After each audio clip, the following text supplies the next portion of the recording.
Alright guys, I'm logging in.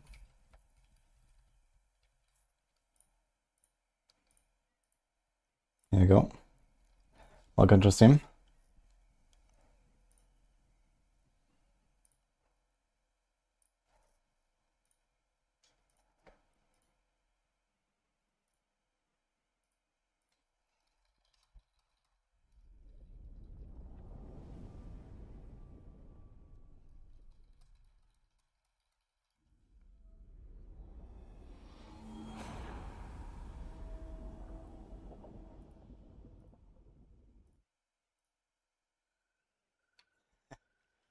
Everyone.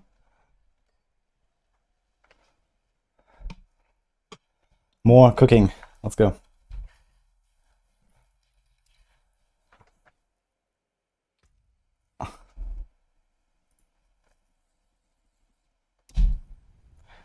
This Undyre Spiritborn, man.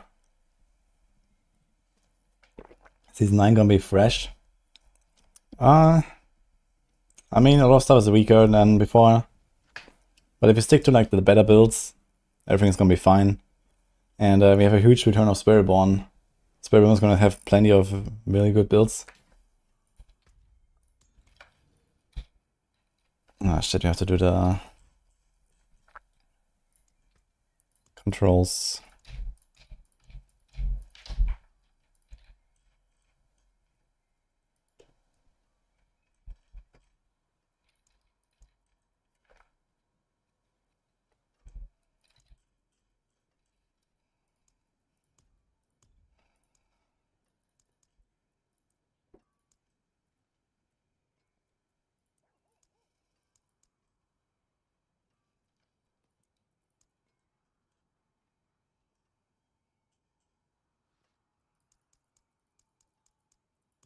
Okay.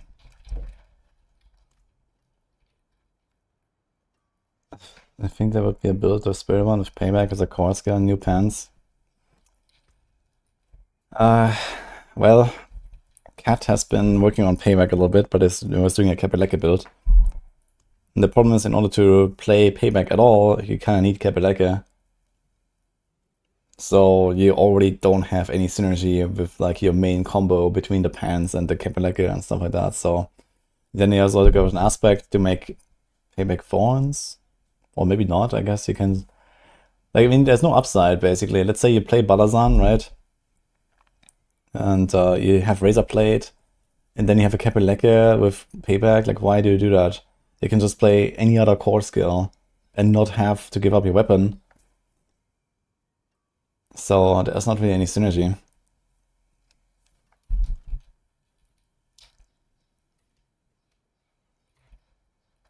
You know, you held on your free battle pass since day one, and when they made Reliquaries, they just deleted it. Didn't compensate at all. I'm pretty sure you're supposed to get something from it. Like, you're supposed to get the battle pass still and stuff. They said something like this.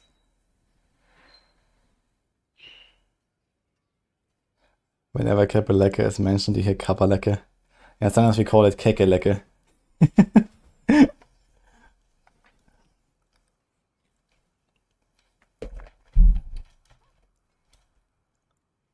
The transmog is actually pretty good. It's true. Actually, I said that yesterday as well. And this is actually the baseline transmog of Junk Shell and the pants mostly. I mean, I didn't transmog anything. But yeah, it actually looks really fire. I like this. I'm gonna do this next season when I do Spiritborn, the pants and the chest, and then maybe a different glove. But I like this.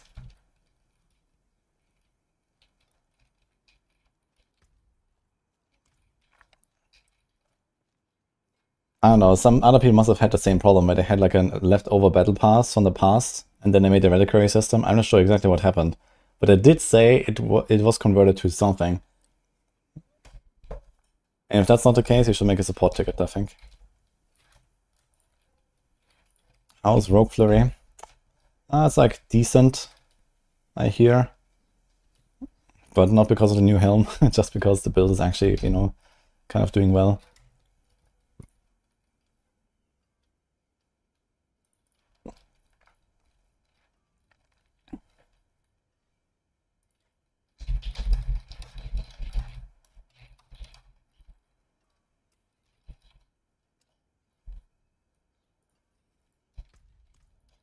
Um,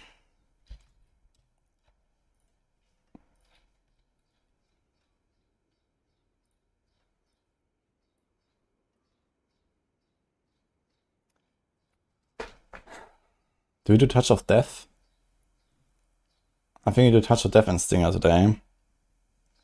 Although, I should probably try Thrash a bit before we do this. I think I'm gonna go back to Thrash, to balazan stuff real quick and try a Thrash balazan build. How does that sound? I think that sounds like we should do it. So, do we need any of this gear for that?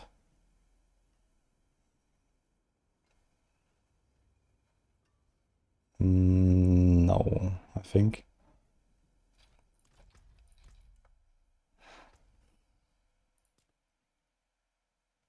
Brazilian quail.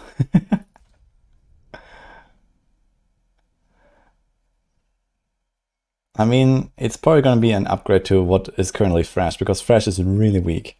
But it's going to be carried by the pants. But I did some Rock Splitter stuff. Basically, I was playing Rock Splitter last night. And then I started adding the pants, and then I started optimizing around the pants. And even Rock Splitter like that can do 90 plus easily.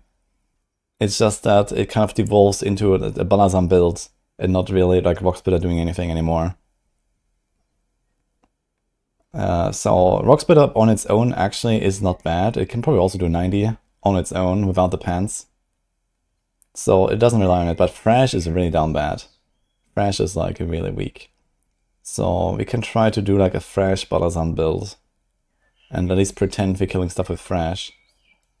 So maybe.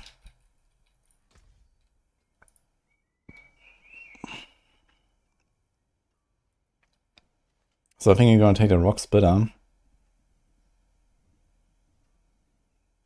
And try that.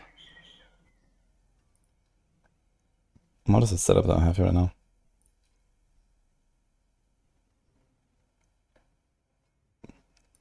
Equip.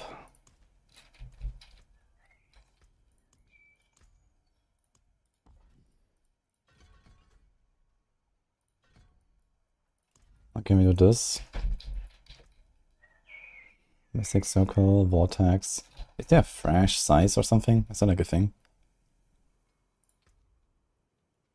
There is Thrash size actually, so you kind of want that. So we need other boots, but that's not a problem. And do we need... Is there like an aspect? No, right? There's nothing for like Fists of Fate. Oh, I can replace them for Fists of Fate. We have Wound, we have Heal.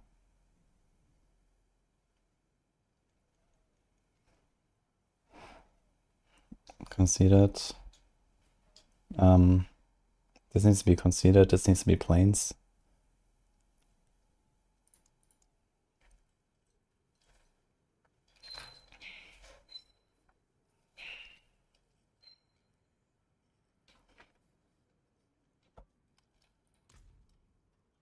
Actually, wait a second.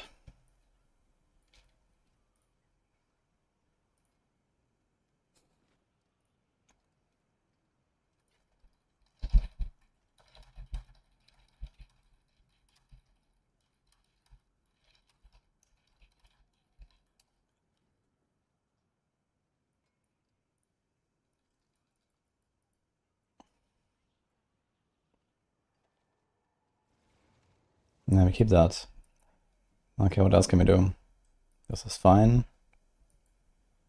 This is fine. What is this looking like? Convergence. Spiny. Sapping. So this needs to be changed to Bitter Medicine.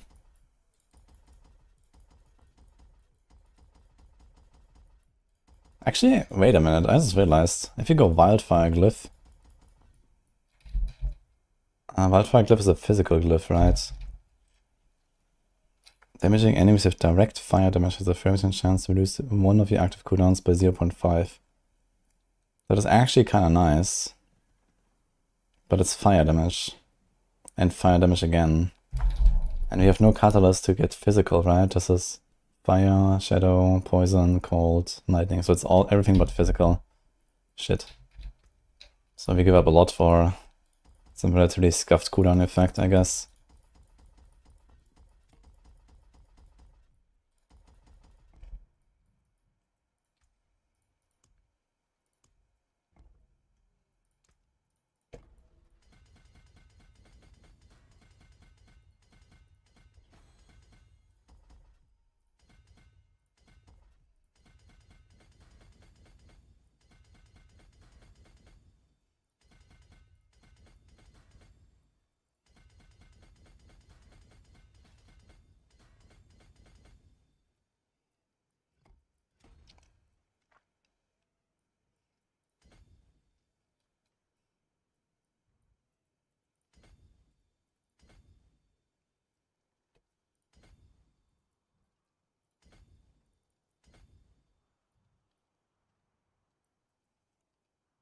I don't think we need that or this.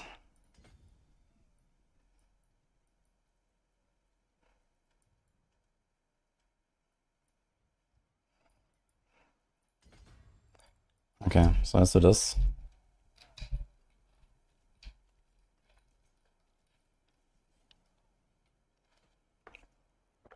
People have figured out how to exploit Masterworking. Post on Reddit showing 10 Masterworks and items again.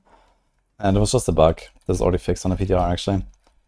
There was nothing to do about it. It was just like when you Masterwork an item, you just got like 3 crits every time or something instead of 1. So that was it. But it's already removed. Okay, we need boots. They have dex, life, speed. That's easy.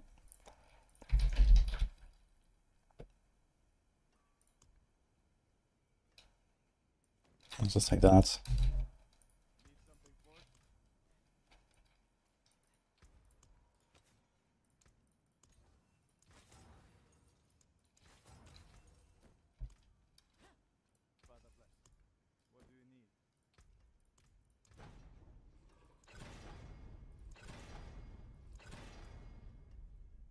Okay, fresh size. That's rake size. Let's rake size again. Oh no. Okay, here we go. Let's try to get a huge fresh. At least like 1 crit, or maybe 2 crits would be nice. I'm not sure exactly how easily they overlap. We might have to go for like 2 fresh size. If I go for a normal glove, what do we do? Plains, considered, moonrise. I guess I can go normal glove and go fresh size on 2 items. Or maybe it's fine actually. I'm just gonna do that. Let's make a glove while they add it.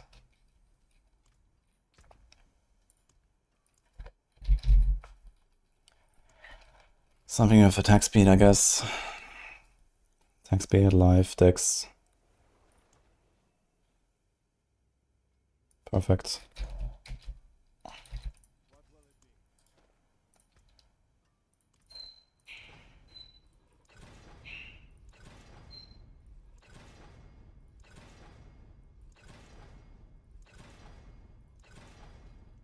And it's gone. Okay. Let's do this.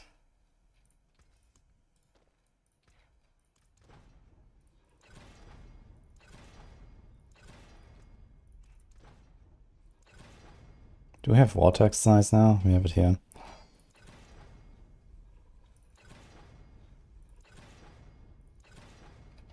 And it's gone.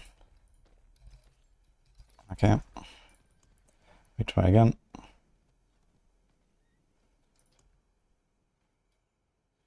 Here's another one. Good thing is I don't have to roll them. Actually, I'm not sure about my armor values and stuff. But let's just say Copium, it's fine.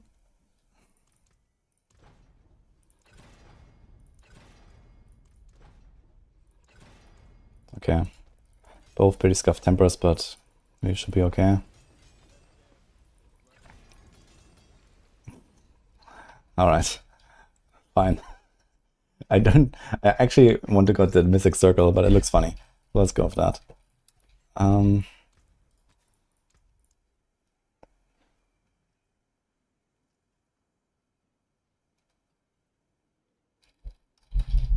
Actually, wait a minute, we can do hectic, right? No, we can't.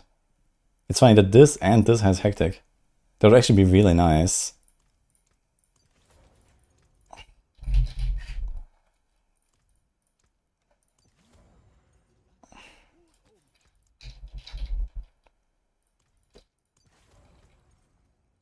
Okay, we need to get our gems.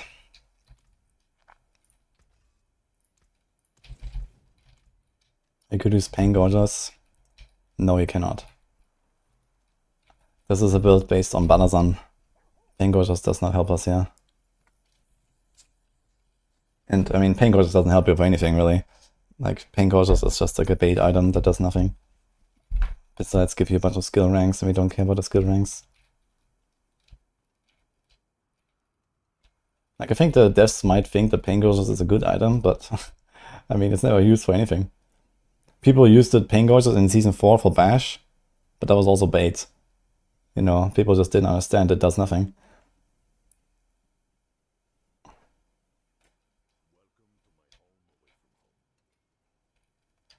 Alright, let's get some gems.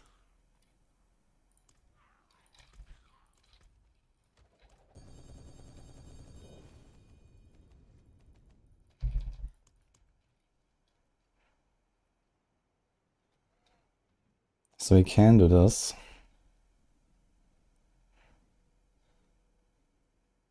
We need the Thorns thing.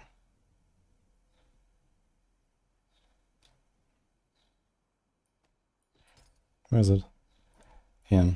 Okay. Can you vendor these? You can, okay.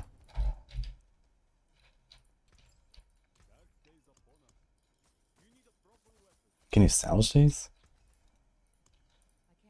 No. What exactly do you do with these when you have too many?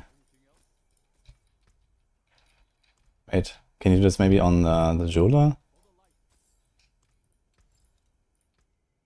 Oh.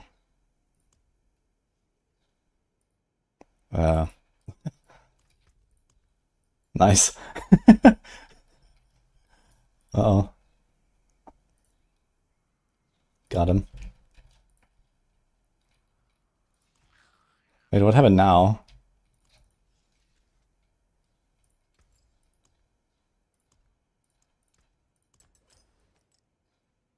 Wait. It's back.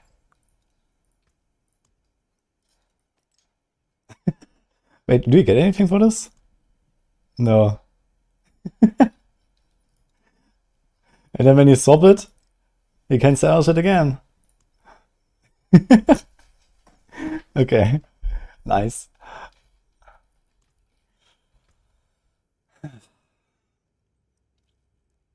So, now the good news is this is a mobility skill, so you can do Money Rune. More money, more problems. And who Q maybe?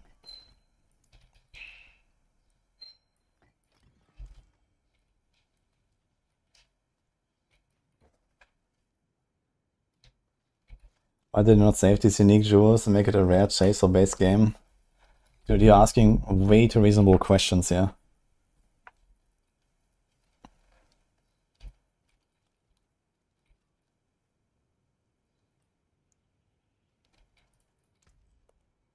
Oh boy.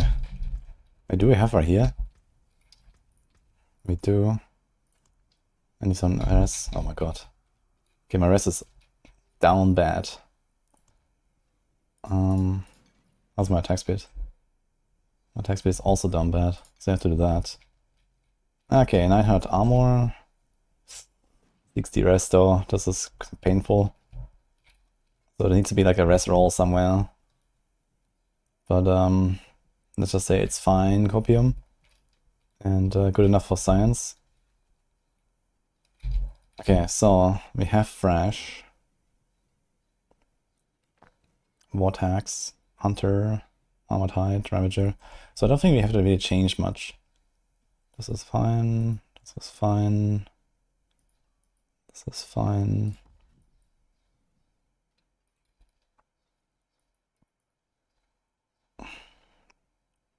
Do we have unstoppable area? Also, we want to get this here up, I think. I think you want another point in unstoppable there.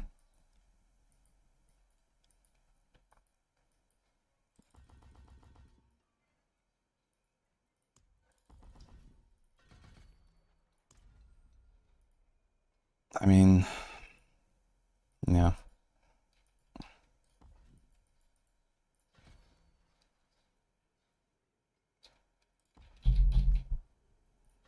So you do the switch here. Okay, this has Colossal, Hybris, Turf, Literal, Revenge. This looks fine. This looks fine. Okay, so this is roughly what I'm doing here. So actually we have too much attack speed, I just realized. We have Moonrise. The thing is, I don't think we care about Moonrise at this point, actually.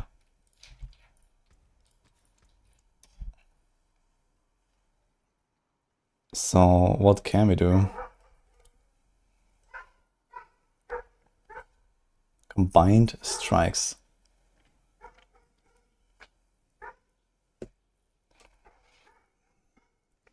If combined strikes double dips, that would actually be okay.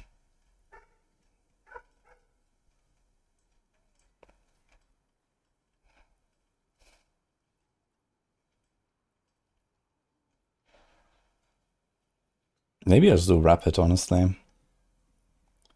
And it goes into cap 2. And we go from... Wait. Yeah. I'm not sure if it will even give us another breakpoint. We don't have the breakpoint data for this because we have 175% attack speed, and then we go to 200. Actually, 5% is already going to be wasted on this.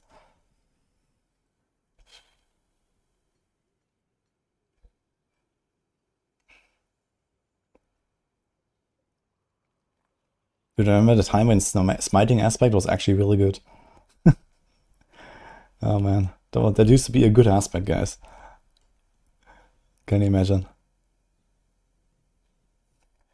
Ravager no longer has a duration and drains for... This should be like a utility aspect, I feel.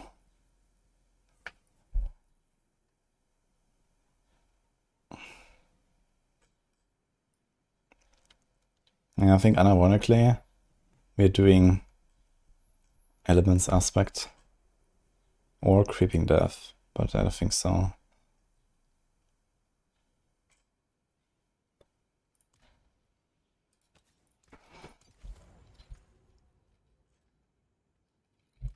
Yeah, let's try this. Fresh.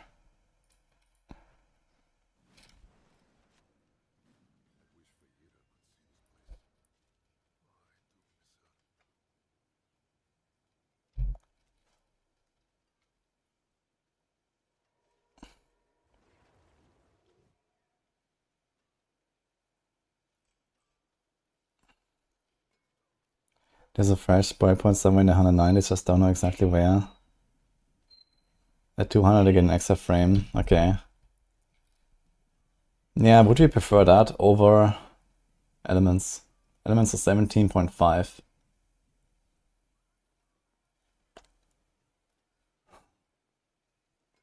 I mean, extra frame means more Jackal procs. Okay, if you say there is an extra frame, I was gonna do it. Why not? Fuck it. Let's do rapid. Yeah, I think I'm gonna be quite squishy. My rest is like really fucked. Like we're literally taking double damage here on everything but poison.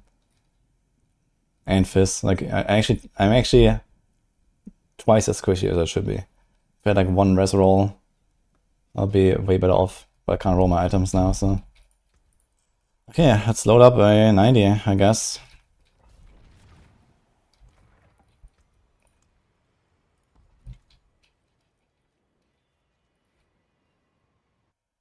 Any rogue builds today? Rogue will be later this week. We have a lot of cooking to do on Spiritborn for now. Like Rogue, I feel like there's not too much to cook. It's mostly the same stuff as before.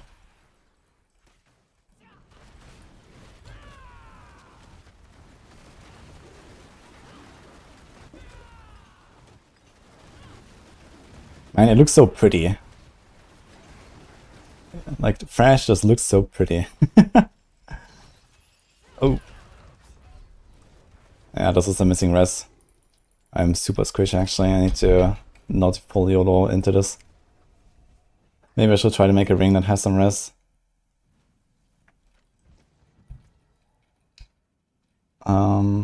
Too bad I didn't roll this thing, I could have rolled it.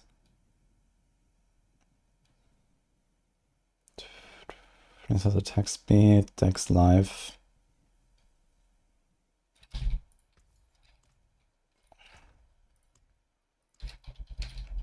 Let's try to fix this. We have that.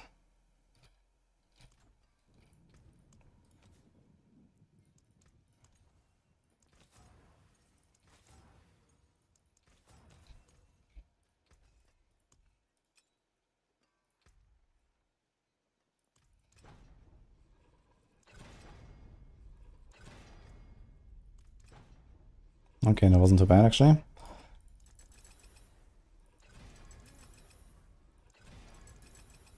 That's a lot of Mystic Circle.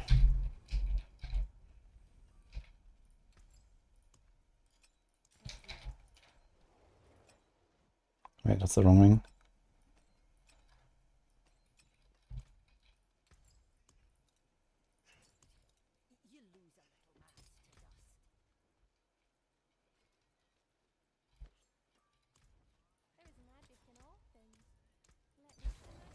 What's my hunter cooldown? 9.5, that's pretty good. And the rest.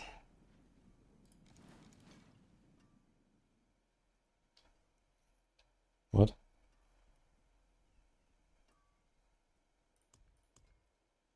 I just had cold. I was looking at cold only, which is like really low anyway. I'm still kind of far away, so this needs to be like, you know, a GA res or some shit. Or like another res there or something, but I mean, it's gonna help a little bit. But they're still missing a bit of armor. Is there a way for me to get armor besides rolling it? Oof. No, we have everything right. Sedge. Okay. Yeah, we have to figure this out later. For now, let's just try this.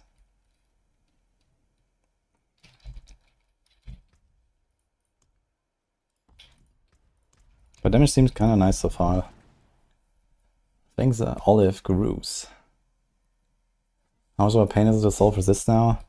I mean, you get the same overall value of armor and resist together from the gems, but it's like not distributed the way where you can, you know, customize it, right? You can't put skulls only or diamonds only. You are forced to get both half-half.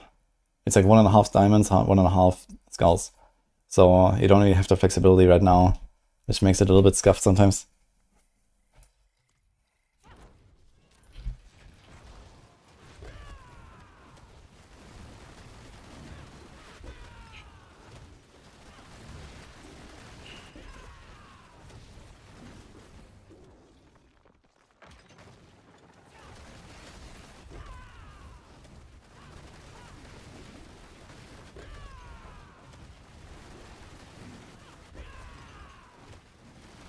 So somehow, how's that working, by the way?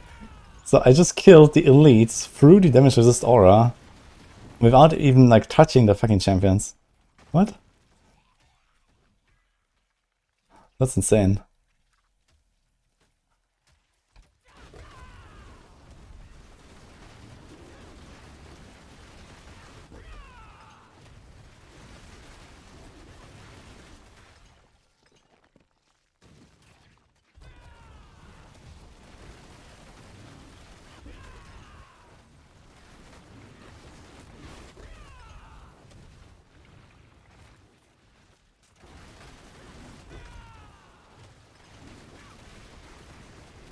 Man, Thrash just feels fun, man. In terms of like basic attacks and stuff, I really hope that they're gonna like change Withering Fist pattern on Sebazontic a little bit, because it's like a straight line and it needs to be also like some kind of like triangle or so to be playable, so you can overlap them. I'm not sure if there's Withering Fist size. Wonder how the boss will feel.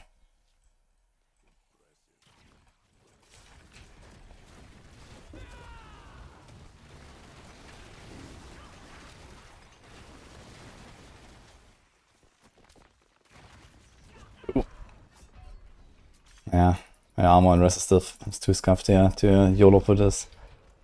Okay, I have to go again. If you die, we'll lose the snapshot on the pants. So the run is over basically when I die. Although, not necessarily. I can just take out 2 points. Maybe you can do another passive.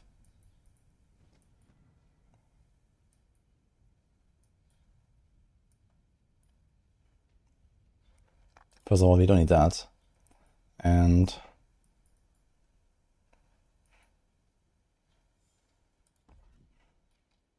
I guess we can have like a backup point that we just put somewhere.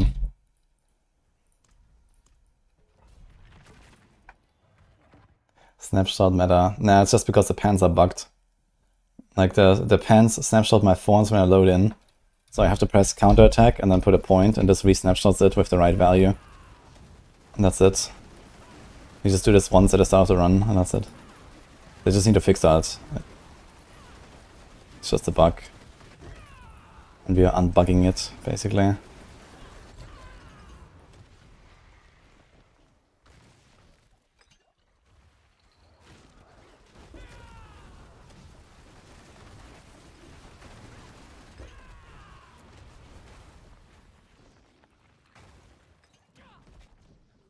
Like they don't update with your thorns, basically, when you have buffs up and so on. Which technically you could also abuse to, you know, for example, have the damage bonus on Hubris Glyph from counterattack without actually having counterattack on. But I mean, you have that basically permanent anyway and so on, so you don't really get like an unfair benefit. Very slight unfair benefit, but at least it fixes the overall performance of the item.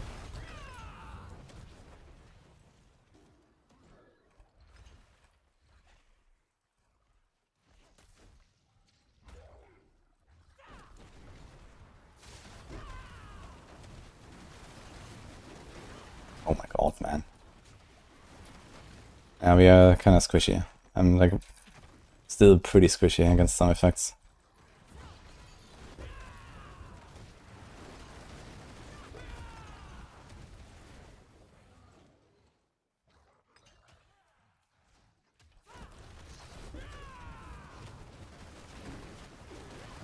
Also, I didn't check my season powers actually. I think they might be a bit out of whack here.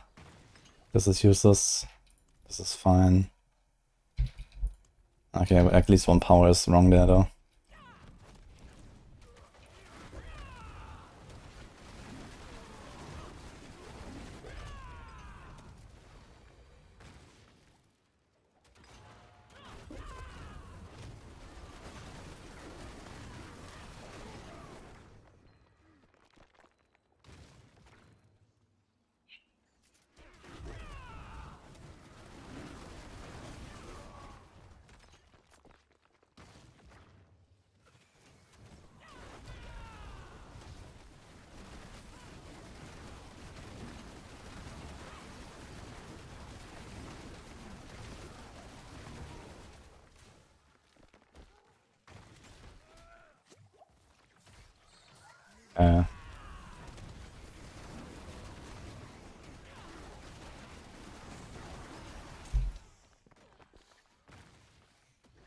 Looks like Molten Strike.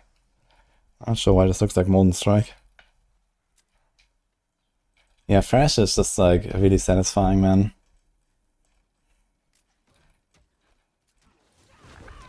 It just looks good, man.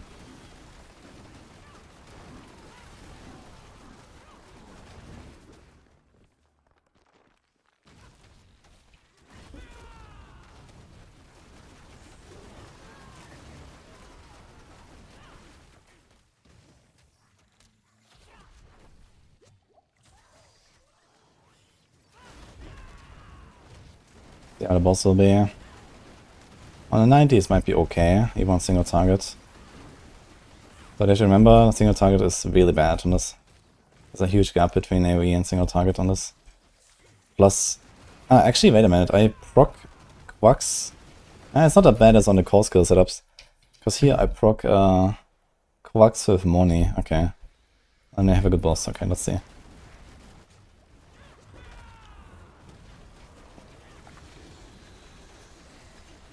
Amazing. Just moved out.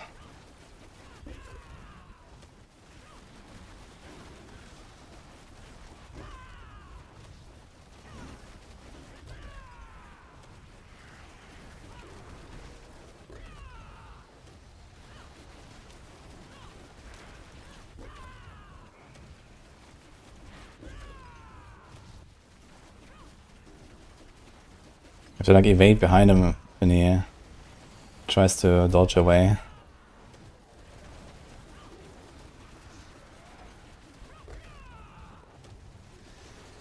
Good boss and still doesn't look great actually.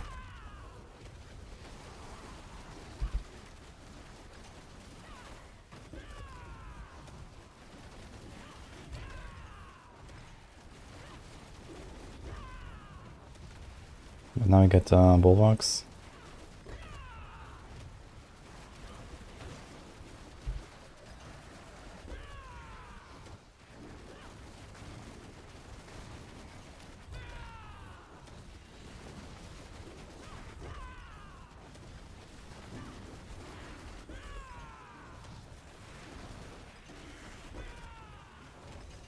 Damn, the explosion actually does hurt.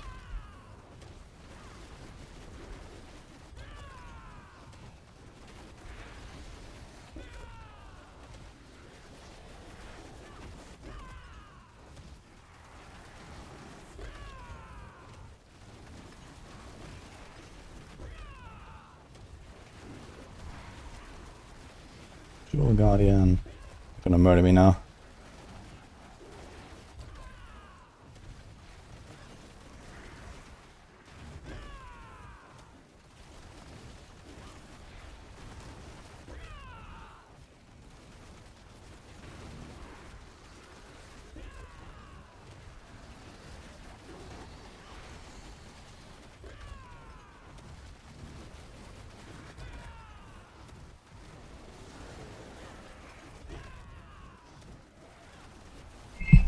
Okay,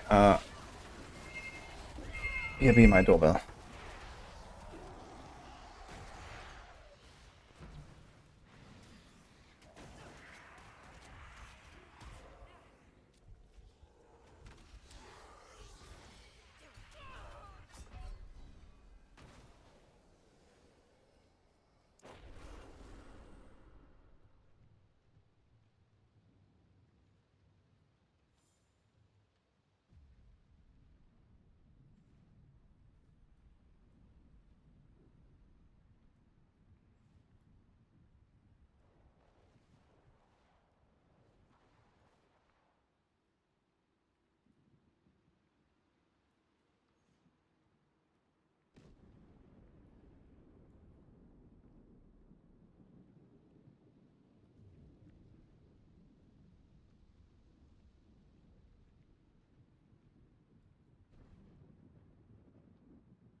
Okay, so single target is a bit of a logout angle. Didn't expect it to be that bad, even on Malice. Like, Malice is like one of the best bosses.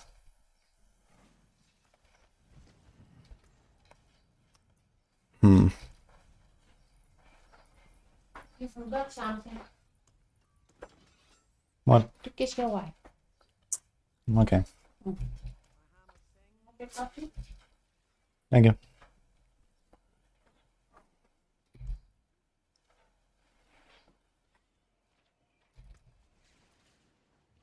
Having up to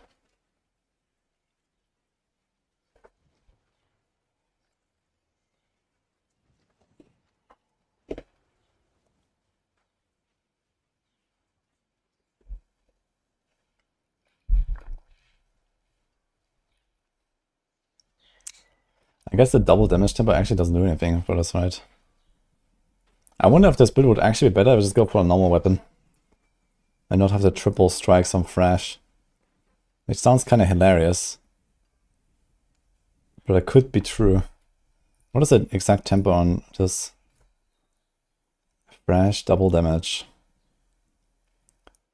I'm gonna try to make a quarter stuff with Jaguar Hall potency.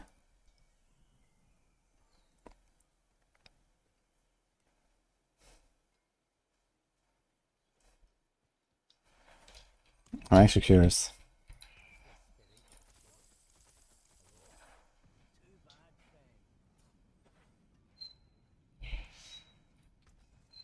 I think he has some quarter stuffs actually, right? Water.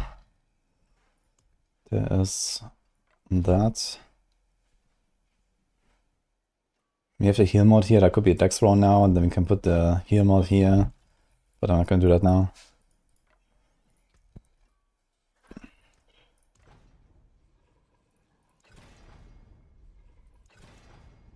Nice. Nice. Okay, I didn't put dex now. Unlucky. I have to roll this thing first. No, I can't roll it. Well, no dex I guess for us. And of course you masterwork the crit. So I get at least one on the Jaguar Hall.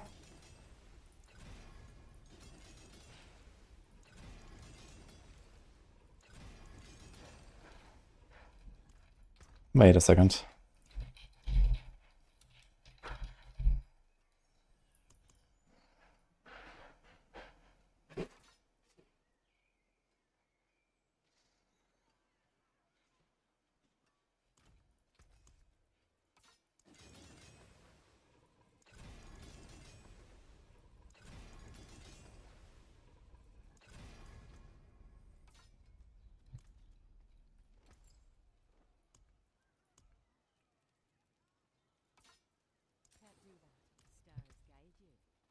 Makes me wonder if I should keep the loyalty or go perdition now.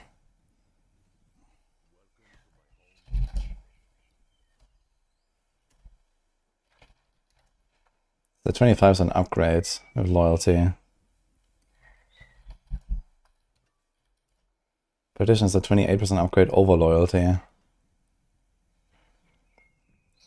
But you also lose all the cooldown and the DR. And we gain next to nothing.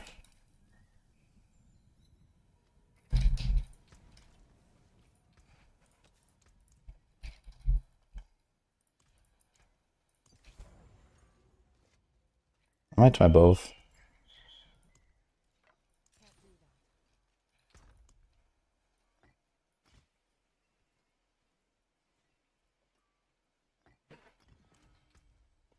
Okay, we don't have 8 supremacy ranks. It should be 8. It's only 6.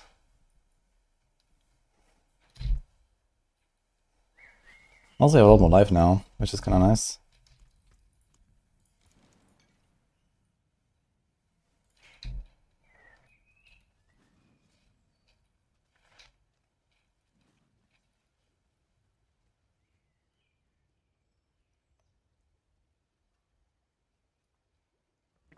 The thing is, if you have attacks reduce ultimate cooldown by 0.4 seconds.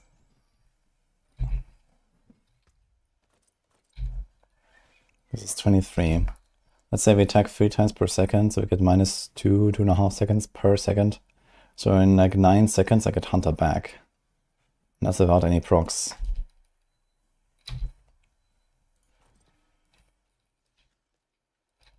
The Hunter is a mobility skill, huh?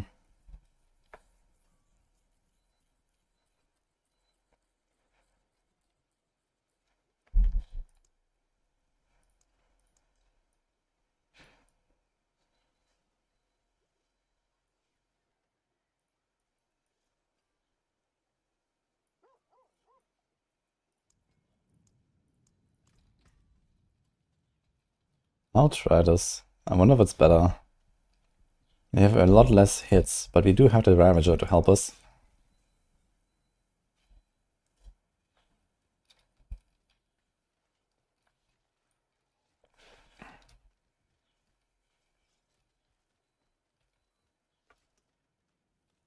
And that makes me wonder if I should actually try this on the other setups as well.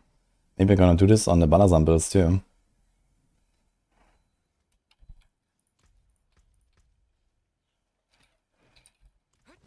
That's 30%.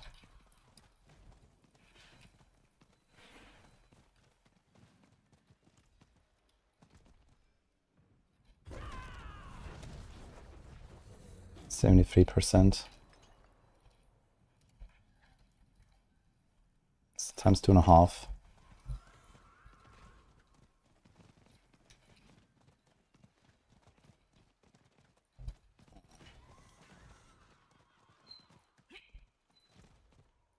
Let's try this again.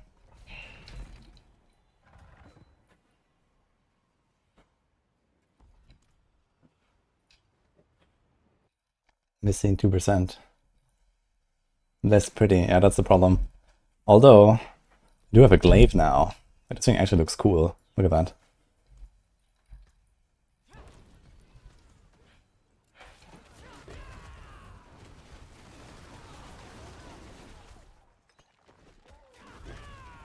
Oh, look at that Hunter cooldown going down.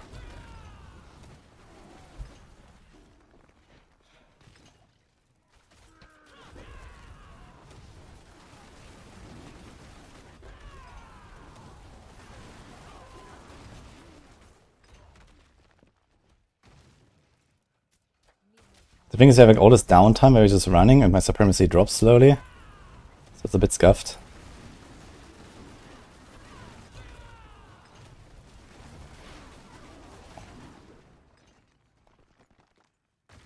But maybe we say it's just fine, we just like jump around a little bit. Since we reset it so fast. Like I don't really have to worry. We just attack a little bit. Okay, but the problem is that we proc Mystic Circles in random places if we do this. Okay, does this the entire floor? Very sus. Damage seems high. And this was before we stacked Supremacy properly.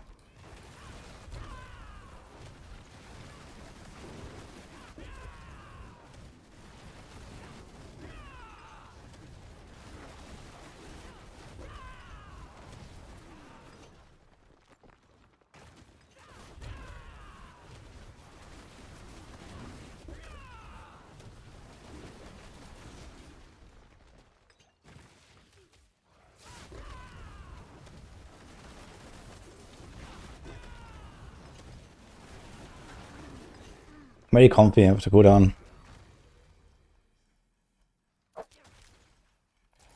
If you can find some leftover points, you can put them into Swift. And when we jump around, we actually just get a 3 seconds cooldown reset on the Hunter. So we basically just can like keep up Supremacy permanently and jump around with that. We don't have to worry about anything.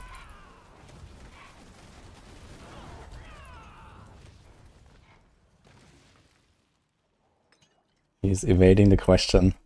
Hand sanitizer told me crazy stuff about evade.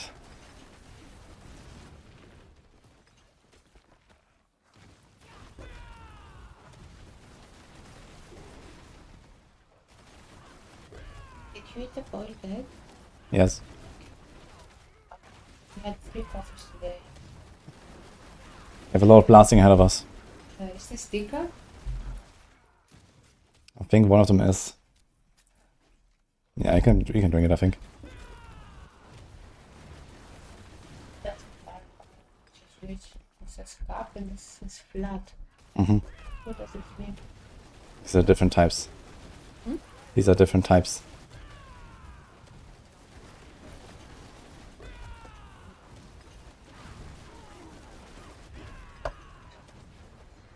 Mm-hmm.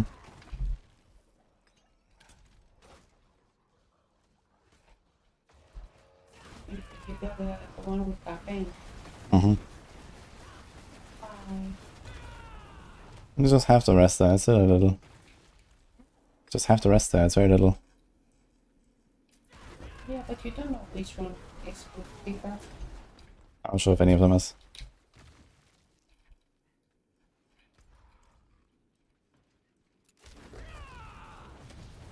Red fusion. Okay, menace again. Perfect.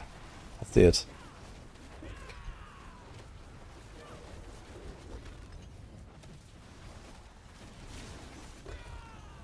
So we literally just had the same boss in the same tier again. What? Have you drunk that already? Yes. Okay, this seems way better than the last one.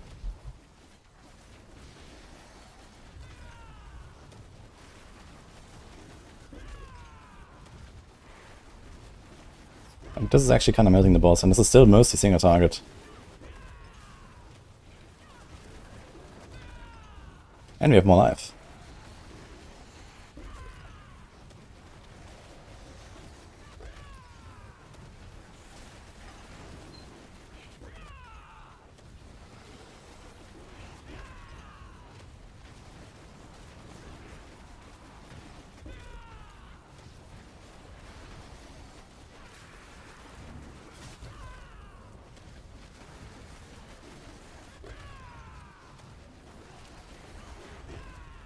I wonder if I should go Fist of Fate now. So I can get more heal procs.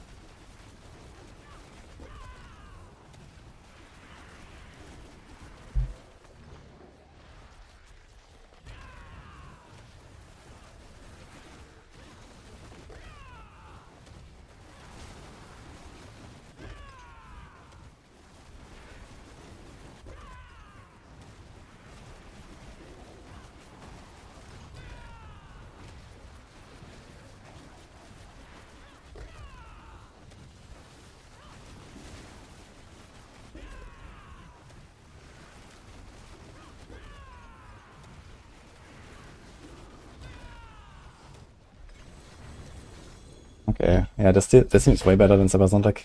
Because you actually get like a huge multiplier here. We lose the ×3, but it's not actually ×3 because we have the Ravager anyway. The Ravager is not getting ×3'd, I think. Maybe it would, but we don't have enough healing sticks anyway. So this is, like, just the effect is already like a ×2.5. Plus the Supremacy is probably like another ×2. And other than that, we get nothing on this that we don't have here. There's Dex, we have Dex here. We get Life, which we don't have here. Full of Ryu doesn't matter. I think Wushnak Pa is actually the way. And we get a cooldown reset as well.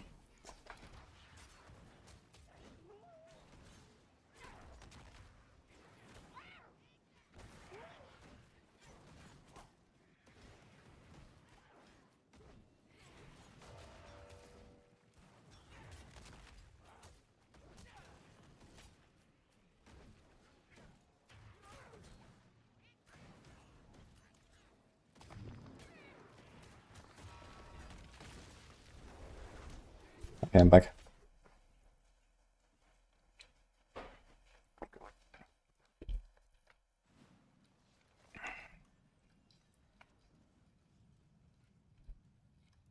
Get mobility cooldown on boots for fun. That's actually kind of funny now that you say it. There is a temper. 8%. Nah, that's kind of awful. Do we have... We have only one hunter cooldown here. Thank you. So...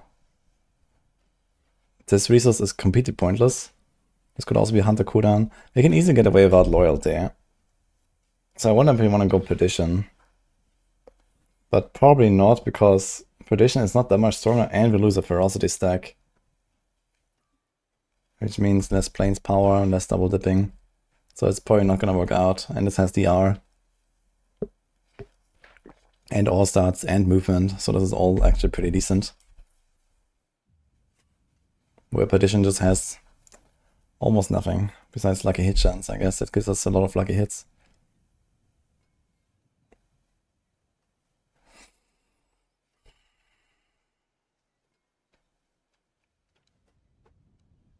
How long was that boss kill?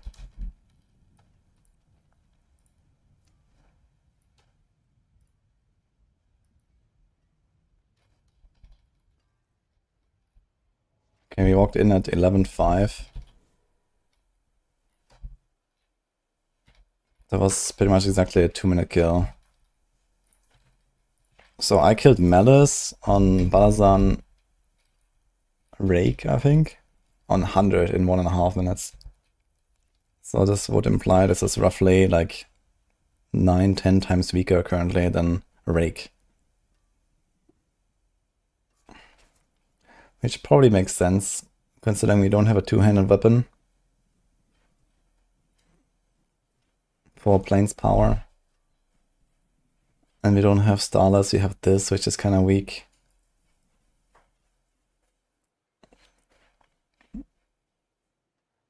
Let's try a normal weapon. What is this? Ahu Q?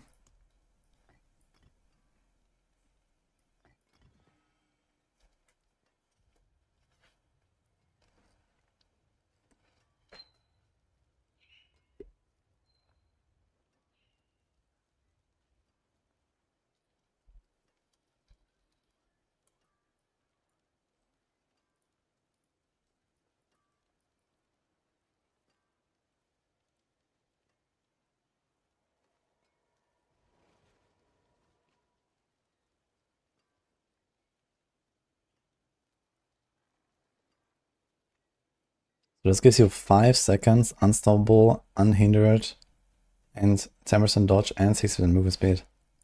And it's very easy to proc this every 5 seconds, right? How much does it cost? Maybe it's not, it's 600.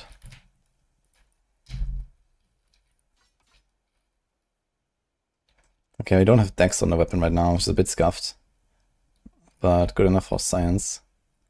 So you have to Plains power here, we do Conceded there. Now I'm really struggling to find aspects though.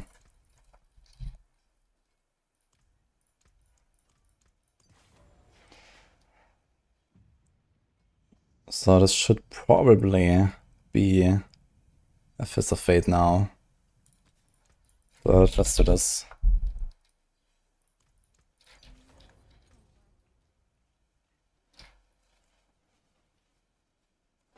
Or is there a utility aspect that helps us more in some way, maybe? So we can do this here. Give me the other cup. Drank it already, but in fact, No, it's like half left. let's do 6.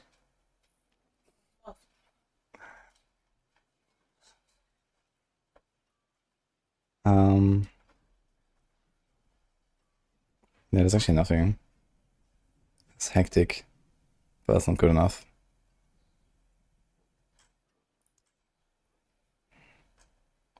This is pointless.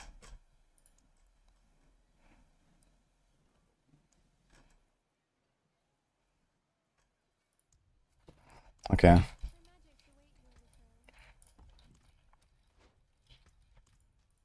No, 90. Just get resurrected minutes again, no problem. Did I try a payback Thorns build yet? I haven't, and I won't.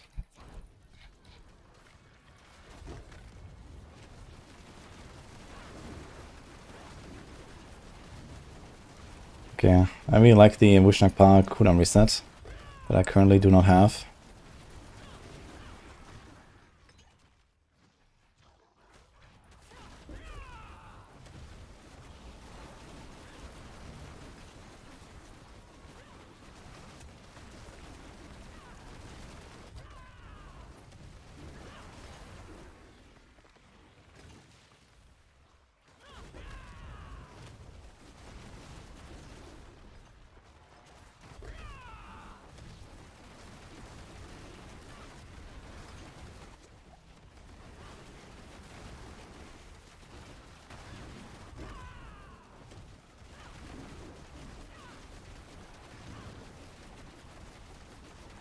Interestingly, the Wushang Fa seems so much stronger.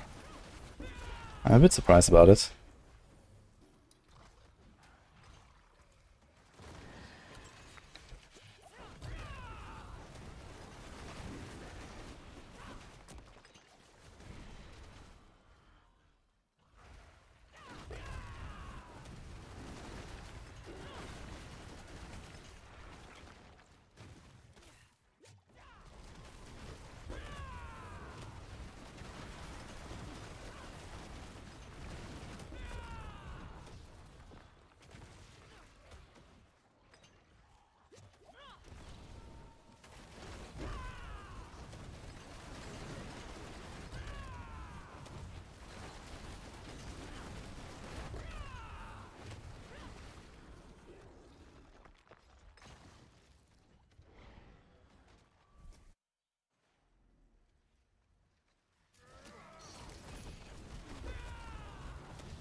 I just kind of feel like Thrash without Zabazontic is not Thrash, man. That's the sad part about it. Like, it's just so much fun to use Zabazontic.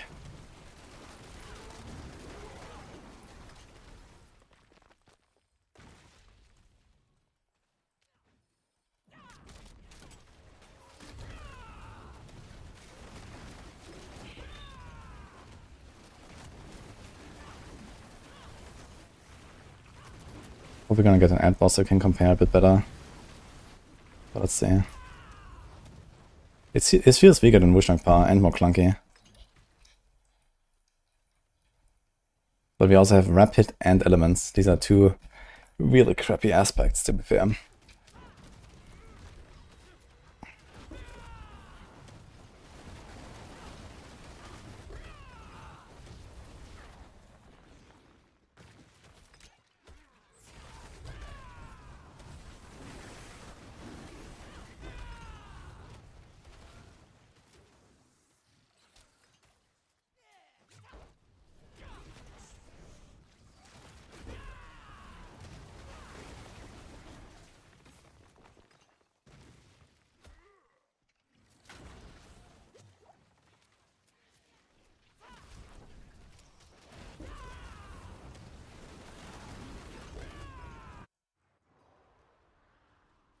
We're corner. Okay, perfect. 11, 15. We actually arrived at the same time again. Interesting.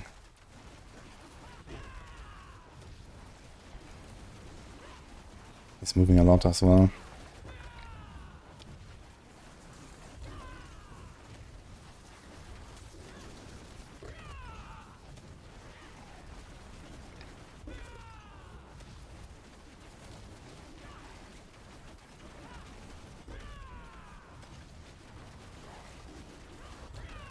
Okay. He's actually melting. So here you can notice the difference.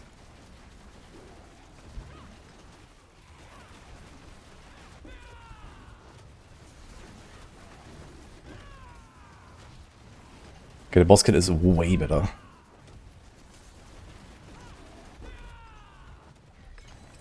Okay. That was like 50 seconds or something, or 45.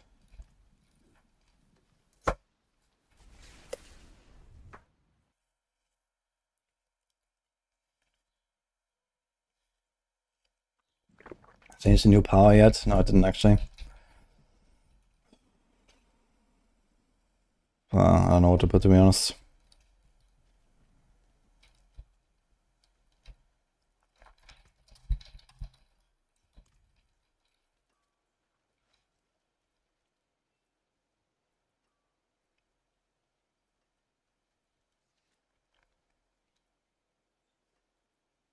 I mean, to be honest, there's like nothing to put there. I don't know. Effect size. Who cares?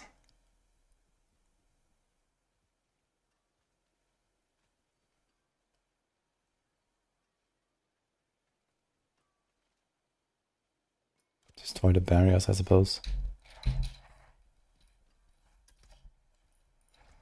Yeah, this was really good, actually. Even when he was alone, I actually blasted him. Let's open 100 and see what happens.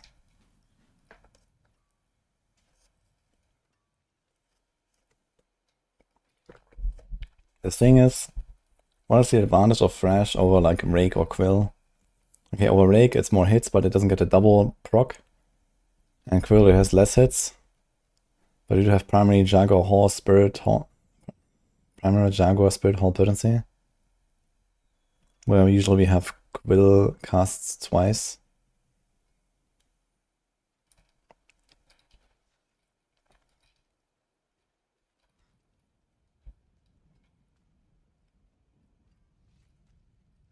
Yeah, if there were like some not useless aspects here and here, that would be nice.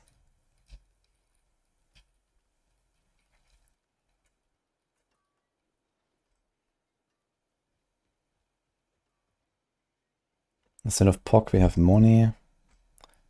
Actually, usually I go Poc Q, I think. And then Ahu Quacks. And here we just, like the big advantage we have here is we get Quacks from the start of the fight and not just at 80%, which actually makes this way better on single target.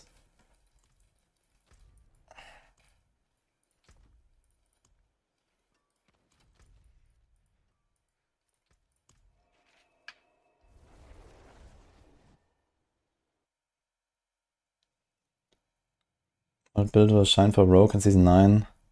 Death Trap is by far the best, still. Okay, we're gonna walk in, no Supremacy stacks, and see what happens.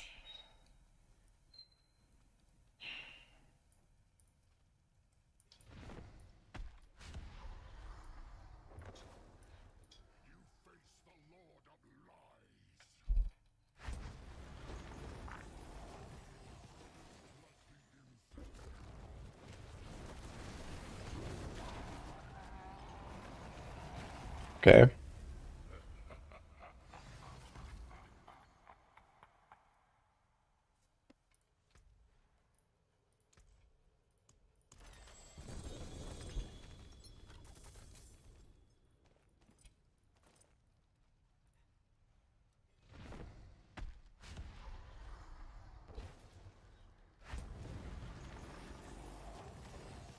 I can type it here, hand sanitizer, that's fine.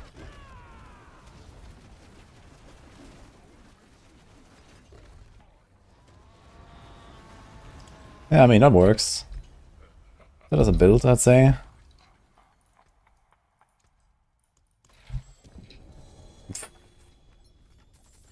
Okay, then.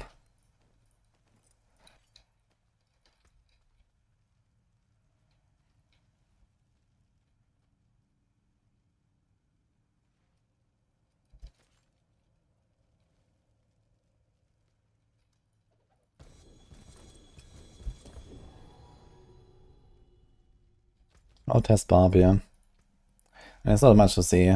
Just lunge and maybe a bit of flay, and that's about it, I guess. I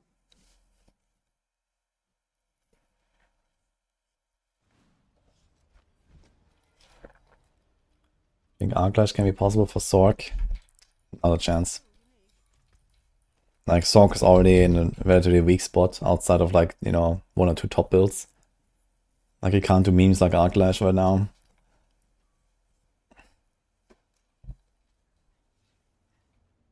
What a Rupture.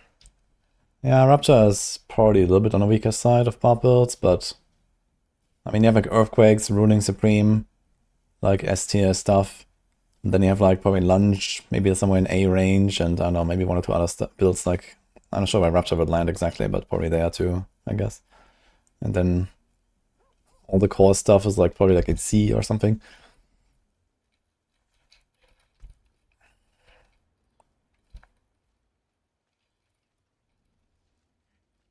So can I do something that's not useless here?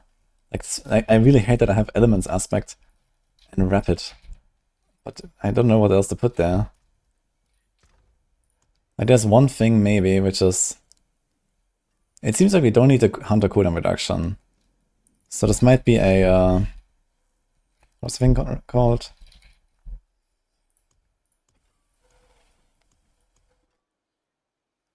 Not Midnight Sun. Well, we'd have it on the other. Where's the ring?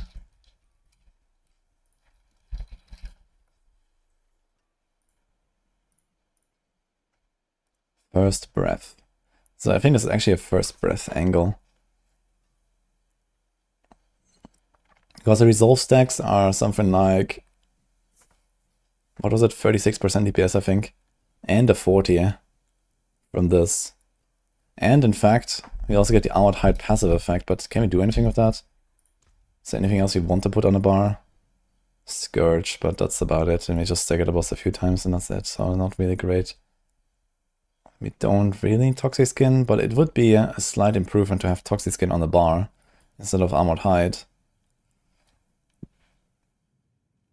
On the other hand, we lose Resilient because you're not gonna have any Gorilla skill.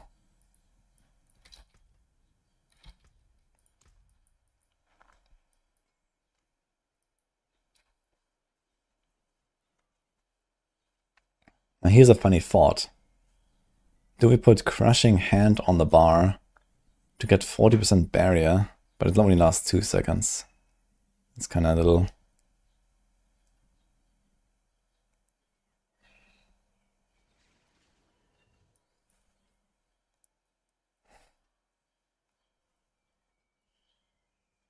What about some Soar? Yeah, everything seems kind of pointless. This barrier is 3 seconds. Like, if these barriers weren't like so short. That thing has such a long cooldown, man. Why is the barrier so short? Like, Concussive Stone could actually be like an interesting tech slot if that was consistent barrier, not only per target, and then longer. And then maybe rework those two things. Rushing Claw.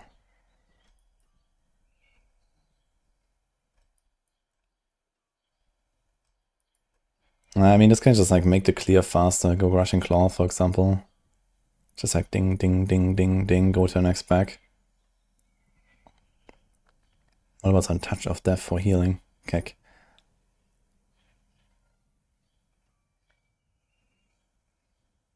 "14 seconds cooldown, by the way. Yeah, everything is just so bad.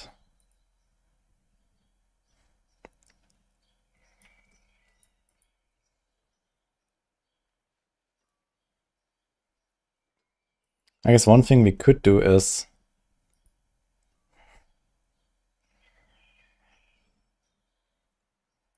just put like Rock Splitter and just cast it once every 10 seconds. Or Crushing Hand. Doesn't matter. You can knock them down if you want. So you just go Resilience. That's also kinda, yeah. Because right now I have a 23 seconds cooldown, so I actually have a long downtime of Resilient. That's only 50% life. So maybe it would be Scourge, and you just combine it with the rest of the combo.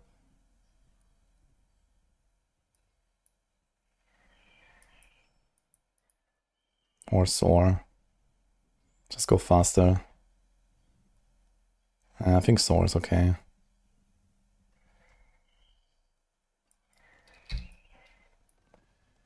Or I keep Armored Hide because it actually gives you a full resolve when you press it. And that's it. So this is an option and it's probably not a bad one.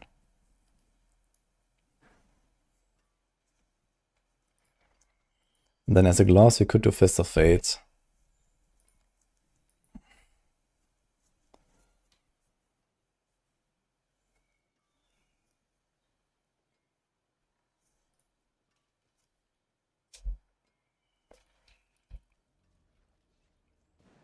But you lose the thrash size.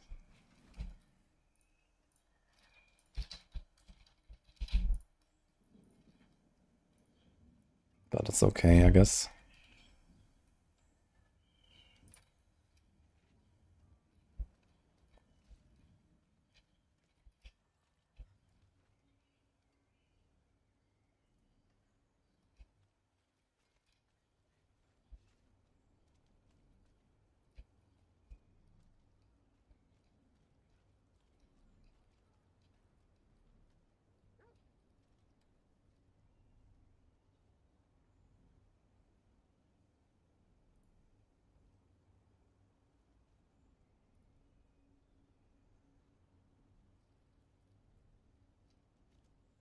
I also lose 2 tempers of Mystic Circle potency. And here's not even anything else to masterwork. He's got Mystic Circle potency all in. And here basically the same. So that alone could only make it not really worth it to swap to the uniques. There's a lot of lucky hit though.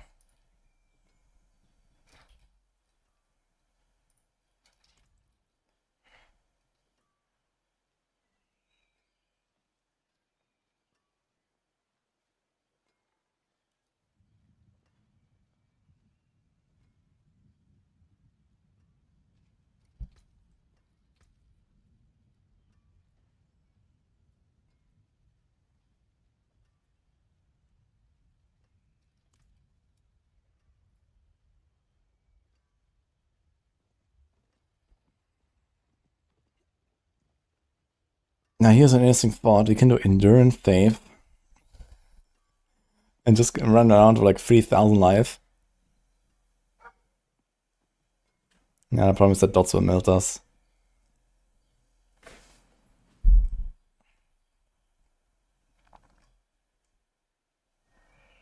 Same story here.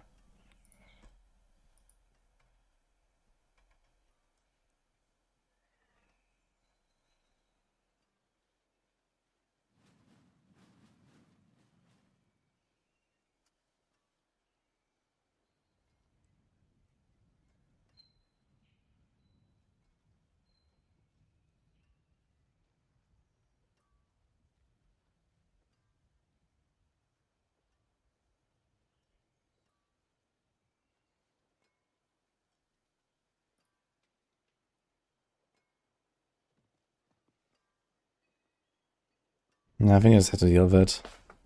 And one of your aspects will be elements. And that's it. Let me go with the first breath.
Is there like any purpose in this? You can proc Starless. But that's it.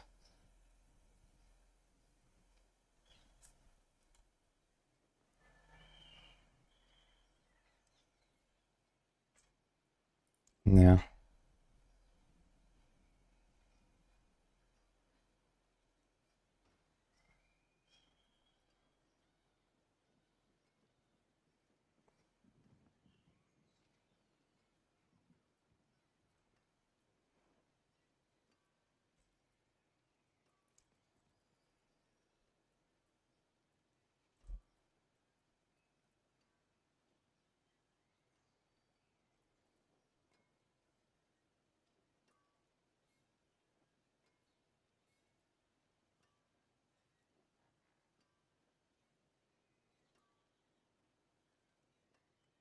I wonder if soil power actually allows you to go around unstoppable.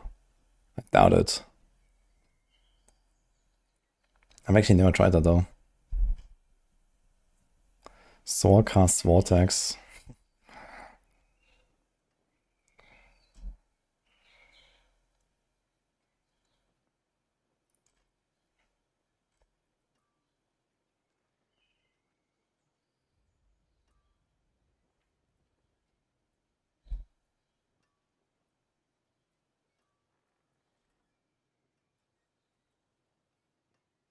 Yeah, all of this is pointless.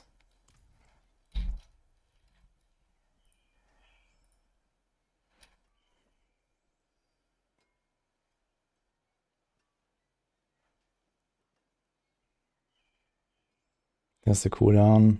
Res. Non-fizz.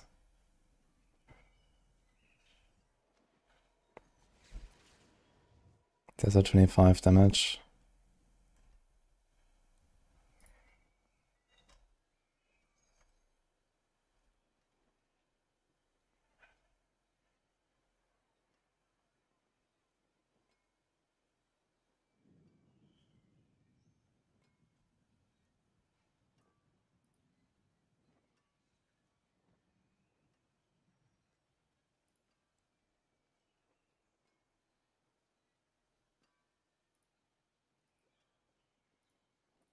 Okay.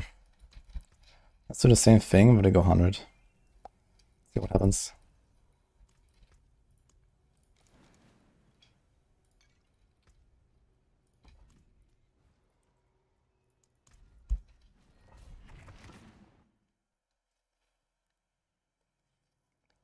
What I think about Touch of Death? I think Touch of Death will be very strong, but I haven't played it yet. Touch of Death did not get nerfed by anything. So it just perfectly dodged all the nerfs. I think that's gonna make it pretty decent by default. Because it was already like okay.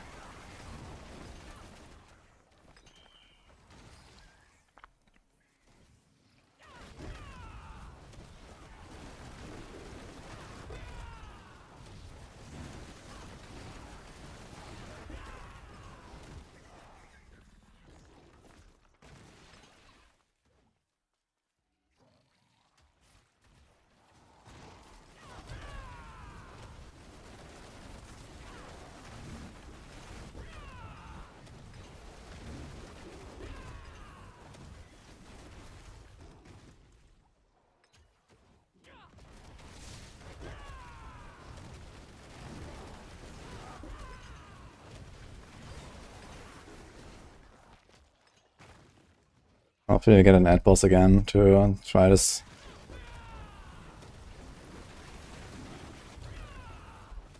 But AoE is insane so far.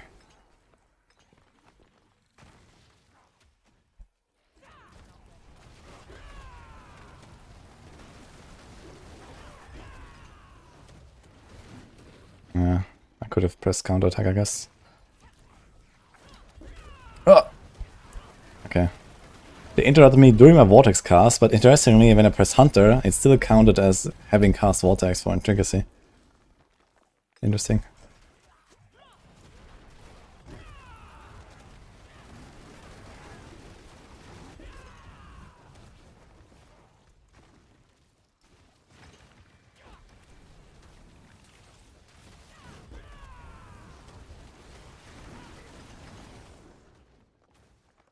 I do not have a guide for this build.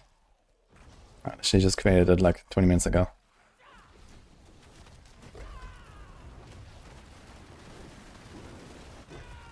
But it's similar to like the Rake and the Quill balazan stuff that I have on Discord already.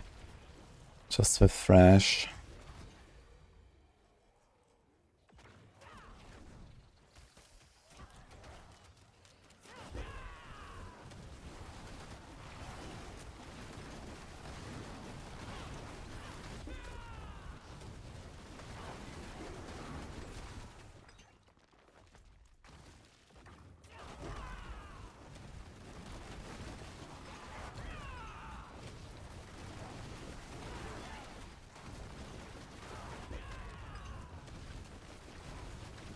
Boy. Let's see how we can single target him. And single target will be very bad, that's for sure. I still need to test if Noxus Resonance is somehow balked. Because it seems like way too good for AoE and way too bad for single target. I wonder if they actually mixed out the numbers. They made the AoE part the single target and the single target the AoE part. It kind of feels like it because there's such a large gap. But maybe that's just what it is.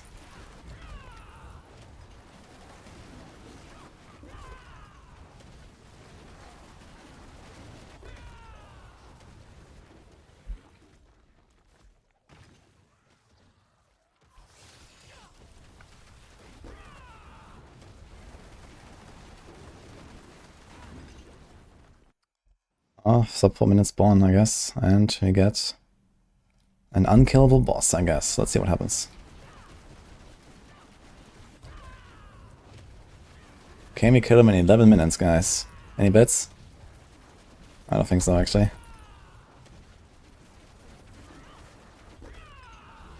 He also gives us very few stacks on the pants. He's like very slow and doesn't do shit. But maybe. Let's see. We have Quacks procs from the start actually, so that helps a lot on single target compared to the other builds.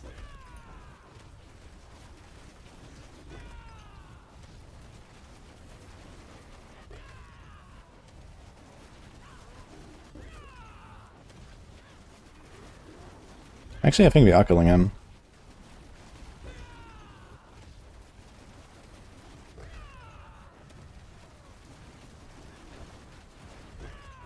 And if we do, then we should be able to do like Malice or a Spirit Caller in maybe a third of the time. So if we kill this guy in 11 minutes, we can do a good boss maybe in 4 minutes.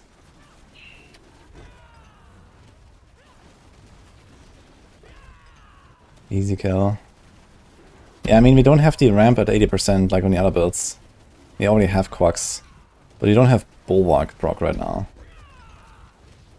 But we have... Okay, we have full barrier anyway. We have Auspicious, we have the Season Power. It actually seems to ramp enough barrier. I have 100% here most of the time. Ah, here's some dudes. The dudes will help me.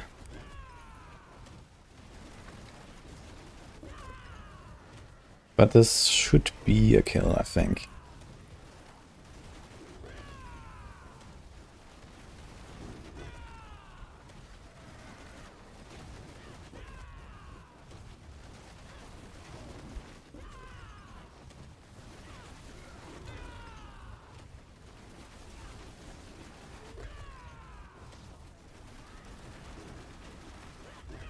Okay, I need that barrier proc soon. I think we're getting it now, actually. Okay. So this means you can leave the counterattack down a little bit more. Okay, 2.5 minutes. We are almost at 75. It's gonna be tight, but I think it's a kill.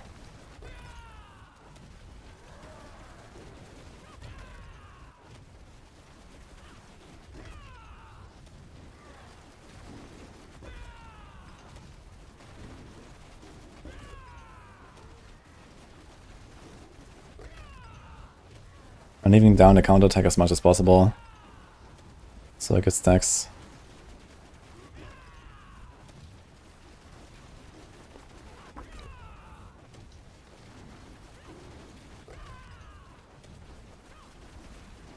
But he's just not hitting me, man. Look, I have 1 stack, and now 2. It barely went to 2. Okay, now it's 3. Okay. Ouch. The dude spawned. Okay.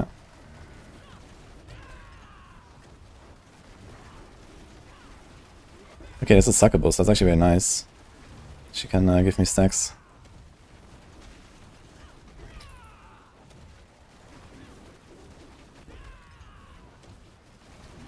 Oh god, what the fuck. And my setup is not as tanky as it should be. I'm missing res and armor, so I'm taking a lot of chunks. I might just die here randomly. But yeah, it's actually a kill. So we had 4 minutes, almost 50%. Okay, so it's actually an 8 minutes kill or something on single target. That's actually very good. A good boss will die in probably 3-4 minutes. Seems to be pretty competitive actually with what I can do on Quill or Rake. I need to try to spawn an ad boss and see. I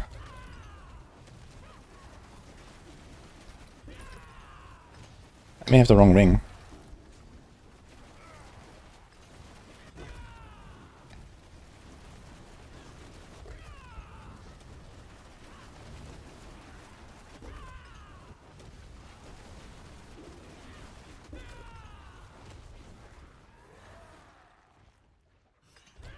Oh.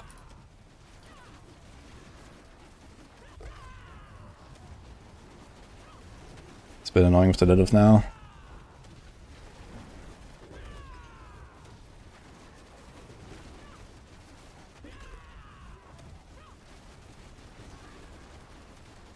Oh my god, man. These guys are blasting.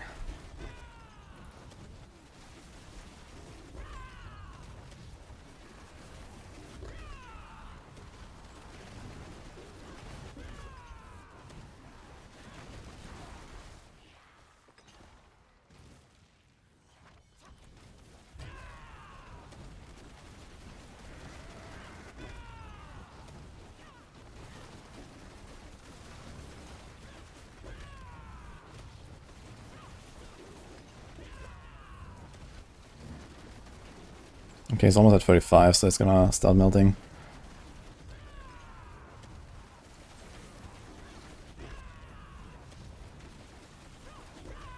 Oh.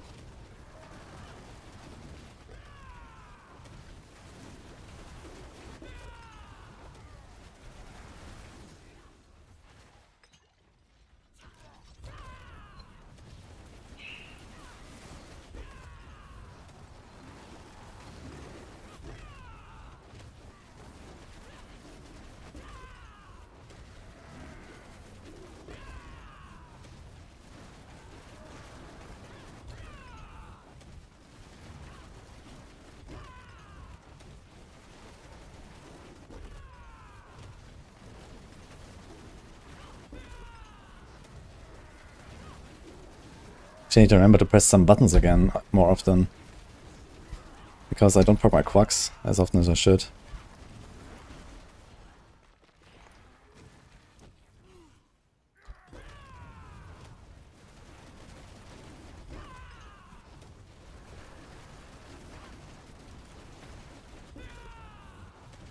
You don't proc it automatically here, like we do on like the core skill builds. So I think I could have done this a bit faster. Like I can press Vortex more often and stuff. Ouch.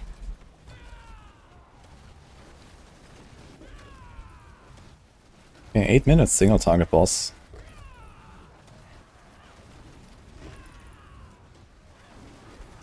Crash, S tier.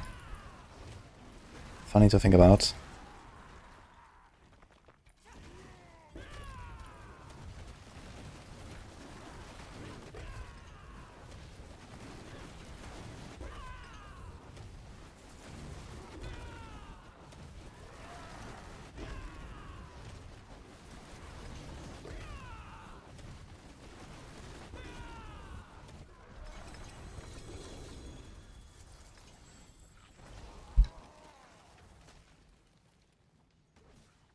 To Apex.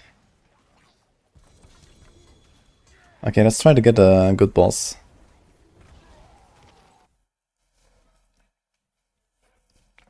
Can you put on other pants? I can actually. But soon.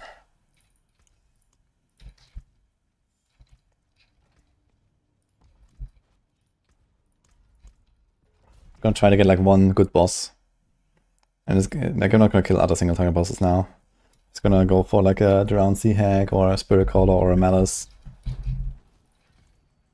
And see what happens, and that's it.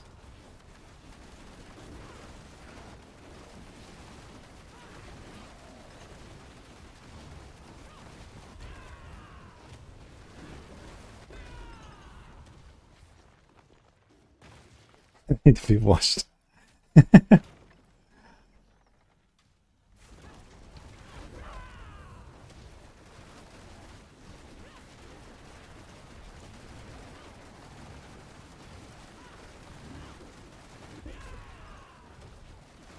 Dude, I would dig some Withering Fist build at some point if they make like Sebasontek, Withering Fist, some cool build.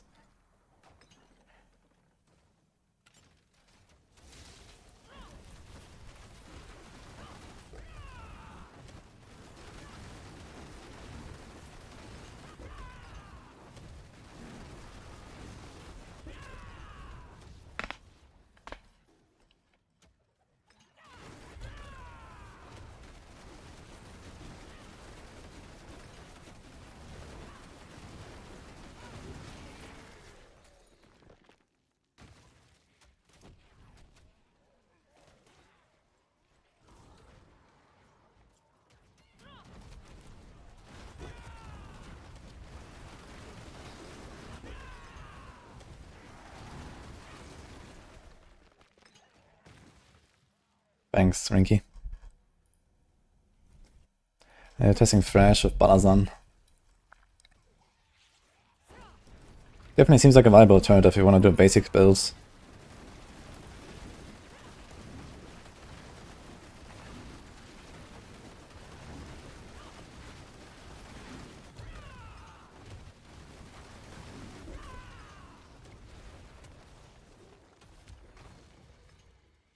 I still don't understand why sometimes I drop potions. Why do I drop random health potions? I have no idea where they're coming from. Sometimes I just drop potions.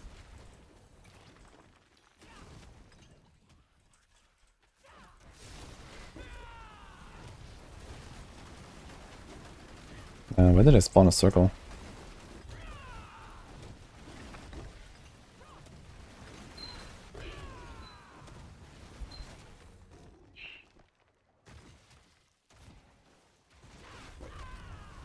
Ooh.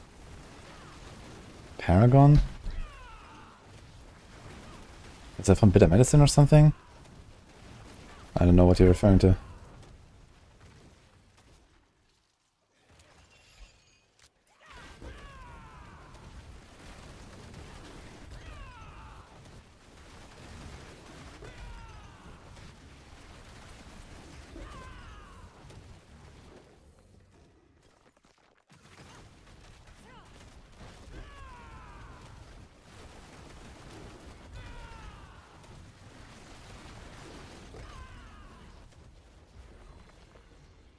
The build have no single target damage.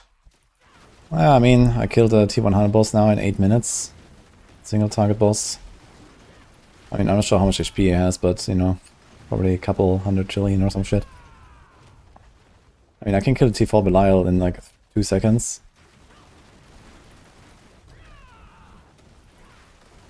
But yeah, like, it's a Noxus Resonance build. Noxus Resonance build, by default, have low single target and good AoE.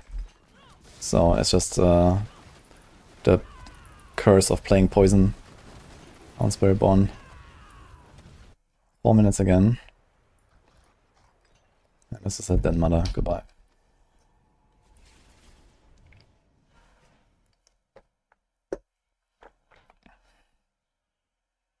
Paragon.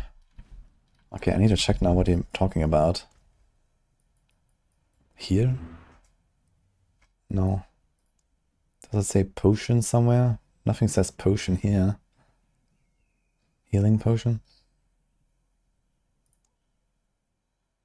What do you mean with Paragon?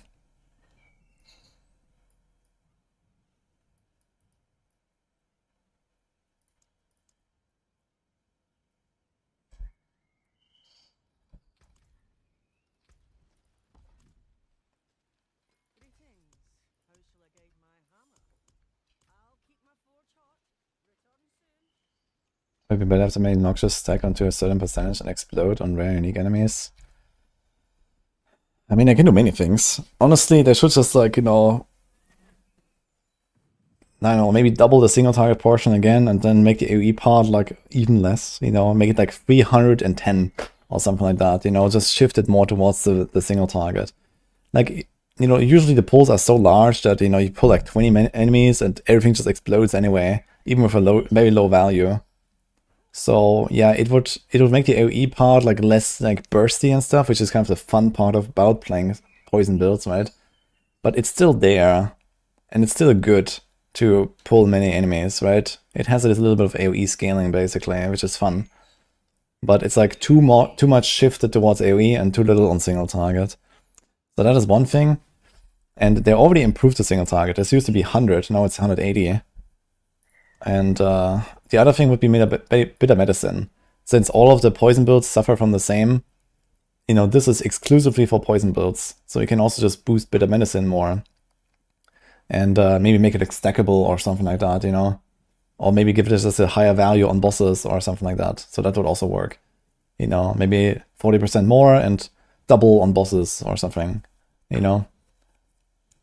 And you could really alleviate that problem a bit.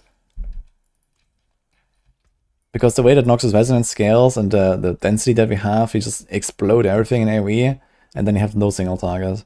And, you know, you can like close the gap a little bit with shifting the numbers.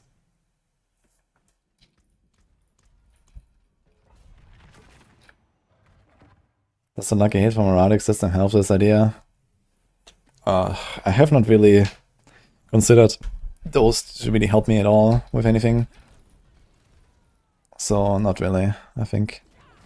Maybe there's like one of the powers that is like really good at lucky hits, which gives me like more of the Jaguar procs, the Ravager procs, because I get more heals. But I usually just like use the anomalies and I don't know.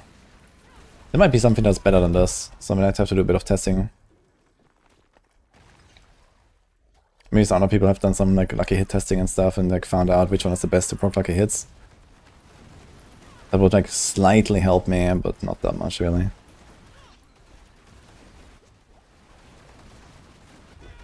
Oh my god.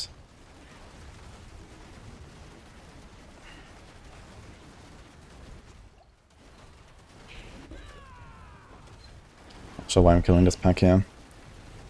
But at least I can get rid of these champions. It just took forever, unfortunately. Thank you for the subgift.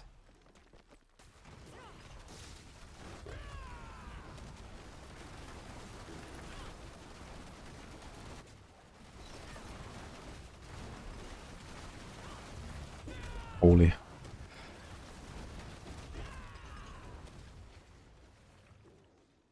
I'm playing Rake Build with Thorns. I mean, we stack Thorns, but we actually do poison.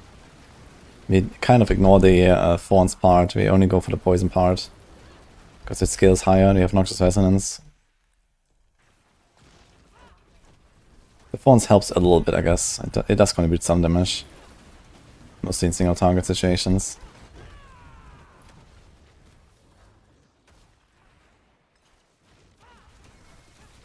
But yeah, it's similar to the Rake setup.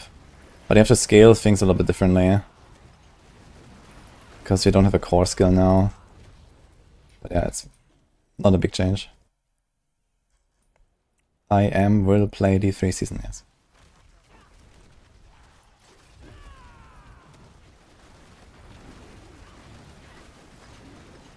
I'm expecting to play it for like around 4 or 5 days or so. So I'm probably gonna do like a rush to 150 on hardcore and then maybe make a second class or something. Or maybe I'll just do like one class and do like a bunch of builds 150. That could be more fun. Probably just gonna go DH. Natalia, OP. Do a bunch of pushing with the kill streak theme. It's gonna be funny.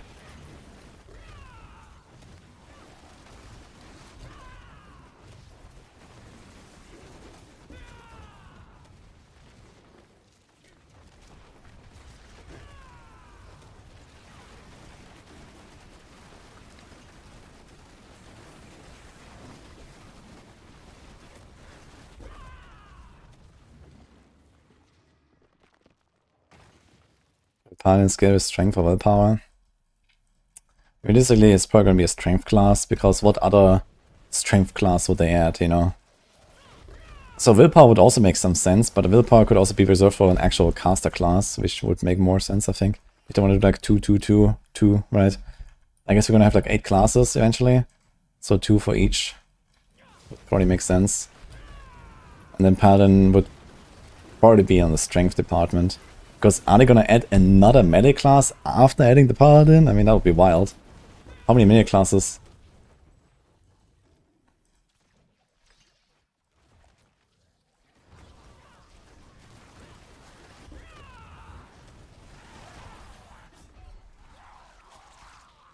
Unlucky. Yeah, cold damage is my lowest by far we have. Okay, we have one more point, so we can do this. Run is saved.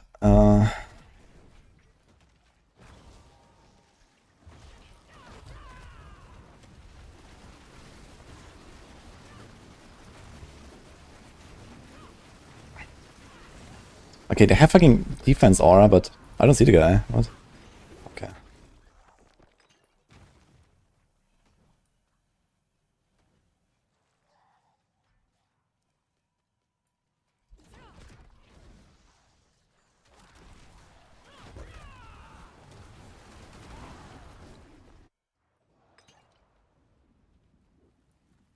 Nice. Okay, let's go. So 940.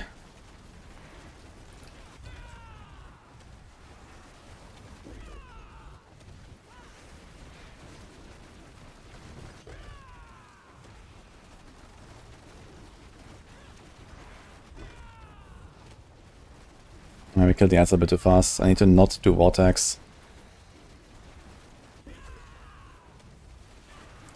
Let him just shoot me.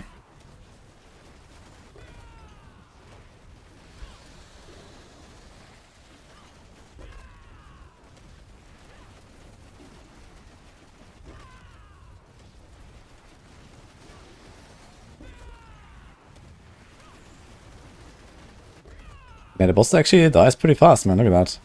Many of ads.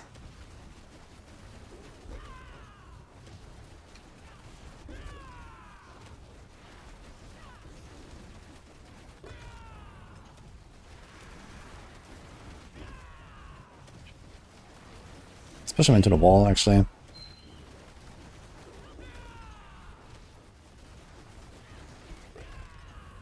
Go right here. You got this. Right here versus Spirit.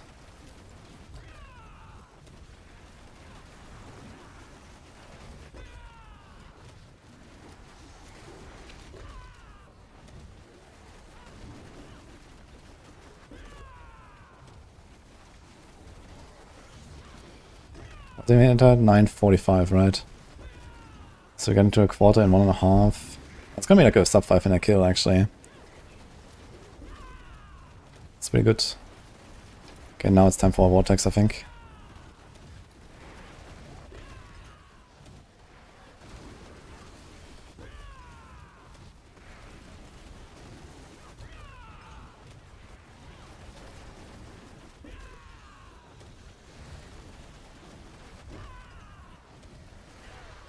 Fuck. So we got to 65 into 20. I can't do another attempt now because I don't have another skill point to spend. Yeah, like it's gonna be around 5 minutes kill. That's actually very good. This is kind of comparable to Rake and Quill. I think it's slightly weaker than the other two. But not much. And it's mostly because we don't have Starless, we have like shitty aspects. If the aspects weren't that bad.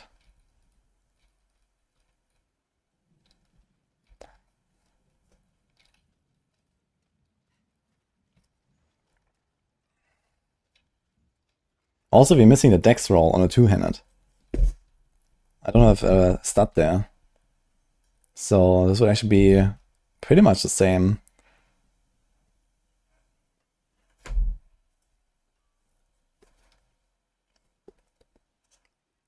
And we have the wrong ring. So the Dex roll would be probably at least half it here. How much Dex is that? 300? 530, holy shit. That's a lot of Dex. So 390. Like that alone is like over a pit tier. And the ring is probably another pit tier. And then the boss kill would be sub 4 minutes, I would say. And that is on the level of what we did yesterday with the other builds. This is really good. Yeah, well, nice cut. 90 on Rock Splitter. Is this without the pants?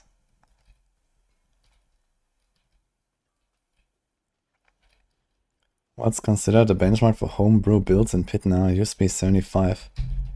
Well, I don't know where that benchmark came from. And I mean, it always depends on what you want to do, right? I mean, 75 is like a very low target if you're talking about a push. It's a good target if you're talking about farm, I think.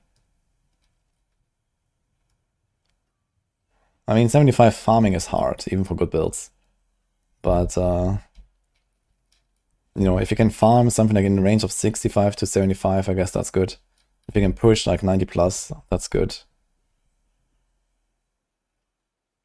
Starters plus Starving Ravager works, yeah, I know. But this is not worth it, I think. Like, Mystic Circle potency is extremely strong, so even if you have weak aspects, I have to give up an aspect and another aspect to then get Starless and nothing else, right? I don't get core ranks, I don't get anything. So, it's kind of scuffed.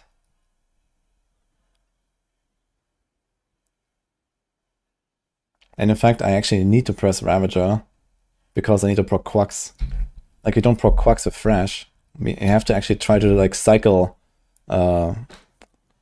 something every 1.5 seconds or so, right? You have to cast 8 Thrash, which is probably like roughly 1.5 seconds or something. And then we have to press that button. So if you actually like time this better, you can get a bit more damage out of this, because my Quacks is not really as much uptime as it should be.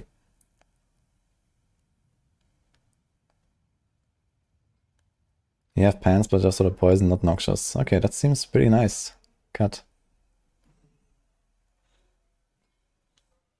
So he's still running Xan, no Quacks.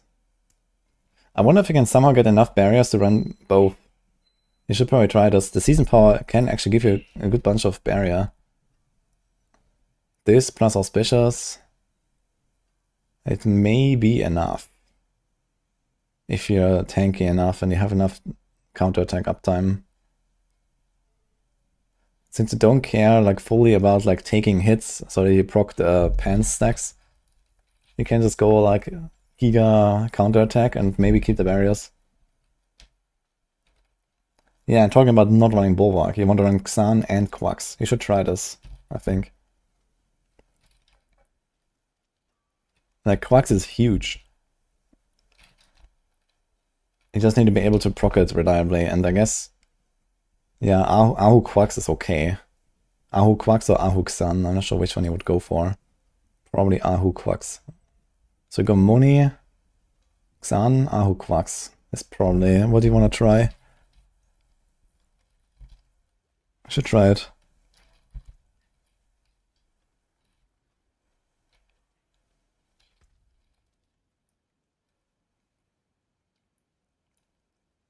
And then the Season Power for the barrier. We have this. What is the shortest cooldown here? This is every 5 seconds. 4.3, but it's a fucking knockback. Yeah, so basically that's the only option. But every 5 seconds you get a 4-second pretty big barrier. So this could be enough if you don't take too much damage.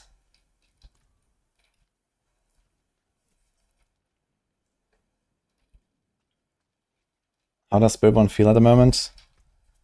Yeah, currently Spiritborn has like 3 S-tier build variations of this pants plus Quill. So it's looking like at least 4 S-tier builds, I would say.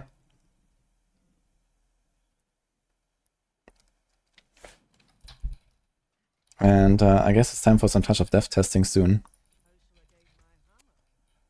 I think I've seen what he wanted to see for now. This is good enough. I didn't make a planner yet for this, but I should. Thank you, VJGG Max. Is Quill better than this? I mean, how much are the all-power nerfs? Let's say 80%, right?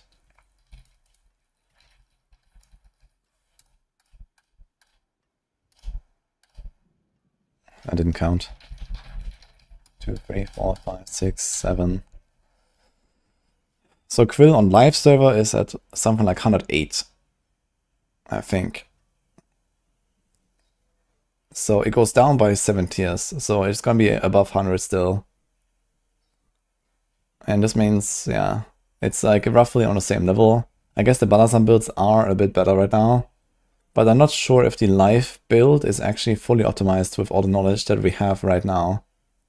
So potentially the live server build can be improved by a little bit. And so it's probably going to end up pretty similar. I think the balazan builds, I mean, okay, these hundreds are really easy, to be honest, right? I'm just walking in, and I cleared with like 5 minutes left and shit. And the live server pushes, they're like already pretty optimized and fishing and everything, right? So this is stronger, but not too much. Like maybe 2-3 tiers.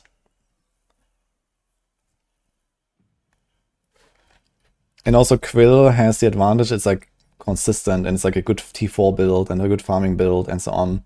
These balazan builds are not that fast. And then Quill, you do like a few changes and you have, a blaster, tier 75 farming build. And you one-shot T4 Belials, no problem, and all that. And you just fly for 9 dimensions. And you can't really do that so easily with balazan. So that's the big advantage on Quill. It's just like a better all-rounder. This is mostly like push and bossing maybe. Like, despite the single target being relatively weak, you saw earlier, right? I was just like one-shotting Belial basically on a good proc. So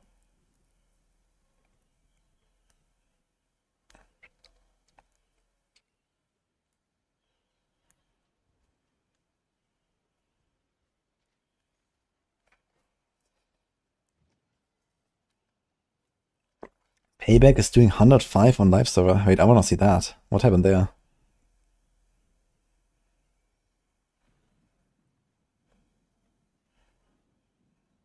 I have not heard of that at all.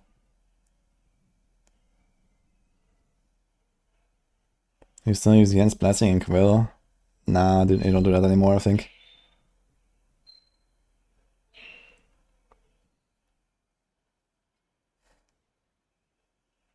You just put rest on your gear somewhere.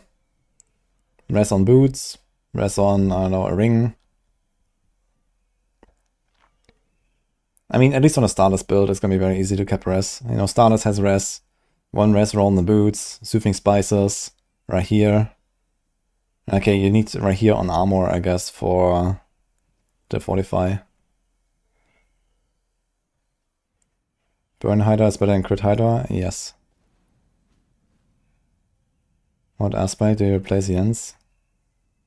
I put Duelist on boots.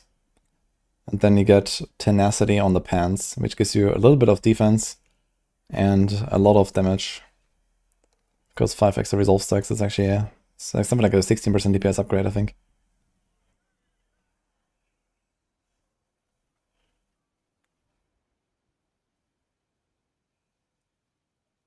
It's a secondary effect of bottled wind, where the potions are coming from.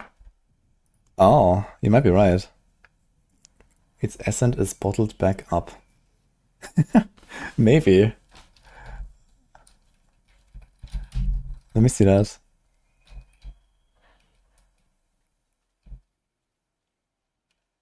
If overpower is dead, how does Quill work?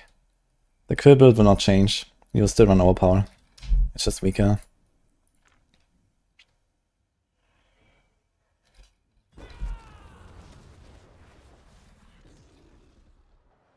Yeah, you're right. This is where the potion comes from. That's actually hilarious. That's actually really nice, because it just constantly got potions. Like for rogues, this is good. And in general, like when you don't have like perma barrier on like a build or something, you just get potions. Kinda cool. Huh.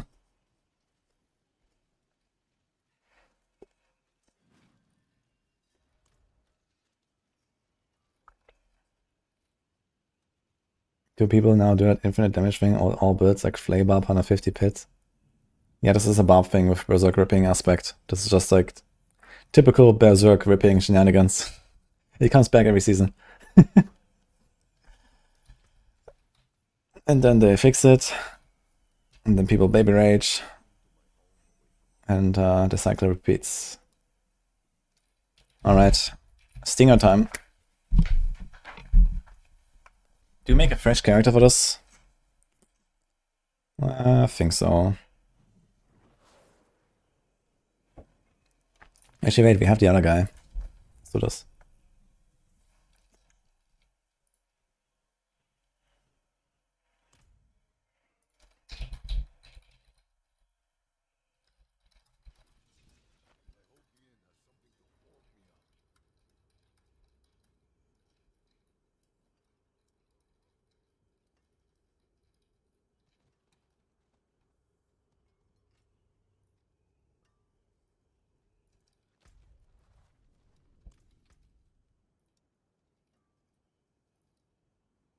Hand sanitizer, do you have like info about this payback? 105. I want to see that.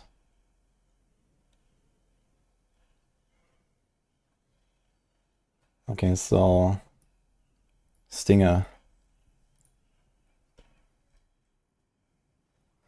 Here, Jakov. Oof. Res. Yeah, Rakanov. Do I still run Rakanov?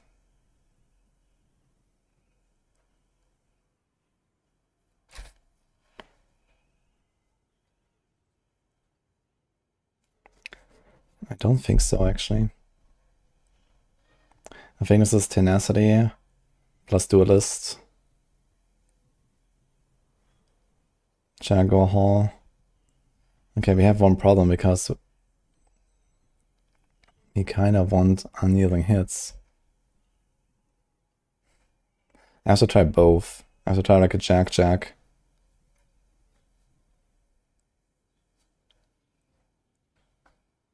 And the thing is, we don't need a lot of cooldown if you go loyalty.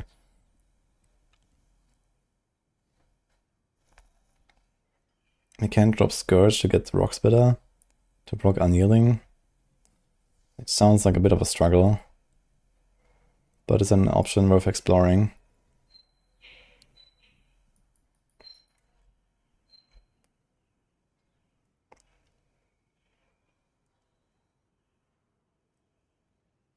Then we could also get Resilient Temporal.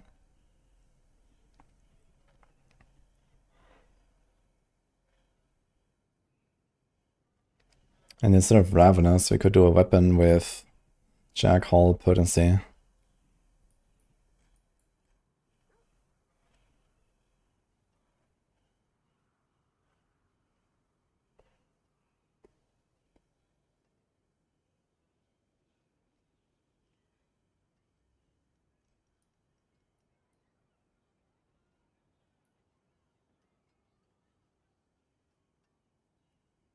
Like this, we can cast it every 6.5 seconds with Jack and Shell. And this we can cast every 2.5 seconds. We could also put Concussive Stomp instead of Rock Spitter, which gives us some barriers. And we just kick. How's that sound? What's the animation length for that? Does it have charges? No, it does not have charges.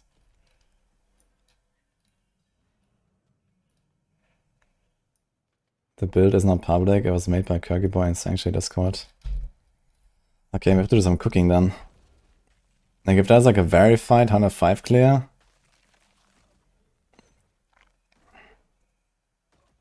I wonder what he did. Seems pretty sus.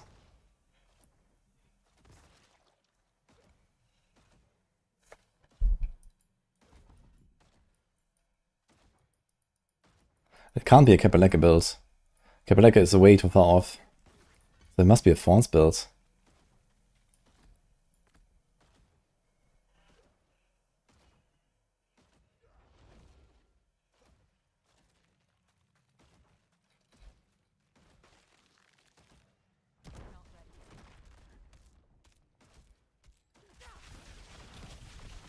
Dude, this Concussive Stomp is really fast.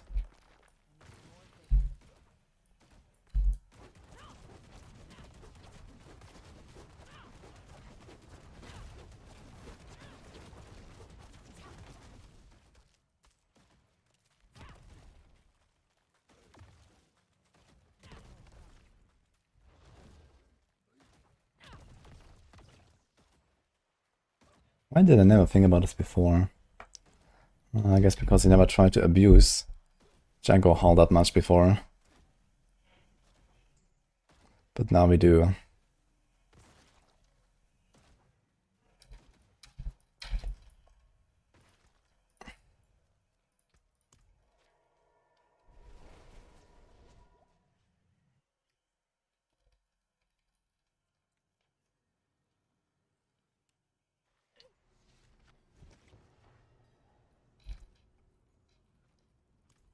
Maybe one's going crazy with Kapaleka RCR.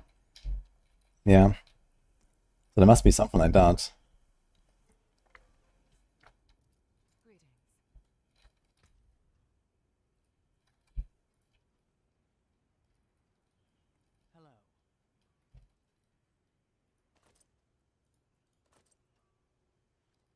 Terror, Armored Hide. I could maybe keep this. That has attack speed, Mystic Circle, Hunter. I can probably keep that.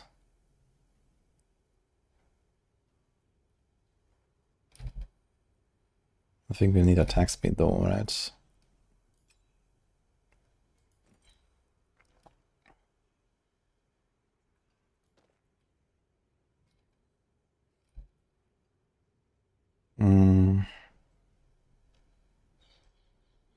Mystic Circle, Quill. Alright.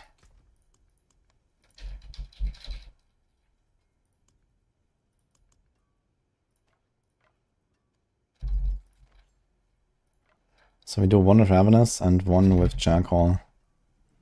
Maybe we should just try straight up Jackal first. We put Plains Power two-handed Infestation Pestilence there. Kneeling here.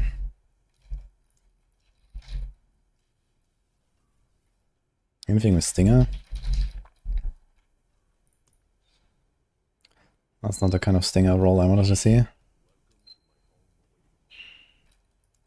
Stardust.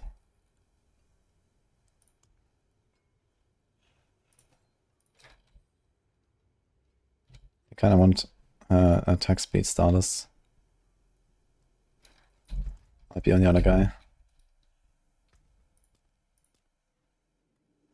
Actually, what about this one?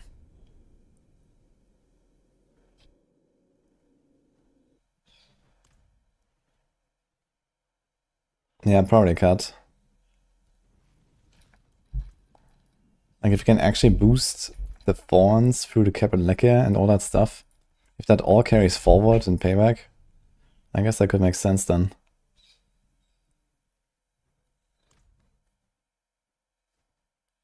Druid is so nerfed, there's no good build on Druid now. Yeah, Druid seems pretty disparage, I'll have to say.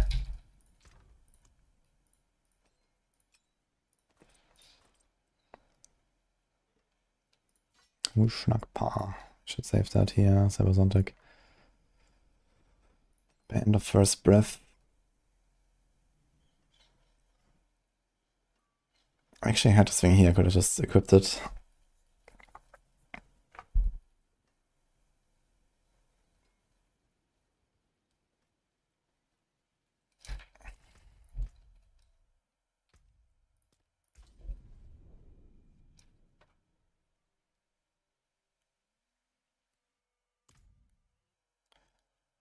Didn't know it could work with Kapaleka since it's meant to spend all your vigor. It's very easy to get tenacity online since you still generate vigor from something like, you know, for example, fitness glyph or sapping and these kind of things. So it's not hard to get tenacity online. Usually I don't even think about it.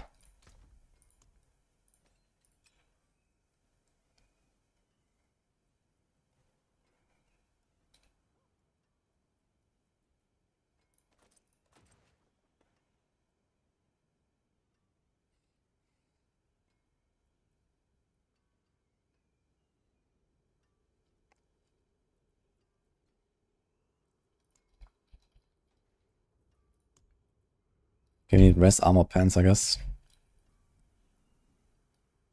Something like that.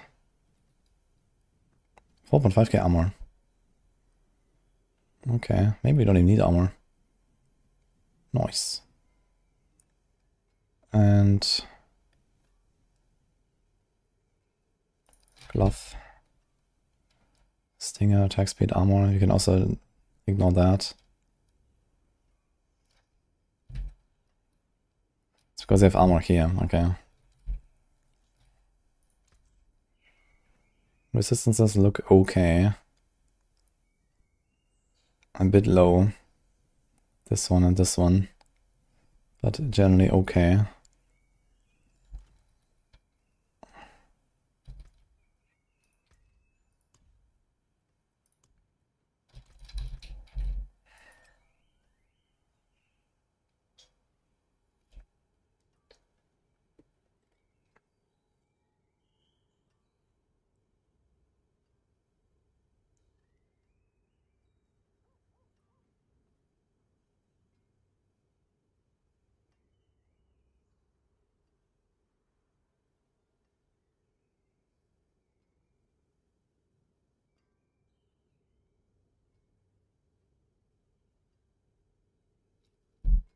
That's the wrong ring.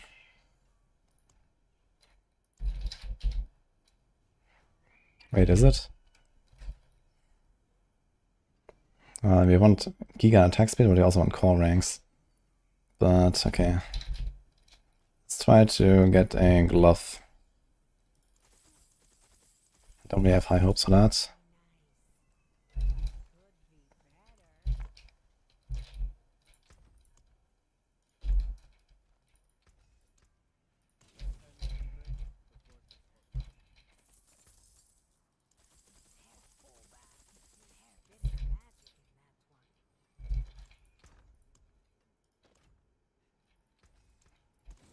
Maybe just take something that has like live attack speed and we'll see. Try to roll stinger. +3 core skills. +2 core skills. I was gonna take that one, fuck it. So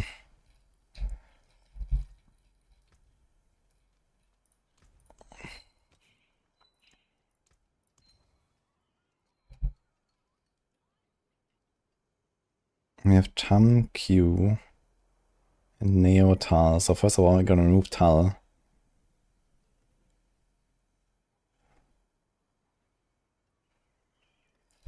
I don't have a good way to block Quacks.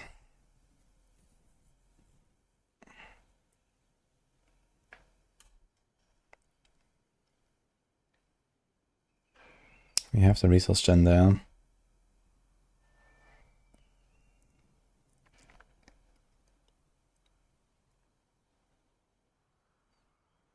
I think you do Tam, Quacks. And then, I don't know, yeah, Neo, dude. Let's see. The question is, do we need the heal? We already heal a lot on this build. We don't have great lucky hit, so I think this is not it. You could also consider Ahu Quacks.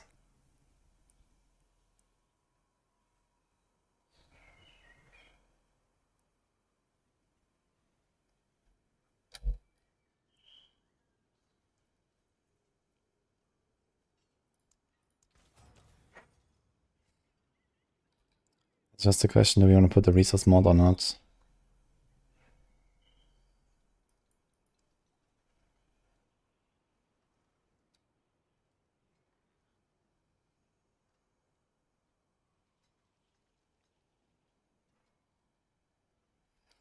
Here's an interesting thought. If I fight an ad boss like Malice, this is really good. Because he can poison the guys without pulling them in with Vortex. And we get up to 5 extra hits every time. Which doesn't spawn more swarms. But it does give us more hits for Jaguar Hall. So if you want to specifically optimize around resurrected Malice, this is the way. But let's forget about that, I guess.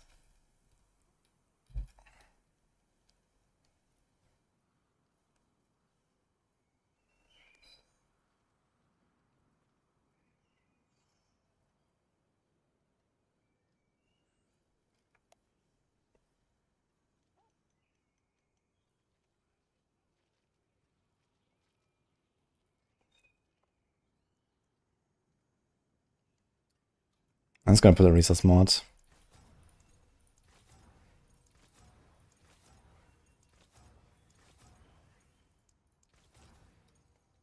It's not such a big loss. And we'll ensure that we can try Quacks, no problem.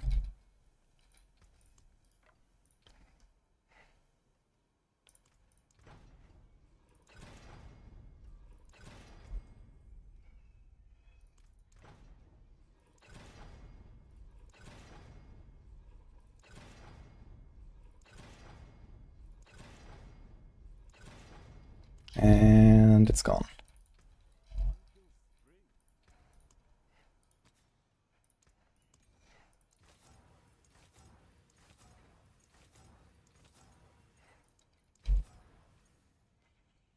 What's the point of more than 100% lucky hit chance?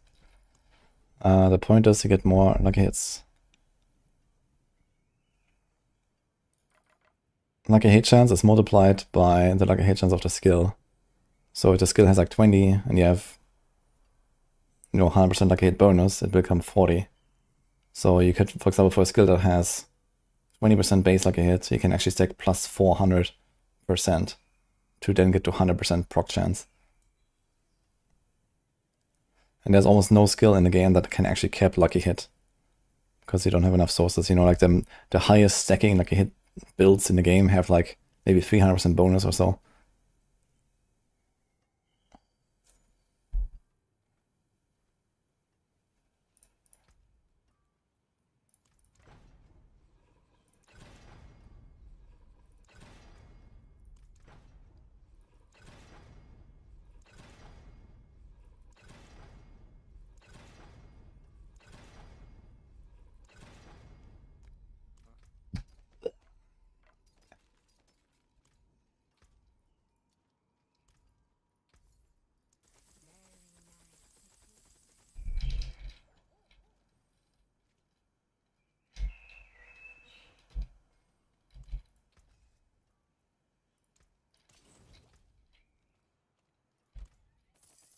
They really have to give us some tempo scrolls in next time. That would be amazing.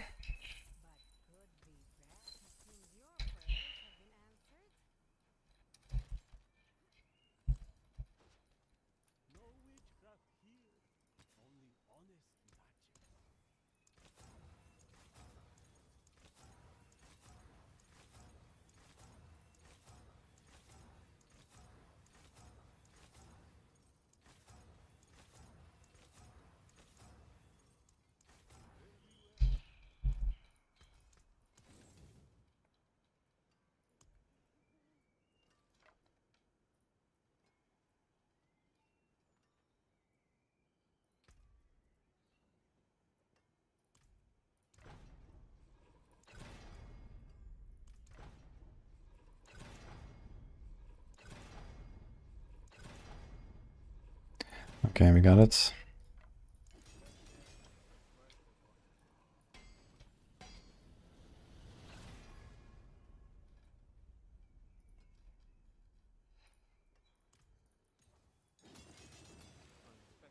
This is not, in fact, a mobile game.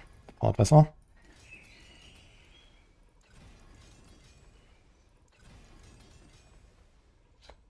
Okay, this is a decent masterwork outcome. Let's go.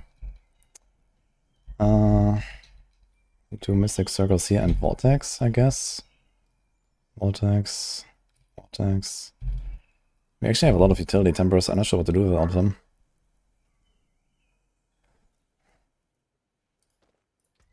Need to check if barrier generation works as a season power. That'd be kind of nice.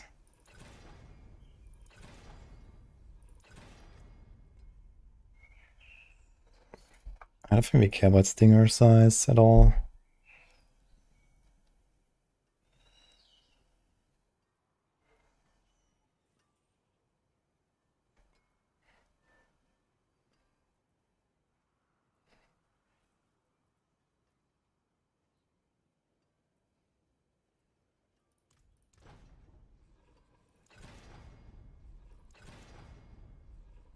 Okay, that's pretty huge. So to get some core skill. Oh, I'll take that. Okay. We have Giga Armor. This is looking alright. This is looking alright. Now, just put decks, I guess.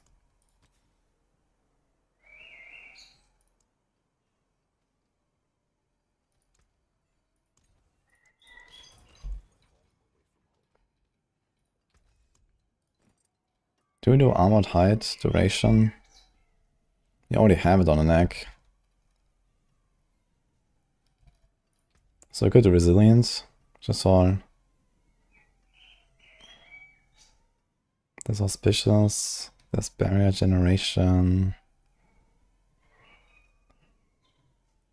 Resolve generated. I think I'll do Resilience. And Barrier Gen. Just hope it works.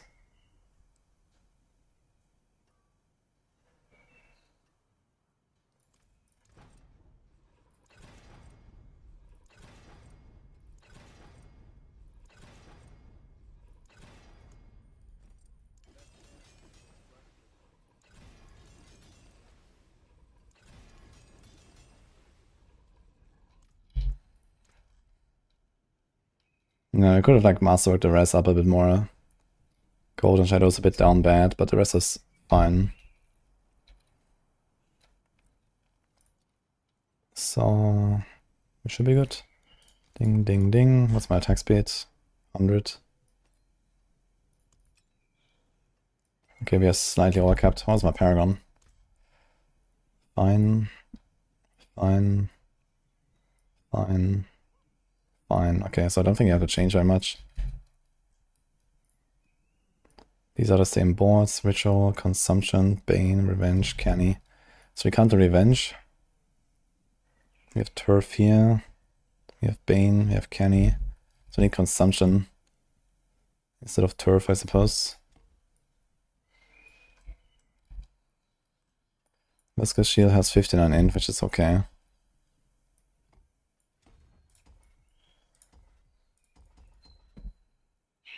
Oh my god. It's kind of crappy though. Why do we have it here? Bitter Medicine.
Here's attack speed we don't have. But we also don't need right now. If I didn't have the attack speed on neck, I can pick this and this. We have too much attack speed right now. Okay, so I got 69, 69. Colossal goes here.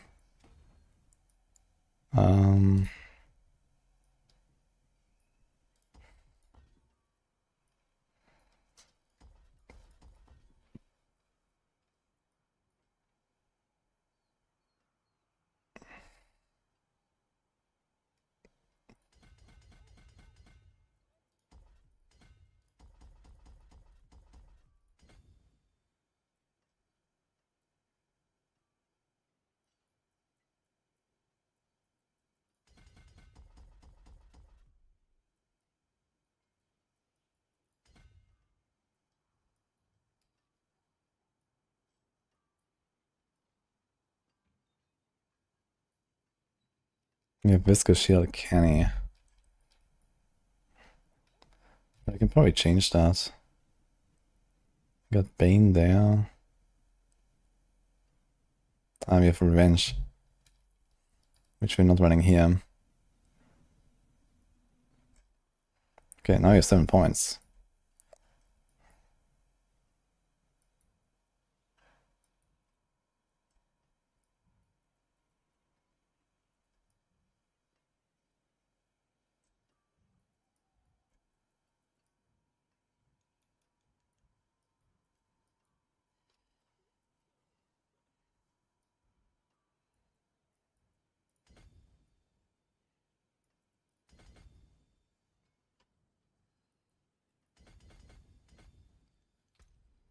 Okay, let's do this. Yeah, this is actually looking good now.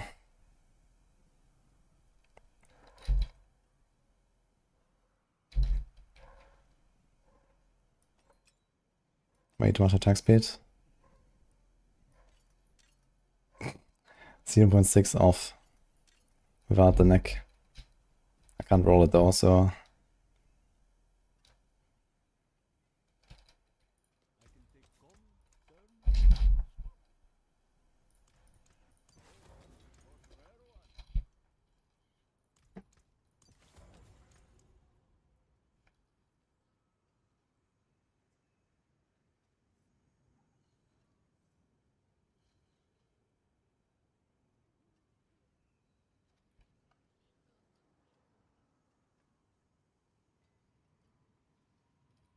We don't actually have room for this.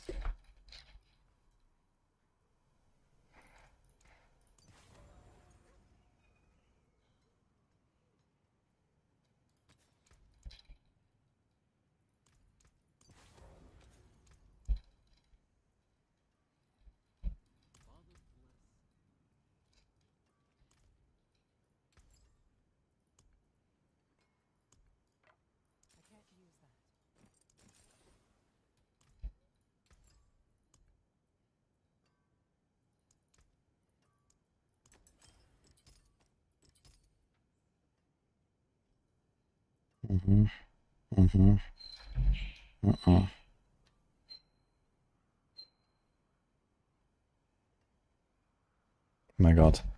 So...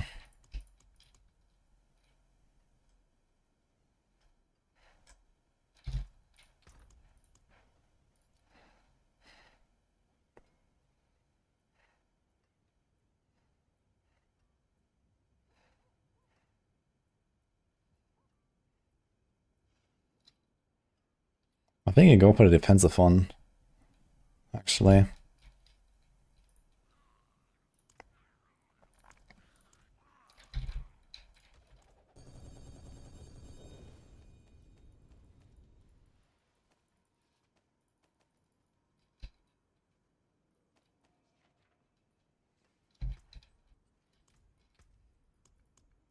Devour build does not exist well.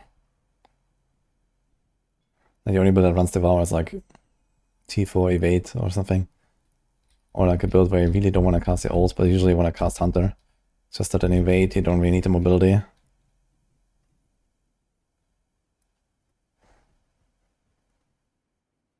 So let's do this. And we have this, this, this, this.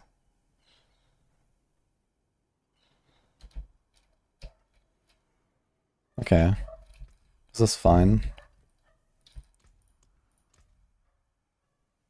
Do we care about this? Probably not really. On the other hand, it's like guaranteed dodges. I mean, why not? We just dodge everything. So let's put like 1 point there.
Okay, we need points. Badly. I kind of want to keep Perseverance.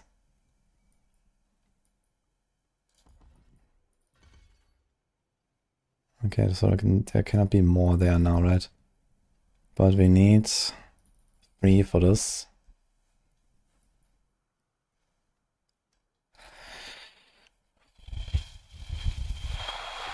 We could do without this, I think. We don't have Scourge anymore. We don't really need to knock down, I think. We can try and see how that feels.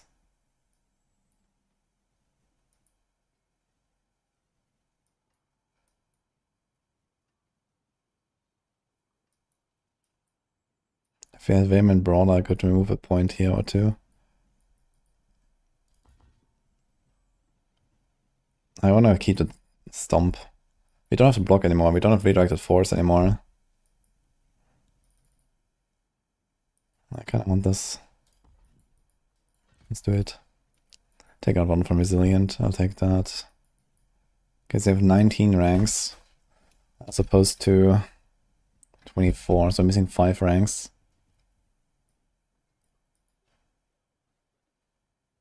Is it like extra cooldown for extra ranks? No.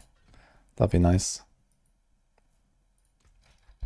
Dude, Concussive Stomp, unironically. Can you imagine? What do we do here? Tam, Q? No. Let's do... I don't really trust that. Unlucky hit is terrible. So, we're gonna keep Tam.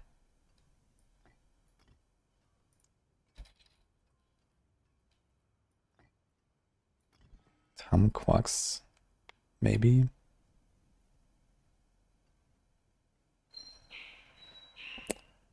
This should actually have Armored Hydration here and Mystic Circle potency there. Or maybe we just don't need the Hunter cooldown. I kind of need the Hunter cooldown.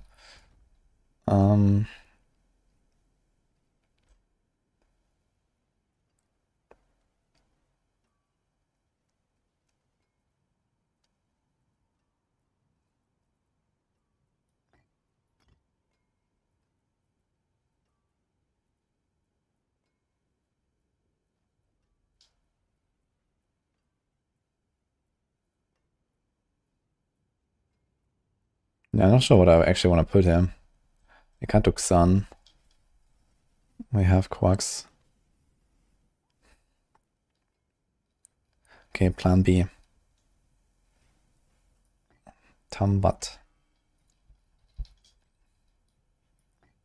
Xol. Quacks.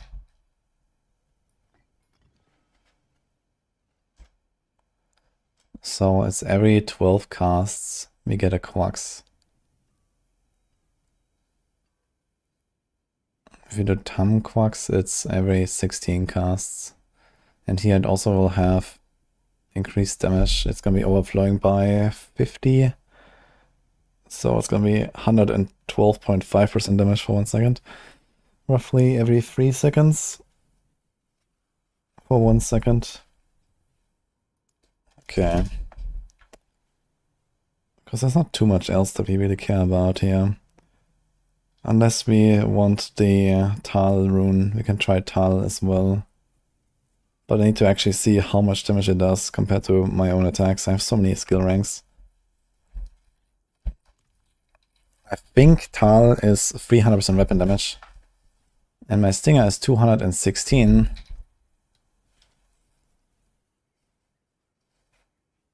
And I have the wrong aspect there. So...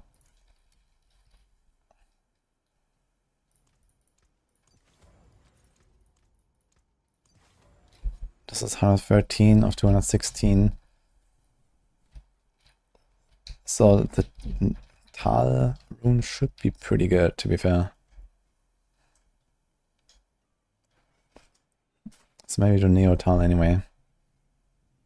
Instead of Tambat. I can try both a bit. 5k armor.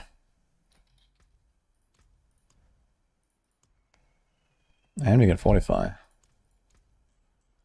And my resists are a bit off here. But that's fine. Let's try it.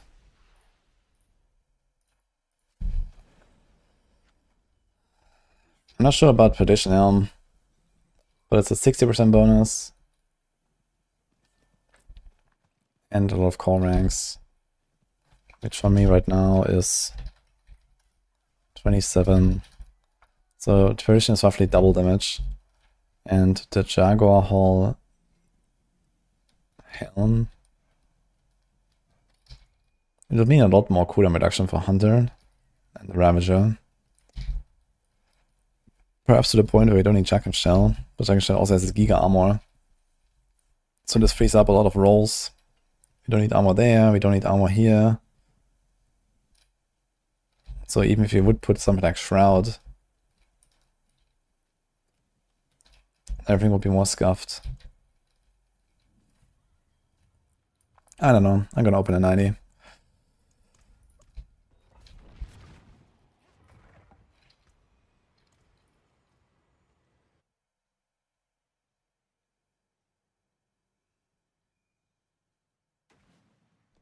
You miss evade days. Evade is pretty good right now actually on live server. And about to get better basically next season compared to other builds.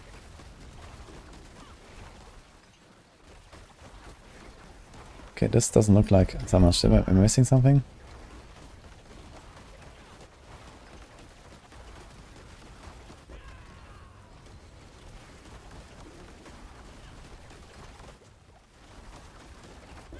This looks unexpectedly weak. Also, we are not really proccing barriers enough, I feel. Maybe we are, but we're also taking heavy damage all the time.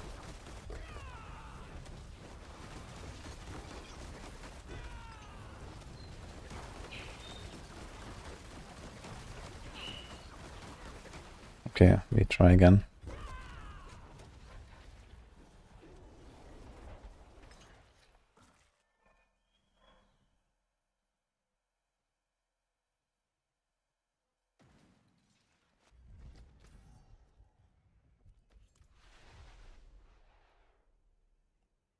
Why not Swarm Rune?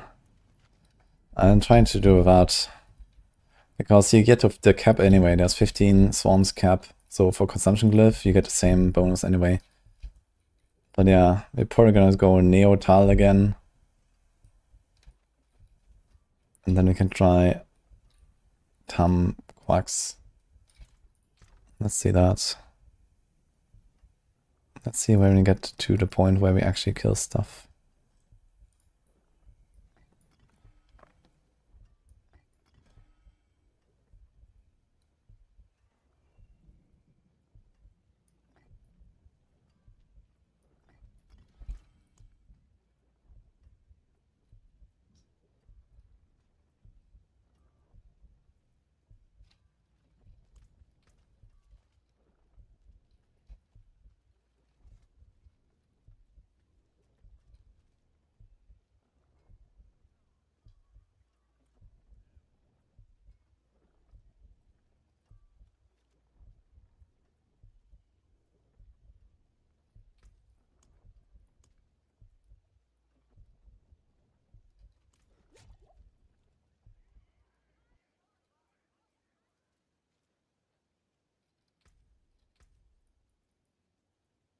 We do have Noxious Resonance.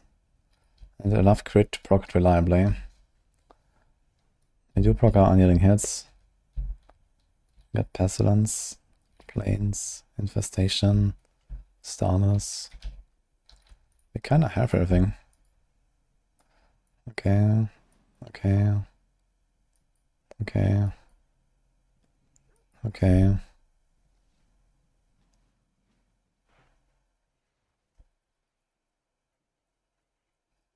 I don't think we're missing anything.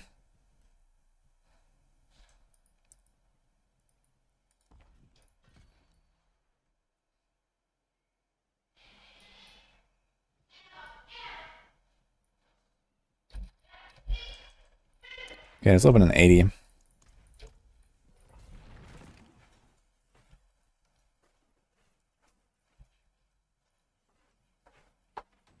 What's going on?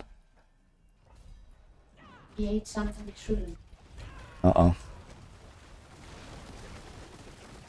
Bad boy, Melon. Grab him. Can you?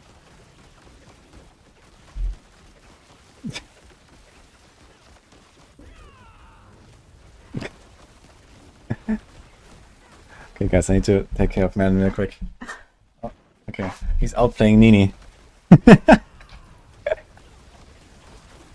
I need to remove it from his mouth. Okay, 1 second.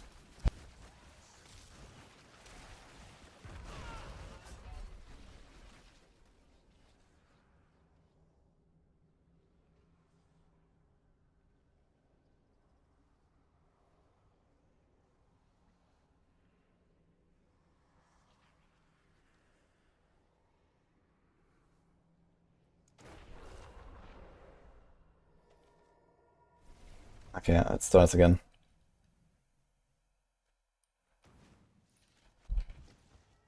Apparently Merlin ate something that he was not allowed to.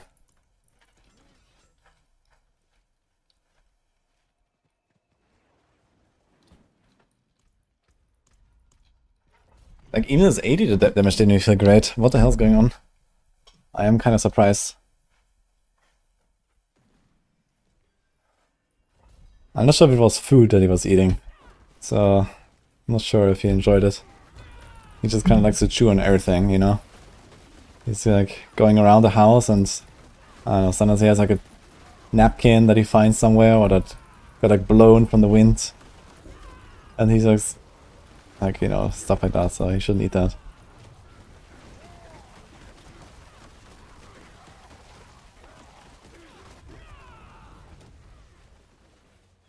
Yeah, this is looking bad compared to the other Spiritborn builds, I gotta say. I did not expect it to be that weak. This is way weaker than I expected.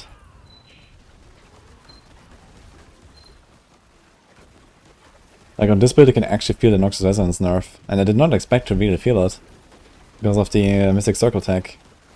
But it seems bad. And this might actually be a Capelleca Stinger angle. I might have to try that actually. Maybe do quill testing. I'm gonna do a Capelleca Stinger. But I'm gonna do like a run now or two. And then we're gonna try the original build of Gorilla Hall. Which I think is gonna be way weaker than this. Like, this is like a Noxus Resonance build and we don't really feel the AoE. Like, we're not gonna kill the boss. Straight up, we're not gonna kill the boss, I think.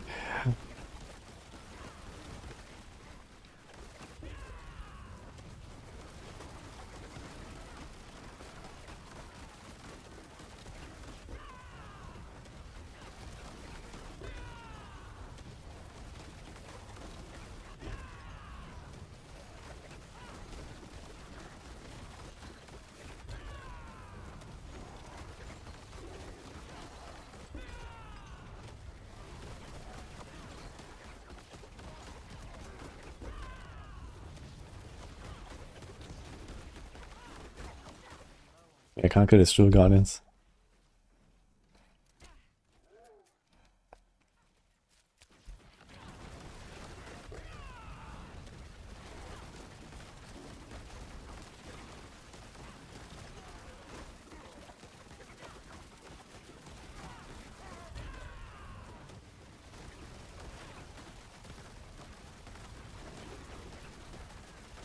Lag.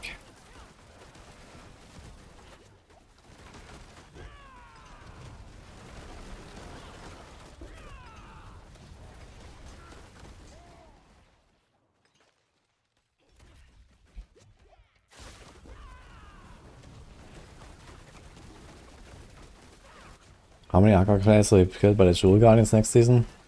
Oh, a lot. They actually do a lot of damage. They have like some weird like infernal chains mod or something. Which I don't even know what it does. But it fucking kills you. They do a lot of damage.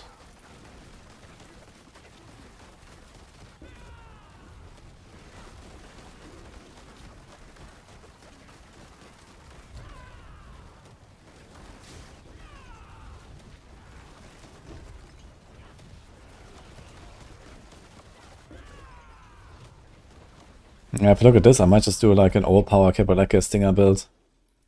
I think the swarm stuff is just dead. This seems really weak. Like 80 and I'm like struggling. I'm probably not gonna clear this. Unless we get like a really good boss.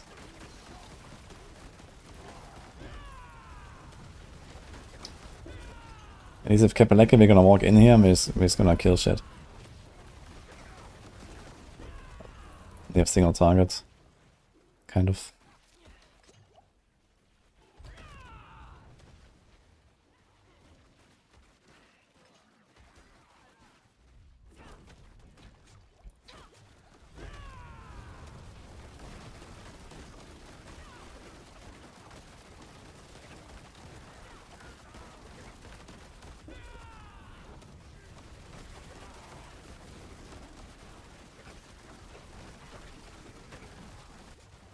Relax, man.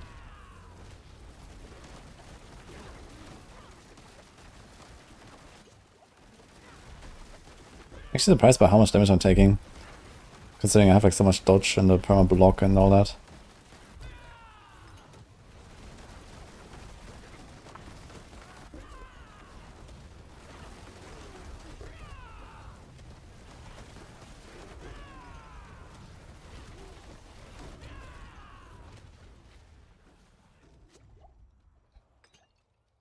The best key passive state we've ever seen in terms of usability.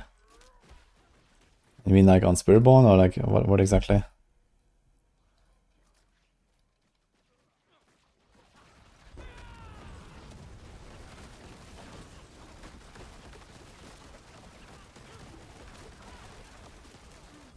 Yeah, I mean all key passes are being used, so there's that. Although Vital Strikes is still like a pretty niche thing, I'd say. The thing is that Vital Strikes is only useful if you combine it with a Cursed Touch, but then you don't get like all of the interesting stuff. You just get like a damage multi that is not really much better than Adaptive Stances without any additional bonus from Adaptive Stances. And you have to give up an aspect for it. So the only build where Vital Strikes really works is like Evade. And nothing else, because it has 100% guaranteed vulnerable application. And even then it scuffs up, like Pale Soothsayer for example.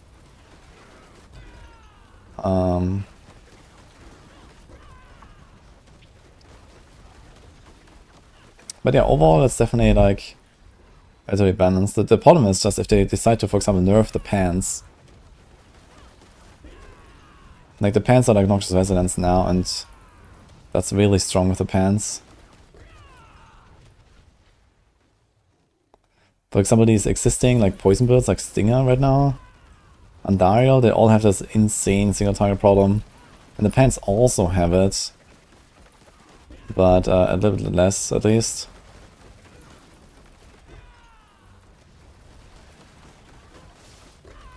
But yeah, right now this looks like we might just play Kebaleka Stinger if you want to do Stinger.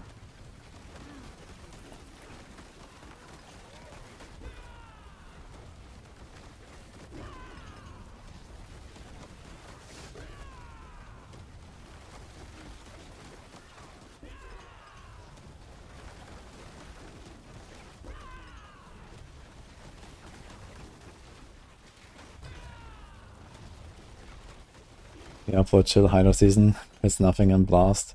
Yeah, Hydra is like a bit too passive for my taste, I think. Like, you know, especially with this, like, you know, spend all your mana, like you can't even spam the Hydra and so on. Like, it doesn't feel like great, I think, because you're just kind of waiting, doing nothing half the time. And you just like walk around and, you know, don't know what to do. If there was like something I could spam, where it's like even like a tiny bonus, you know, every firebolt I cast in the last 5 seconds gives me plus 10% damage to the Hydra or something like that. You know, at least there would be like a reason to press a button, but it's not like to the point where you would feel bad not doing it. Okay, perfect. Shit, single target boss. Let's see if I can kill him, guys. I don't think so.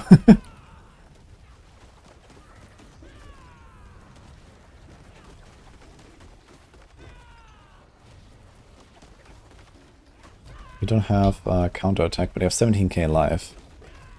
Should be alright.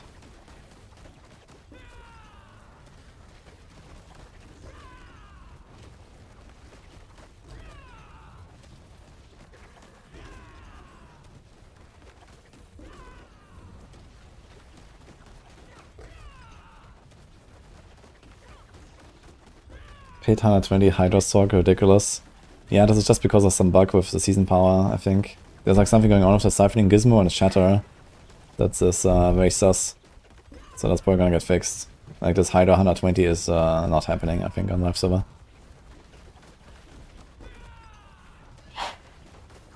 Somehow it gives you like ridiculous shatter damage. Gonna try Andy on Sorc. No chance. Like, Spiritborn is a class that does Andariels the best, by far. And yesterday I did it a bit. I can clear pit 90 to the boss in 3 minutes and then fail the run. So that's pretty cool.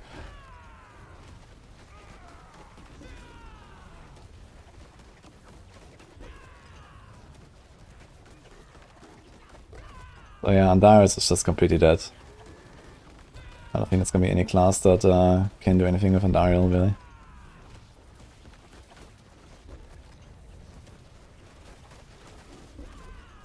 Something minion builds. I mean, it's okay for, like, you know, as I said, you know, I think it's okay for minion builds to have, like, a relatively passive playstyle option. You know, some people just like that, and that's fine. But I would like there to be at least some bonus for pressing some buttons, you know? It doesn't have to be a massive bonus. As I said, you know, give me something like every firebolt I cast in the last 5 seconds is a 10% bonus to my Hydra or some shit. You know, so it's like, okay, if you spam it, you get like, you know, a double damage Hydra, and if you do nothing, you know, you still have damage. So it's like, okay. You also get like a bit of like an, you know, intensifying ramp on the boss fight, for example, right? Where you actually need damage more than on other targets. So on the boss, maybe you try to spam it a bit more while blasting through the run. You know, you have a bit less damage, but it doesn't matter. So there needs to be something like that to make like minion playstyles a bit more engaging, I feel. Because if you just like cast a Hydra and you don't even have anything to press, there's nothing you can press, you know, that feels bad.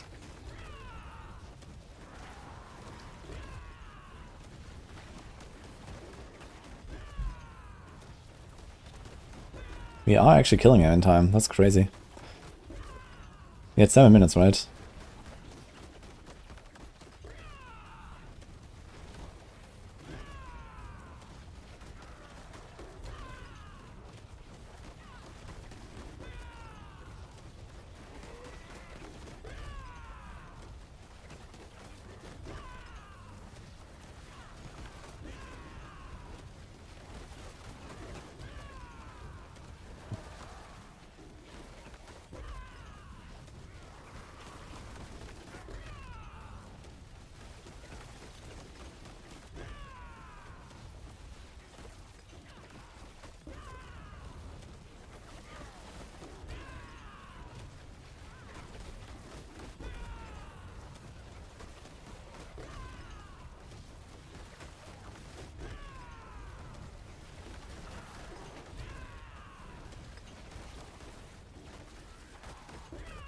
Yeah, 3 minutes for...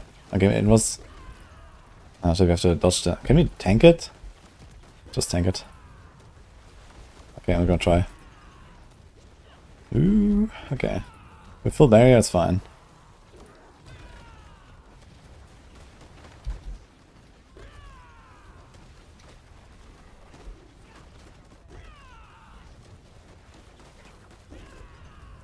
Yeah, it's gonna be tight. So it's 4.5 minutes. Like 4 minutes to get to 50. Now I have to dodge a little bit more. We had 7 minutes.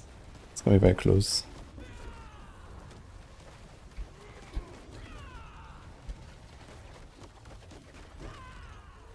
We don't have Tyrant's Bane.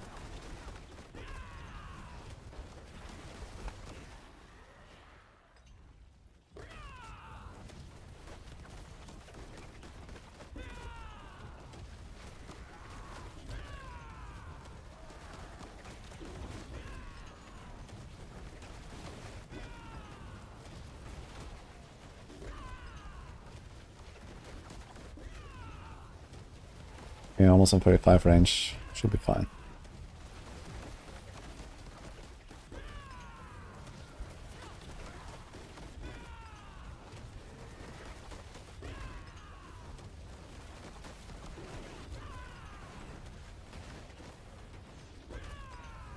I actually just had a very interesting idea I need to try.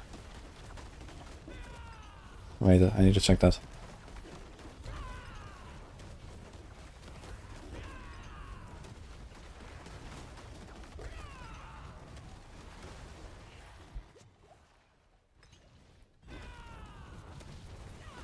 One minute. Yeah, it's fine. Being blasted by Elias though.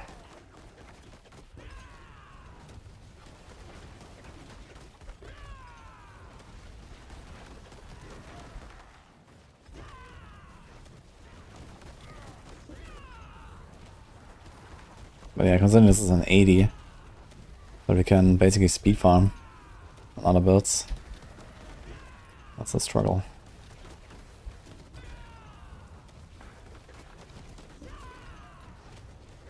And I mean, if I had Spirit Caller, okay, this would be like probably a 3-minute boss kill instead of 7 minutes or something.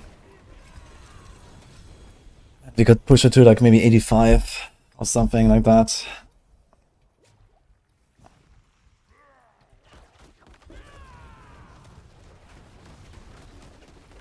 Okay, screw that guy.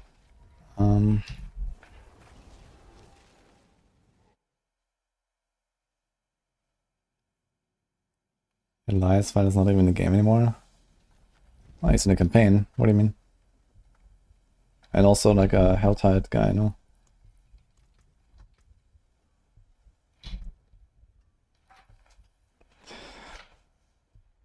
Yeah, I just realized you can actually use Centipede main hall to proc infestation and swarms.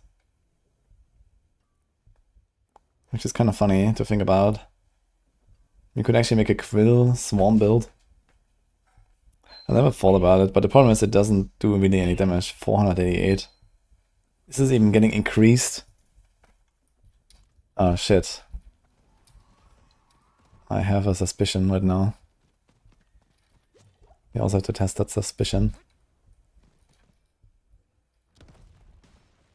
So it does go up. But does it? Time for science.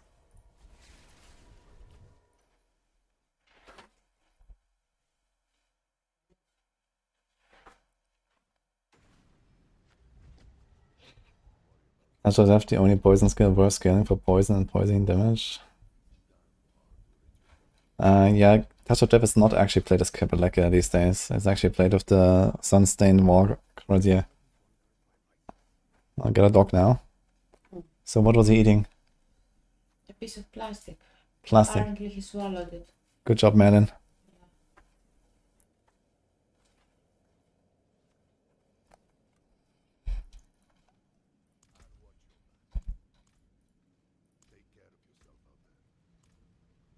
Nice sheep a lot.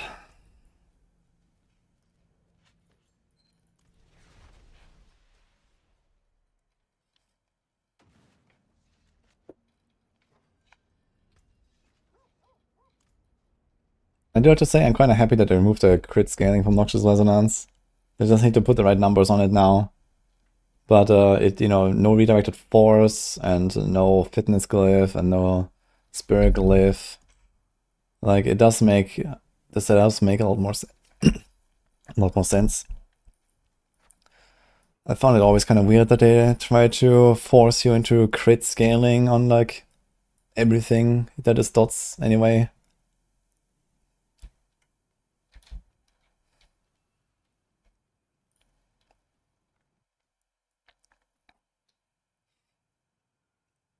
I would like the new female season 9. Yeah, it's pretty whatever. Alright. How do we do science? Shit. Let's move this. Let's take that. Move this. And keep that. And keep this. And do this. Yeah, the problem is we're gonna apply some random dot here. So it's going to dilute the results slightly, but it's not gonna do much, I guess.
What?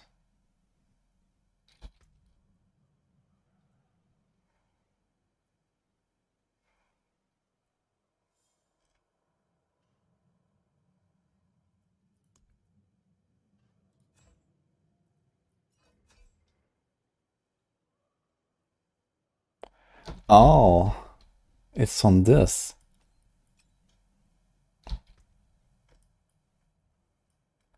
And that's kind of convenient.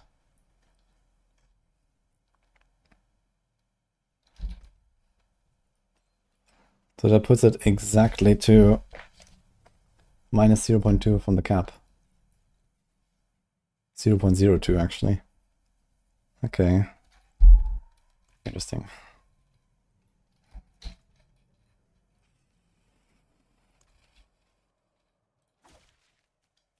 So my centipede ticks for 117.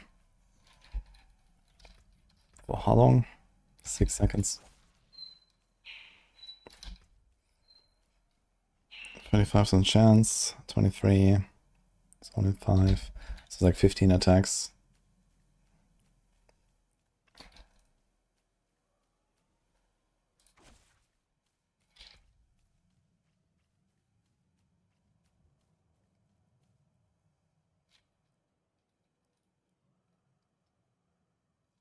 We actually should do this so we see the behavior properly. Shit, we're gonna get hunted. Okay.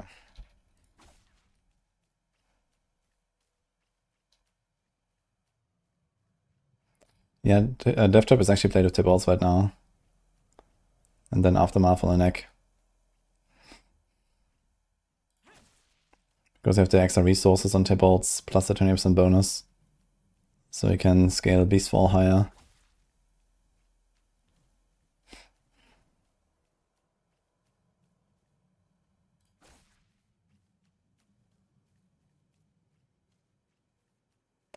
That's gonna take a while. Is that a better lucky hits option? 31.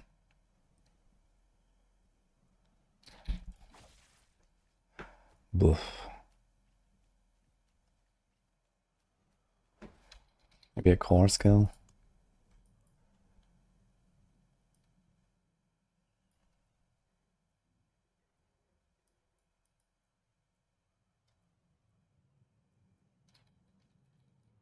Crushing hand, nah, it's just a gorilla skill.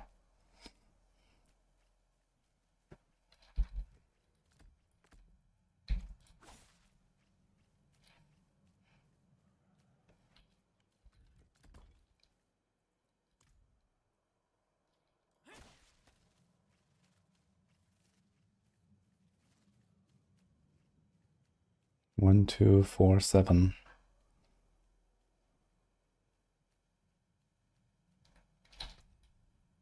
Wait, what?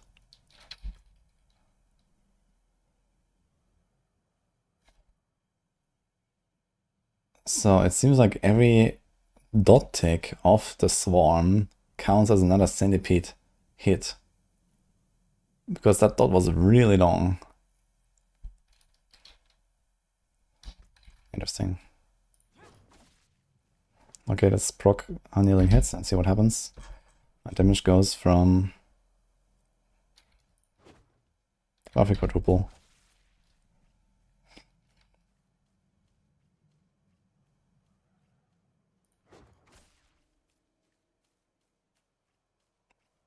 Aftermath, defense tempo on neck is what you need with Tibbles.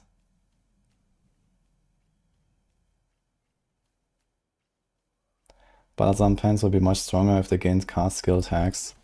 Of course they would be, but balazan is already like basically the strongest build in the entire game. We don't need to make it even stronger. If anything, I expect a nerf.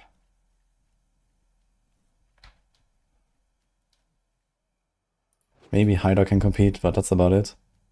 I don't think there's anything else that beats it.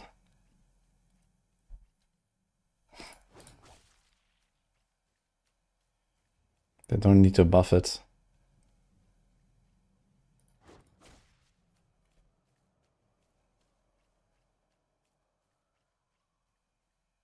We already have, you know, an insane dominance of balazan on Spiritborn now. So they don't need to do anything, I think. We have a Rake version, a Quill version, a Thrash version. Like all of the like shit builds you can basically play with balazan.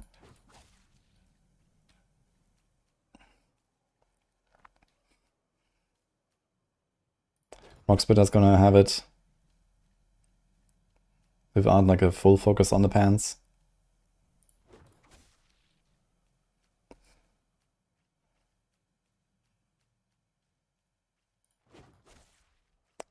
Oh my god, man.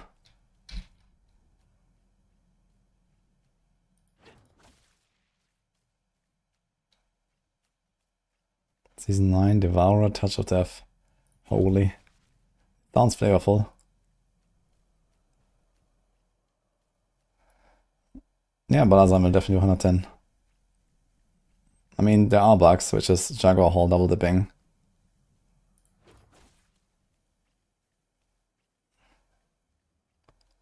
But yeah. I think you have to redesign Jaguar Hall. This whole like damage echo shenanigans is just like always gonna cause problems. But I probably can't do it this season, it's like too close. But maybe for season 11 they should do a redesign on Jaguar Hall.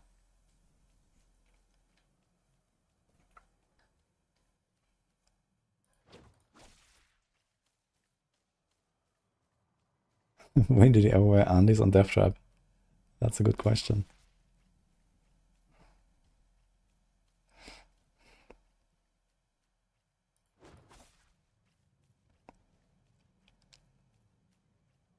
You figured Jaguar is intended? No, it's not intended. Like double dipping is generally not intended. You know. Why would you be able to double dip on multipliers? It makes no sense. And also only some multipliers work. Very few of them. Double dipping is always causing issues.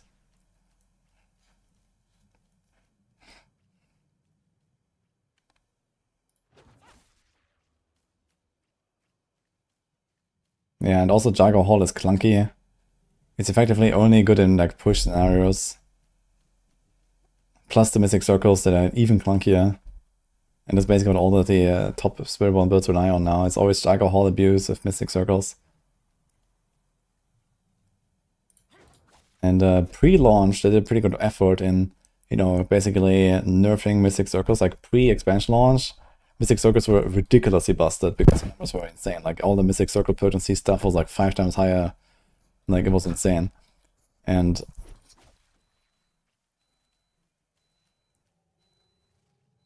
okay, this very much looks like it's not functioning.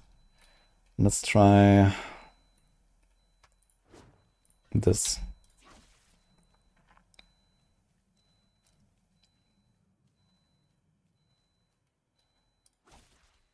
So they basically killed all the Mystic Circle stuff pre-launch, which was nice because it was just not really fun to play Mystic Circle on every build.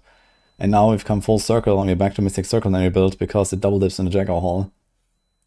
And the builds just become less fun. Like I don't think it's that fun to play around Mystic Circles. At least like 44 content, I don't want to do that shit. It's fine for pushing. I think in pushing there's like, you know, some strategy and like tactical gameplay and stuff. That's okay if you do like a 10-minute run.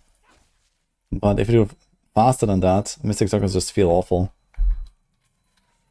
Maybe if they give them like a 5-second timer instead of a 10-second timer. Or something like that. Okay, I'm actually bamboozled. It looks like undealing hits straight up does nothing for this. Despite the snapshot. Let me try this again. I'm gonna do another one.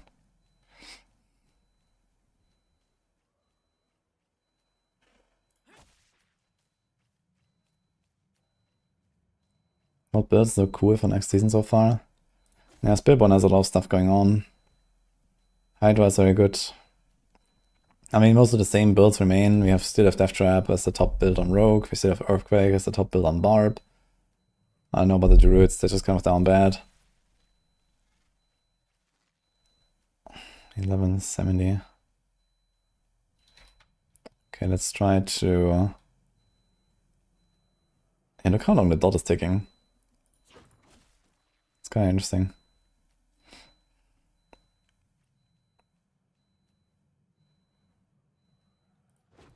Mystic Circle should automatically move with you. I would be okay if like they allow, like you can run Sky Power, and when you do the thing, the Mystic Circle will stick to you afterwards, or something like that. I think that would be okay as well, you know? But the Sky Power, it always requires you to evade to where you want the thing to be, and you also have to cast an Eagle skill while in the circle, which you just sometimes just don't do. So the circle spawns, and then you need to like run into the circle, cast your Vortex, and then you have to evade into the pack, and then you have to wait in the next pack, and you have to wait into the next pack. Like, it's just clunky. So if Sky Power would just like make it stick to you or something like that, I think that would be a fair trade for like how much power these circles have. Or just give it like a way shorter timer, like a 5-second timer or a 3-second timer, so that the circles just kind of keep spawning. That would also be okay. We're not trying the pants right now, we're doing Stinger.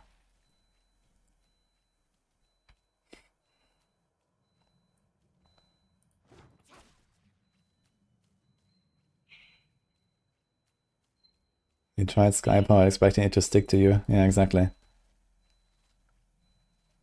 Okay, so I don't know, whatever I do, Annealing Hits is just not working for Infestation. Very cool. So it doesn't have the typical item snapshot problem, it just doesn't work. Even though it shows it works, look. But even with the snapshot it doesn't work. Which is kind of interesting.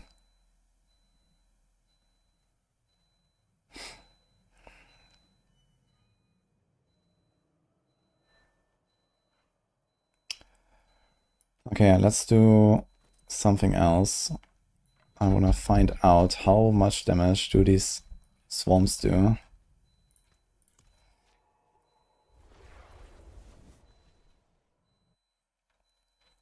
If only could roll onto Dawn on the neck. Yeah, okay. What if snapshots when you equip it?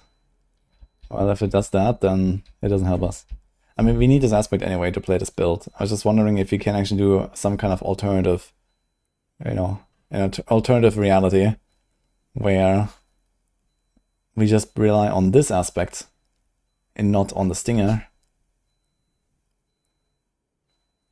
And we go Giga Lucky Hit. I mean, just for science, let's equip the Fist of Fate. Let me do this. How many swarms can I spawn, actually?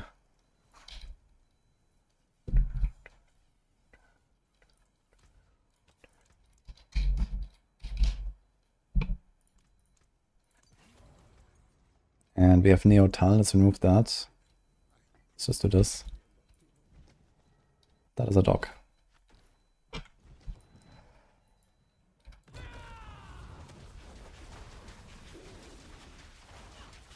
Do you have a rebounding?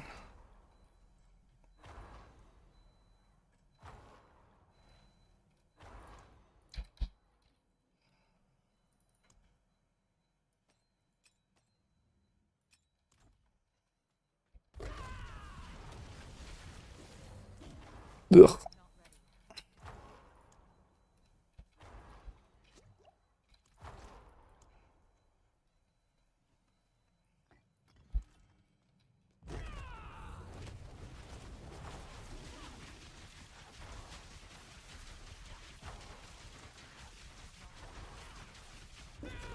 Okay, it seems like there is a cooldown. Because I think I'm getting way more lucky hits than what this shows. There must be some cooldown of like a half second or some shit. So you can't even make a build around it anyway. Like it straight up doesn't work with unyielding. And this looks, you see how regular these hits are? They're always at the same like frequency. I don't think we're gonna get more now. Okay, they're going everywhere now, so...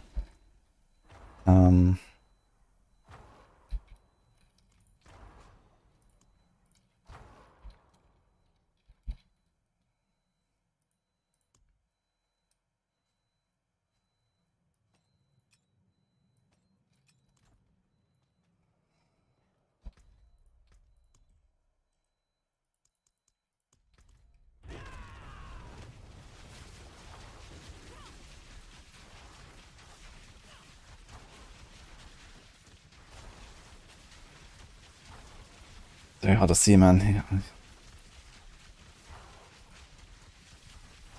What's up with all the blocking? What is that blocking?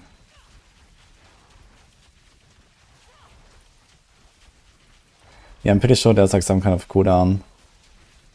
This looks like there's a spawning at the same time all the time. If you look at this.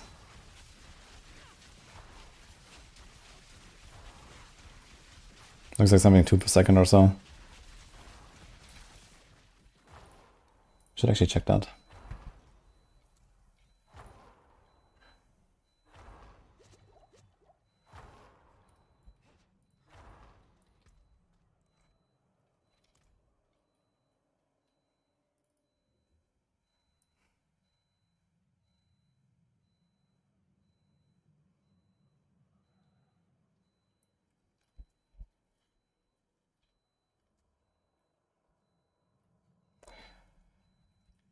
Okay, so it's at 17:29.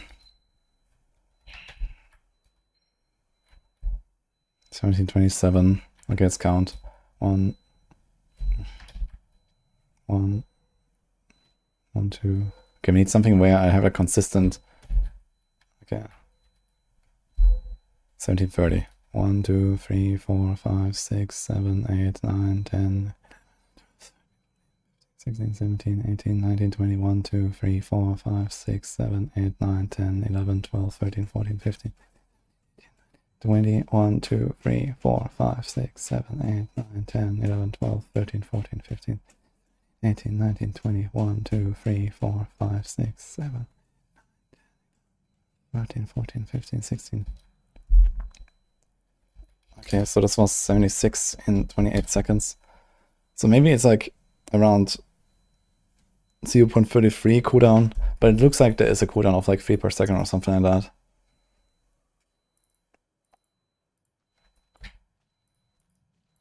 Because there were a few gaps. I didn't count the gaps properly, so sounds like about 3 per second. Or maybe like a 0.3 cooldown or something like that.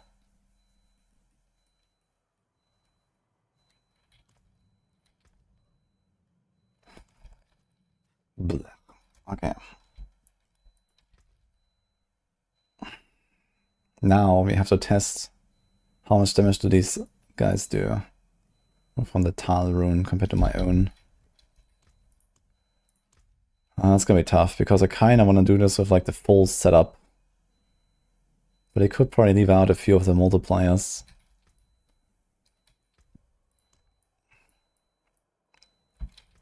To make this a bit consistent, so planes power.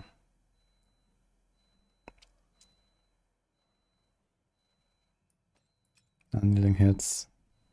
Oh, I wonder if annealing hits actually works for the Tal rune. I should try that.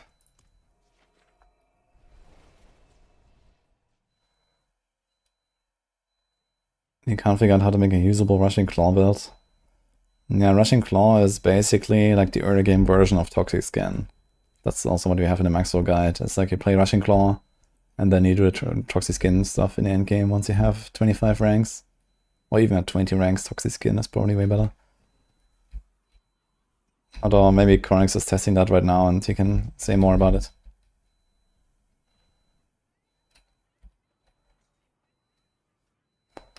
But yeah, for Rushing Claw to be useful, you need to go and play around intricacy. You have to, you know, press Rushing Claw, press Hunter, rush, rush, rush, reset Hunter, repeat.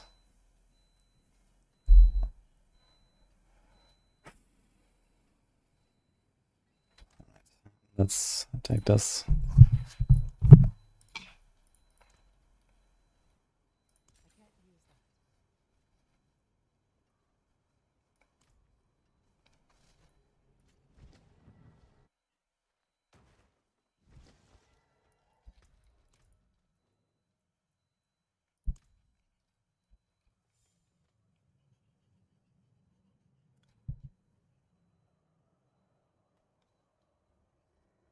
Not testing right now, okay.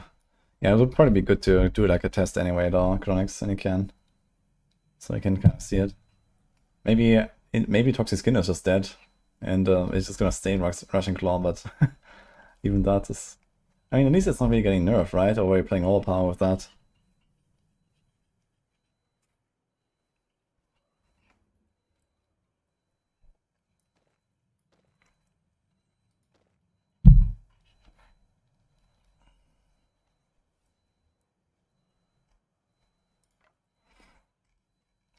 Okay, we have...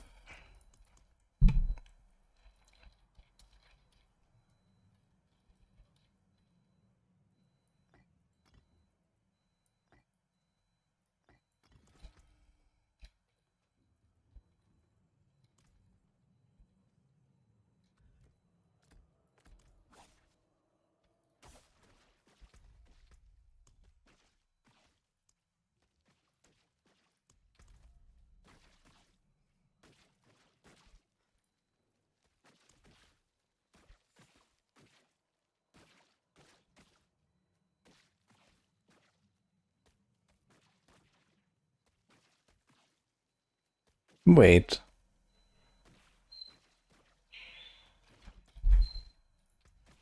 No, it's not.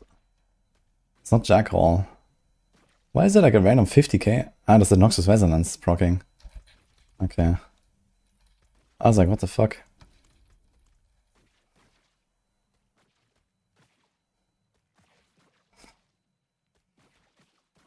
So dot is taken for like 600, 1600. I'm getting Noxus Resonance for like 50, 60, 70. Individual hits are like 5.5. 9.5k crit. Okay, damage does go up. Clearly. With unyielding.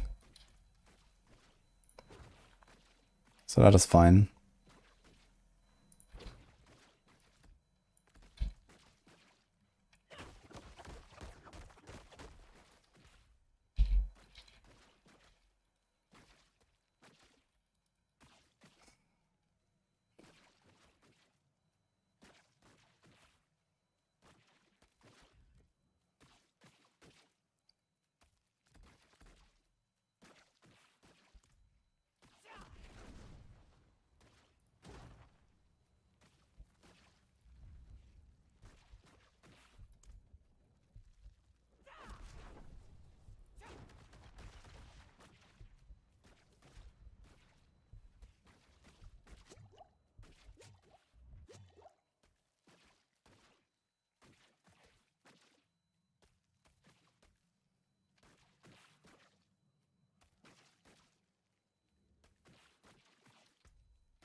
Okay, crit.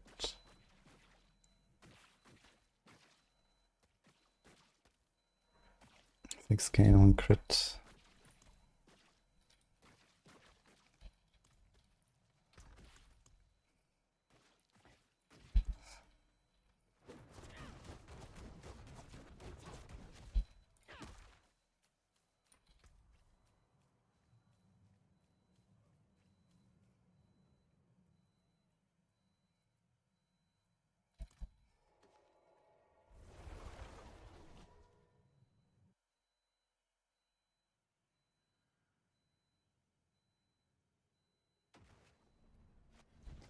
Should be unlimited resources, no cooldowns option in the trading room.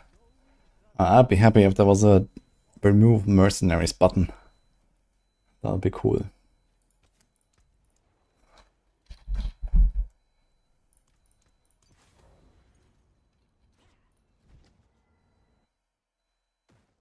Do songs proc the pants? No, you'd have to press buttons for that.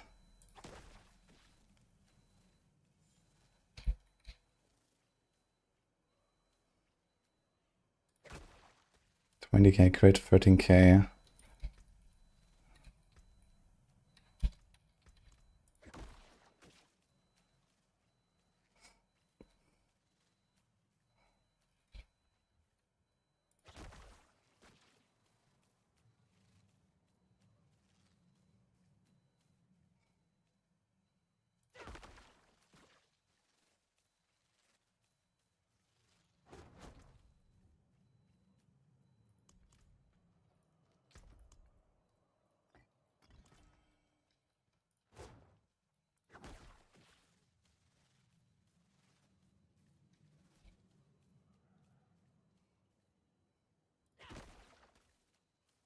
24k, 14k.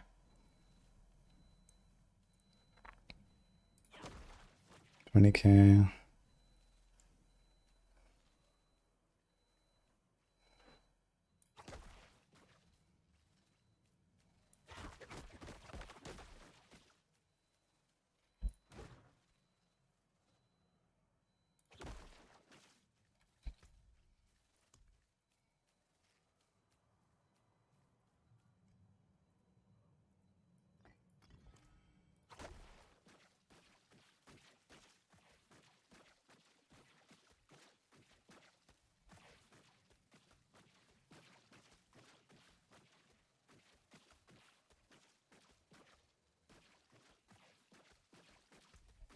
I don't understand why, but these numbers seem roughly half as high as I would expect them to be.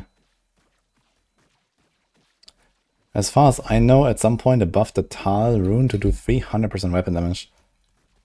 My weapon damage on Stinger right now is 216.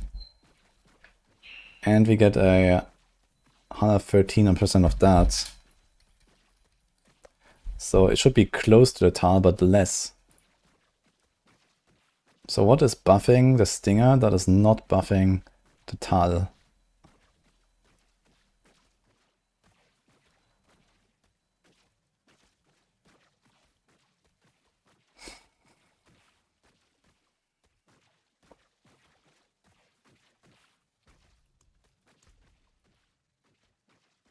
I guess there's this.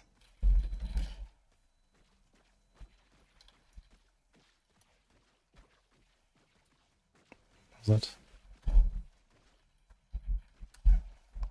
Okay, so that's almost the same.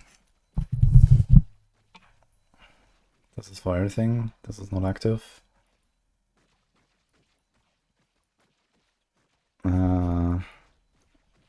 We don't have Ravenous. So this should buff the Stinger, but not the rune. Same here. This should be for both. This should be for both. This is not active, but it should be for both. This is not active, but it should be for both.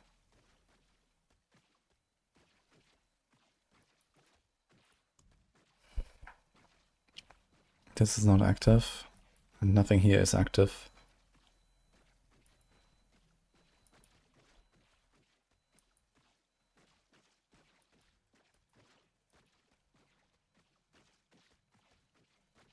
Unless the tile rune just has a different value than what I remember. Maybe it's actually just like 150% value or something like that, and then this kind of checks out. So right now it looks like the tile rune does like roughly half of a Stinger cast. And it spawns on me and not on a target, which is a problem. Because it should spawn on the target like this.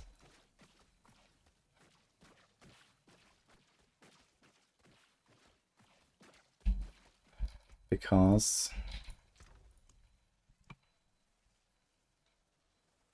Can we do like another...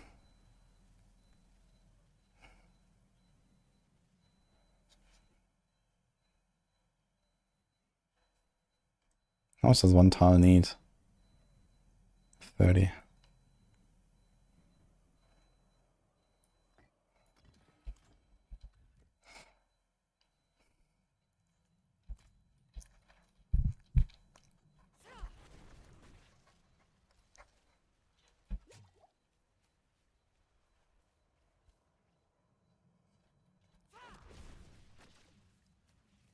It's also like 3 hits.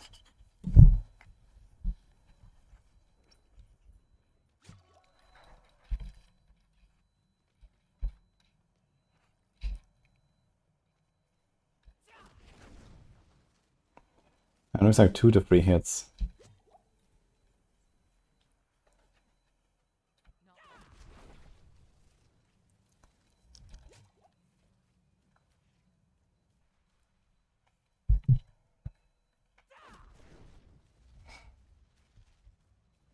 Mostly 2.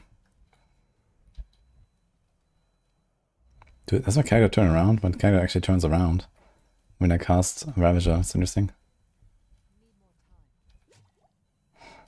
So I wonder if the thing spawns where I look first or where I look after the cast. It looks like 3 hits when I turn towards it.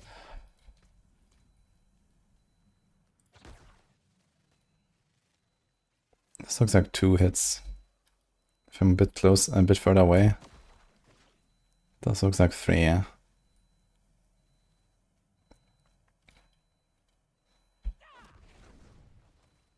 This was 2.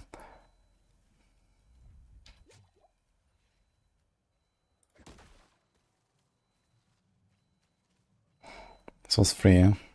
Oh, actually it was 2, I think.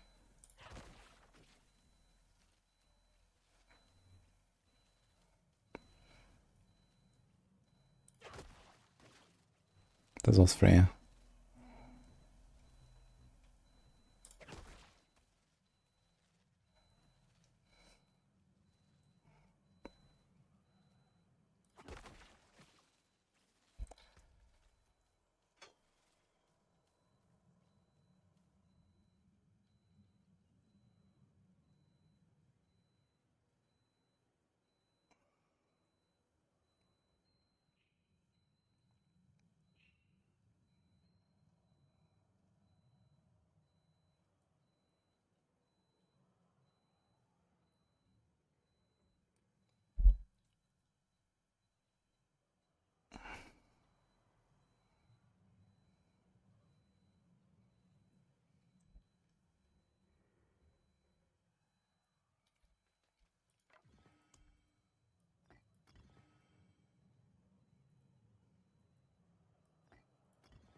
So I'm gonna try to do like an actual DPS scenario. I'm not sure we can see anything, but we'll try.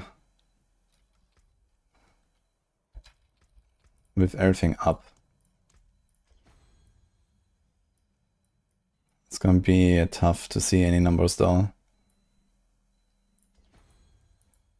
I have to find where all the runes went.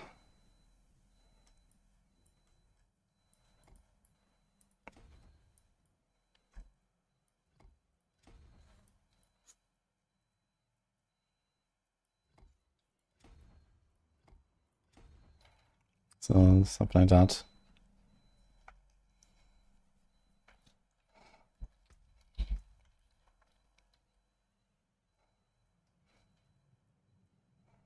So it's with everything.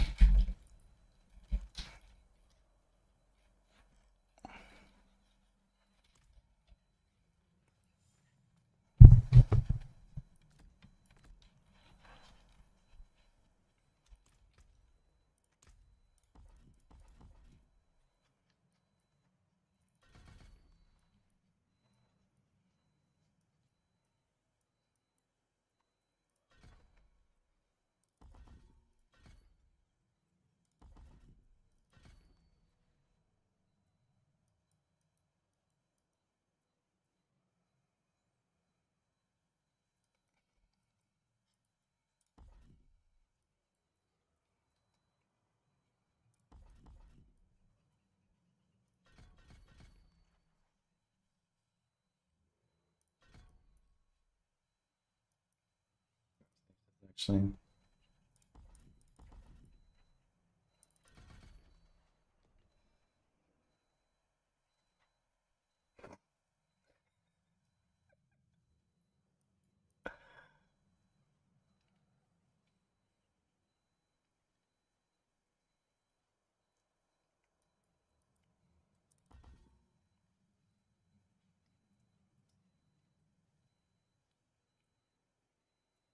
No resilient. Kind of don't like that idea, but we have to squeeze out all the damage we can.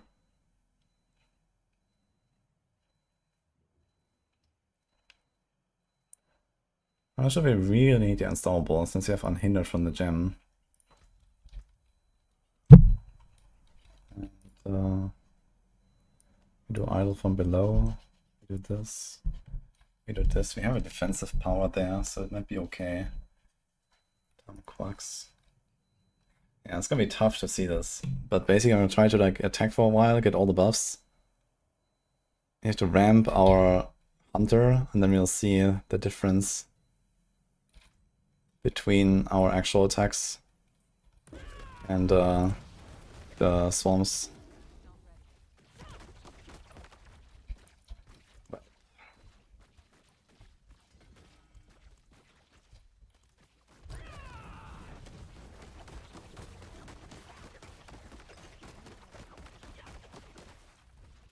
will take a bit though to ramp.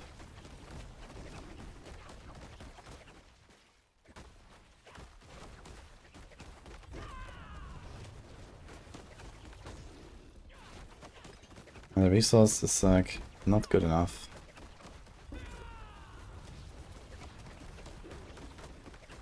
My healing is not good enough, to be fair. That's actually crazy. I need this.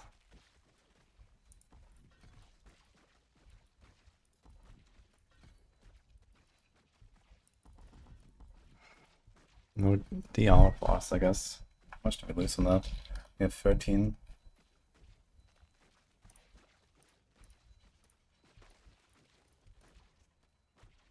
Shit.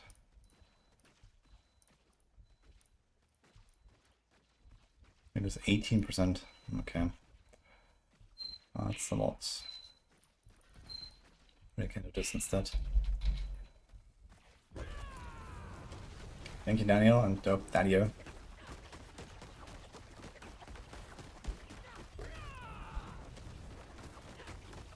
Okay, I'm gonna keep our life up actually.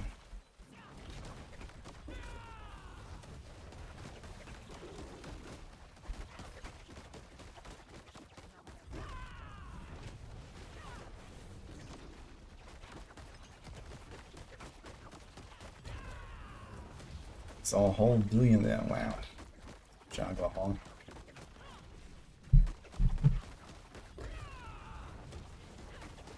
$4 billion.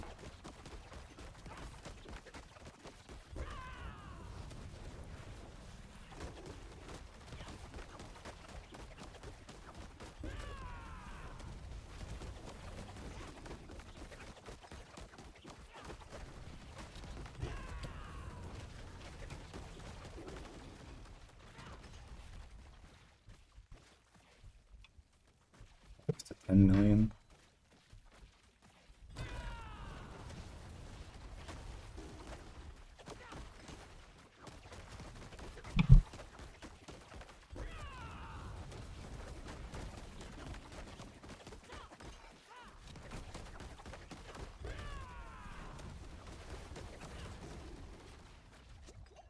$20 million. Let's try this again.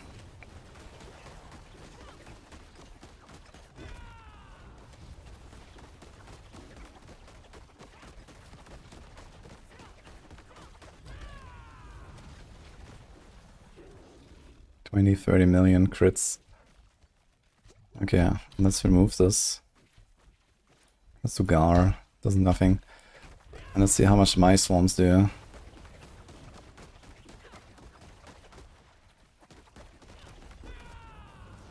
$40-50 million. Okay, so it seems like the damage difference still kind of checks out. Like the swarms are like half the damage from the rune, roughly. And sometimes they hit only twice instead of 3 times. But it kind of checks out here. 40-50 million.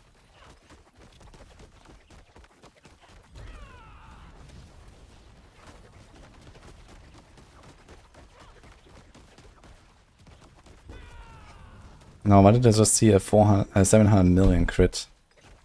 Neither Noxus Resonance nor Jaguar Hall can crit. So that was a bit sus.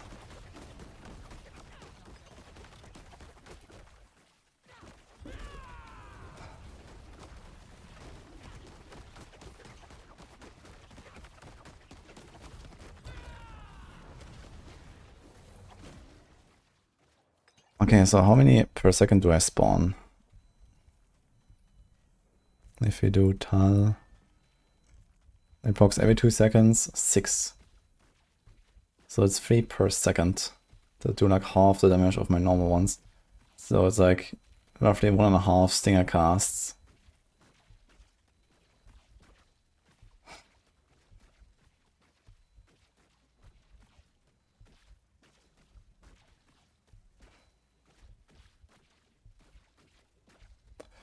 My attack rate is probably something like 3.5 per second. So it's an increase of, let's say, 40%. The Neo Tal combo. So it's still worth it. So I think that was fine. I think Tal is good enough.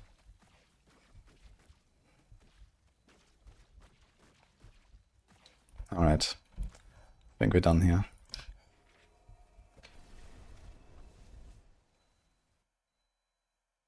Yeah, 318 resources, momentum buff, and no galvanizing.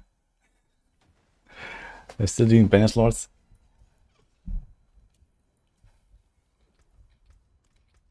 Is it stinger upgrades?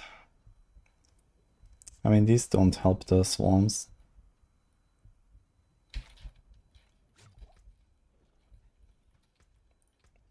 Let's try this. Let's try the traditional setup and see how bad that is. So remove this thing. Put that thing.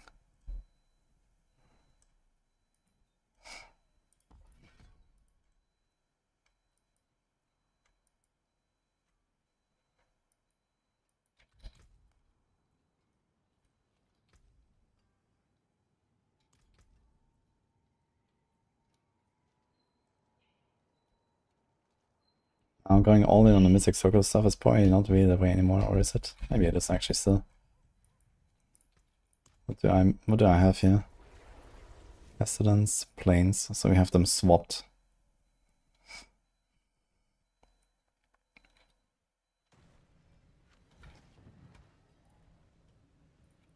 And I need another quarter staff with Ravenous.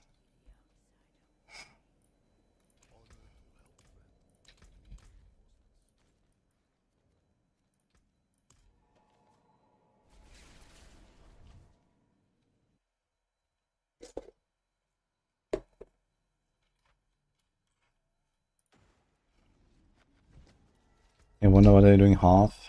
Yeah, it could be I just misremembered the number. I thought they're doing 300% weapon damage. But maybe it's actually less. Like, it doesn't say how much weapon damage the Tal Rune does. I just tried to find out the ratio roughly. Like, the Tal Rune swarms are not the same as my Stinger swarms. They're separate. You know, the Tal Rune has its own damage value, which is, you know, very strong in the early game, and then it kind of, you know, slowly scales down as you get more Stinger ranks and, you know, better Pestilence aspect and so on. So that's why Stinger is also, like, so good in leveling and, you know, early game and stuff, you know. You just blast with Stinger all the way to T4, and then, you know, as you get better gear, it doesn't really get much stronger because you don't scale the Tal Rune. So that's at least part of the issue. It doesn't have, like, a lot of in-game scaling.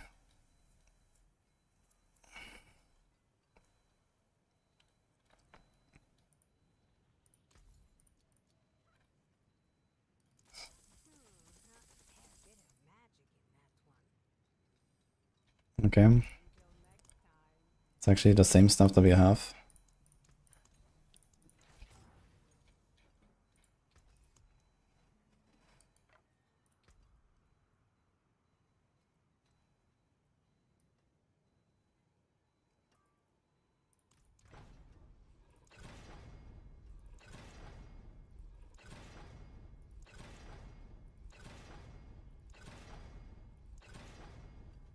Pitch.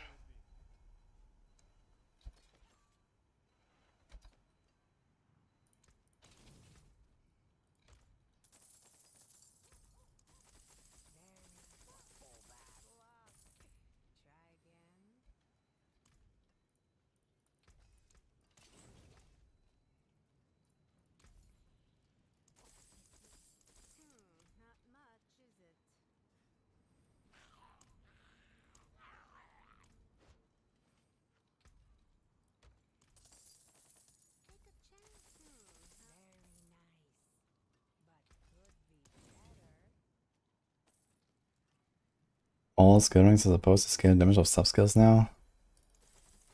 I don't think so. Only if it specifically says that, I guess.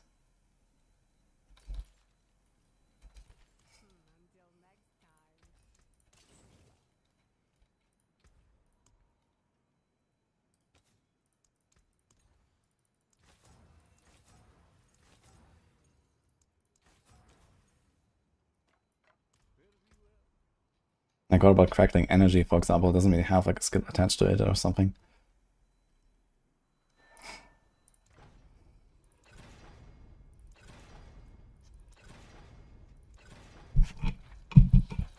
Ugh. Okay, enough.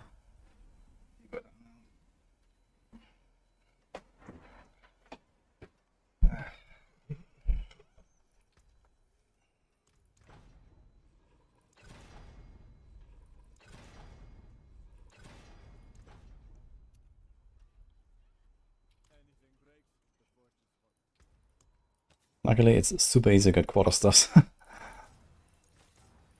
Not easy to temper them without a scroll, though.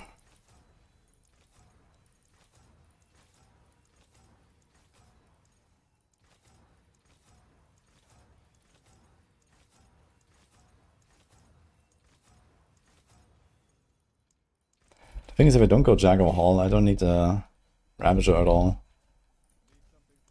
Also, we free up a skill slot there.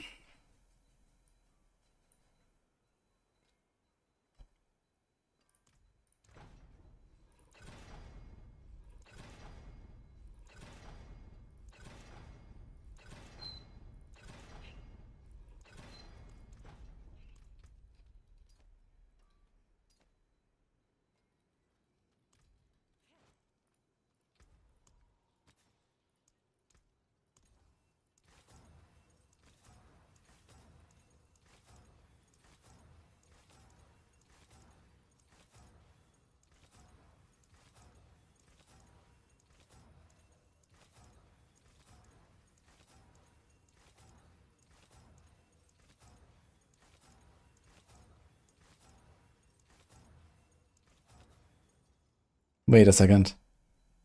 Enchanting gold costs 460k. It doesn't go up. Is that bugged?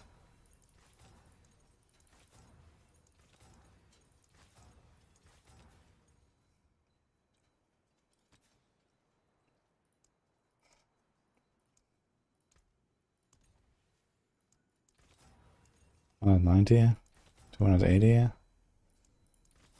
$380, $480, $570, $800, 1 mil, 1.3, 1.5, 1.8, 2.2, 2.7, 3.2, 3.7, 3.7. This is the same as live server.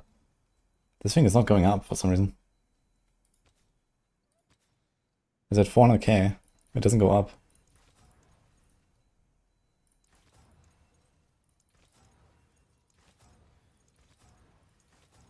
Seems very sus. 140k, 216. Is this just something with quarter staffs or something?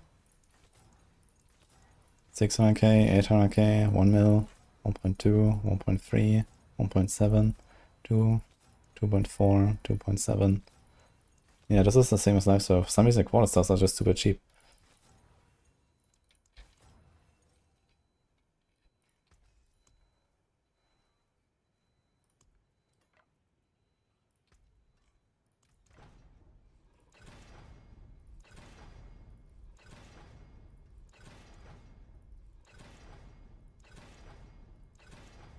Oh my god, man.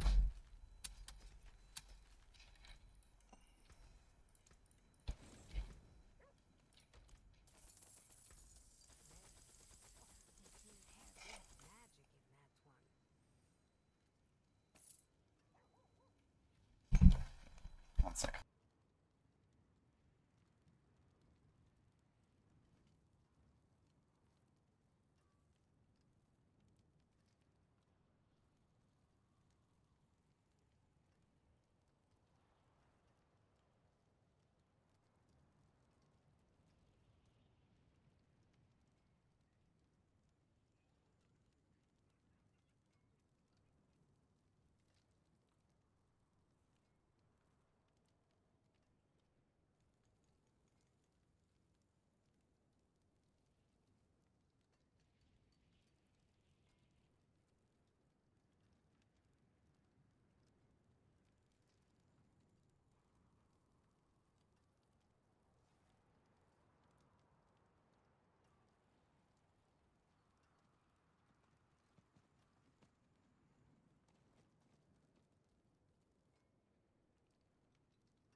Alright.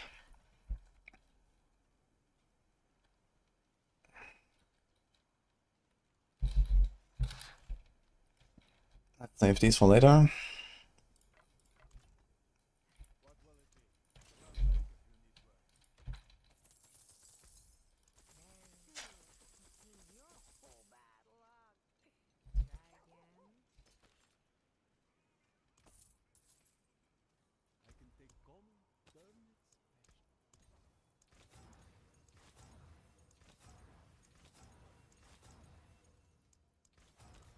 Alright, attempt number 327. Let's go.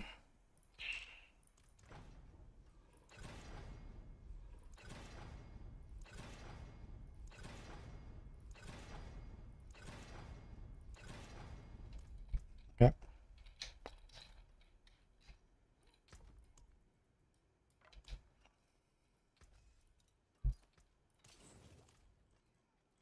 Attempt 328.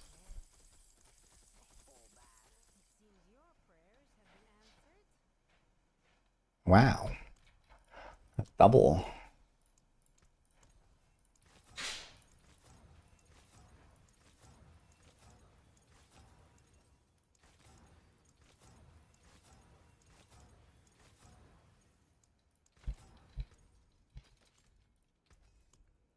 I should stop marking him as favorite. Oh.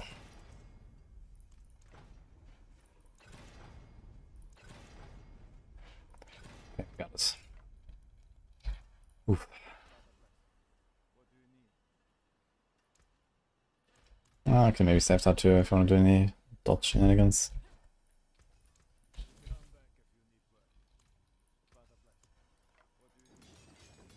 So I did Ravenous at least once. Okay. There's only 8 Ravenous. But okay. So I got Gorilla, Jaguar. We have Scourge again. We don't need Ravager now. But there's not really much else attack. We don't need counterattack anymore since we don't scale from crit damage. Although, I'm not sure. Do we scale with crit damage still? If I crit with my Swarm, will it be a bigger dot? I actually don't know that. I assume no, because it goes off base damage. But this is Diablo 4, so you never know. Nah, it shouldn't. Okay. So that would have also meant like some pretty big double dipping on crit actually.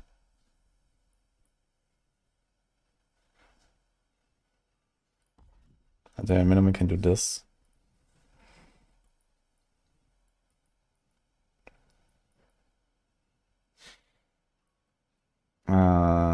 This is fine.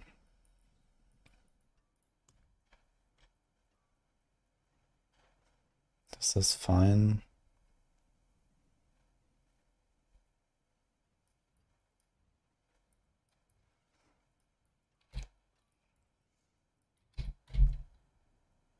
Tenacity, Infestation, Duelist.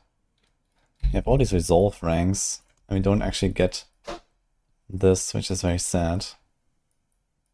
But I just don't have the points for it.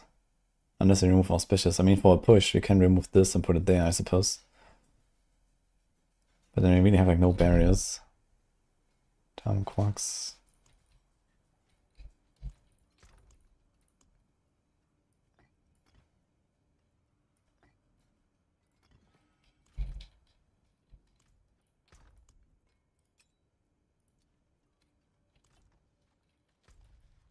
Okay.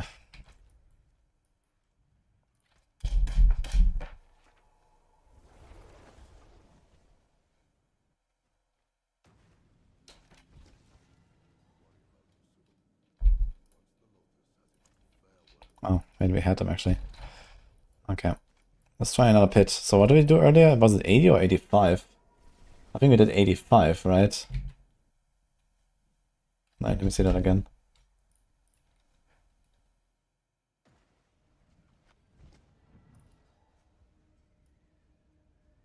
This is an 80. Holy. And the boss fight was like 6.5 minutes. Almost 7 on an 80. Beautiful.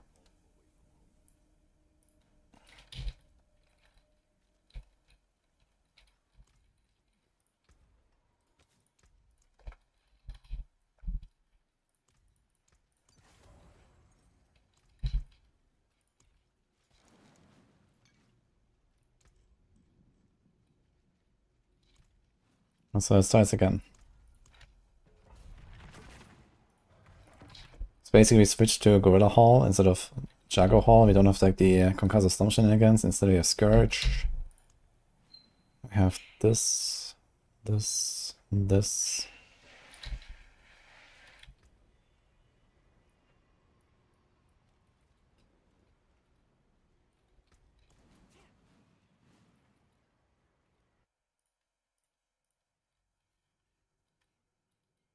Is PoE2 dead?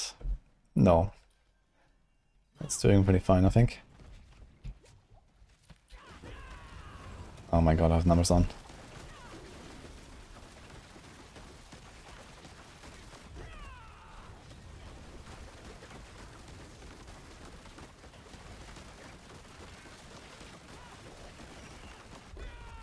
I mean, I expect this to be much worse than what we did earlier, because we don't have the Jago Hall.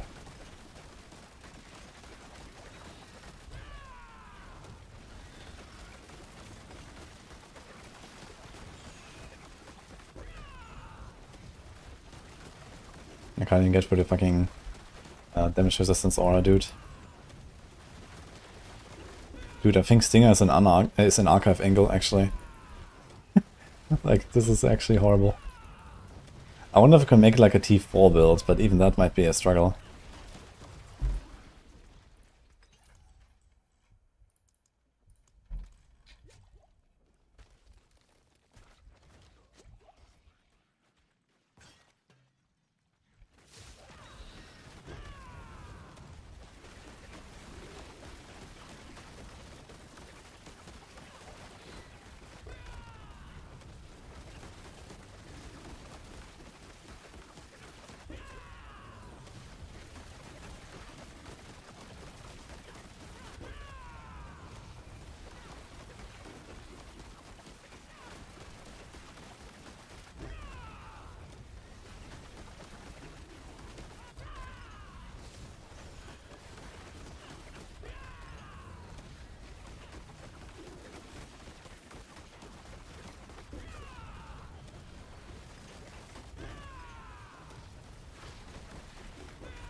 What's this little like bubble around me there? Is that the barrier from the... Is that from the season power? I think so.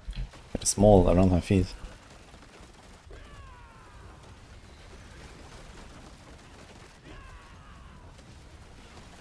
The only reason why I'm kind of killing some stuff is because there's 1,000 spiders.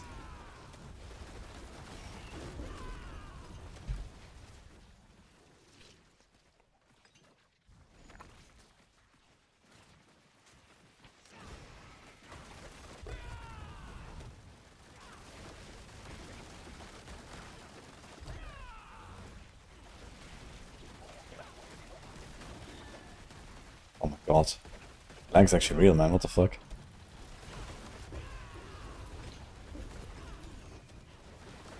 This also vow to damage to this guy. I'm actually surprised to see like how much damage I'm doing compared to the Jago Hall shenanigans I was doing. But yeah, we don't have Conceited in this build.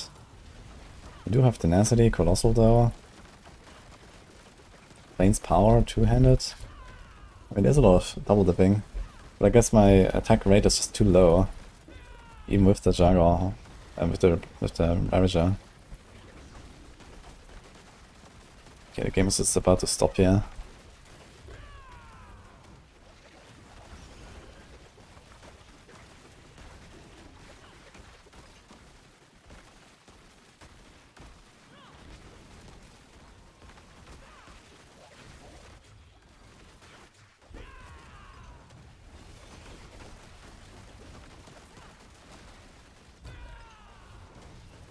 If I go to platoon, there's no spiders, I'm gonna do no damage, I think.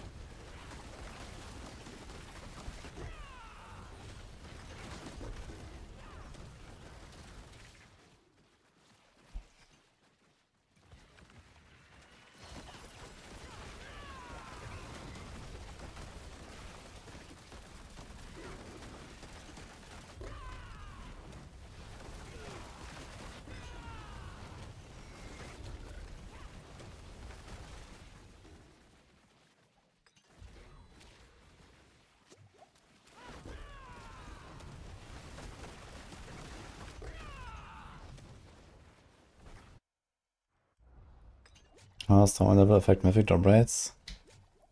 As far as I know, you get like X% chance per item that drops from a boss. So you just get more loot, and this means more mythics in the same like ratio. It's like roughly 1 to 1.5 extra items per torment tier. I think it goes like 3, 4, 5, 7 or something. I don't know. Maybe it's like 2.5, 4, 5.5, 7 or so. Or something like that. So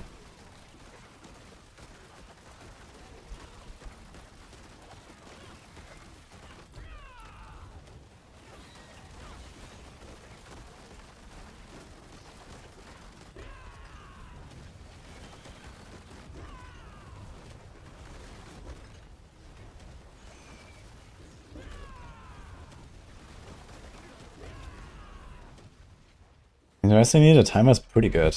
I'm surprised. I don't understand why. It is actually bamboozling me.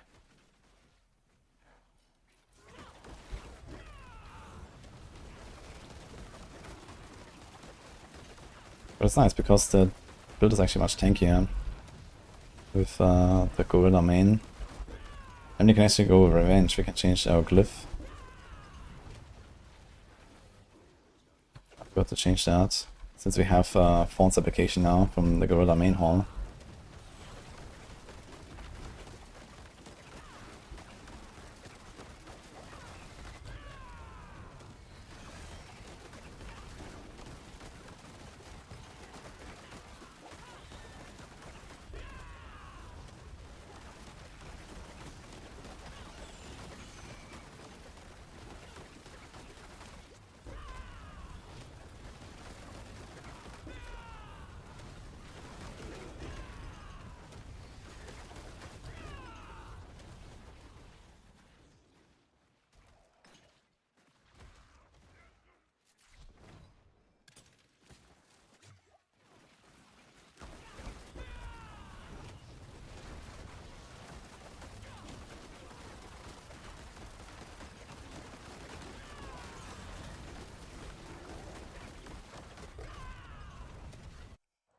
Seems to be pretty much the same time as last time. And we have Denmala, so it's kind of shitty boss. Not exactly a single target, but not far off. So let's see it. I guess we do have Scourge now, which we didn't have before. That makes up a bit for the damage loss.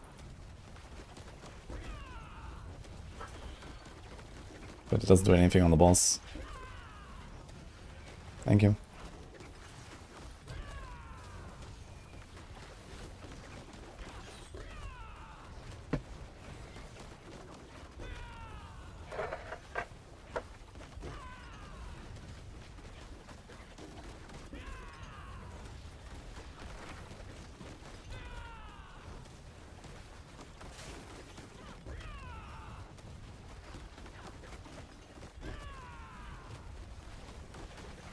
I'm gonna kill him in time though. I think the boss limit is weaker.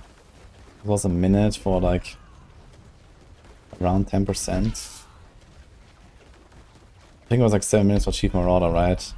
I don't know the HP difference between those bosses exactly. I guess Demata probably has less HP than Chief Marauder. And goes down slower. Since like she also goes invisible and has ads, so I guess it's like less HP than Chief Marauder.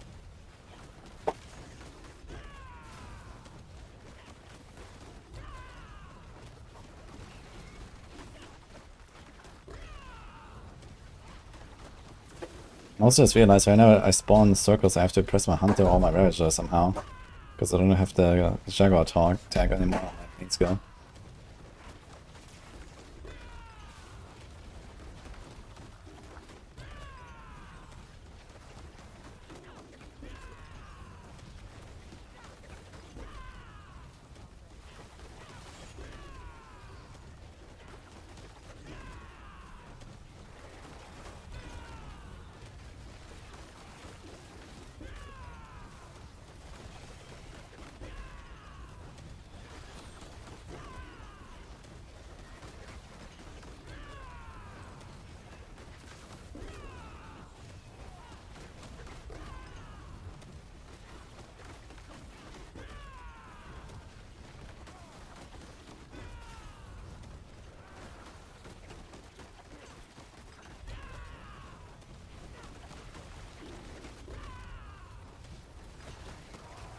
But deck a rake, 75 with 5 minutes left.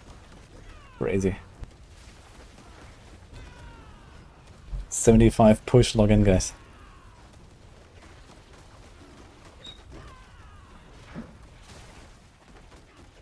Uncast Swans on 15. I mean, the cap barely does anything though. Because by the time that you replace your Swans, they have done what they need to do already. So it's just like, you know, slightly bigger multiplier from the consumption glyph. Which is already at 30 anyway. So okay, maybe that's gonna be 40 or 50, but that's not gonna save the build. We're talking about less than a pit tier. Okay, so this was 3.5 minutes. 7. Okay, we might kill it of 8.5 minutes. That's gonna be close. But also Lilith is gonna appear and stuff. So it seems a bit weaker, but interestingly not much weaker. I'm just kind of surprised. I expected a bigger gap here. And I can't really tell if the boss is like much worse or better than Chief Marauder, so maybe Chief Marauder would have been fine.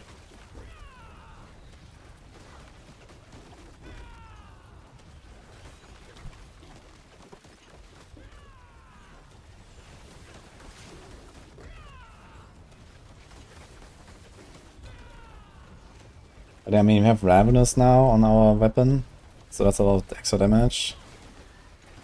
We have a bit more barriers. And we just don't proc the Jaguar Hall that much. And we have the Scourge.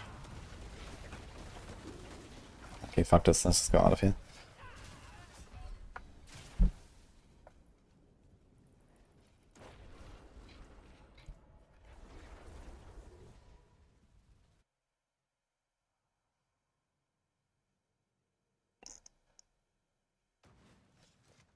If I ever consider making a Dance of Night spread for endgame. Well, I mean, you can make Dance of Night T4 viable, but you need some pretty good stuff for that. So realistically, you usually go to like Torment 2 or Torment 3 and then you just switch builds. Because it's just not that strong to like, you know, do everything in Torment 4 and higher easily.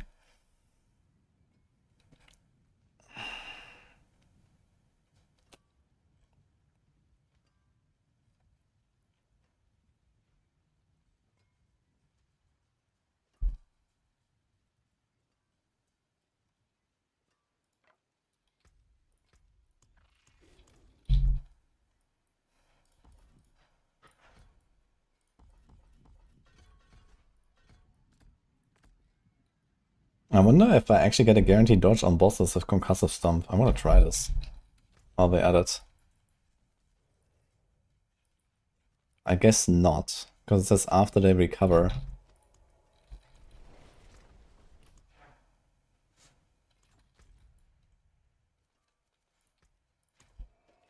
Thanks, Alexandros. Gold the Age Season 35, they feel again. Yeah, I'm not sure about Gold the Age. Why did I just get like 100k obos and 300k herbs? What? What happened here?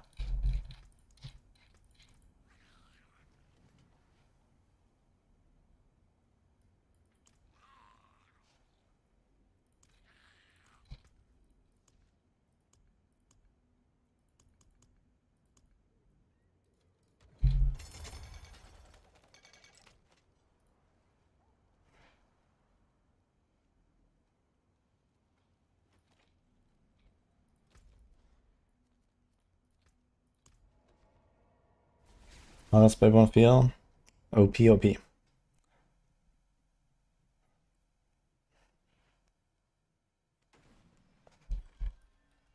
Alright, let's see this. Did I change anything else? Also, what is the other glyph that I'm not having? I mean, all these glyphs are actually fine.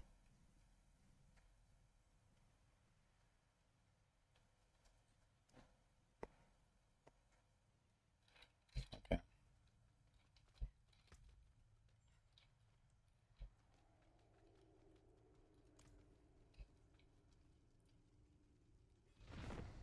This Vortex should be counterattack, but I want to test if Concussive Stomp allows me to 100% dodge as well.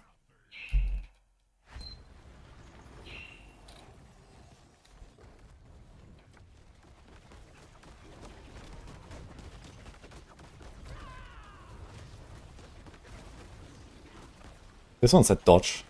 Wait, how the hell did I dodge the beam?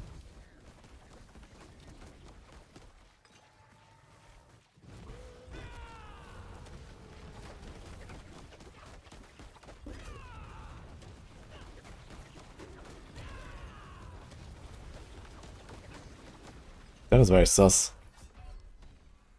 He can't dodge the beam normally. I want to see this again. Let's say counterattack.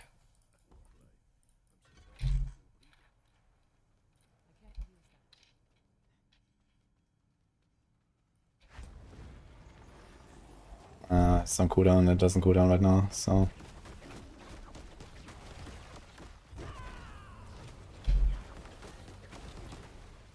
Look, it just dodges. The fuck? What about the beams? No, they kill me, okay. Let's try counterattack. What Spiritborn build is the best at the moment? Well, there's 3 variants of balazan that are all competing for the top right now. The Thrash, Quill, and Rake.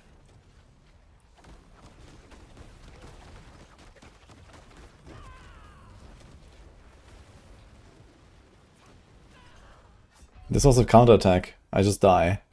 But if Concussive Stomp, I dodge. That is insane. What? I wonder if this also works with other stuff, like, I don't know, the Vanilla Waves, for example.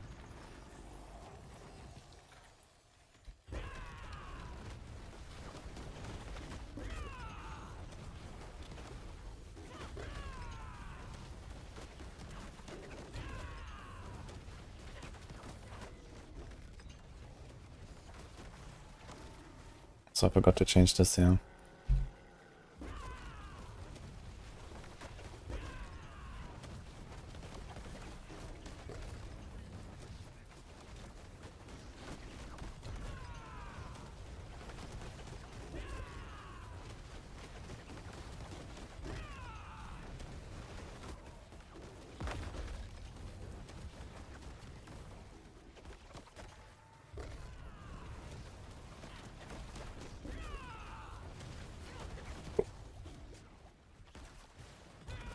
Interesting, this was 2 times the same eye.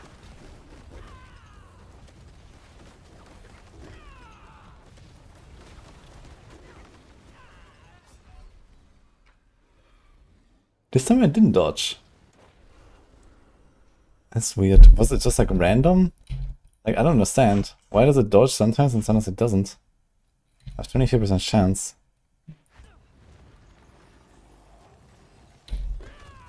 It's not the same fight as D3.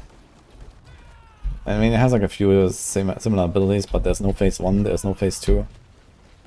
And yeah, even these abilities are a bit different, and they has like the eyes that are new, so on, and the waves that are new, and the puddles.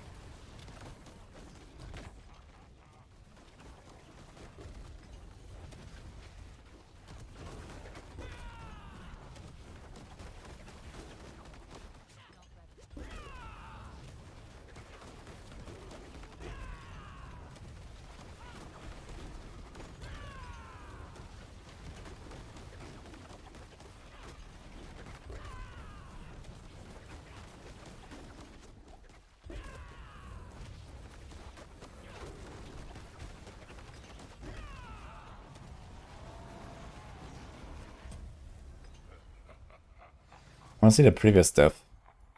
It was like 2 minutes ago.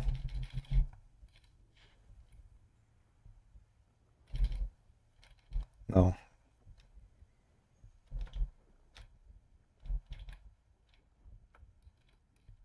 Okay, so here Concussor Stomp on. I press Concussor Stomp. Boom. But every other time I just dodge it. It's kind of weird.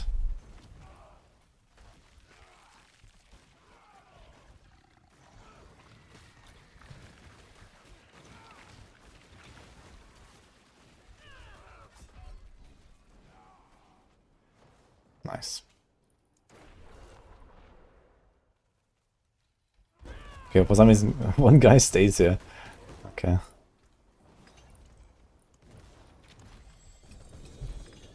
Glove. Glove. It's kind of sus. But either way.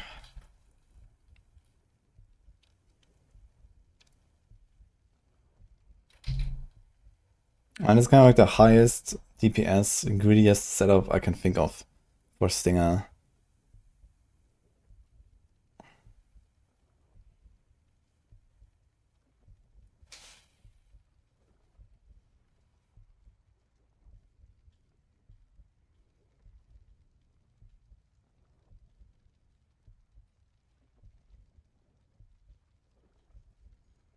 Okay, we're missing Potent. Okay, my neck is like... It's like missing double damage, roughly. That'll be like 3 PTRs or something. 4 maybe. 3.5. Thank you. What is that?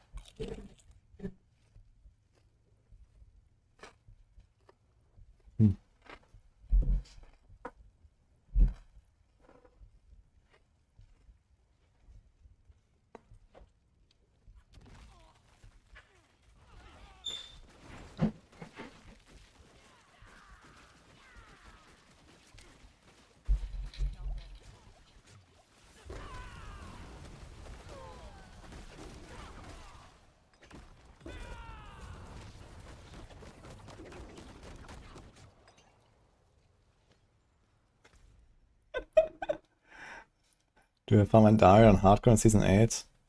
Yeah, I killed Andario like 100 times or something.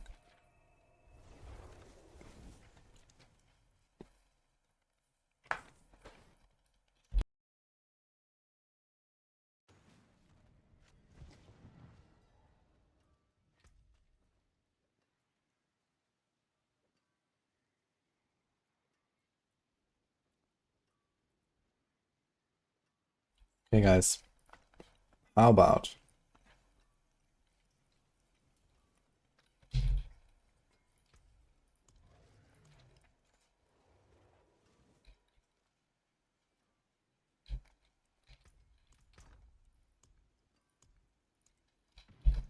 we have some fun.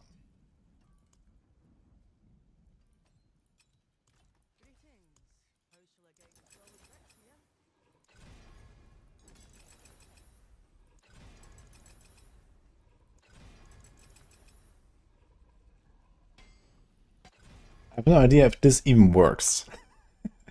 But let's assume it does. For now. I somehow doubt it. But okay.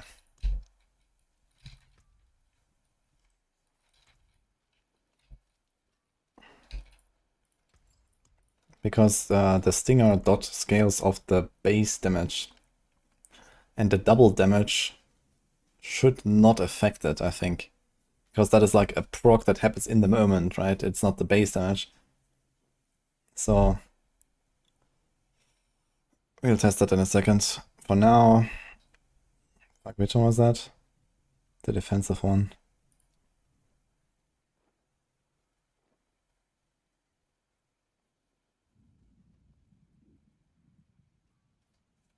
My god. Okay, my rest is probably fucked now. It's very fucked. Interestingly, can't do this. We lose some armor though.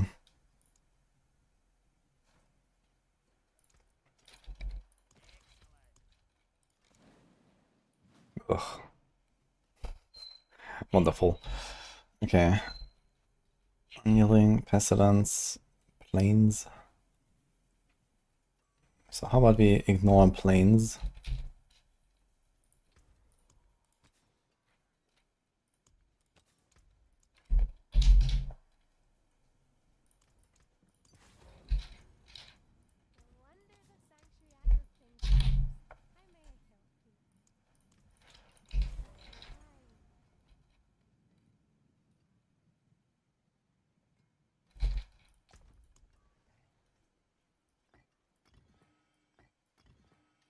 Igni Jar. Okay, now we have all this Mystic Circle potency that's useless, so we have to imagine we're a bit stronger.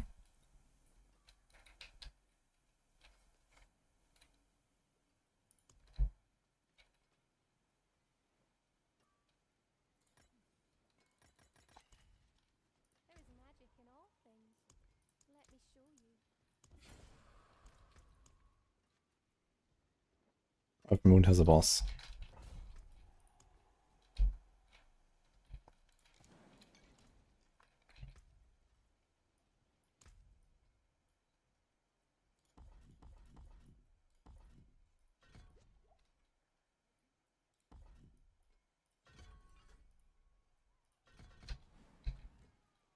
Dude, I don't have another skill to put there. I don't know. Rushing Claw.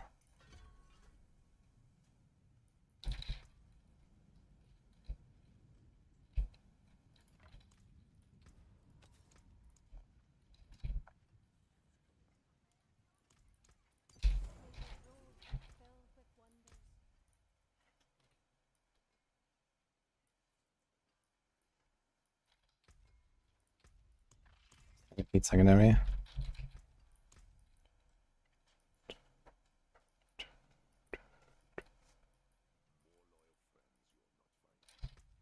We don't have Starless now, which is kind of a big downgrade. So it might be too much to give up. But let's see.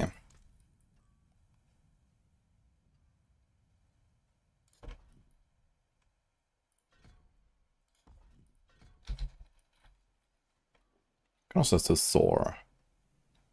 Actually. That's an easy one-pointer.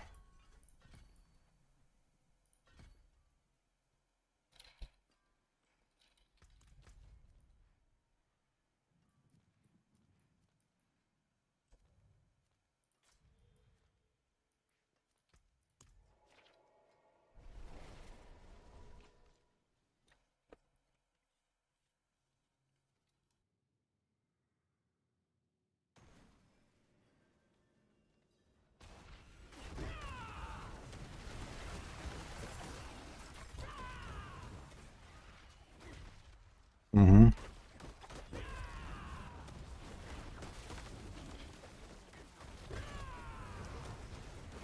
Seems like it's kind of okay. We're missing 1, 2, 3, 4, 5 offensive tempers. So that'll be, I don't know, 800 additive or something.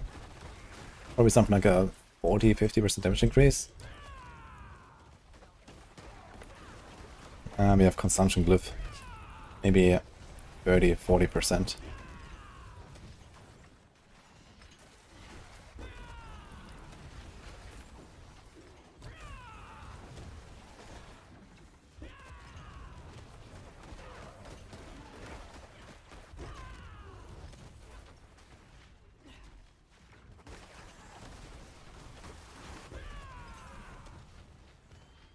I mean, this pace is okay, I think.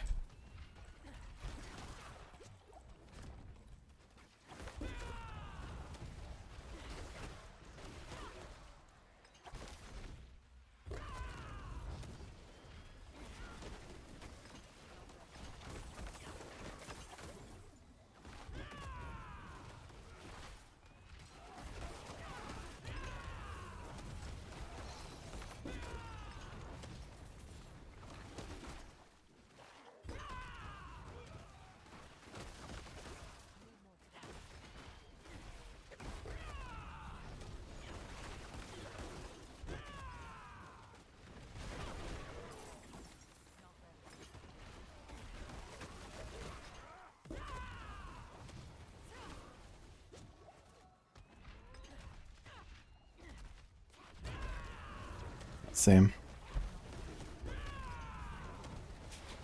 This is kind of acceptable, I guess. So it would be dead now if I had like the better setup. It's like 5 to 10 seconds on a Dynamic Management boss.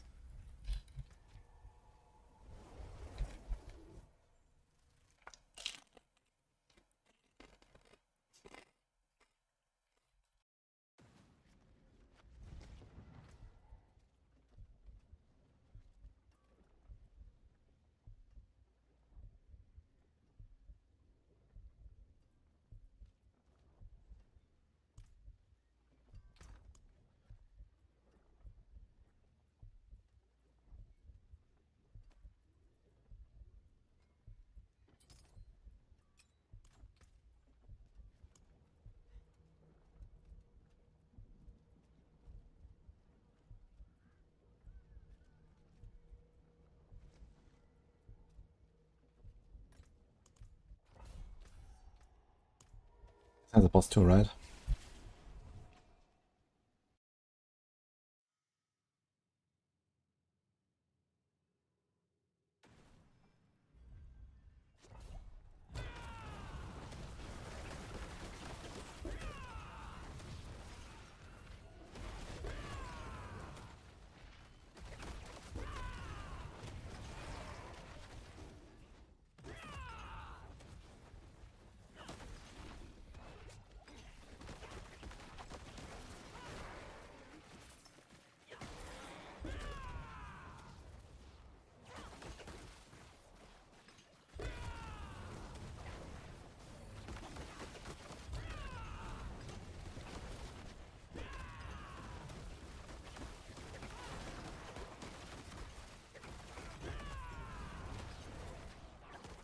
It kind of feels like...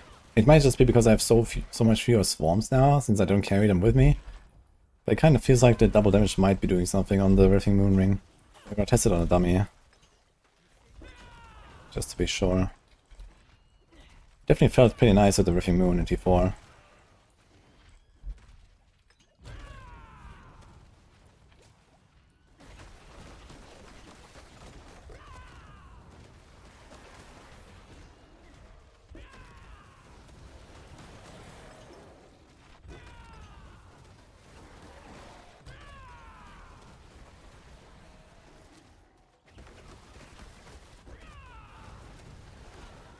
But I can't really go much above T4. T4 is already kind of stretching it.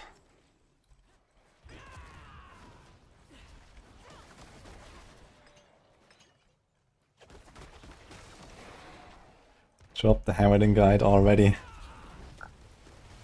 It's already written, guys.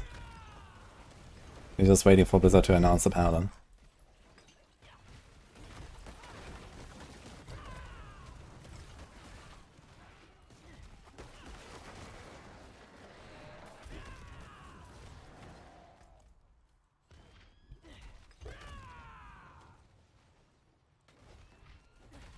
We feel like home.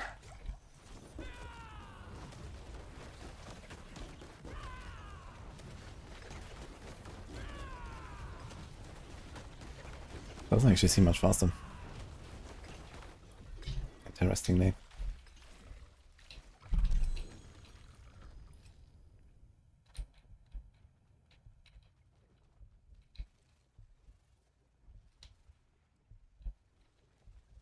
The thing is, I actually don't have an aspect to put on the neck. If I want to equip Starless together with this, I have to put Unyielding on the neck. Because this does nothing there, and this is already done two-handed. And Unyielding does nothing because it's capped. And we easily reach the cap. So I guess I would lose like an armor roll there. And it would be like easier to hit it and stuff.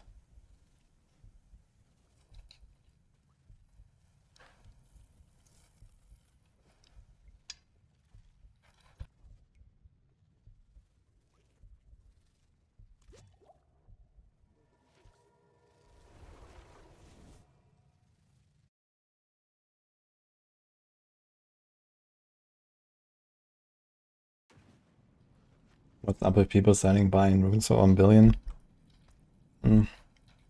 Just inflation. Maybe like, you know, in the end times.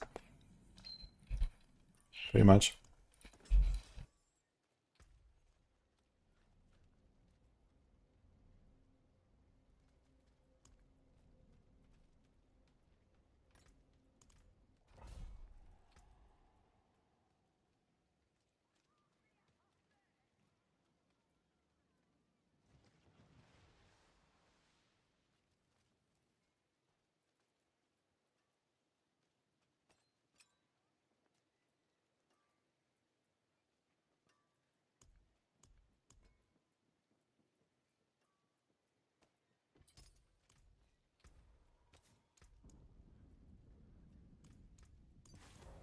I don't think it's not really been an upgrade, but let's try it.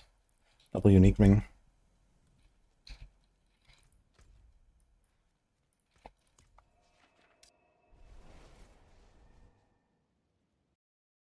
Barb, not today. But I want to do lunge and fly.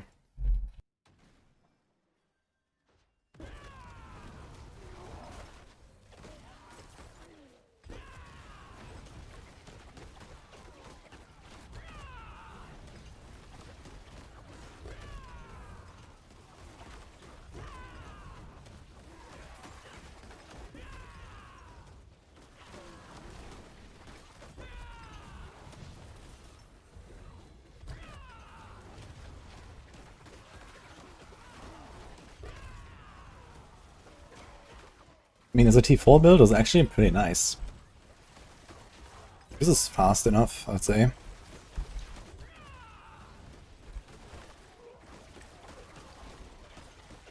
You just can't do the T4 bosses with it, really.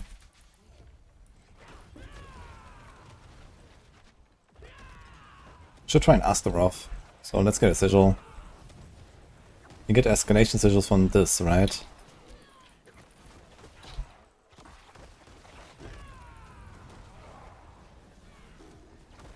He's gonna play Spiritborn, log in.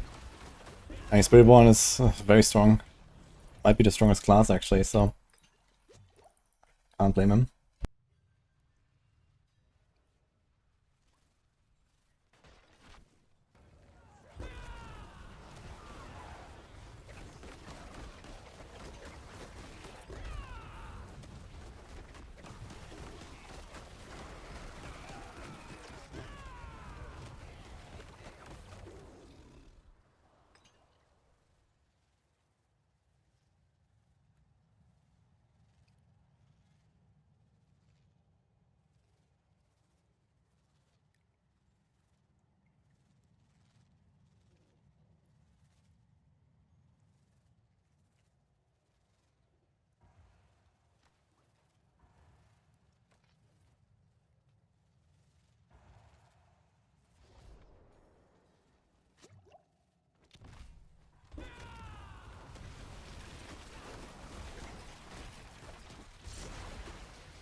There's like a thing here.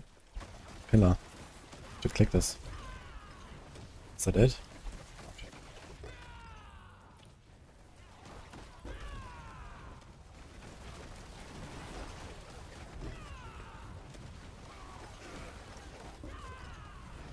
Dude, is a T4 farming build?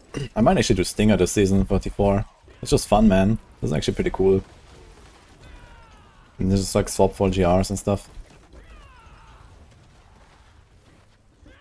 The Riffing Moon, it actually works. And on a real build, we're gonna be a bit stronger than this, even.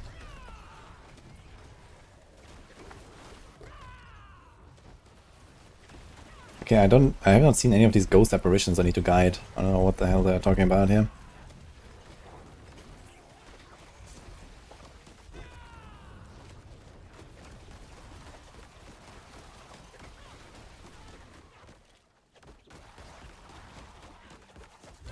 I think I'm gonna do one run for science, and I'm gonna try to do a push with the Riffing Moon ring. And what do we do now, by the way? Everything's just dead. Those are monsters.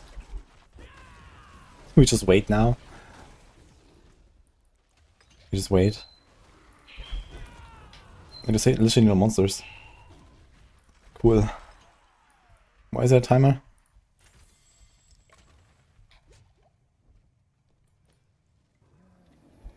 It's always Blood Bishop.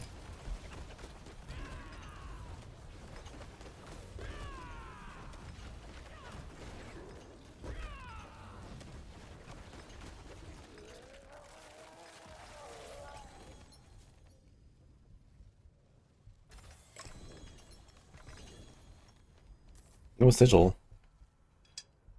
Wait, how do we get the escalation sigils? I thought we get them here. Hmm.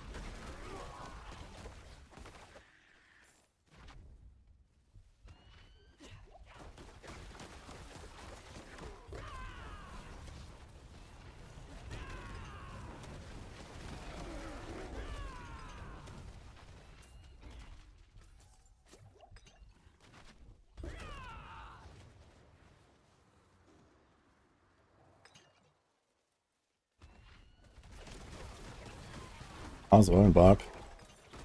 All the Earthquake builds go down like 50% or so. That's it.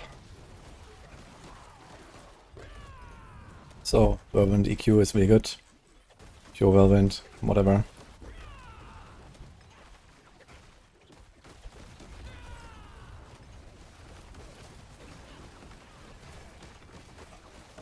Skewers right now. And egg and cucumber.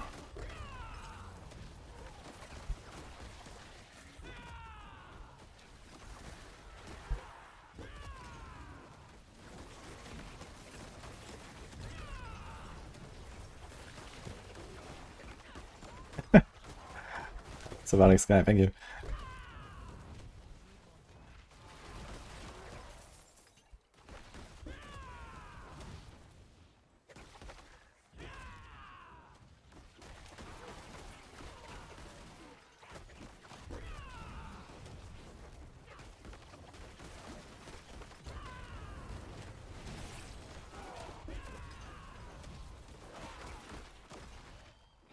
Fun build.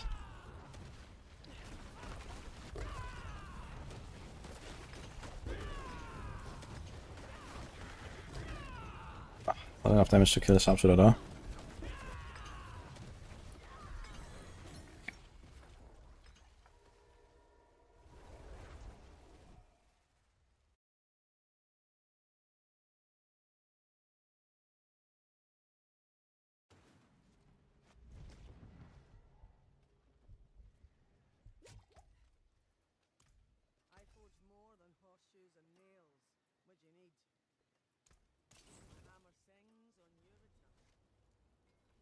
Okay, time for a bit of mechanics testing, but before that, we said we do one run per science, right? So, unyielding, infestation, pestilence.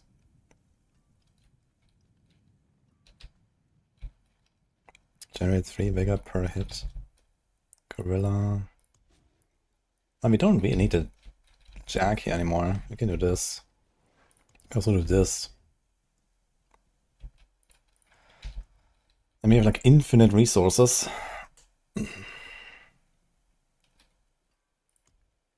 So if you go, you have Neotal, you do Tam Quax again. We have way too much armor, so let's take the rest here.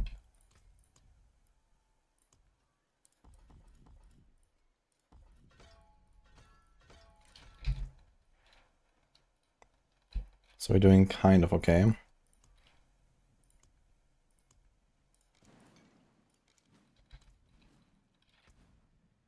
Go, go, guys.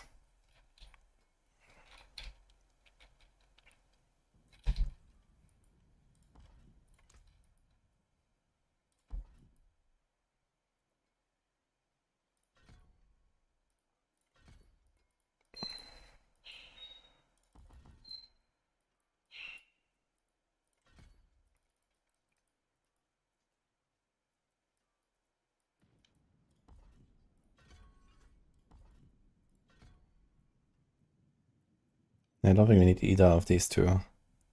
Although the heal wouldn't hurt.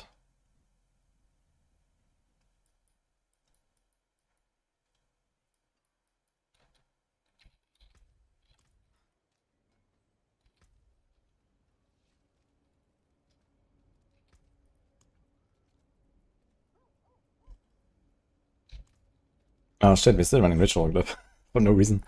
Oops.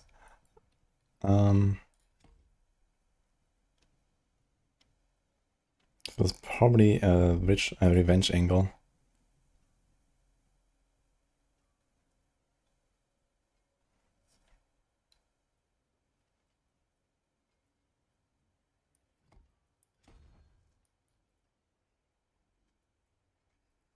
Yeah, I guess that's the resources here, but we don't really want that.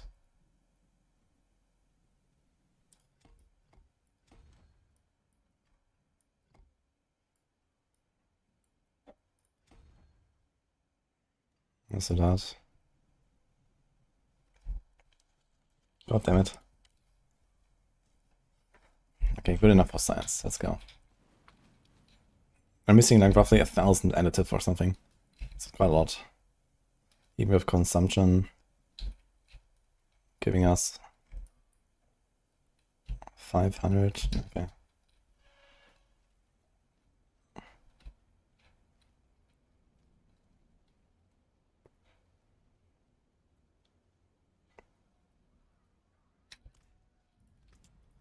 Oh.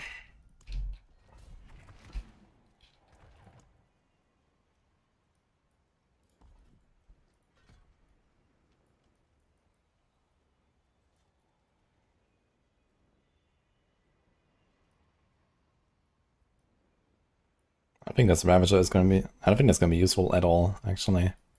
But I don't know what else to put. Like, all these utility skills are just shit. Can you counterattack and just press that sometimes? I don't know.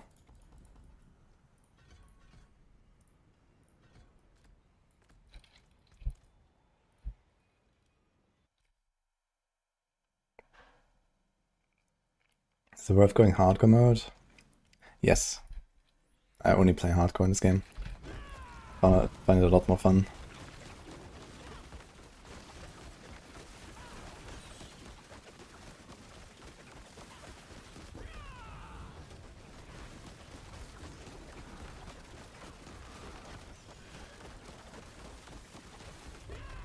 How are they going?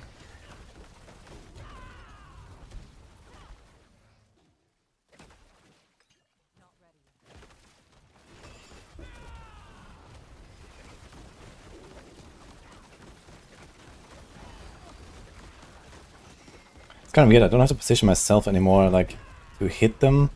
I have to just, like, stand right in the center, basically. So that the swarms spawn on me and then hit them. With the unhindered, it's actually okay.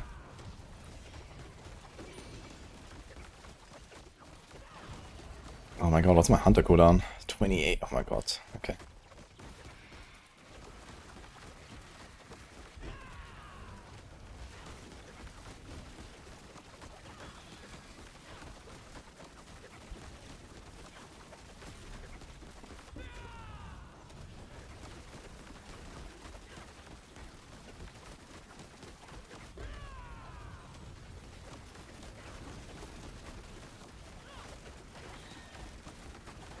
Should probably go layered wards, just to keep my barriers better. Instead of tenacity. You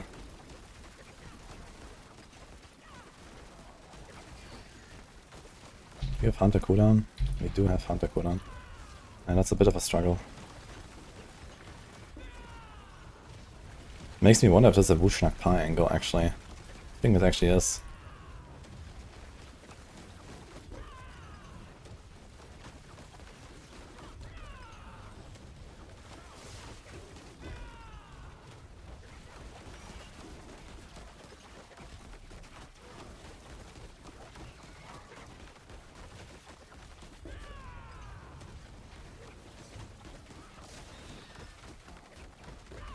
But it obviously feels way weaker here. Like, these are not bad pulls and it takes forever to kill anything.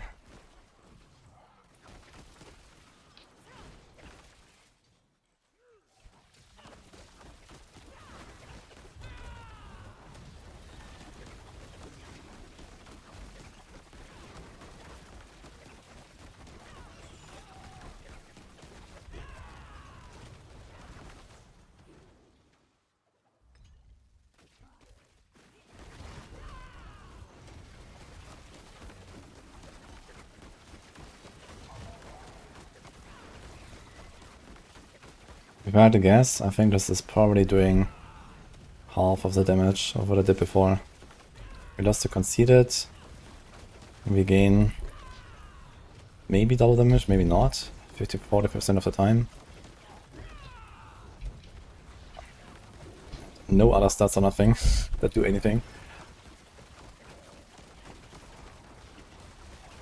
And the orbiting is a worse positioning than when I cast it myself and they spawn where I want them.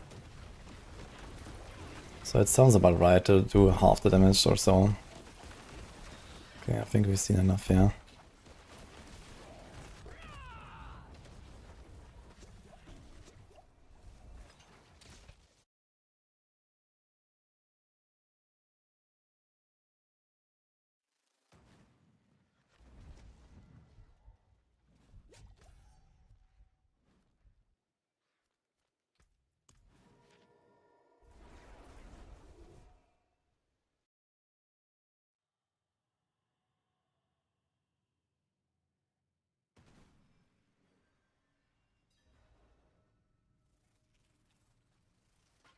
How dead is the Druid?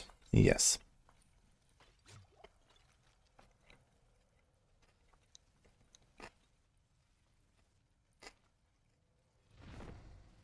Not really sure why I'm randomly spawning. Oh, I guess I hit like some object or something.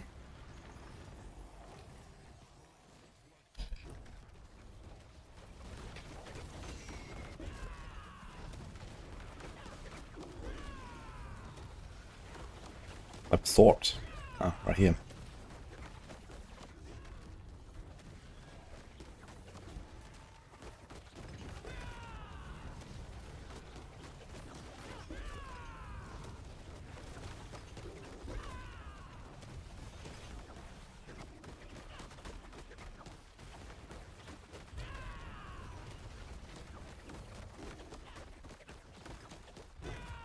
Actually, a pretty good target on me.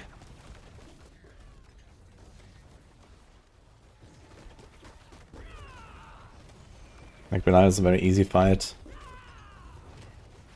Only problem is when I have to move her out of my circles.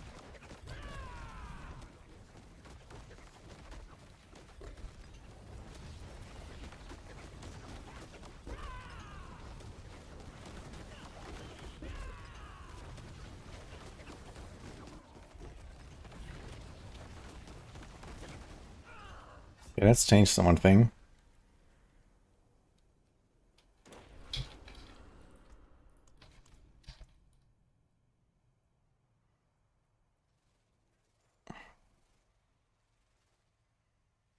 And nothing else. But we have to do this, I suppose, every 3 seconds.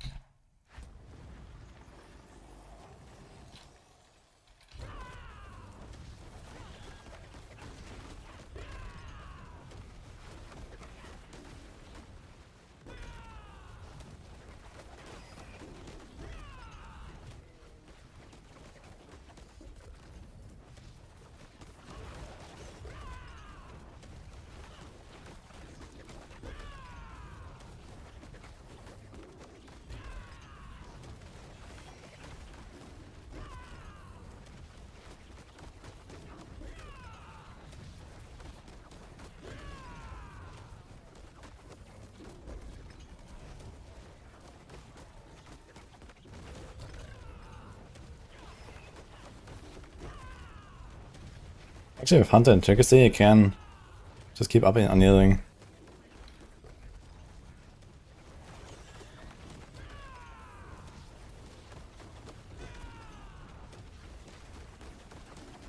Okay, anyway.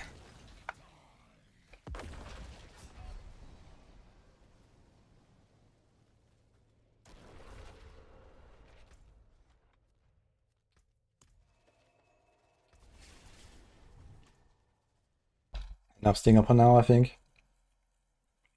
But I have to go to a training dummy room real quick. We have to check out what's going on with the Rithing Moon.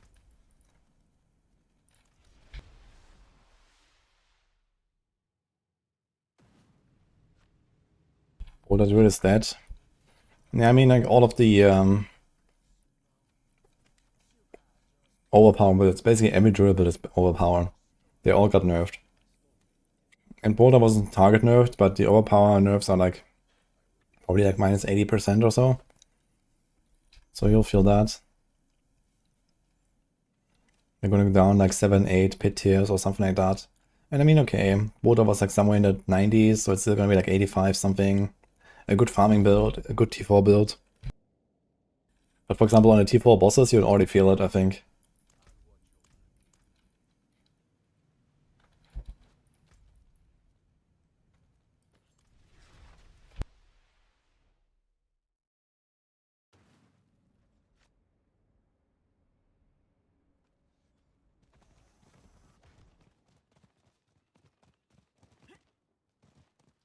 Anything with Bone Spear Necro. And I don't think the build changes really in any way. Should be the same as before. Urozine got changed. I mean, you're bear anyway, so the Urozine change is not really a difference. If anything, Urozine got buffed, no? If you're like perma bear. So that might actually slightly help you.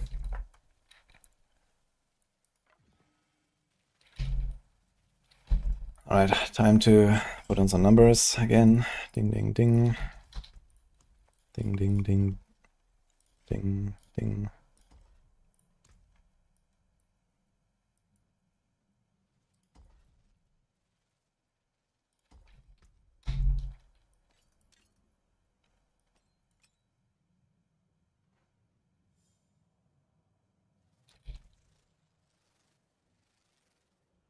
Actually, I just realized they orbit around me.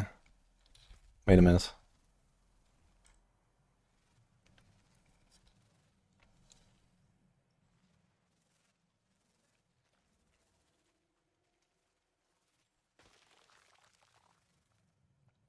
Like, they don't spiral outwards if I don't have this aspect. If they don't spiral outwards, it means I actually just hit a lot more with them, right? Because they will just like stop hitting very soon after spiraling.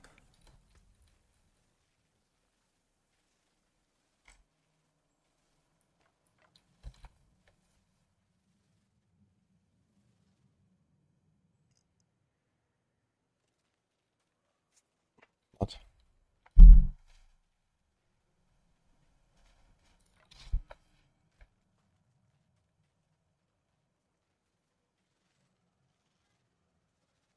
It's 4 rotations.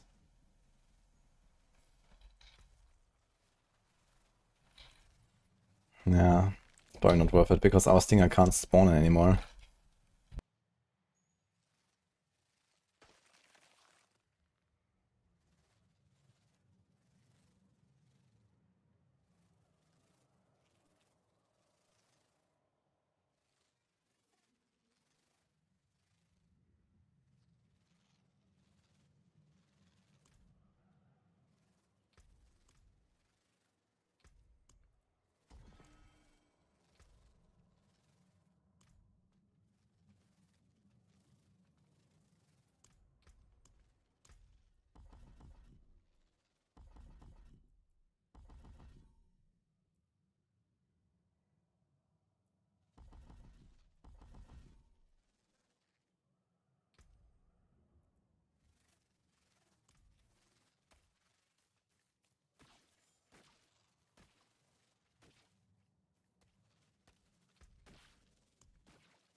Double damage is snapshot into each individual swarm.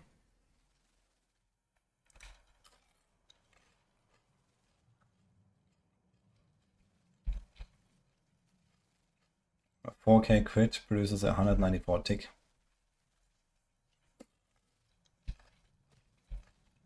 And 2k crit produces a 97.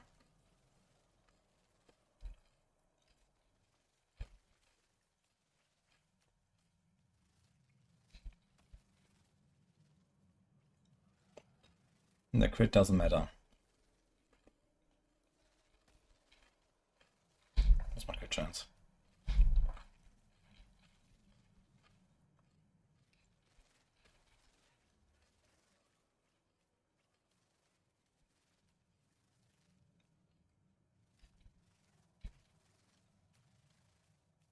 Can I like not crit?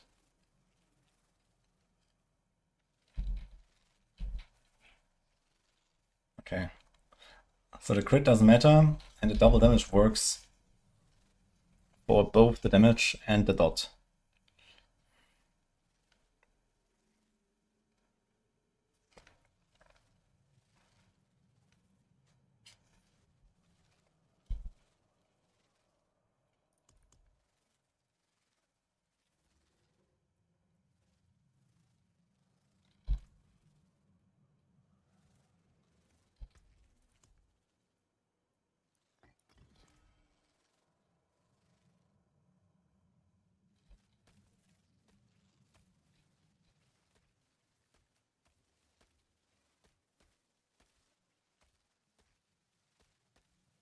Double damage also works for these. We see 5.6 and then 11.3.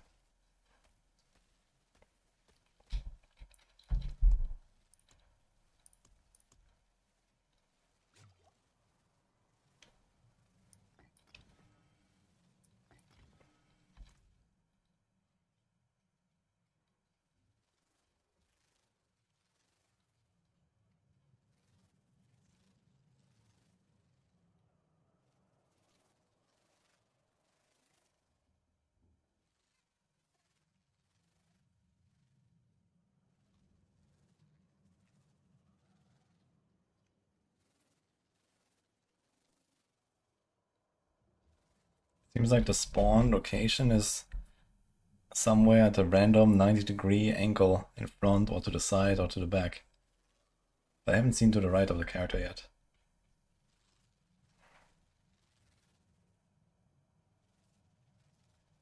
Okay. Or maybe it's not 90-degree. Yeah. But I've never seen it here. Yeah, okay. Yeah.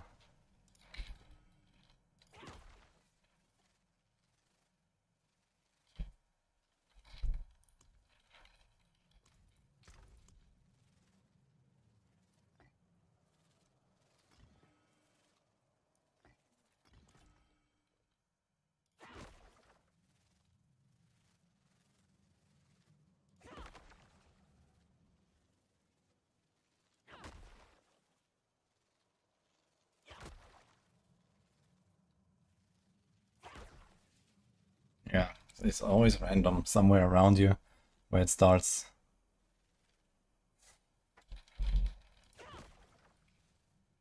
This is here. This was here.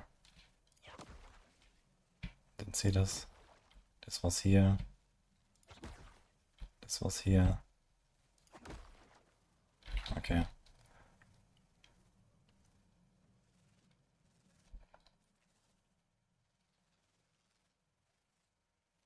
It's kind of weird that I gave this thing lucky hit vulnerable when the Stinger already does that. And crit that I don't really care about, besides proccing Noxus Resonance a bit more. But they have so many hits anyway. Movement speed is fine.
It works for everything.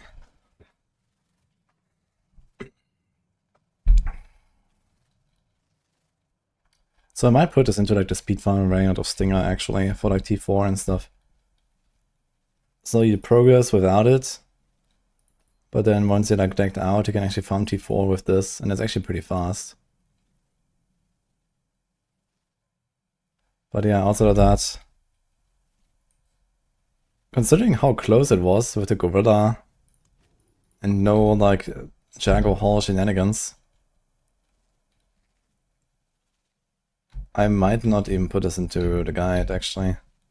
So we do want to do this. And we just put a conceded and no circles. And that's it, you don't have to deal with the circles. So for T4, this is going to be Pestilence, Infestation, Annealing.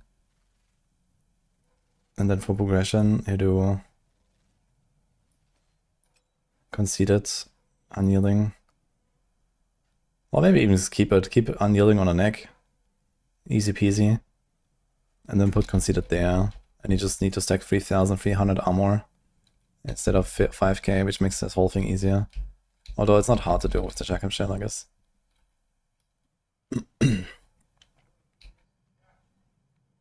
But it's a pretty good one, so. And then you can do this, so you have some regen.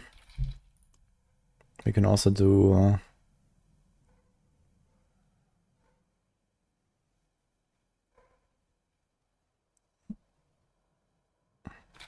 once per enemy every 5 seconds, damage from your counter with 45 and heal for 10%. I don't really understand why this is in the School of the Nile, why is this not like power or something? This should be power, I feel.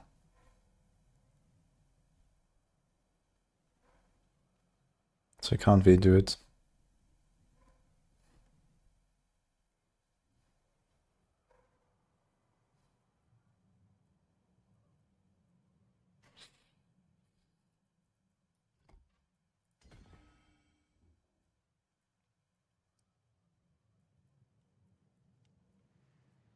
Okay.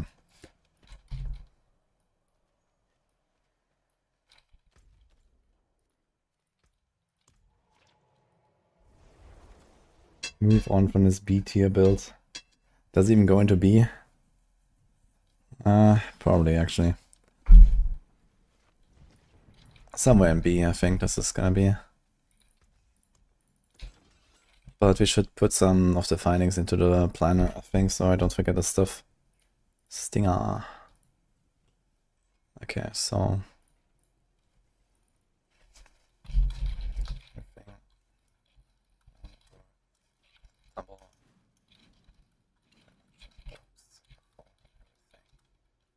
Send that. Sources of swarms. Target.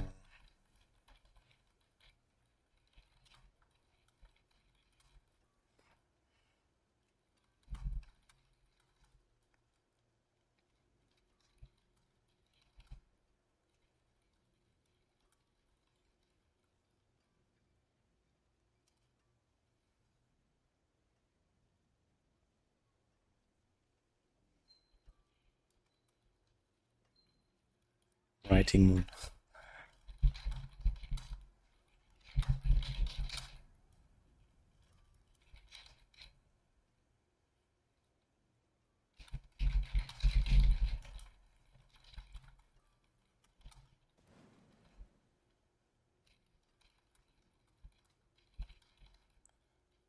Okay, anything else?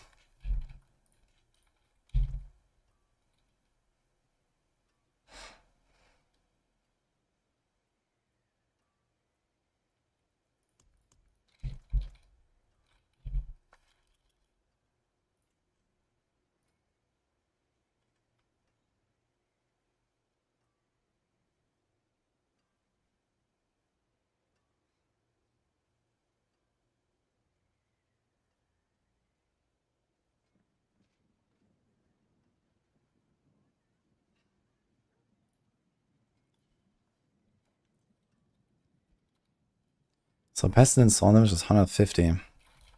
Should probably just temper that. It's pretty decent temper. Is there anything else?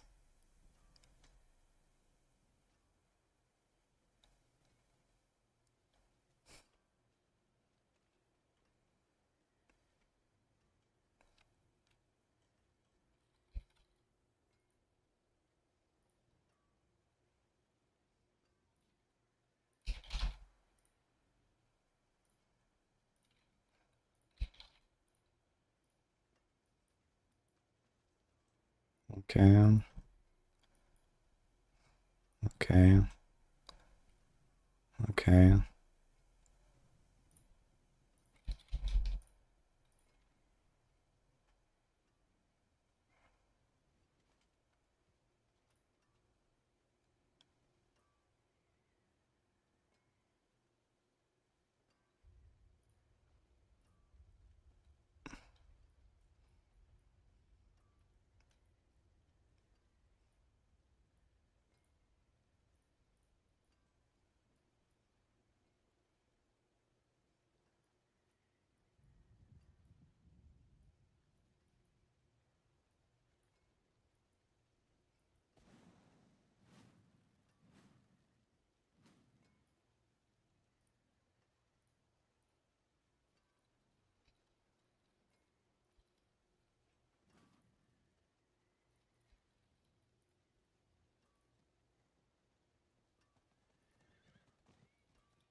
Guess just to bury again.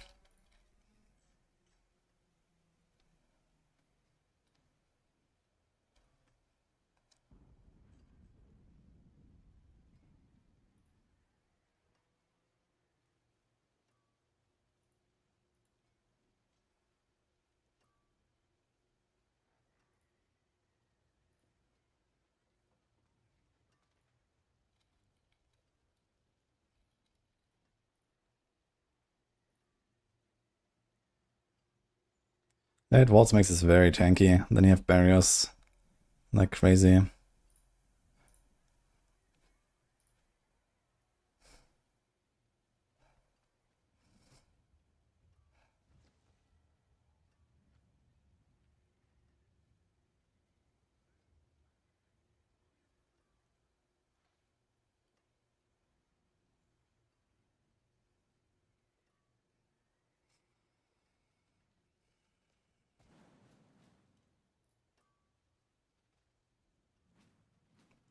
It's a lot of damage to be fair.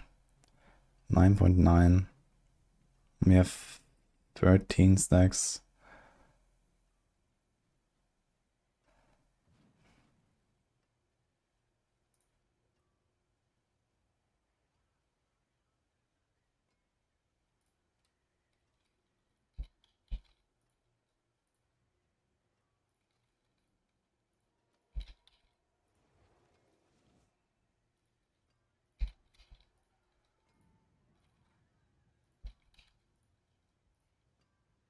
$18.1.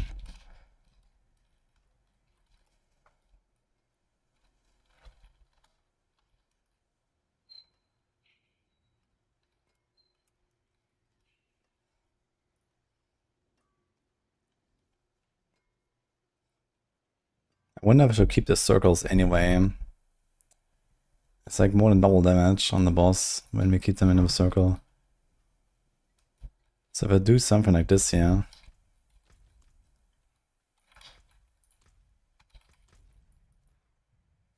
Okay, let me try something.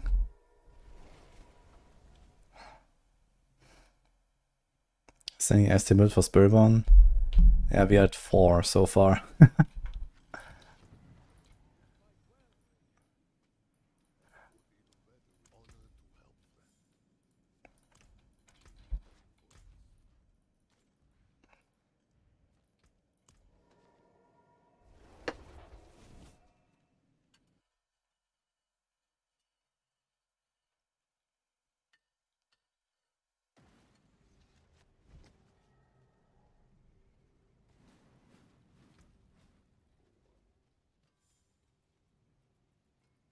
Maybe I do this and speed farm it. I don't have room for the circles. Yeah.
Perfect.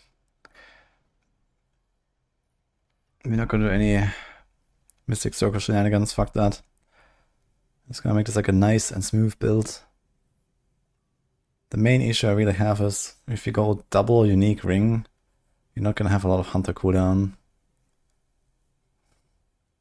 But if you're farming in T4, you're killing stuff constantly, it's gonna be okay. So even if you don't have that 44% here, it's gonna be 25, 28 maybe. So it's gonna come back in 9 seconds, even if you have no kills whatsoever and don't hit any boss. And you always have kills when you jump, so it's actually fine, I'd say.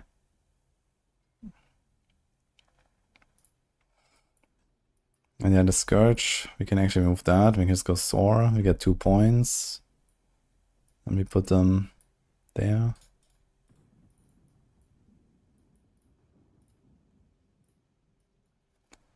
Maybe. And we go fast.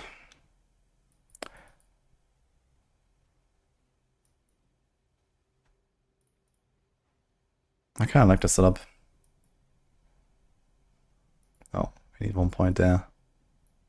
What do... Actually, we don't have that many resolve sticks now, it's fine.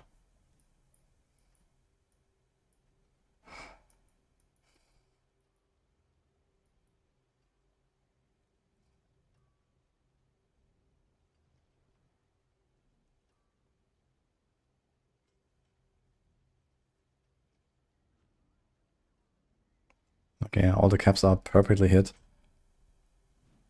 Beautiful.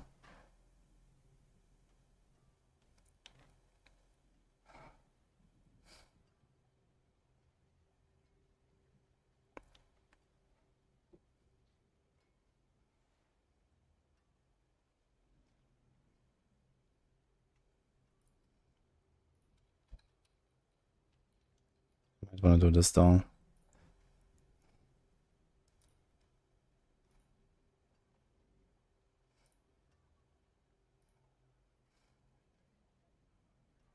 So you have the pretty convenient 100% uptime. Life is okay though.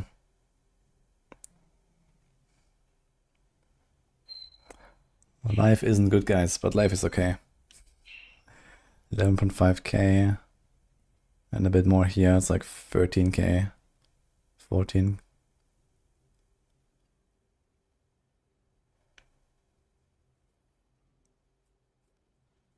Thanks, Hazy. Appreciate the sub. Okay. And then for speed farm, he's gonna throw in... Honestly, maybe gonna remove Starless. We just put like a lot of attack speed. Like a ring with a lot of attack speed, and then... We don't need the resources, like... Rifting Moon will solve the resources. I mean, like a ring with attack speed, res, dex. Never mind, actually.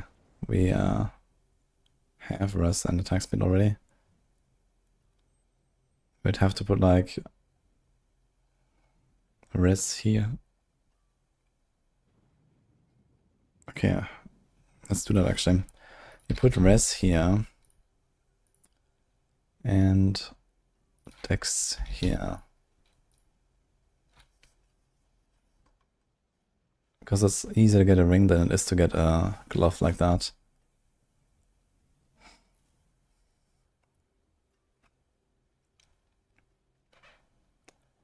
And when you go Riffing Moon, we put the rest here instead of dex, which is a lot easier.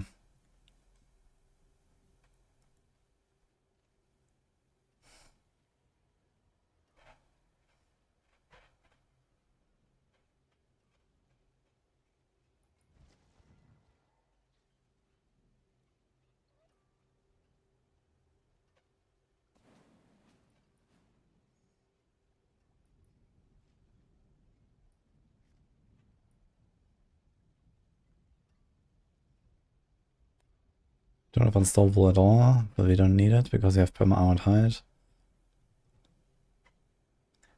would be nice to get intricacy, but we just can't really afford it, I feel. Sometimes it will reset something for us. Should drain us a lot less for 2 points. But yeah, I don't know. We could remove this stuff, I suppose. Do this. I can do one here, so we get the 5% execute sometimes. But I don't think we really care about that.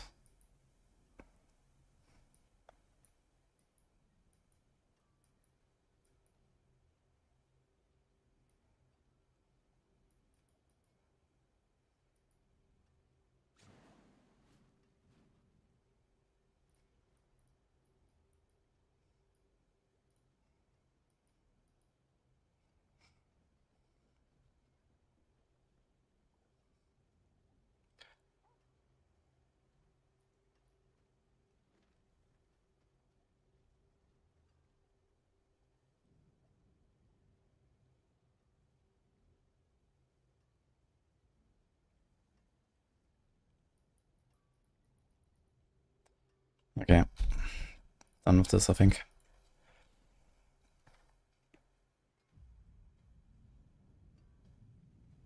Any performance issues on Judgement Paladin? Wait, you're talking about LE now? Or are you talking about expansion 2?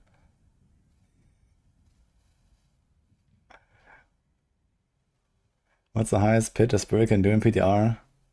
Like 110 or something. I didn't have any problems, Tangela.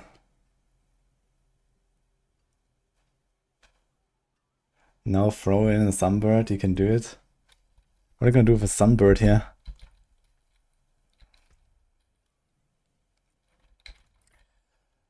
Let's go for another build. Let's do something that is actually most likely good. Which is this. Sun-stained War Crozier. Crozier. Why the hell is that Fell Soothsayer? Wait, that shouldn't be there. For push. Okay, for pushing and for farming. All right.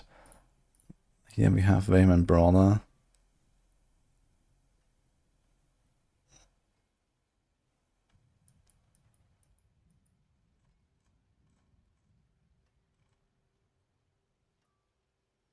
Probably gonna go Loyalty. Touch of Death, Swarm, Duration.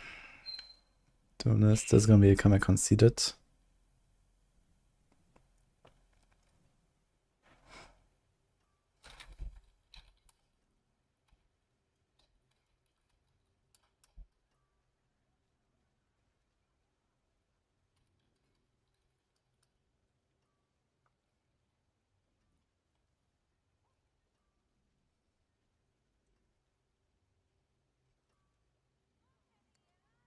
Temerity, huh?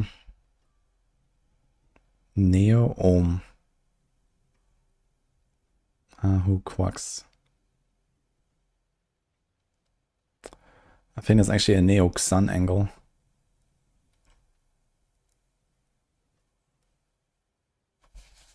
When I think about it.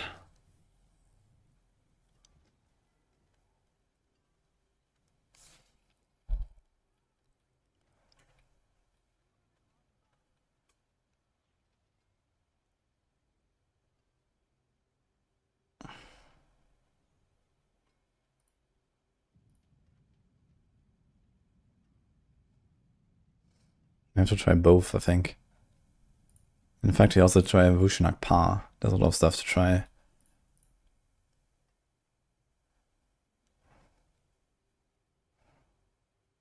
Ignija, Tamq, Gorilla, Auspicious. Okay, we have to do some cooking here, I think.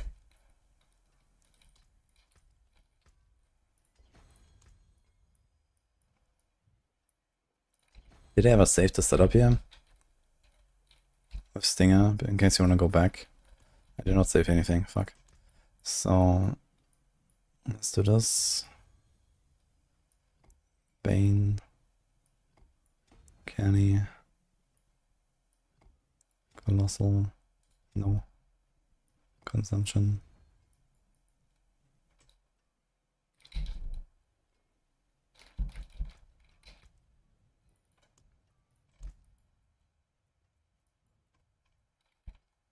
What did I just make earlier? We had a colossal here.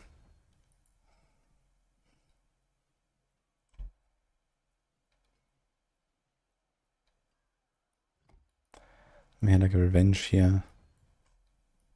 Kenny here.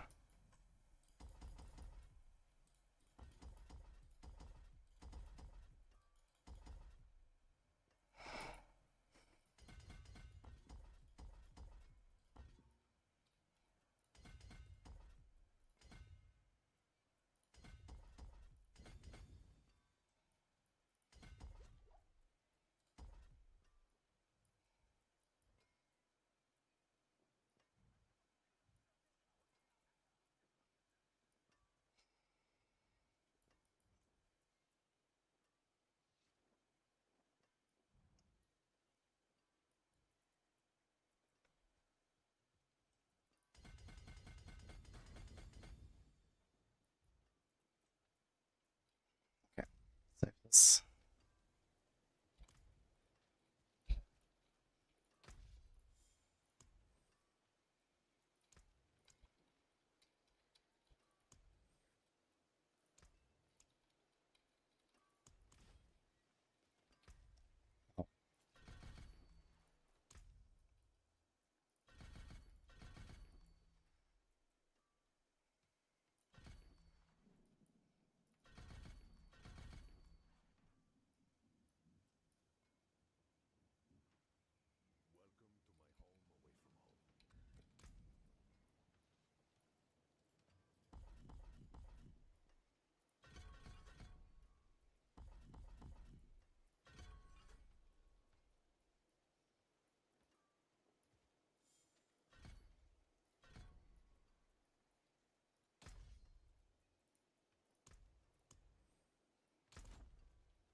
What do we need?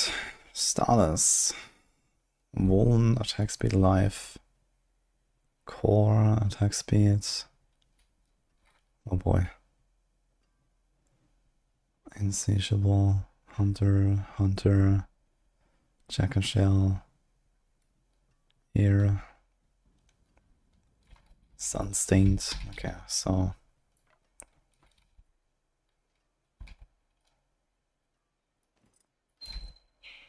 Also this Rakenos Wake, which I don't think I'm going for anymore. I might just keep those gloves because they're kind of nice. We can keep this, we can keep this. Hunter, Armored Hide. We can keep that. We can keep this. So let's see if we can make this work.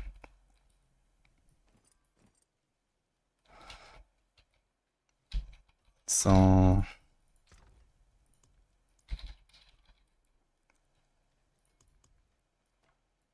weapon and the ring, and that's it.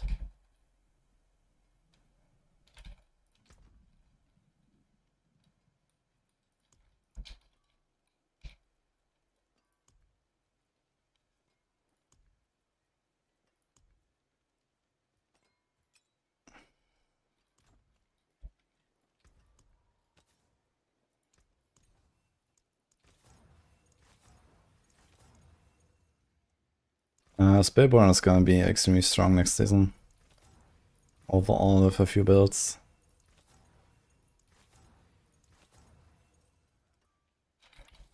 What's my crit chance, yeah? GA crit. Crit. GA crit, oh my god. Okay, I have to make another helm at least.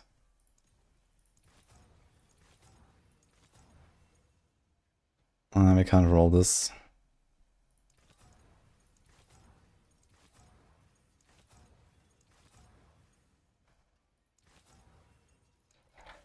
So that.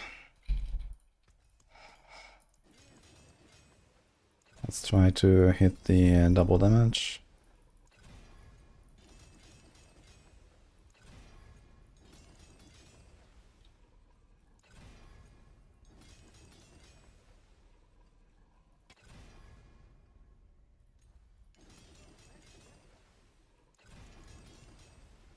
Ooh.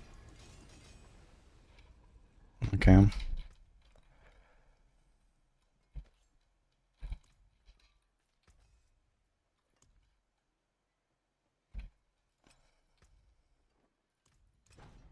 Okay, please don't let me down.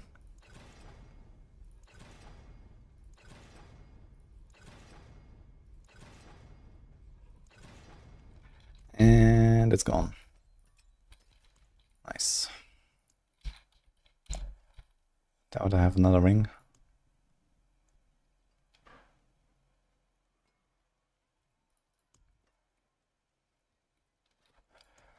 Well, actually we might want this.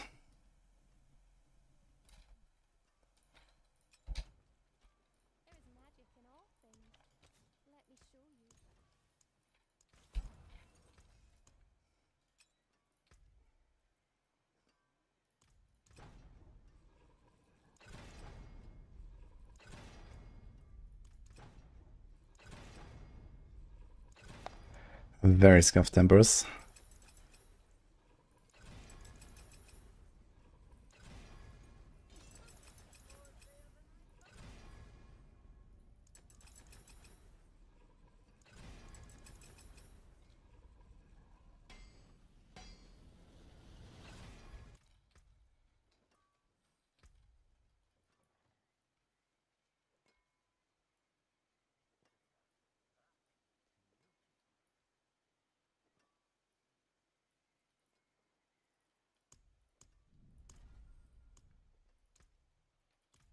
I'm not sure if I'm gonna refund the Paragon actually. Let's see.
Okay, so Paragon is conversions, viscous, sapping, bitter medicine.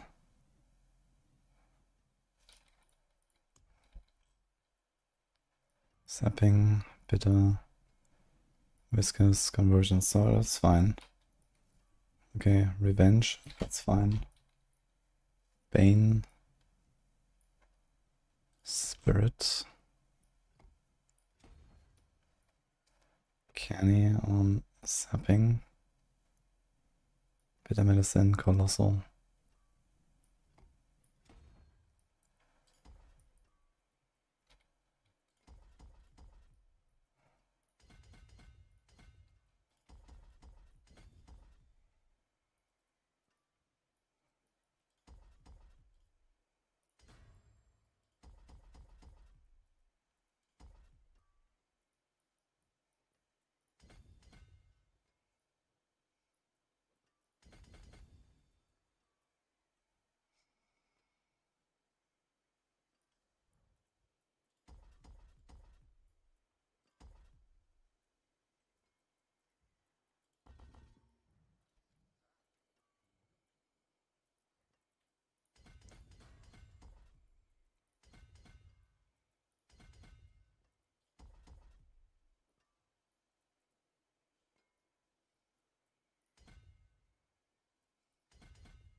Okay, I think this is fine.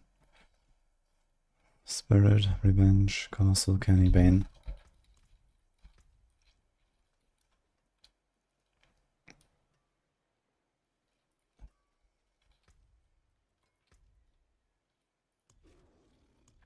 I don't think we need Centipede secondary. Let's do this.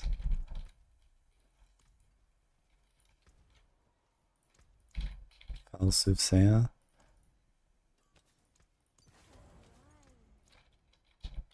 Insatiable. Unyielding.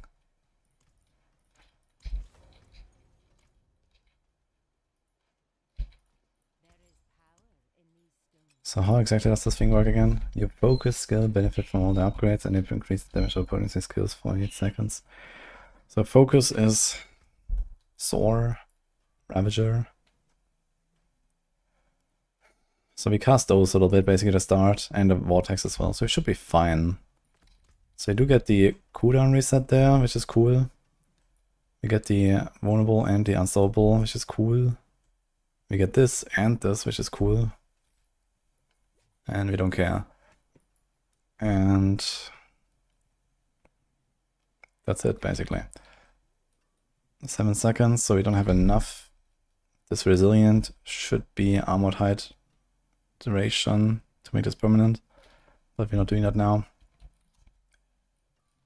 Okay, so we have this, and I guess the defensive one.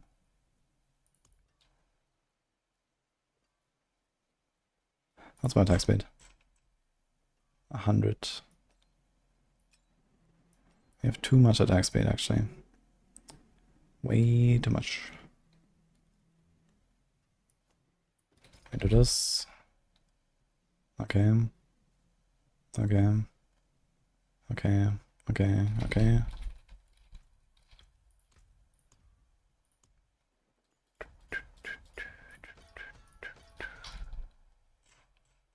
Yikes. Ding, ding, ding. Okay, my res is terrible. So there should be res instead of attack speed. Because I removed this. I don't actually lose attack speed. Oof. Okay, good to know. And my crit chance is 66. That's really bad. So I think it's time for a crit perdition.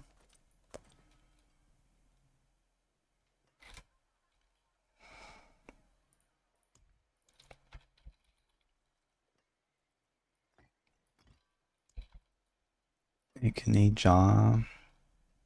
We can do Gar for the crit to make up for the rest. We're missing 19% crit. So it'll be like a crit roll there and some start optimizations.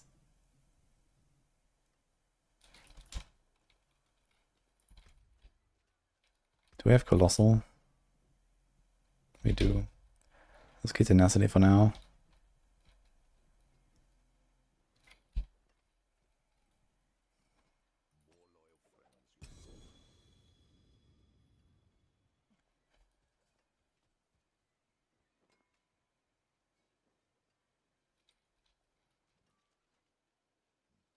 Let's not go Quacks for now. Luxan.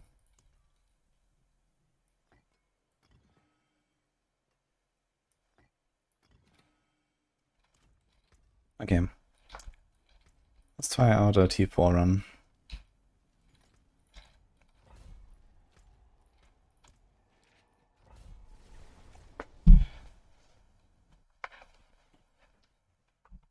New update at a live game. Pork. Do we know anything about it? Trying to get 10 crit when you dodge. I think only...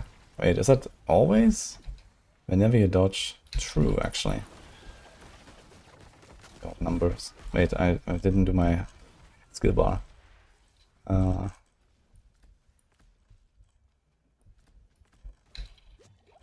So we have...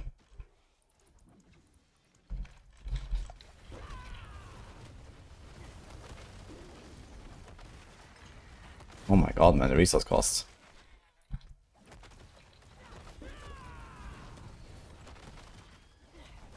I did not expect it to be that insane. I have to do more with resources. I think it's time for Scourge. Put Scourge in here.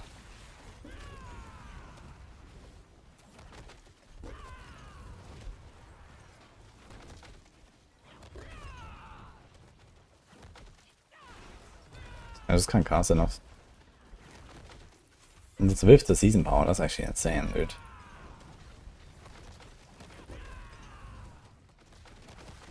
We spent so much resources, we couldn't even go Pock, I think. Pock rune. The pops are very satisfying though, I have to say.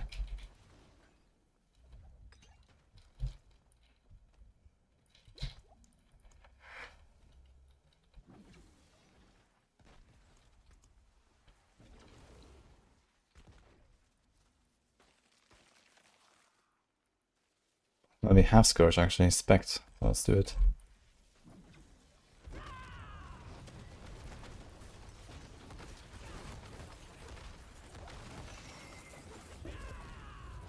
It's still a struggle, man, it's crazy.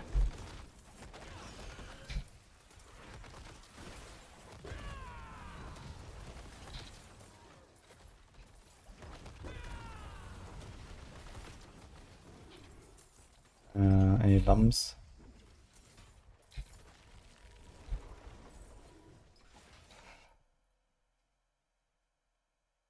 The season pass kinda suck, the gems are okay.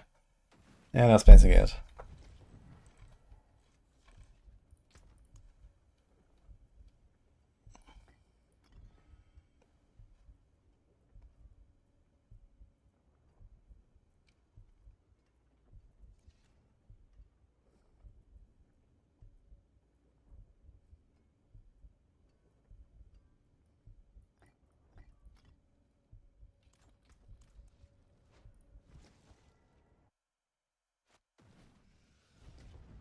Where to get unique gems?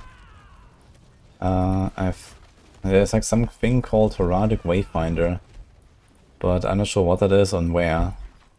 But apparently you find recipes from the strong rooms, I believe, in the Nightmare Dungeons.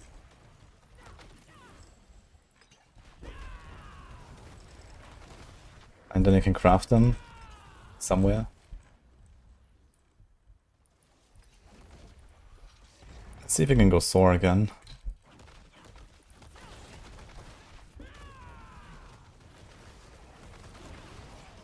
Okay, this is a very resource-hungry build, holy fuck.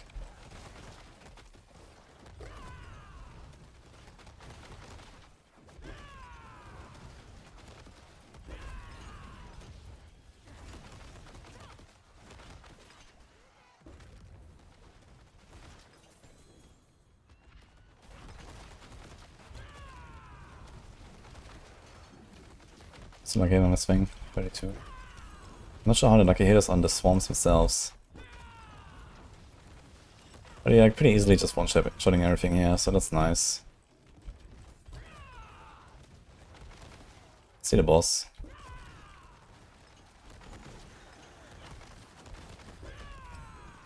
Also has very fast attack animation.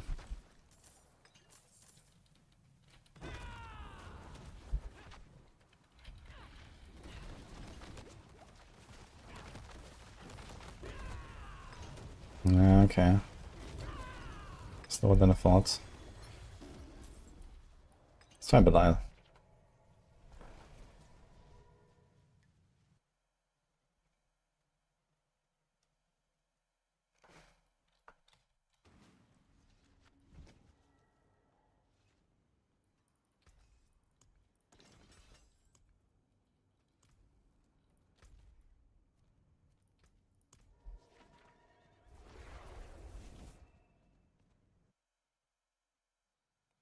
Yeah, Stinger was kind of weak. Like Stinger was like fine 44, but I need something better than that for like poison.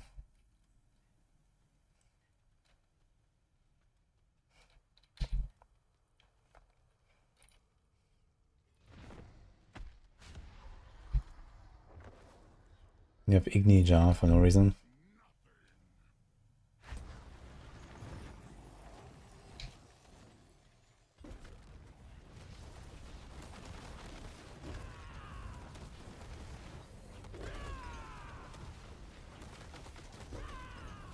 Yeah, this is not looking very hot.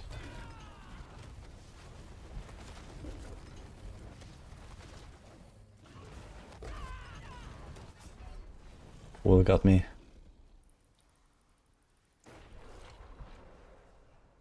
There's 91. Okay.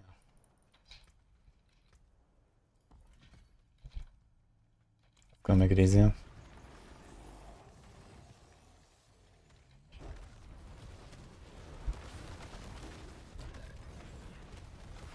I'm missing some imprints or something.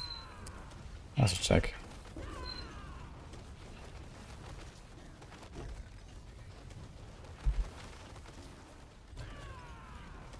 Is it like a buff icon for my weapon? What is this? Wait a minute. Yeah, I've only 4 stacks after all this time. Need to like cast all my potency skills more than the rams, I guess.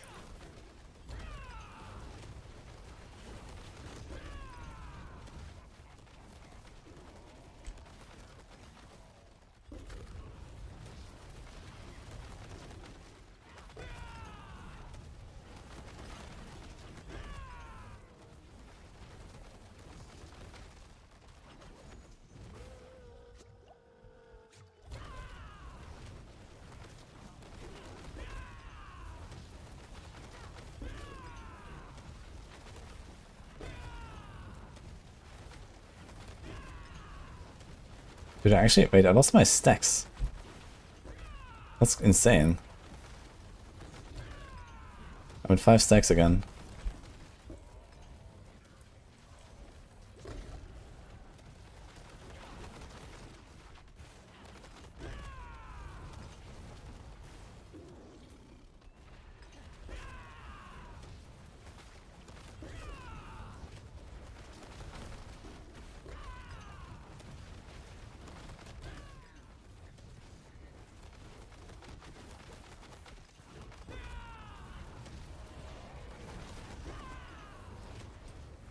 That was bad.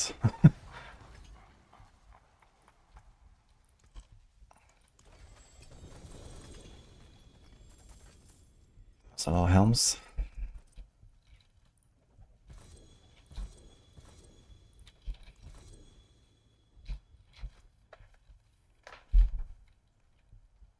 Okay, failed suicide, there's nothing on the boss. Annealing is capped. We have this, we have this. I mean, we're not really missing much.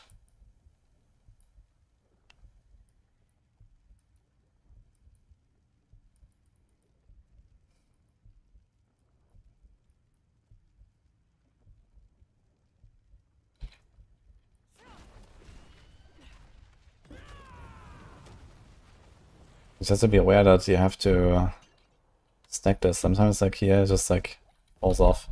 I had this actually in the fight where I was just waiting for the phase, and then my stacks fell off.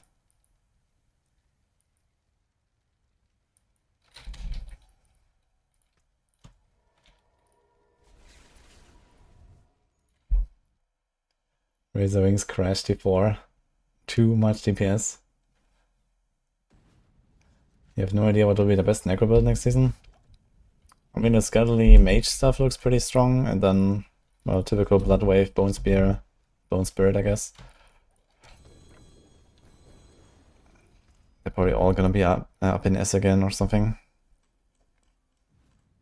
Okay, can we do like a 70 farm cope? Let's cope a bit.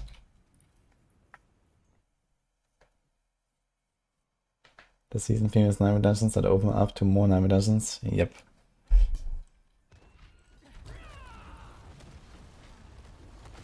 I think if you want to speed farm with the Sunstains, then you have to like first cast like 10 skills to even like get the stacks.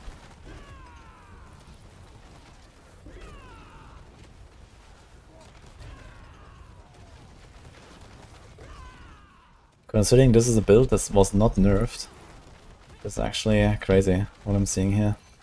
I thought this would be feeling a lot better.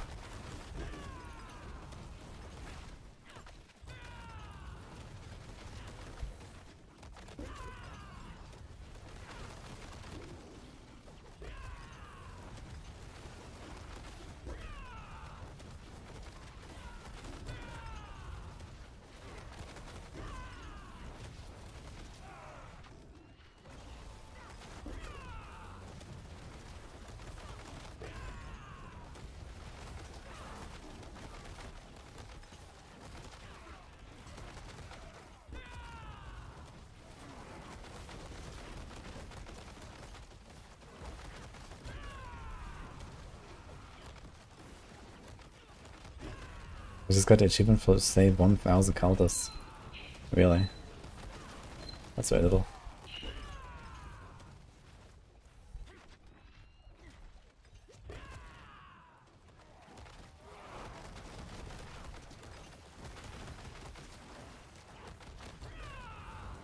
Thanks, Chronics.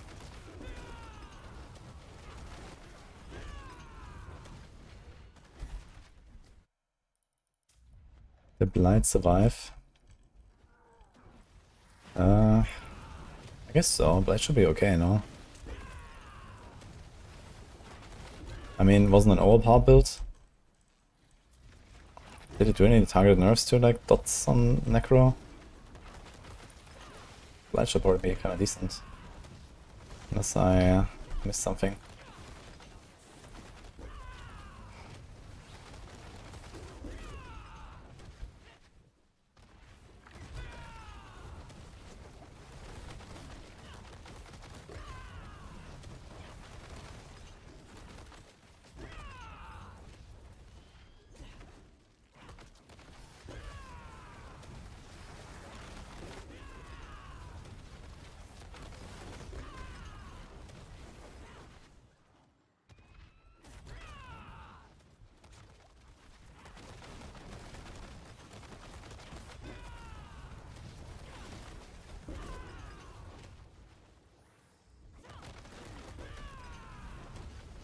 Makes me wonder if I should just play Kapaleka again.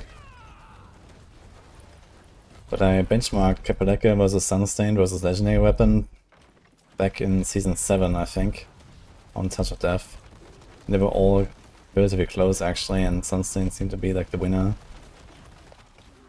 Plus has some nice utility.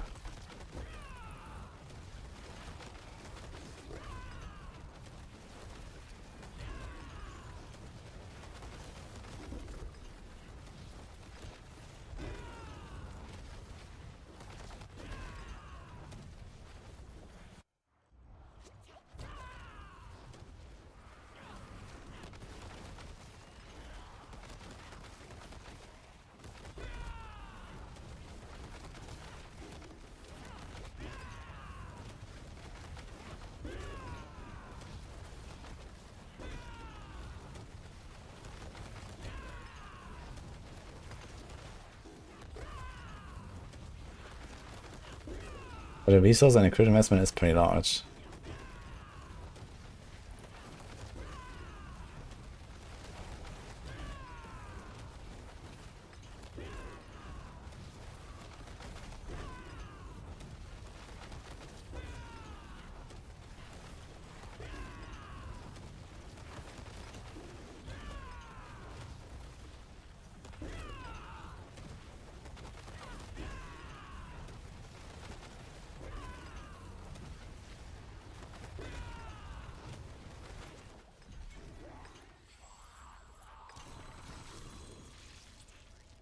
Okay.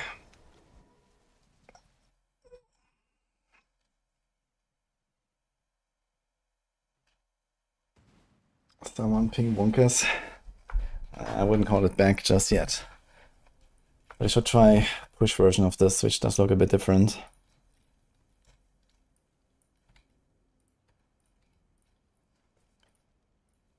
So Shroud. Here I have Temerity.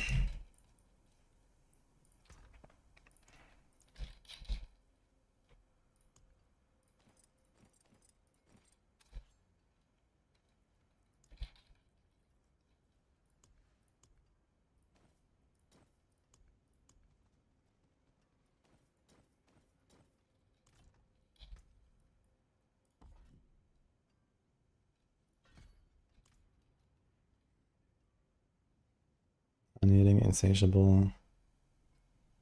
That's gonna be conceited.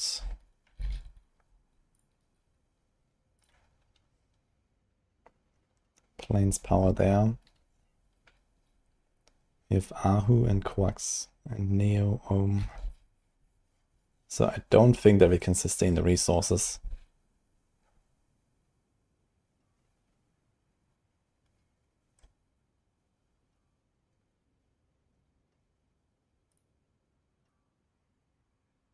It would be interesting to try siphoning Gizmo, I gotta say.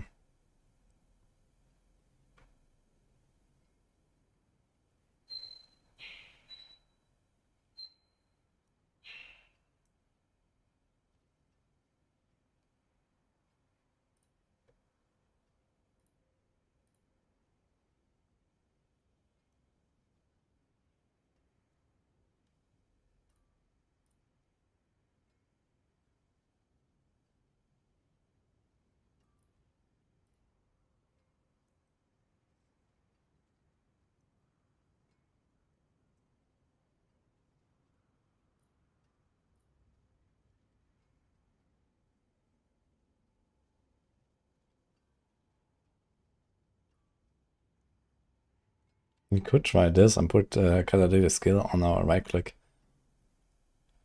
This might help us a bit. Because it's so fucking resource hungry. I think this is not the worst idea.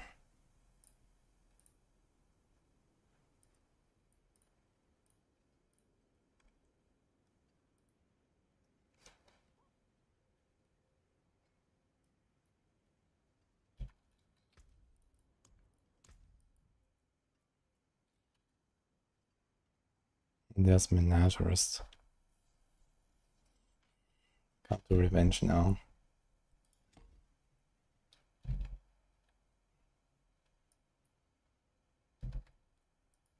But we can do Canny.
You can get a lot of touch of death soul duration there.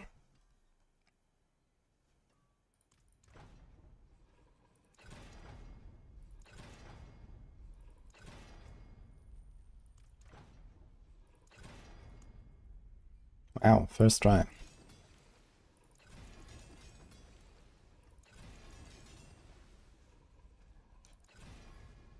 Okay, very scuffed.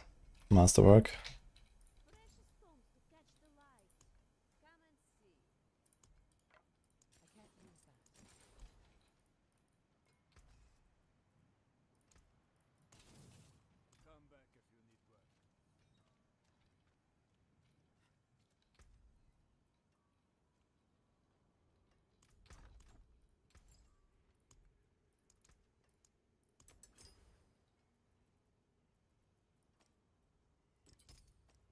I wonder if like a scuffed temerity can actually go beyond its maximum value if you put barrier generation.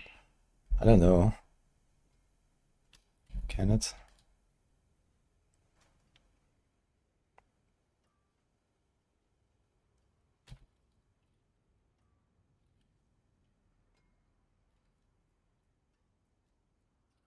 Your neck with armor now.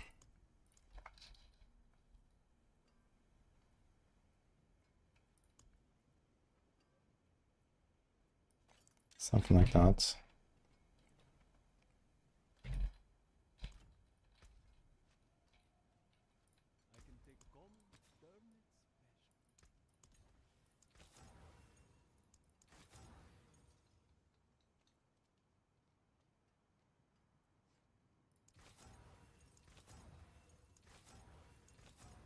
Oh shit, that was 15% dex.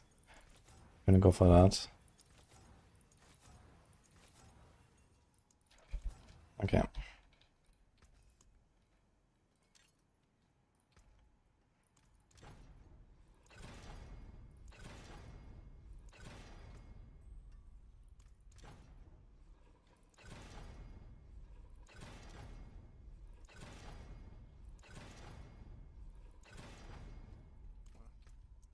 Beautiful.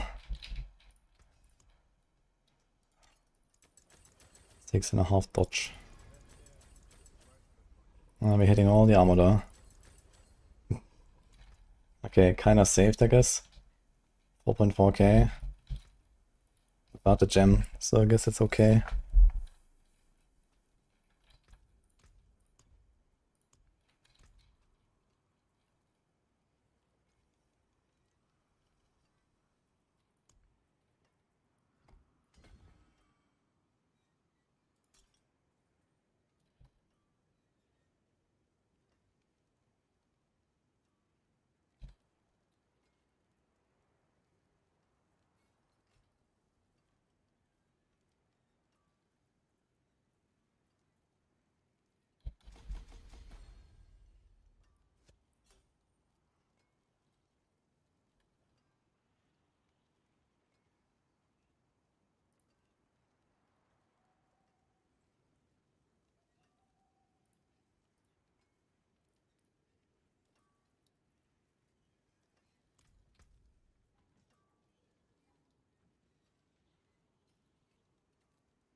It was imprinted already, but I hadn't used it before.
we're never gonna have the resources for this. The arcade needs to proc a lot if I wanna have a chance here.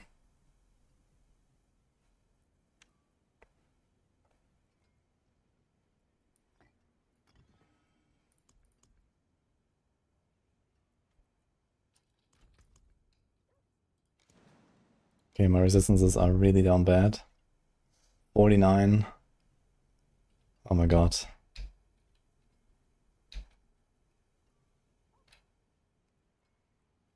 And only 4k armor.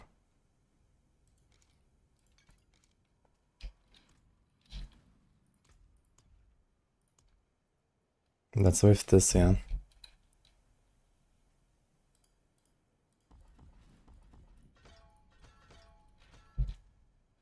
3.7.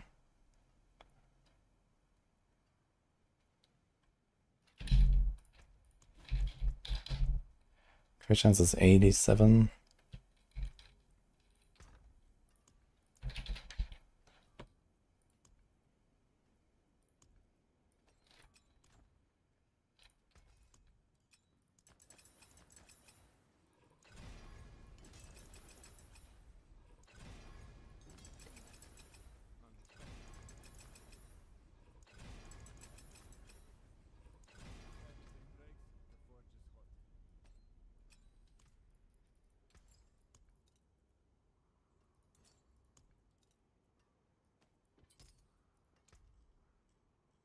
Okay, crit chance 96, attack speed 87. Okay, put a bit of attack speed. 1, 2, 3, 4, 5, 6. Okay, so we can take these. We have exactly enough. We have to give up something. We're already kind of struggling.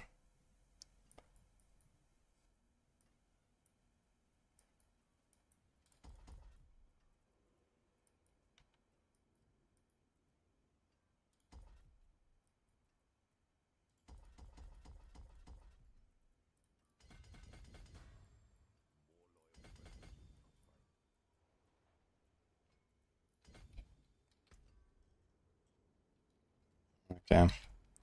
So it's kind of scuffed. Let's see. I mostly have too little armor. I have 3.7k instead of 5k. Even though we have the orange here. We have attack speed there. Mystic Circle is fine. A lot of life. Missing some core ranks. This should be crit chance, and then we could get more core ranks here. And here potentially. Here should be like a res roll. Then we'll be at like 13k life or something. Without this life roll, without this life roll, and we would be fine, and we would have capped res. And the touch of death swarm duration is also really bad. This can be almost double of this. I think 130 something. 132. At least 1.6 times this. Also, we need to fix the skill tree.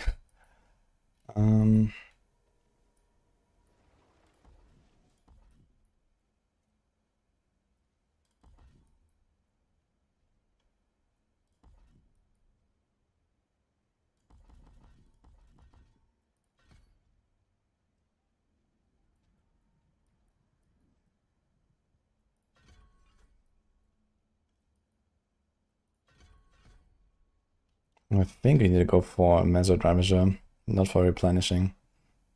But I really like to.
Yeah, 4.4k armor.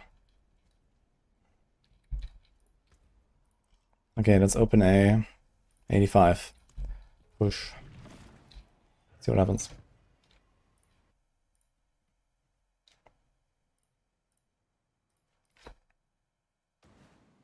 Has anyone tested the increased ancestral drop rate?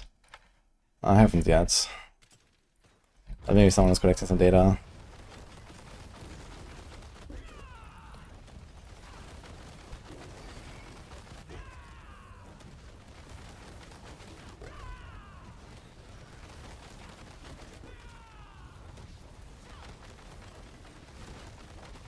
Okay, this does not look very good. I'm not sure if the siphoning gizmo is doing anything, or maybe it's even a downgrade.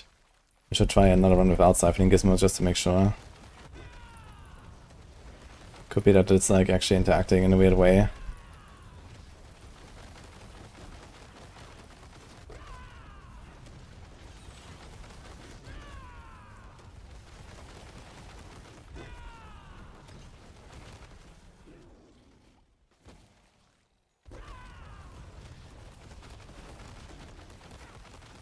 Because it doesn't seem like my swarms are really proccing at all.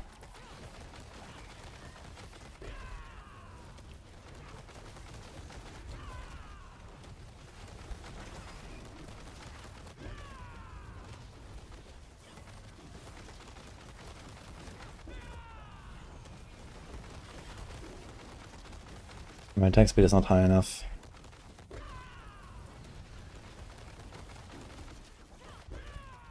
I should try Kapeleke again with this.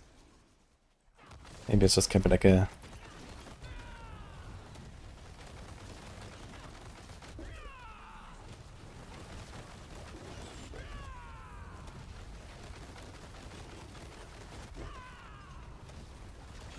Go on, go on.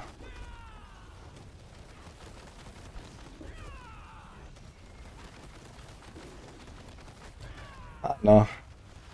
I mean, it would be unusual for them to do like such a rework, just, you know, like that, without a PTR.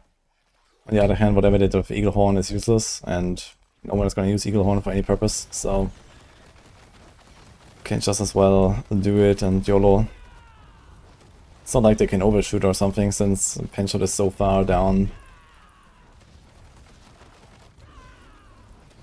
So, maybe.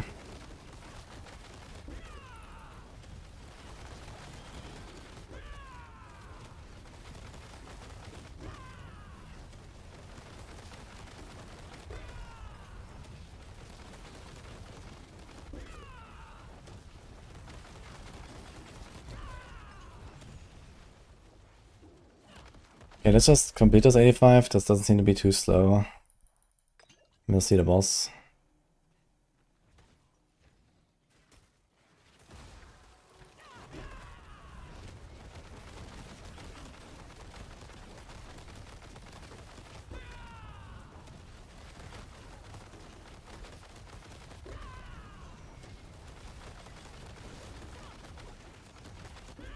This guy's just running away. Beautiful.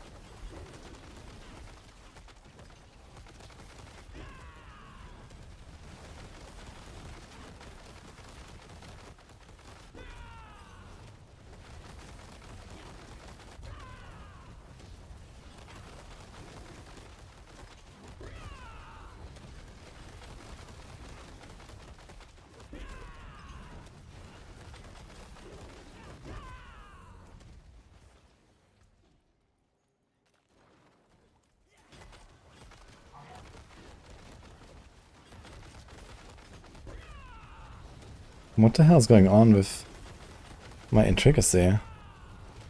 Oh, it's going in. My intricacy is going into the touch of death. Okay. That's kind of funny, actually. Forgot about that.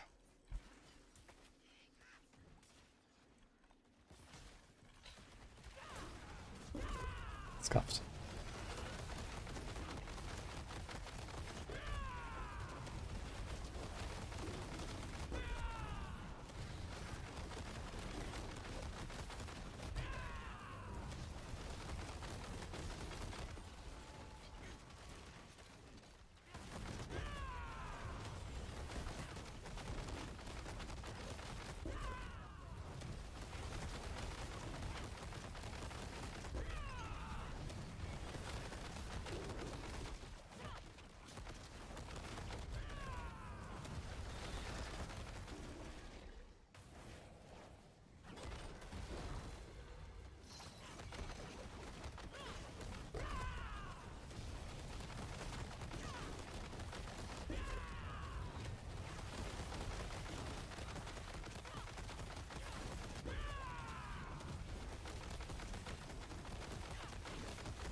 by.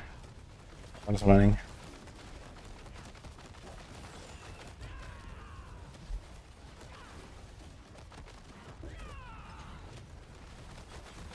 Hi, Erics. We're doing Touch of Death right now.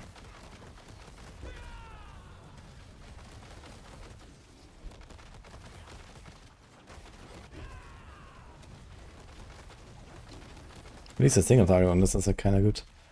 These guys are actually melting, leave them alone. So that's like refreshing compared to all of the Noxious Resonance stuff I was doing earlier.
More items than Eagle needs looking into. Yeah, there's a lot of stuff they need to like update. I mean, it's okay to leave like some of them kind of useless until they do like, you know, expansion, and then the expansion is probably gonna be like a huge revamp of like all of this stuff anyway. So it's okay, you know, they don't need to like rework it now and then rework it again in like 2 or 3 seasons when the expansion comes out or something. So it's okay.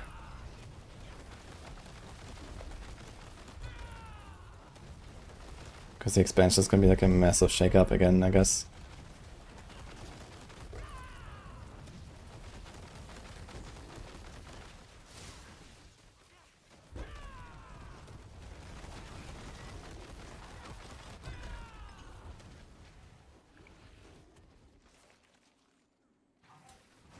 I'm back in PoE 2 after the next update next week.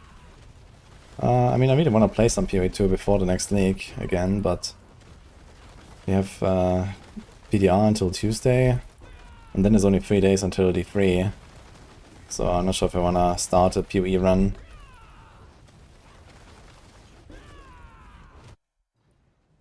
Like 3 days is, I mean 3 days is okay I guess to do like a PoE run. We'll see. I'd have to like blast like 15 hours a day to get anywhere.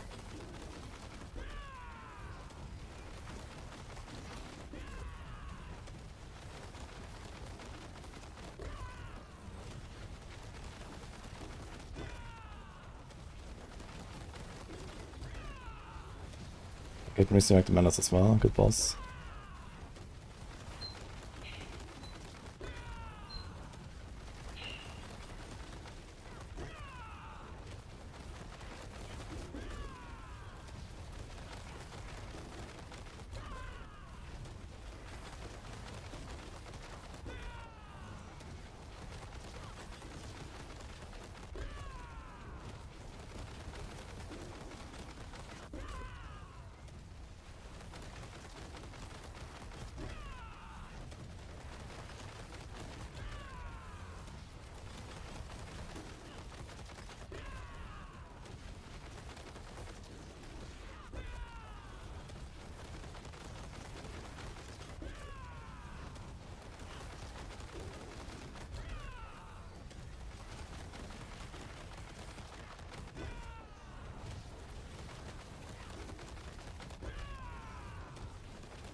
Just realized I'm not running redirected force for some reason.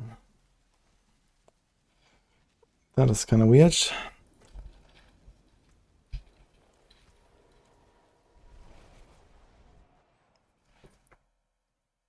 Is Hydra any good? Yeah, Hydra is OP.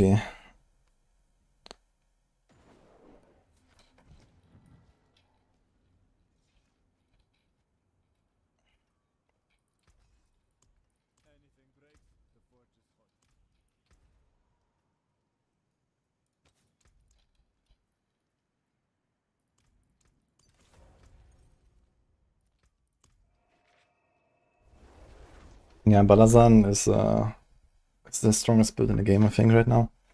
Balazan, Spiritborn.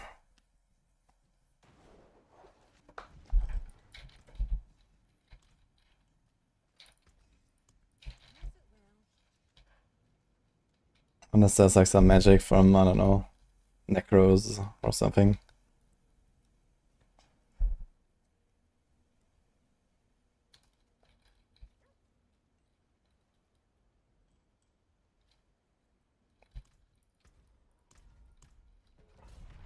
Not gonna do the full run again, but let's just see the difference. Any good builds for rogues? Yeah, Death Trap.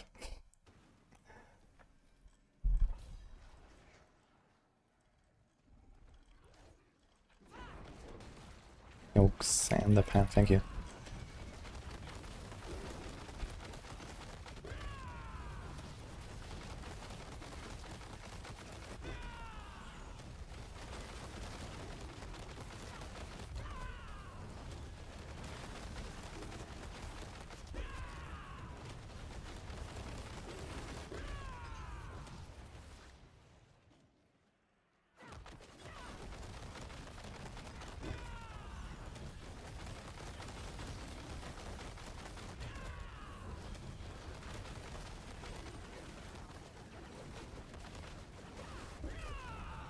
Something terrible like Death Trap finally getting its time in the sun next season.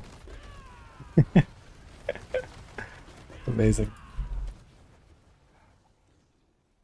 Yeah, the big problem is that the game has just become way too fast-paced for many builds to exist. Twisting Blades went from like best speed farmer in the game to one of the worst, basically. You know, because you know, we have stuff like Lightning Spear, and you know, we have stuff like, you know, Spiritborn pulling the entire screen, one-shotting. You know, we have Death Trap pulling the entire screen, one-shotting everything. Like, there are so many builds that just like mechanically cannot keep up with that, because they're too small AoE, or they're too slow, or they have to rely on a combo that they have to set up. And like half the builds in game just, you know, don't really make any sense right now. They need to like take the expansion and just slow everything down, you know, so that all the builds that we actually have make sense. Because right now, like, half of them just, they have no reason to exist, and there's no amount of fixing you can do to help those builds, you know, unless you somehow make all of them like triple the size and give them all like double the attack speed or some bullshit like that. But imagine like a flurry that hits like half the screen. That would just be stupid, you know. People are asking for like Twisting Blades size temper for the spinning blades and stuff. Yeah, but then, you know, what's the point? Yeah, it will eventually make that build viable, but it's not really the build anymore that we used to play, you know?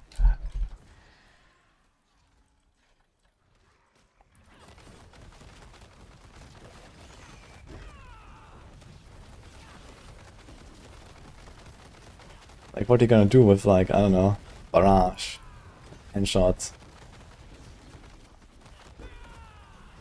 and, you know, these kind of things. What about a Heartseeker? How's a Heartseeker rogue ever gonna be, like, competitive unless it shoots, like, 50 arrows with every attack? If you have stuff like Death Trap in the game, right?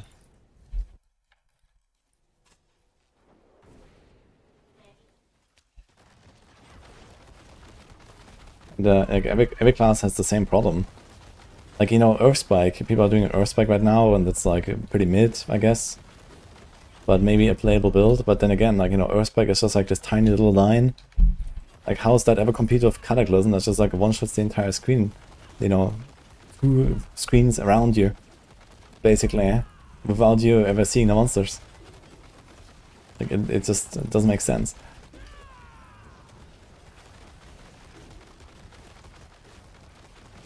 And I mean, Gadagasm got gutted now, but we still have plenty of such builds.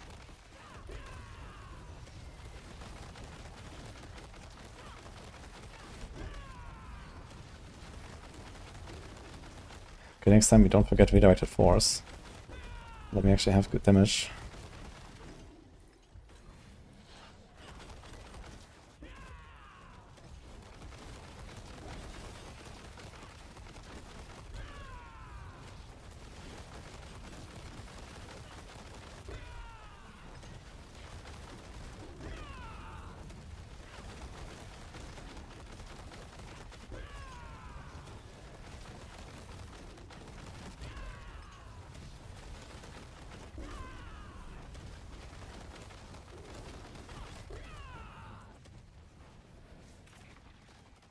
Doesn't seem like a D4 issue.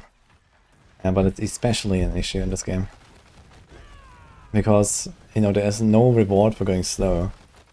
Like in D3, for example, you are rewarded for going slower. Basically, you know. The meta in D3, when it comes to XP farming, is like somewhere in the range of around 3 minutes for most builds. But in D4, the meta is like 60 seconds. For a run.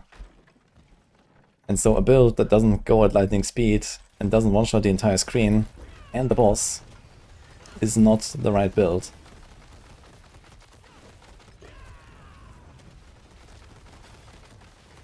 Just by default.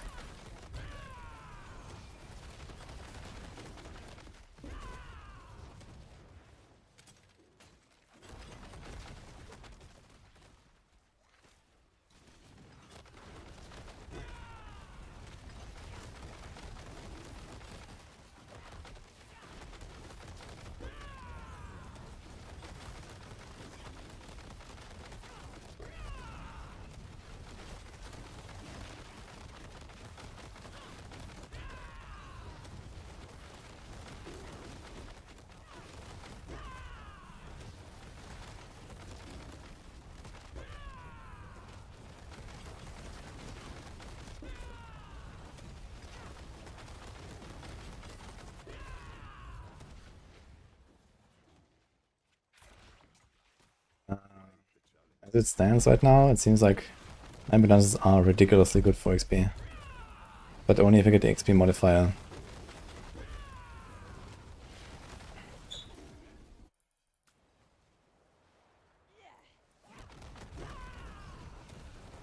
Okay, worst boss, let's see.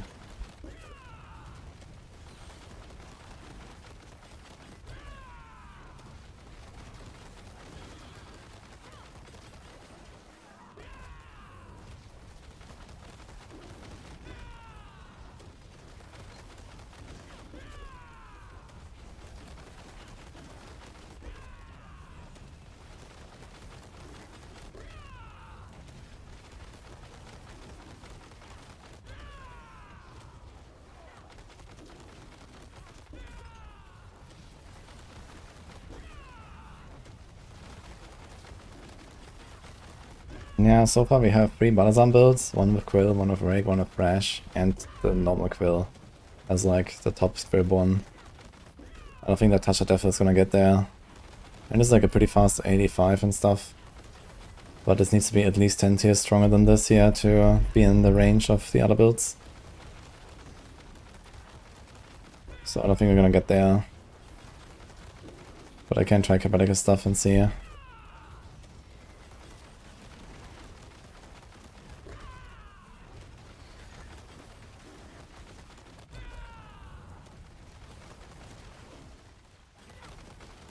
I'm tired of Tiger also seeing the visual spotlight in almost every Spiritborn build. That's true. It's also like a very intense animation. I just keep spamming it.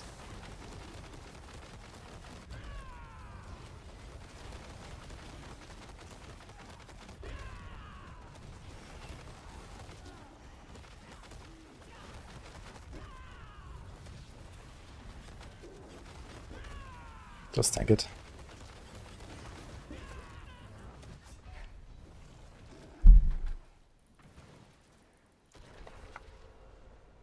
Okay. I still have swarms after I revived. That's kind of funny. My armored hide ran out exactly in that moment. That was beautiful timing. Okay, so I don't really trust the siphoning gizmo, I gotta say. So let's remove this.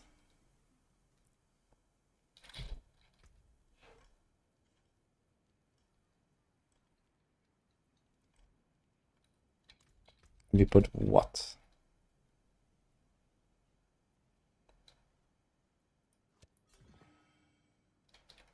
Let's try this.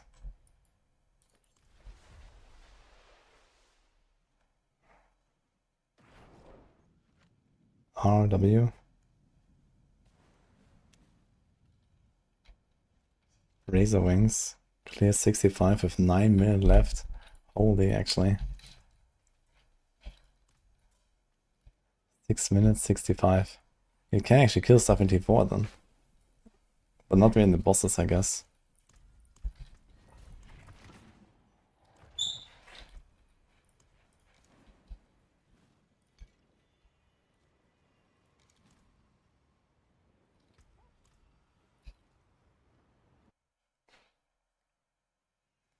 Would nourishment be worth incorporating? We have 4 ranks, yes. This works for any poison damage now.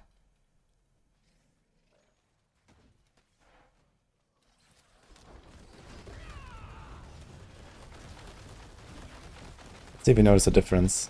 I moved Siphoning Gizmo.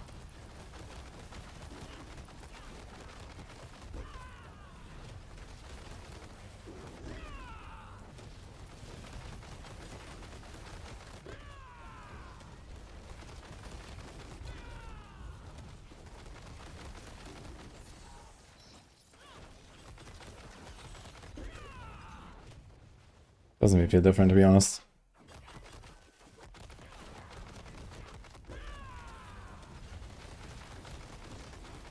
I think this will probably be easier if I just kill a Belial real quick. With and without. Instead of doing like a full run here. Belial is a good target on me. Wait, I can't... What? Oh, I have the chain. Get me through. Okay.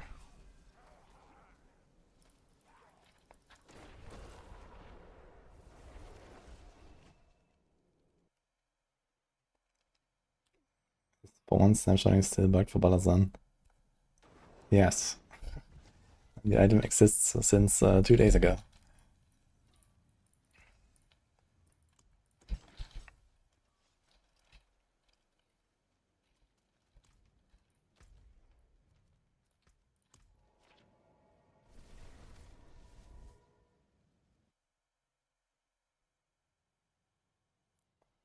Yeah, you actually have to think about button presses, and the payoff is a subpar C tier build. Wait, is it C? Actually? If it does like 70 plus, let's say. I guess that would be somewhere in the range of C.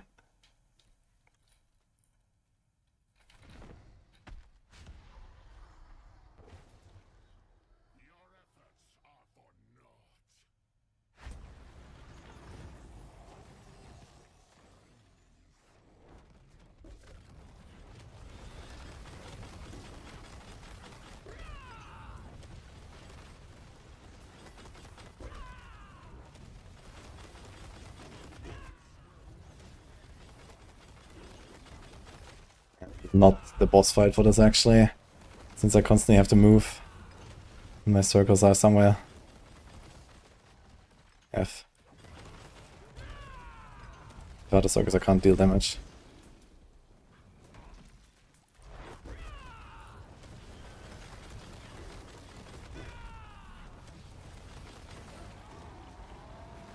Should probably do Vashan, but Vashan will probably die too fast.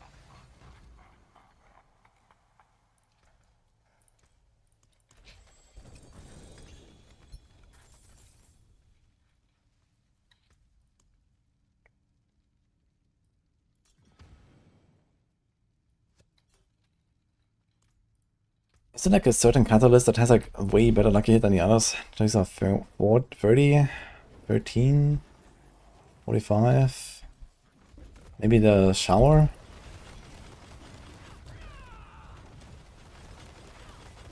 It does seem the gizmo helps me. Yeah,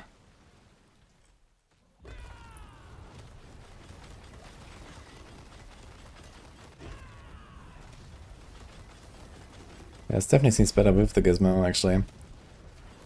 So consuming the dot is working.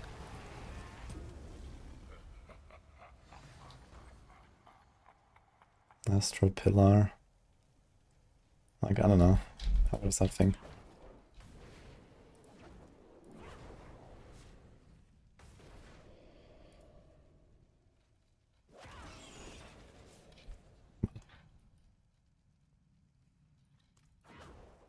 Just to have not spawning.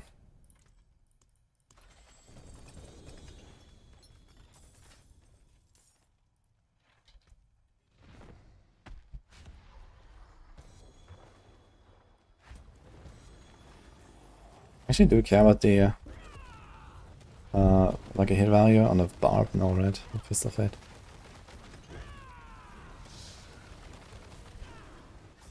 Yeah, evading through the beam is not a good idea.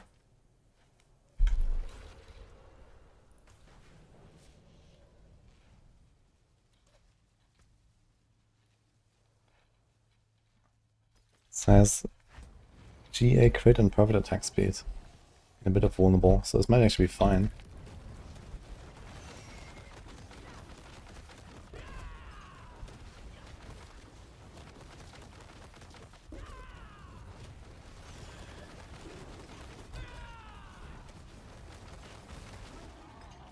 Okay.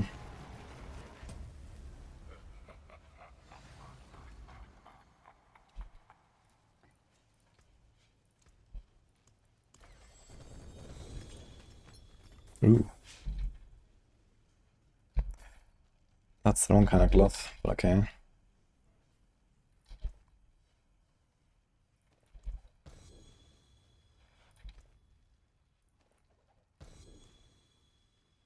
Hmm.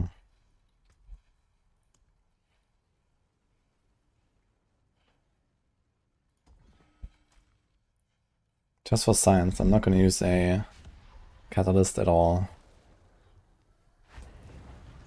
So I'm going to lose the barrier, and this. It's going to be quite a loss. And we don't get the consume. Okay, we can't jump through it either. But the Jaguar still jumps.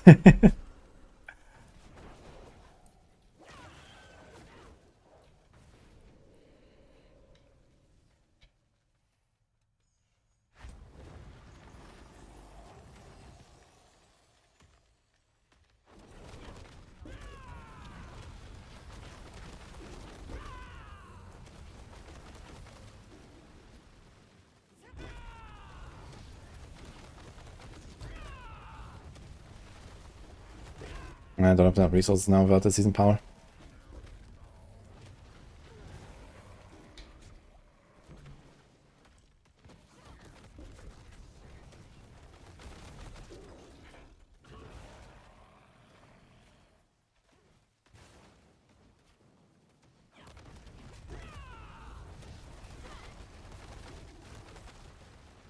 No.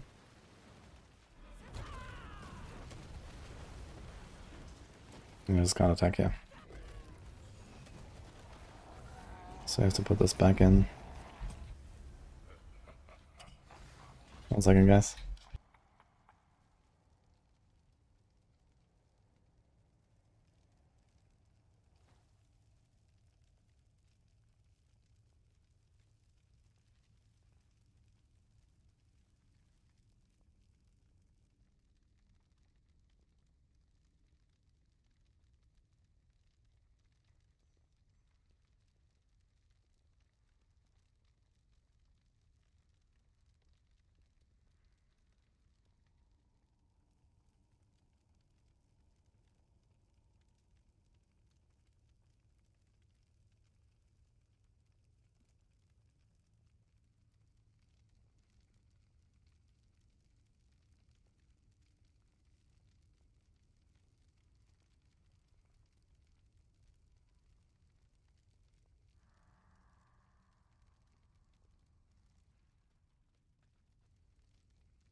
Hmm.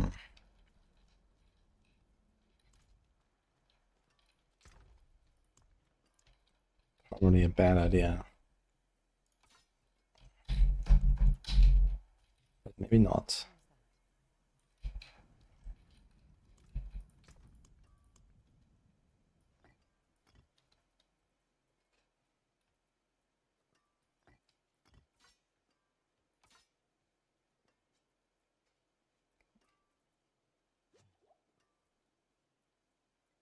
But I just can't fit all these aspects, man. I kinda need the starters to even sustain the resources. I kinda want that, I kinda want that. We need this.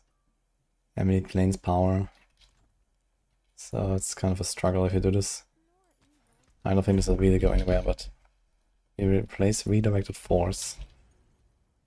Funny enough. I guess realistically I should probably try to go loyalty. With a normal weapon. But for science, let's see what happens. You don't have the resource proc now, which is probably gonna be a disaster. Hi Eva. Stinger, oof. But very fun in T4. Touch of Death. Kind of works, but weaker than I thought.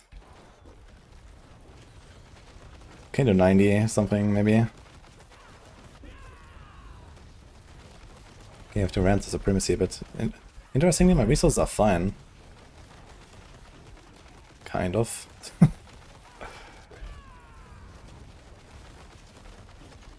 Without the resource proc.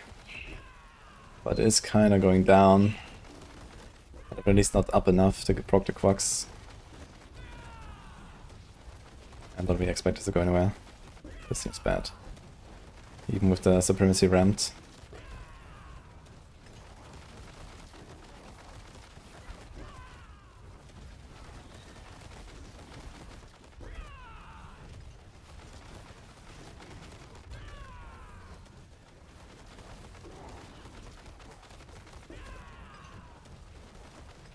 Okay, let's get out of here.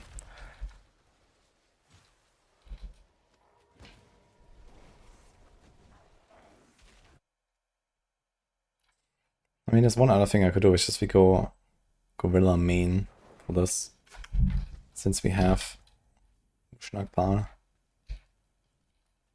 But yeah, this doesn't really seem like it's gonna save it. What we should try though is loyalty.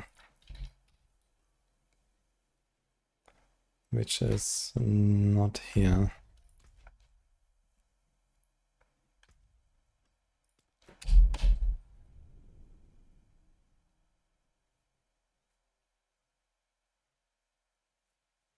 Next nerf will be Mystic Circle potency. Yeah, honestly, I think in season 10 they really have to like fix at least the double dipping bugs on Jaguar Hall. Like, I don't want to go Mystic Circle on every fucking build and abuse some double dipping bugs. It's like, okay, Spiritborn is strong because of it right now, but again, it's just like carried on the back of some bugs. So they can, first of all, disappear at any moment. And second, it's just also like, Mystic Circles are just not that fun. Like, for pushing, it's fine. But then you go into T4 and suddenly your build falls apart. Because you can't carry the Mystic Circles with you. And you have to proc the Jaguar Hall every time with 15 hits on everything. Like, that is like just not T4. Like farming, right? So thanks, Exobate.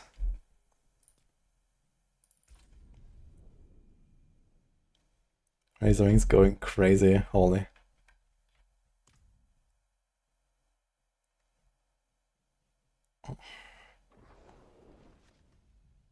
You're done for the evening. Yeah, good night, Sophie. Yeah, the trick is you have to roll your items at the enchanter first, and then you can temper. So it's like opposite of what you usually do. But the temper makes it broken.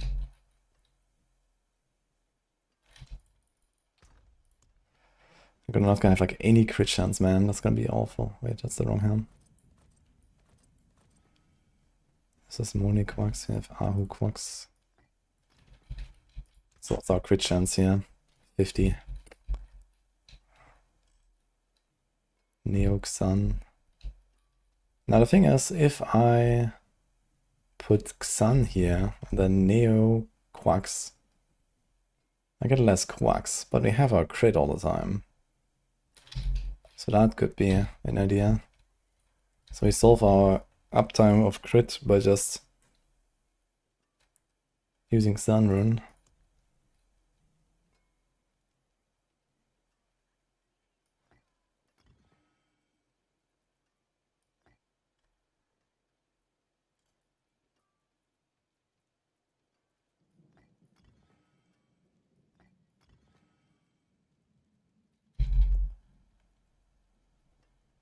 We have too much attack speed.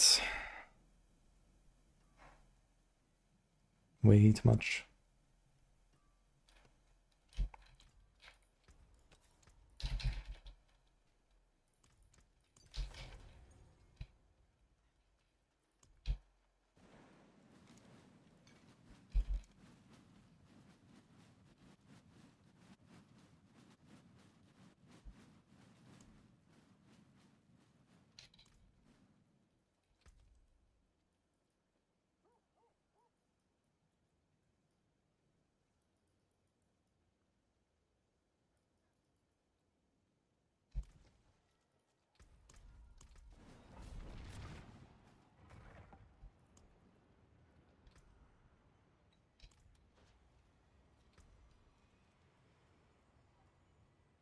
That's right. You can't enter PTR from Steam.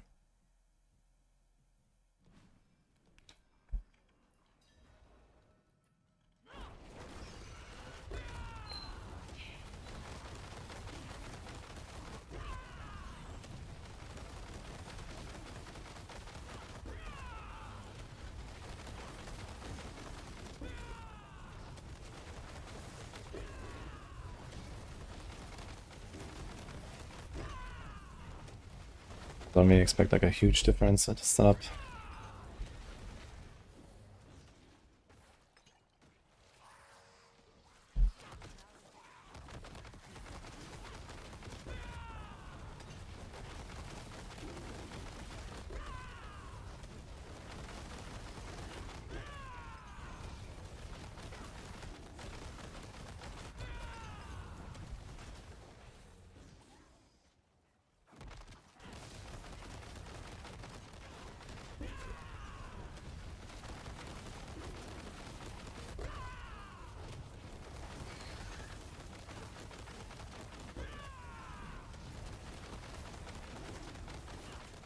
Seems better though. I feel like I'm kind of melting.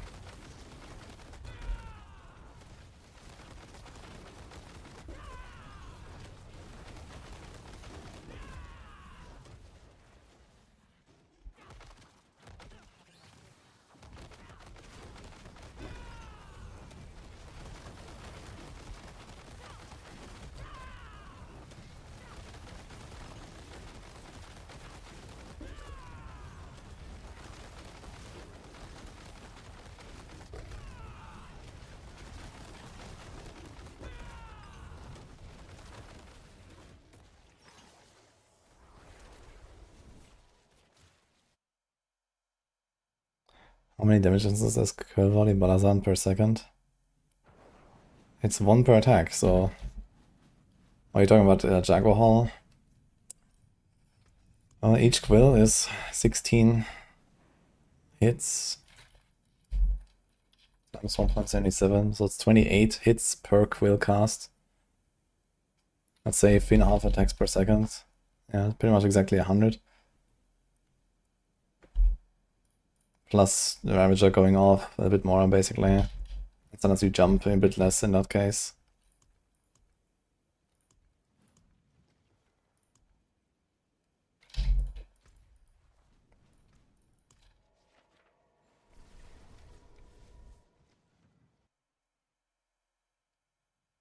Season 7 is way better than 8 and 9. If you're talking about the season theme, I agree. But I actually played Season 7 the least out of all seasons. It was just kind of like, okay, you just farm Witch Knight all day long and then uninstall Witch. And the Witch Knights were fun, but...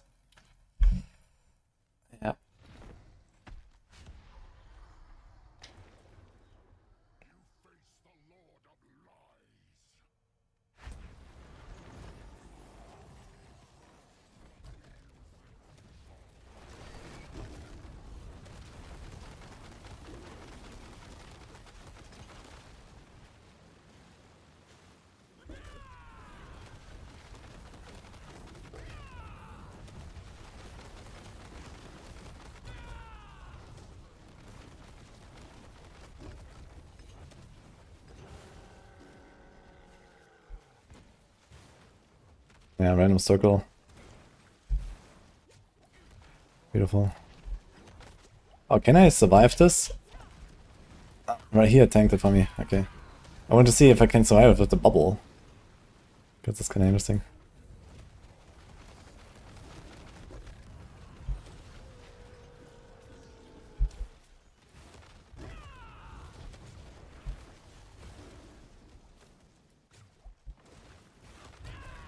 One in a row. 5 in a row. To be honest, it didn't really feel like an upgrade, what I did here. The loyalty. I guess we need to try to proc the... I mean, this might be better in AoE, but worse on single target. Because Neo Quacks just doesn't proc as much as Ahu Quacks. Yeah. Yeah, I think Perdition is the way.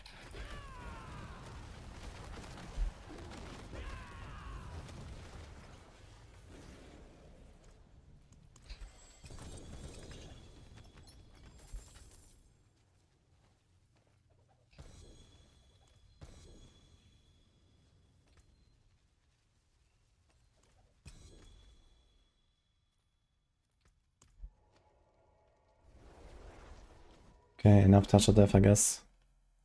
Just had to make some Kapaleka character at some point. What did I have for lunch? Crispy duck from the Chinese.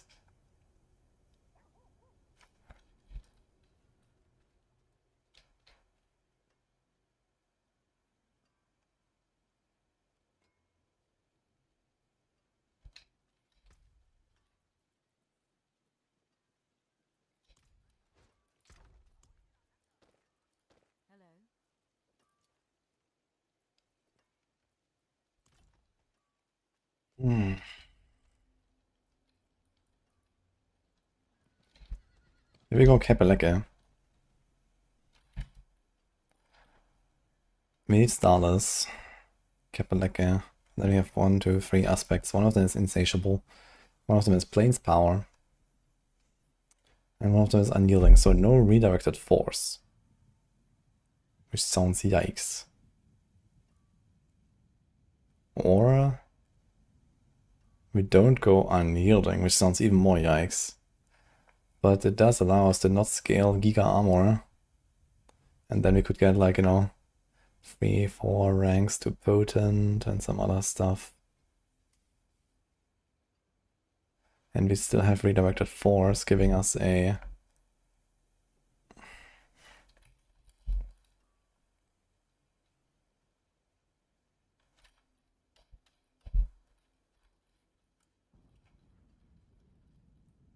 So Unyielding is a 3.77. And redirected is a 2.4. Not such a massive gap, actually. Given we have blocked once in the last 10 seconds, which we usually do.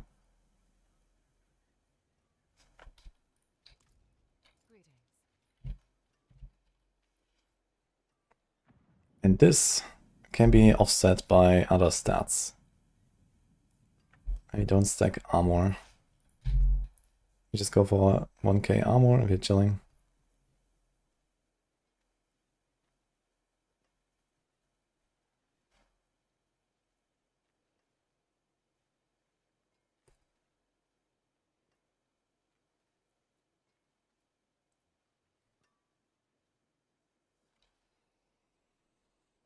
Or we drop Starless.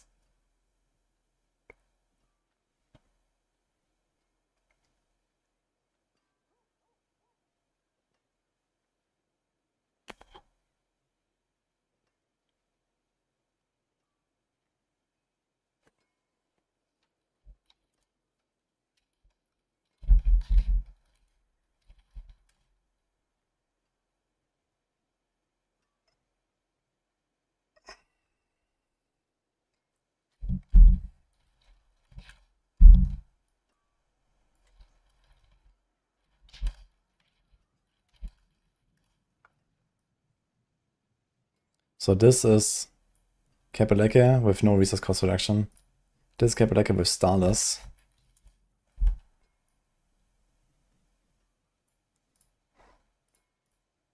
And then the starter's buff.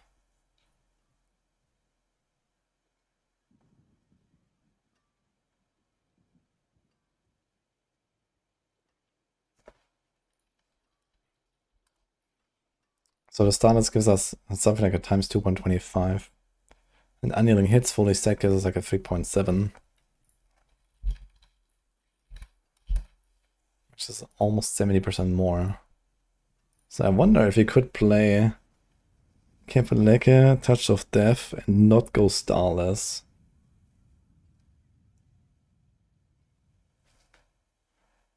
But you also lose the core ranks, which are kind of juicy, and there's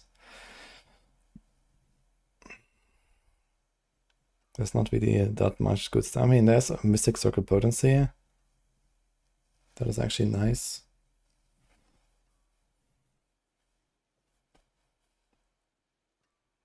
And then we can put like a normal attack speed roll. We don't need the crit, we don't need the lucky hit really. So it's mostly core ranks we are losing. That could be interesting actually. Maybe it's worth not running starless on Touch of Death. It might be not strong enough. You just put like a resource cost reduction temper there. It's like a little bit back. Not much.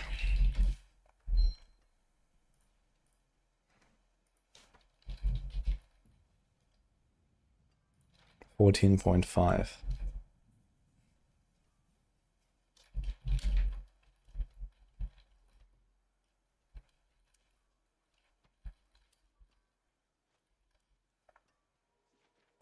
Still is something.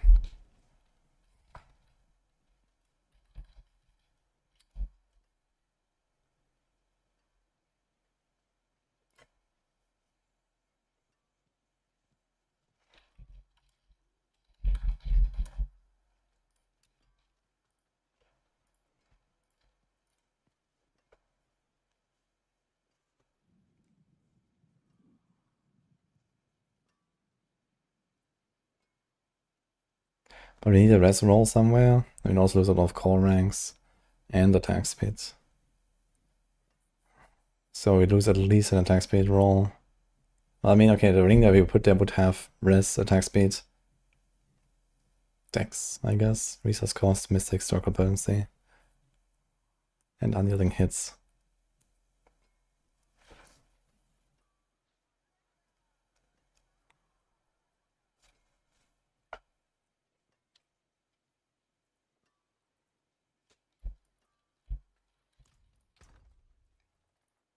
You can make Kepeleke actually right now. I'll show you making another character for that.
Blight is doing 45 billion ticks. That's pretty nice.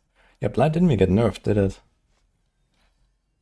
You heard Bone Space OP? I mean, it got nerfed as well, but not enough.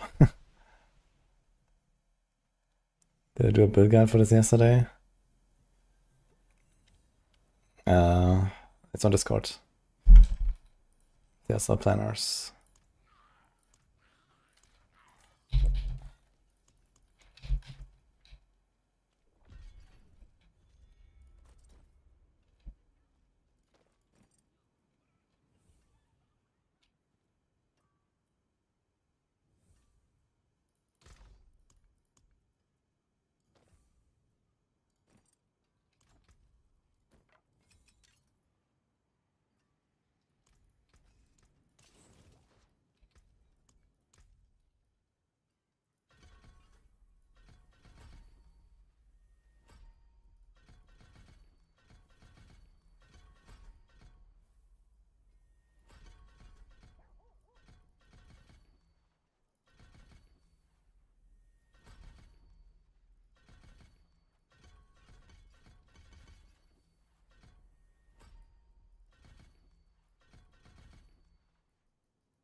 I can actually just put counterattack on the bar.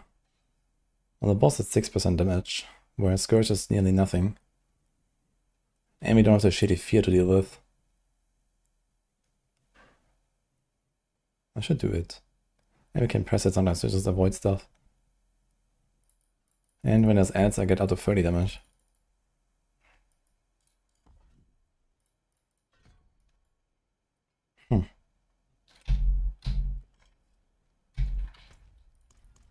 The struts.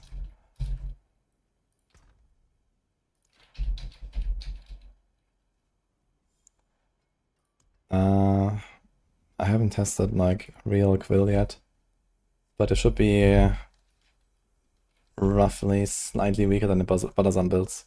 The balazan builds all seem very much the same, like Rake, Thrash, and Quill. It's hard to say exactly what's the strongest there. I mean, like people that actually fish and stuff.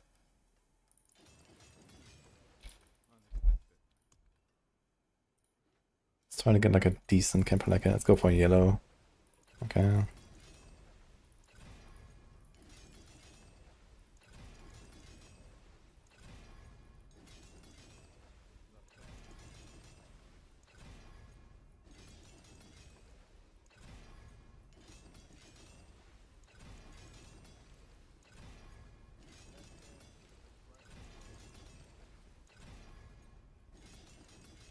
No, Odin gems, thanks man.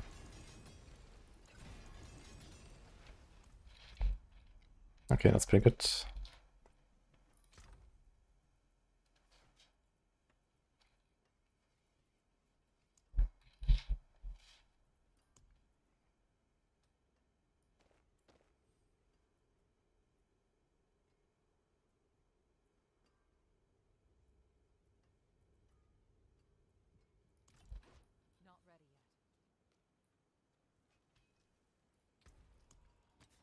I'll probably play the Rake version just because it's like something fresh, you know. And not fresh as well. Like Quill, we've done so much.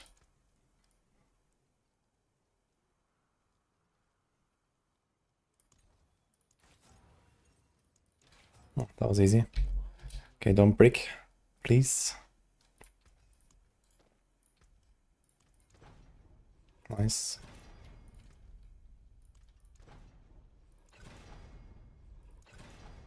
Any water axe, please. Fuck. Ugh.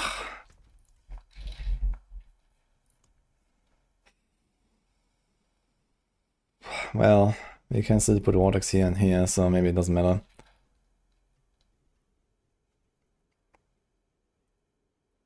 I just don't think I have another like core glove where I can easily just roll. Here's Rake, Crush.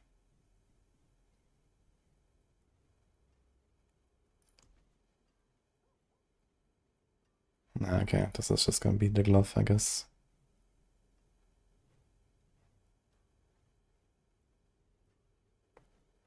And there's this actually. Don't even need to roll it. Actually, we do need to roll this. So let's leave it here.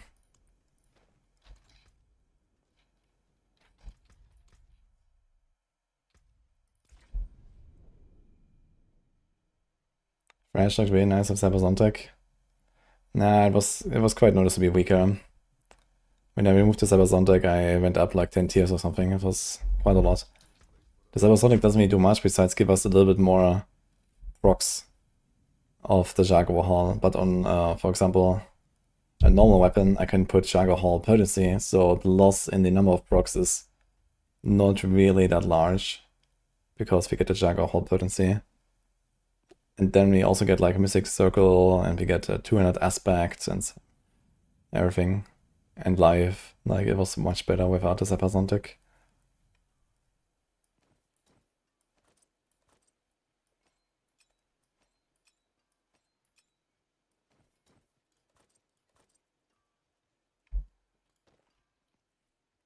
Protection of the Prime. Yeah.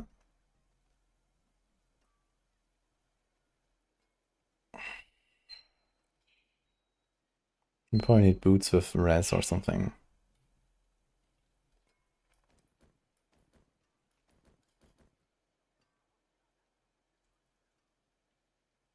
And no hunter cooldown shenanigans here.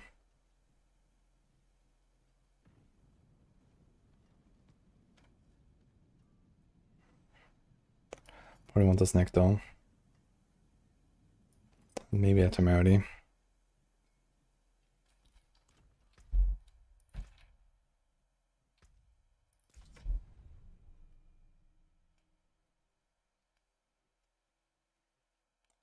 If the rework of adaptability looks pretty decent with a Kapaleka build. That's true. Adaptability should help a little bit. If we can fit it. At least for the non-Mystic Circle setups.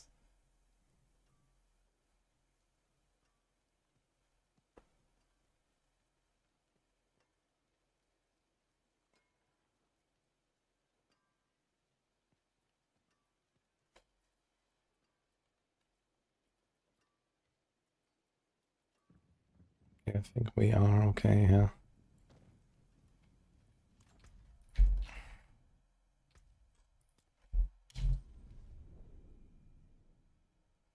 It's a 250 MB update for PTR.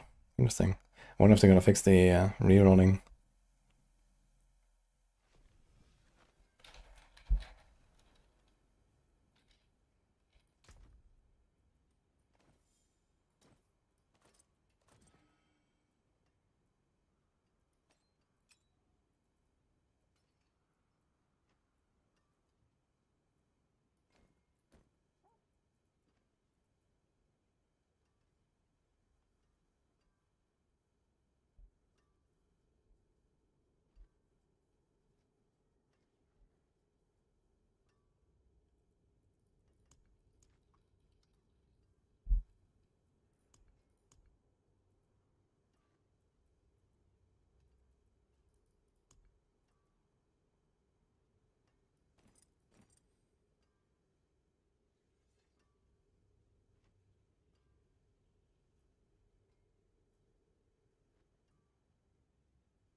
Yeah, we have to get a ring with Vuln and heal.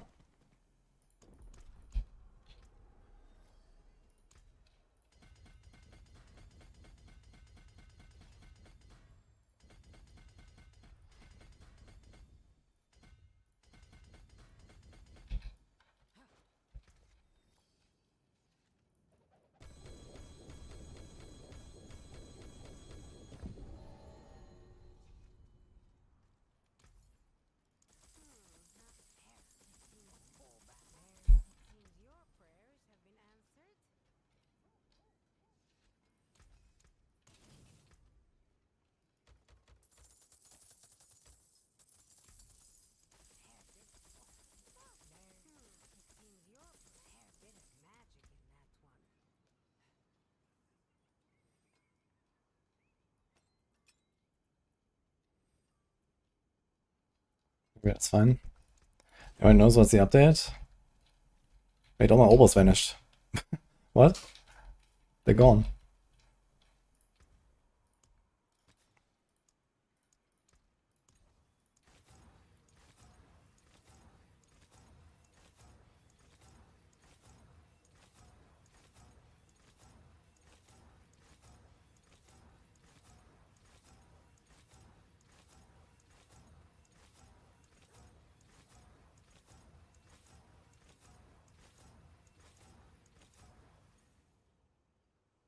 They did not fix anything when chanting or tempering. Okay. I wonder what they did fix then. It's kind of strange. I don't think we've ever gotten patches for the PTRs, have we? Did that happen in the past, guys?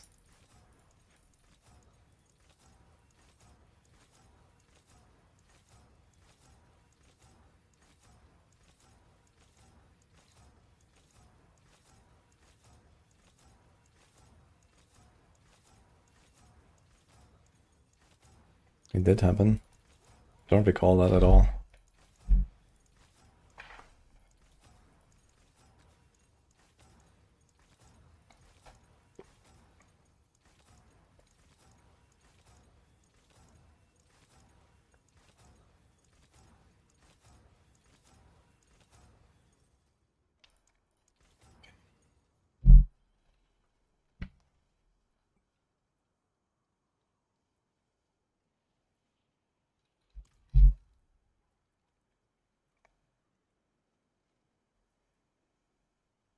We might be lacking armor for this, but we'll see.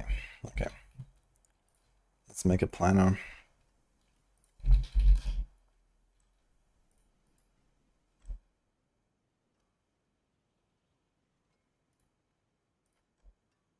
Now the thing is, for Touch of Death build, we should be running Bitter Medicine instead of Revealing, because apparently that works.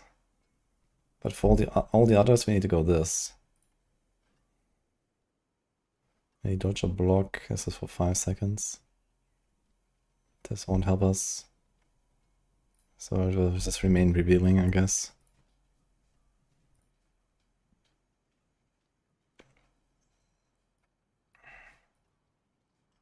I mean, honestly, what does this board have? Nothing, kind of nothing, kind of nothing. It's pretty good. Damage, damage.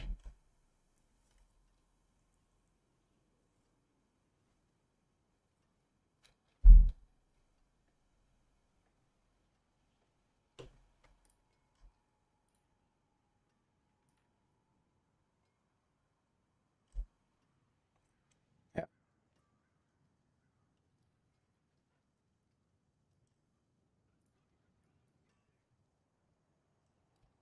Okay, but Touch of Death should profit a lot from doing the last board, Bitter Medicine.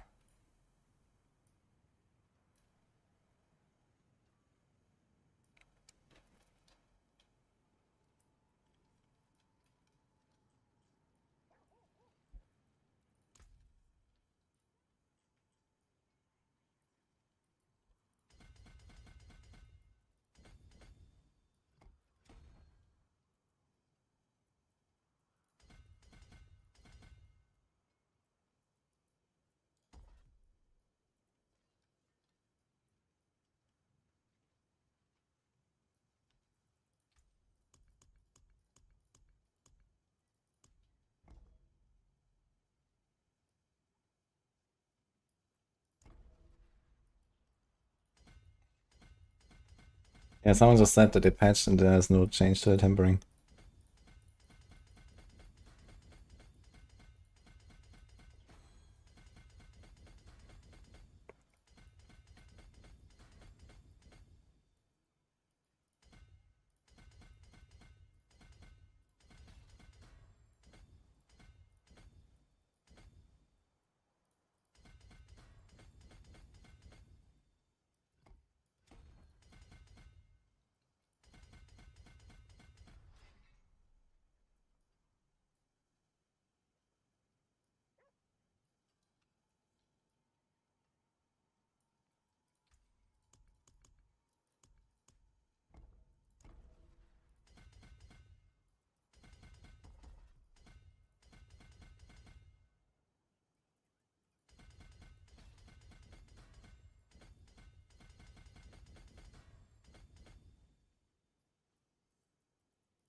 All the rest looking alright, I'd say.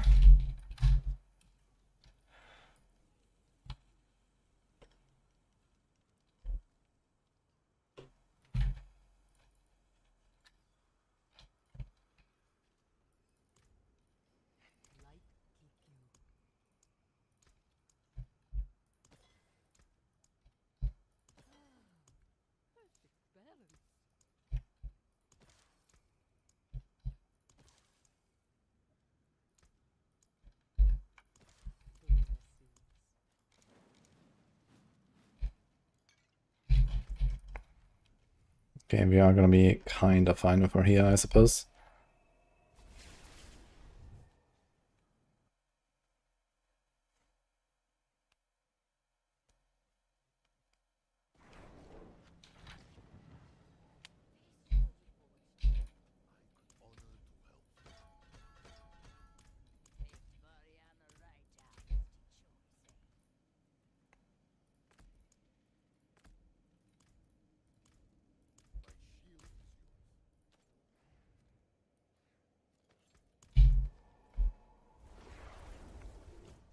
Seems like we have 5k armor. Pork.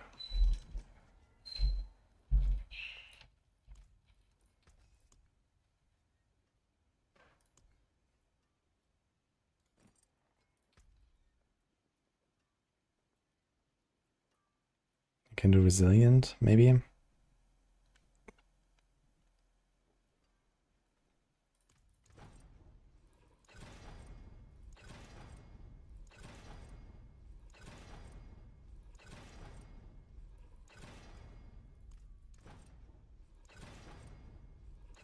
Well, it's alright, I guess.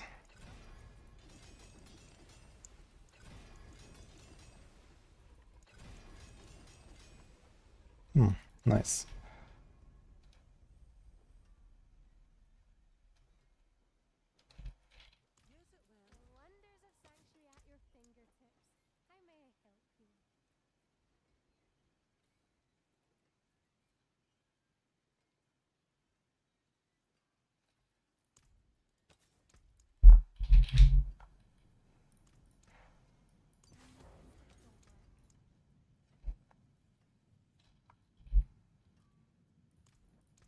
But you have so many insane aspects.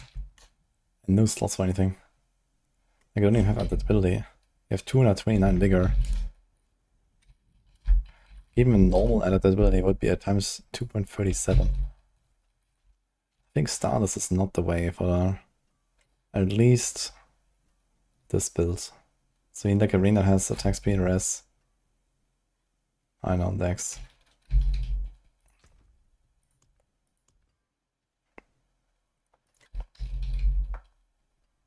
Like a GA attack speed perhaps.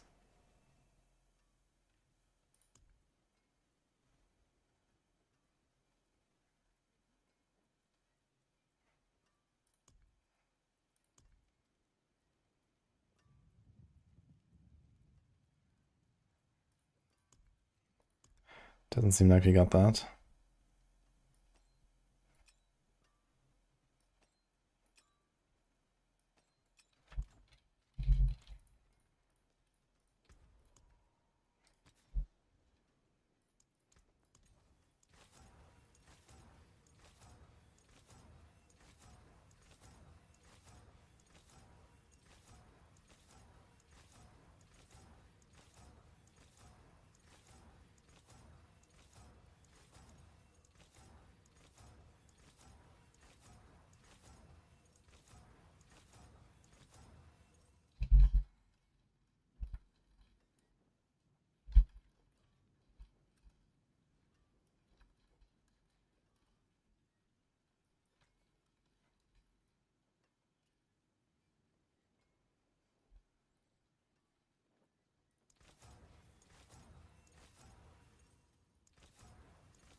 Trying to get all res.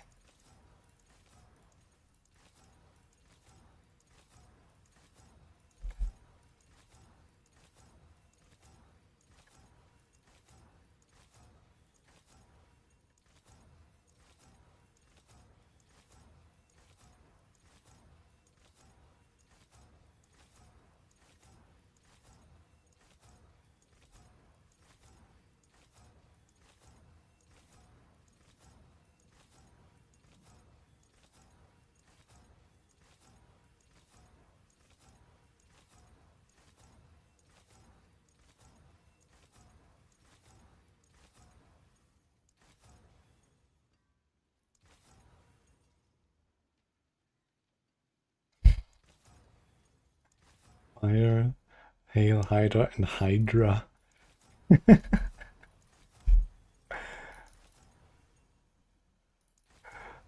There's gonna be a lot of, I mean, there's a lot of Hydra hype, I think. I think people are probably excited to play something that's not Lightning Spear for once on a Sorc. It's been a while. I wonder how Spiritborn popularity will be, since Spiritborn is going to be very strong. It was 9 auras. You rolled over it. There's 8. Well, deal with it, I suppose. Mystic Circle. And resource cost reduction.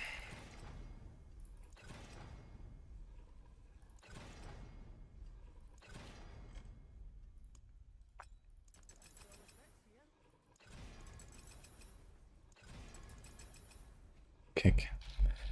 Okay, so I do this. So the funny part is adaptability is almost the same as redirected force, but without the conditional effect.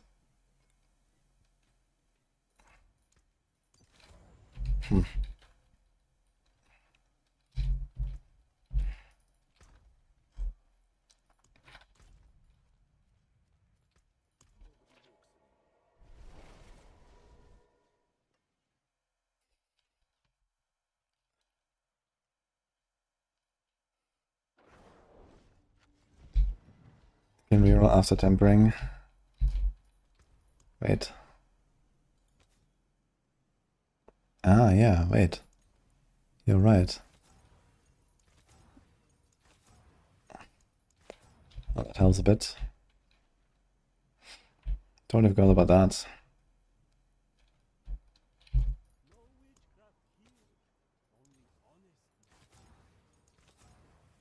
New feature? When?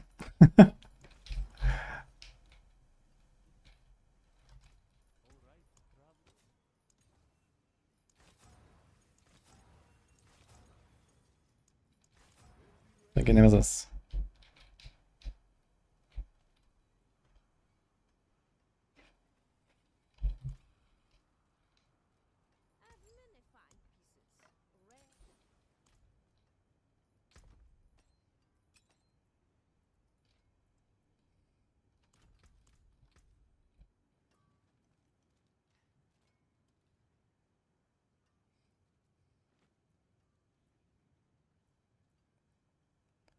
So there's a 77. I wonder if the circuits are even worth it at all. For this whole shenanigans. But I guess so.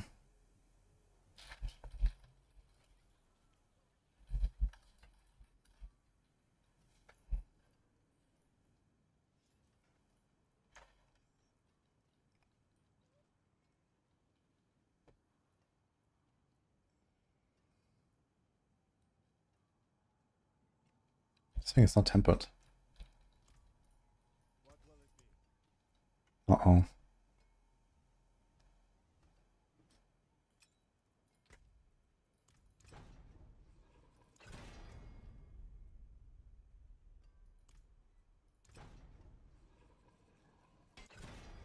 Okay, I'll take it.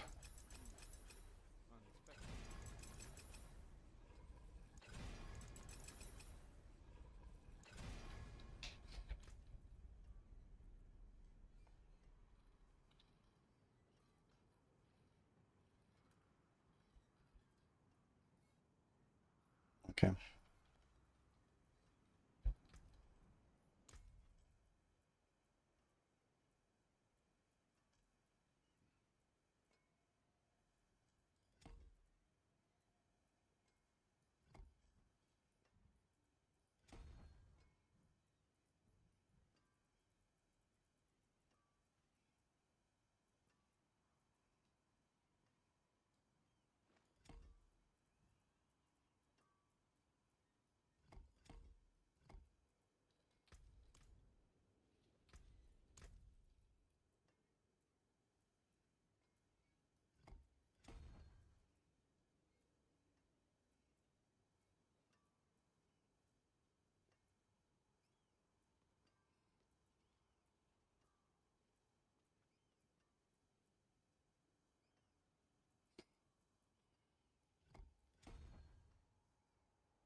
Oh, wait.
Oops.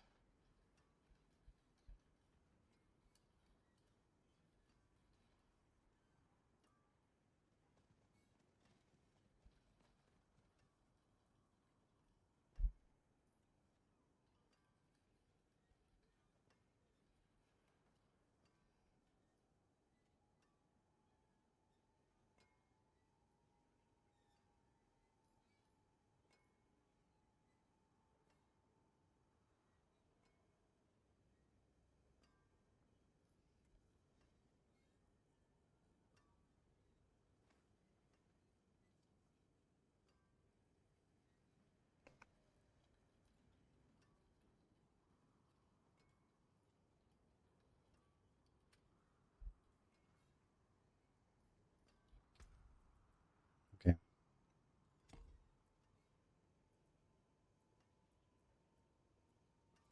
Menagers wins by 1%. Nice. Good thing we clarified that.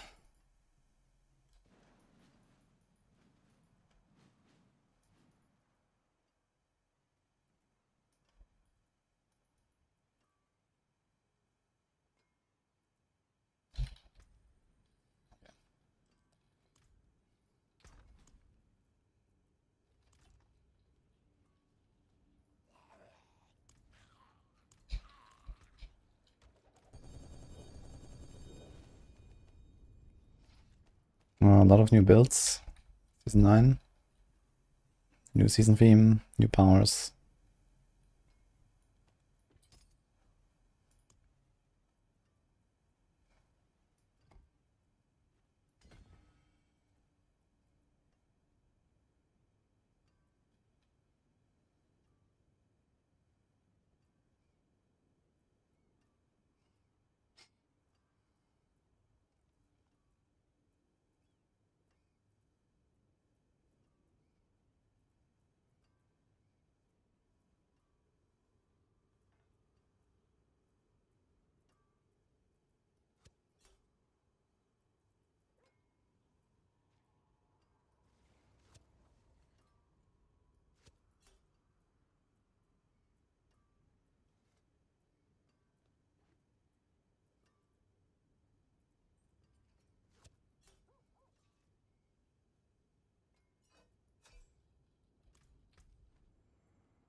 Can you feel the depth, guys? 5 ranks, 10 ranks. Nothing, nothing. I don't have that many ranks, actually.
Alright, let's do it.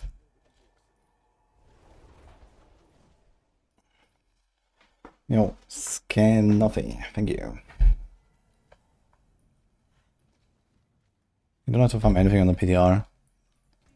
You can make everything in town with just a NPC. It's kind of funny how I have like no transmogs. Like I can't transmog anything for some reason.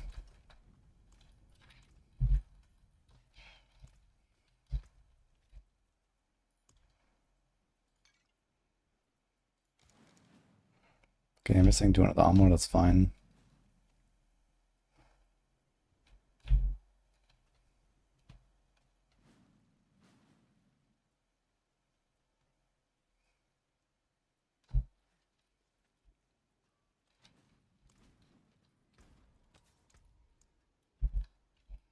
Actually very tanky setup.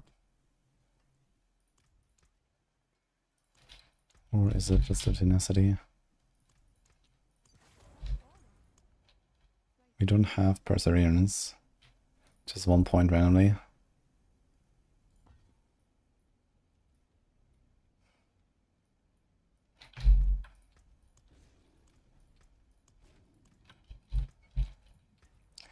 Do we open 100? Let's open 100.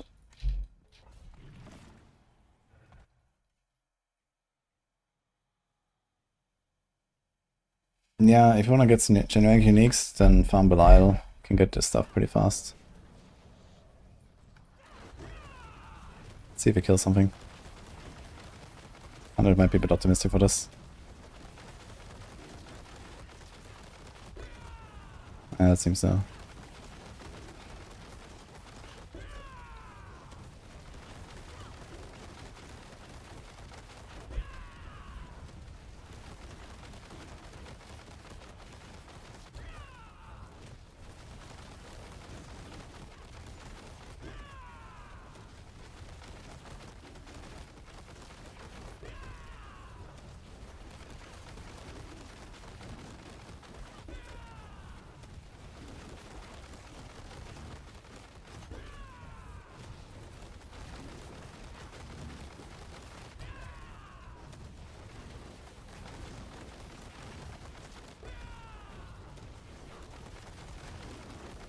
Okay, that's too high.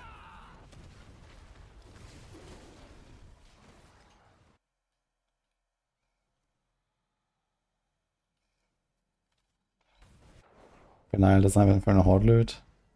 That's true, but they're in a random pool anyway. You can try. Just like, if you just like one-shot Belial, you know, do this for like a little while, you're gonna get the stuff, I think.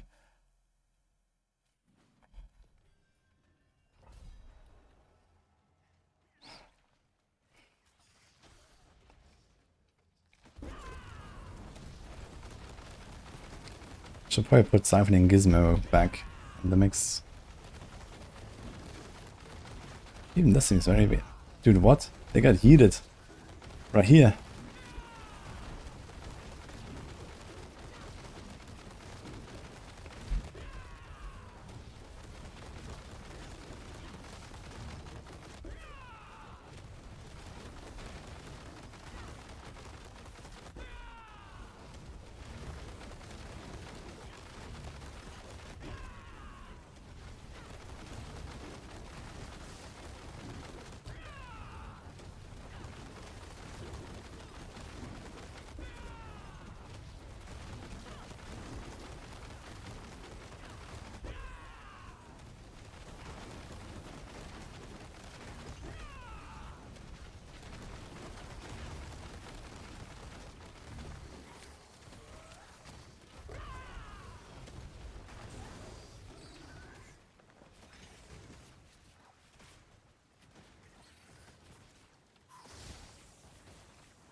Mm-hmm.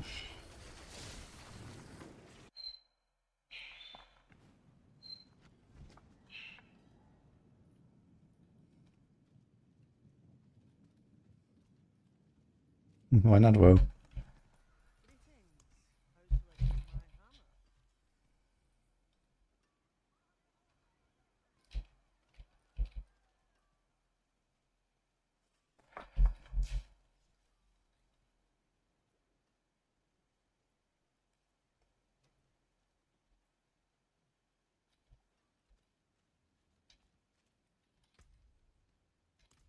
Yeah, let's do 85.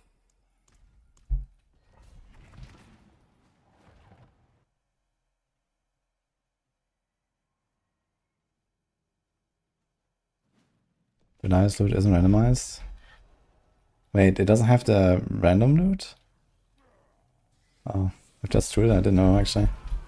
Wait, Belial always has the boss drops? It's kinda nuts. I thought he also has random.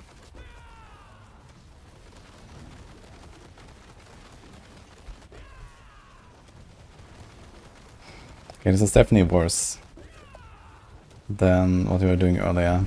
Like 85 was no problem at all with the other setup. So Kakaleka is not it.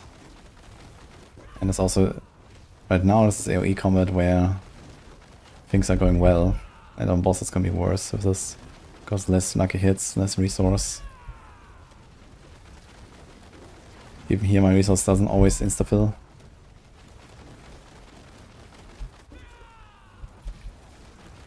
Okay. So, good to know.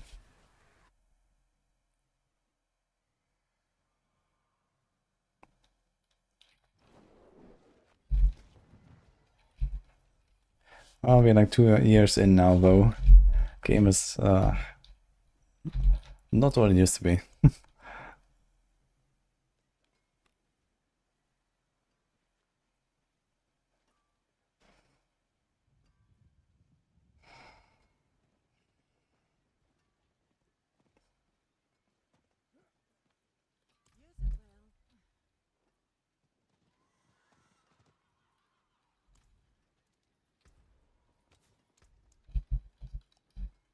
So now I could have redirected wars, for example.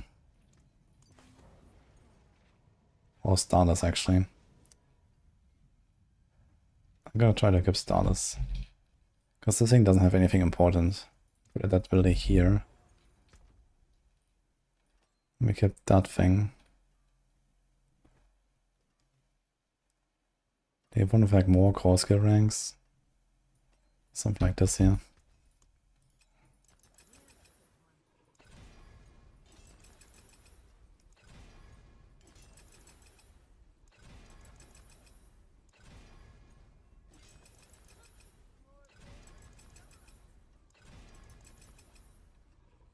Okay, that's a lot of core skill ranks.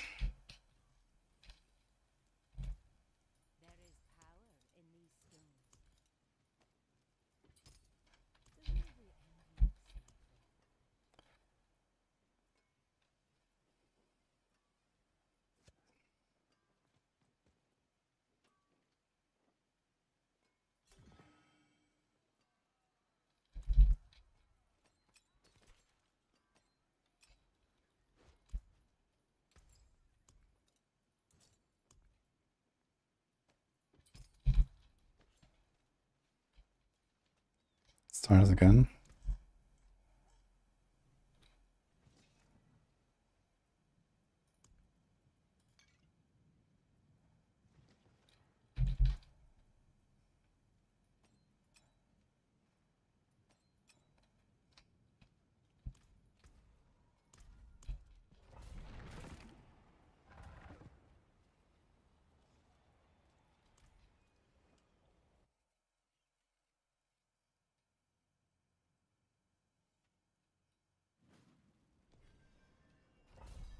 Playing the Rake Spiritborn builds? You mean on the PTR? Like when you have it fully set up, it should just kill Belial instantly, basically.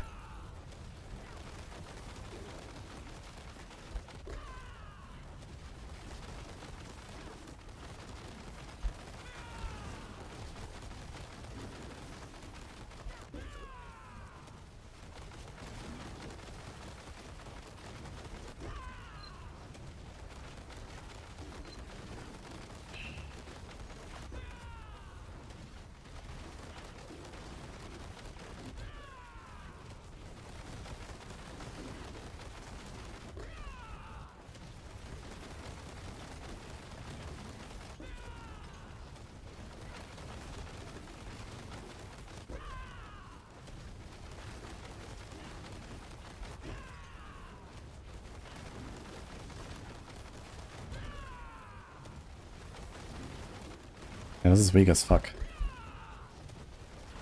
Actually makes me kind of worried for Quill. Because Quill is gonna have a very similar setup to this. Stardust does seem better though. So I removed Unyielding, but I didn't remove my armor, so I have way too much armor now. Like this whole armor thing here is useless right now. And then this could be like, you know, invested into more passives and stuff. Where usually on a good neck you'll give up like potent ranks.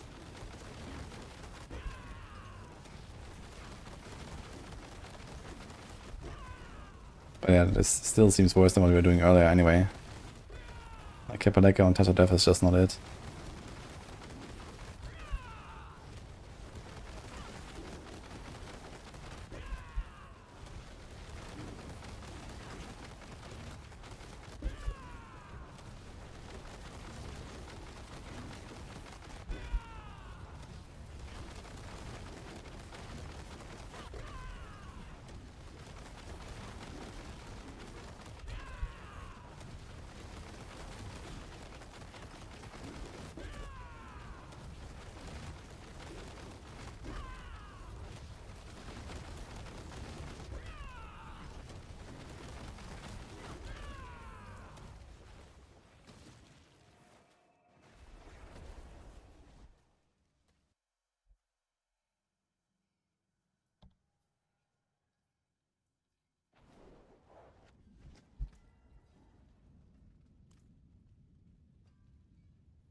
This is the Quill setup here.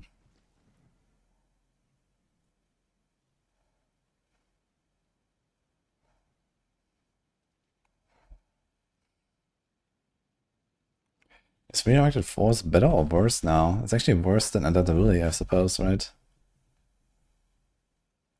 Moonrise is probably completely out.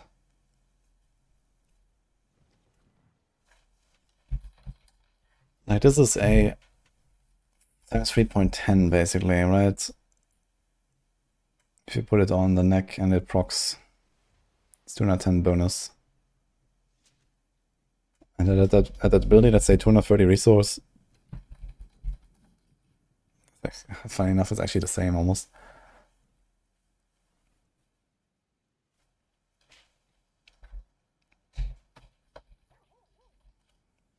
$233 resource is the breakpoint. So if you go over 233, actually as well as I should have done resource pot for this. Then adaptability on neck makes sense.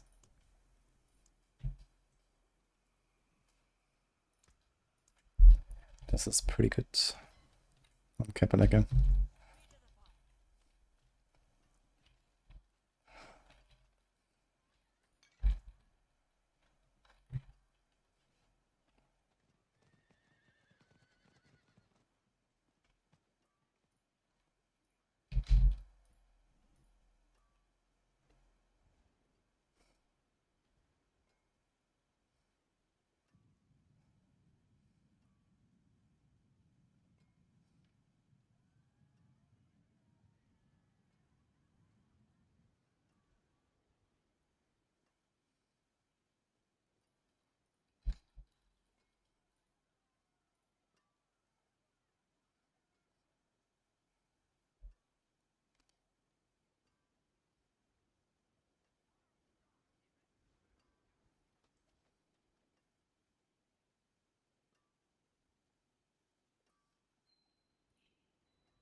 That's gonna be actually interesting to see if you want to do like the Mystic Circle shenanigans.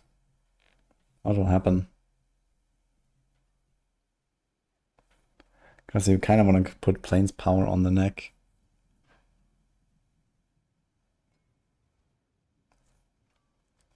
So it's like Plains redirected. Unyielding. No adaptability.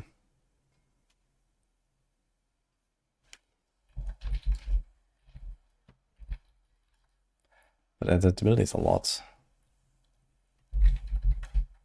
Sometimes 2.5 or something like that.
I wonder if I should do something like Ahu Quax and Poksan instead of the Q, and then maybe actually put Temerity there for the barriers. And in the season, maybe we don't need that since you have this barrier every 4 seconds. It might be tanky enough, especially if we put counterattack. So you have this barrier. I think that might actually be a better way to do it. I think that's gonna delete stuff.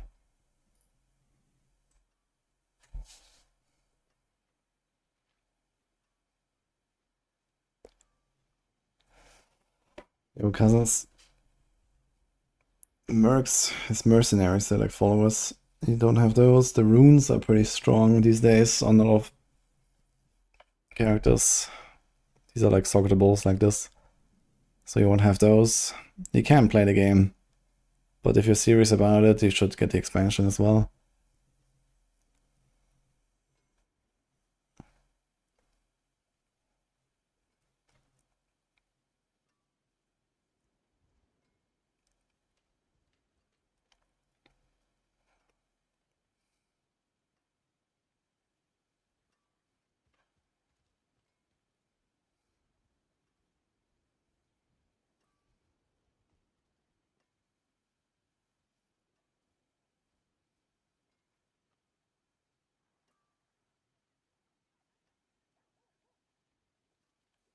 Hmm.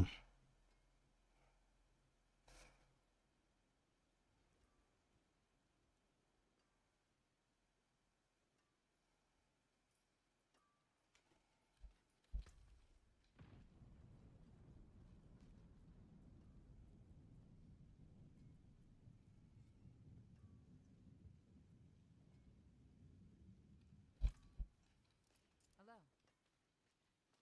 Greetings.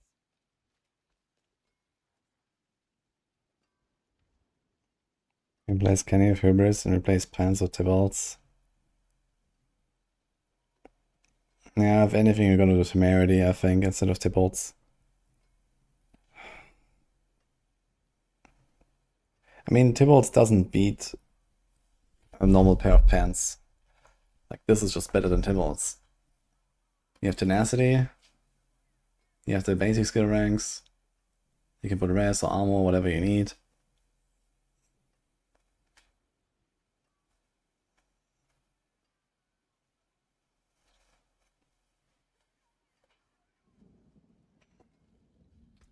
Place Kenny with Hubris. Yeah, I don't even have Kenny right now. I have Menageries. Yeah, I guess you mean this one, right?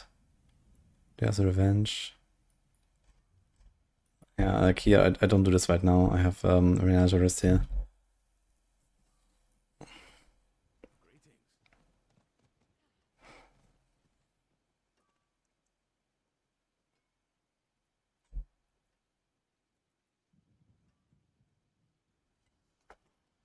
I need to go to the bathroom, guys.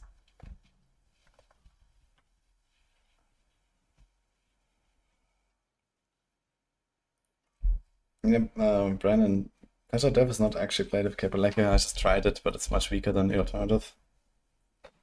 I was just playing with a normal weapon.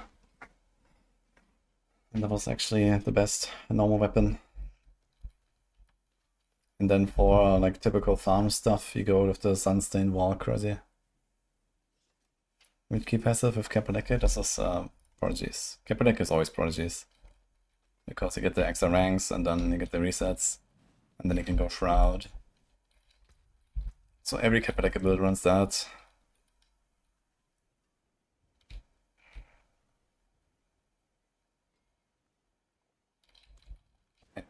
Maybe.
What's up?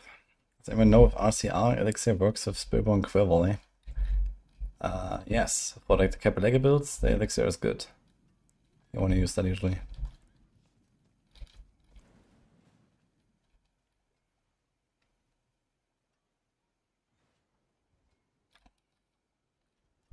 Season 7 was the only season could make Touch of Death work well. Not as a main skill. Yeah, it would be cool to use Touch of Death as something kind of like a side thing, right? Like if you like leveling and stuff, that's actually not a bad idea. Like when you're like, you know, level 40 or something. Just like throw in a Touch of Death and then have the Swarm do some stuff. That's kind of cool, but then later on it's kind of like, doesn't really do anything anymore. Dance on Ice, catch any nerfs. It did get nerfed from close quarters combat nerf, although actually not really, I think. I guess the biggest nerf is probably like just the season theme being weaker compared to last season. Other than that, I don't think really. It looks like you can make a decent tone 4 build with Dance of Knives, but not really more than that.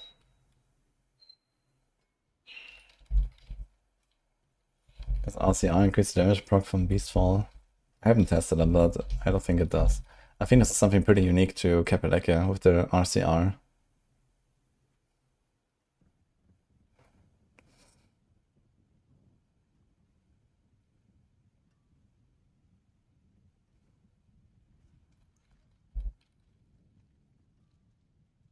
What powers did I pick?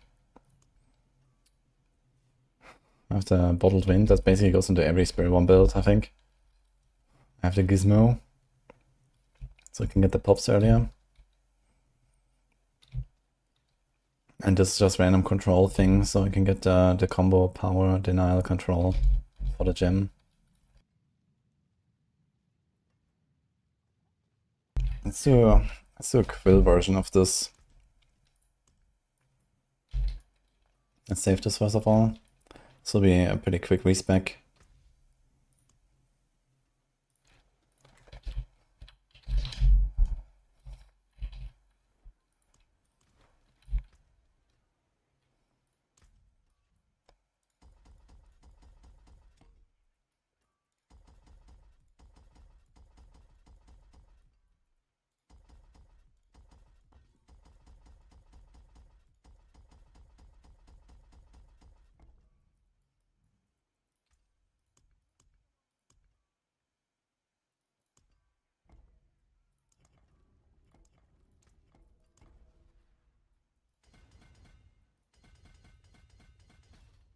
That's colossal, right? Yeah.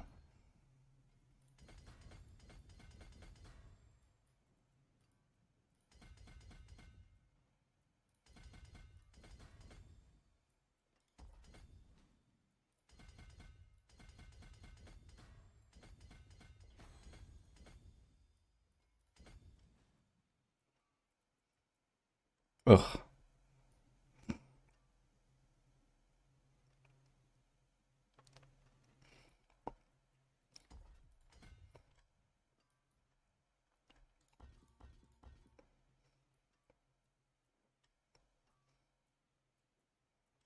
Okay. Almost the same points actually. Don't really need that. Maybe don't need that.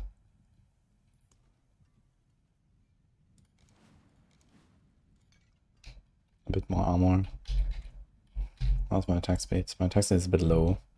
Should be higher. Other than that,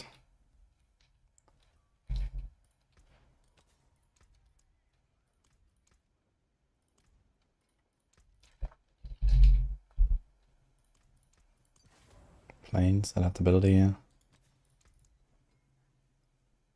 Now rebounding is a ×2. Now unyielding is a ×4. So let's do this. Keep the tenacity thing.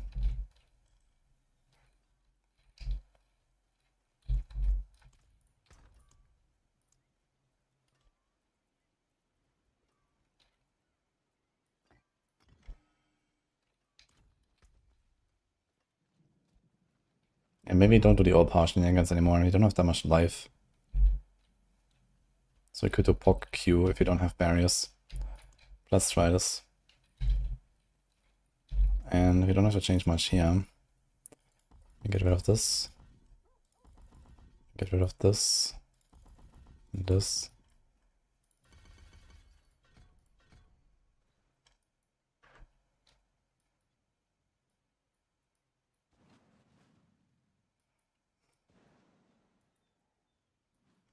I think I forgot the refinements points, by the way.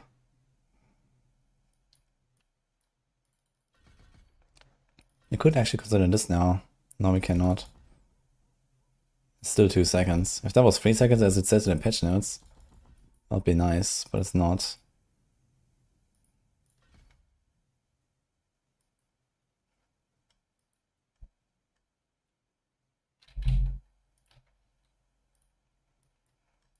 So we have 3. 1, 2, 1, 2, 1.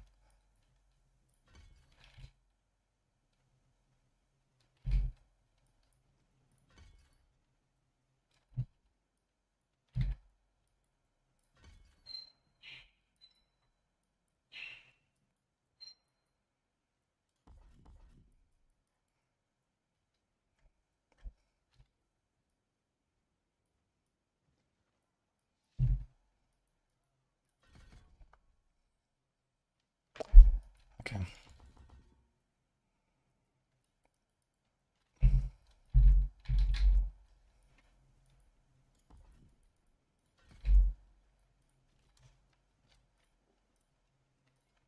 Let's do this. Let's open at 90. Quill.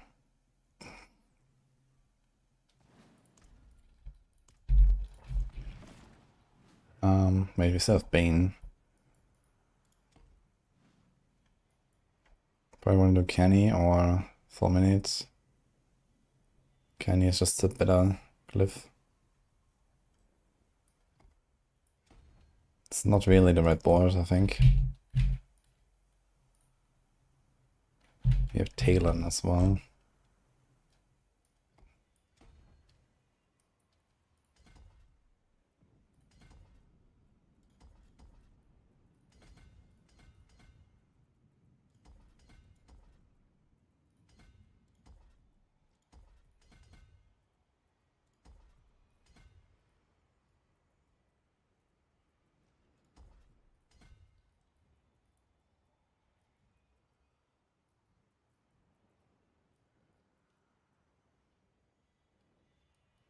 We don't have a centipede skill right now, right?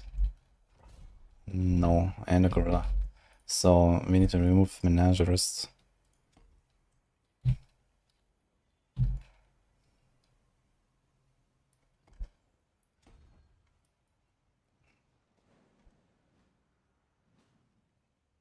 Okay. Okay. Yeah, I'd like to have Canny, but we don't.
Feels like something.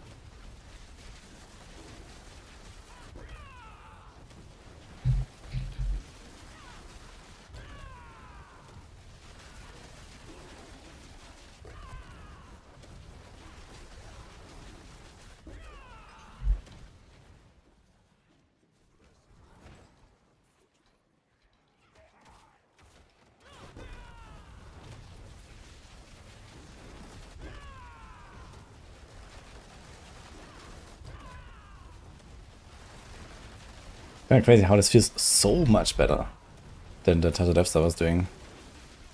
I'm kind of surprised. There's also 5 tiers higher.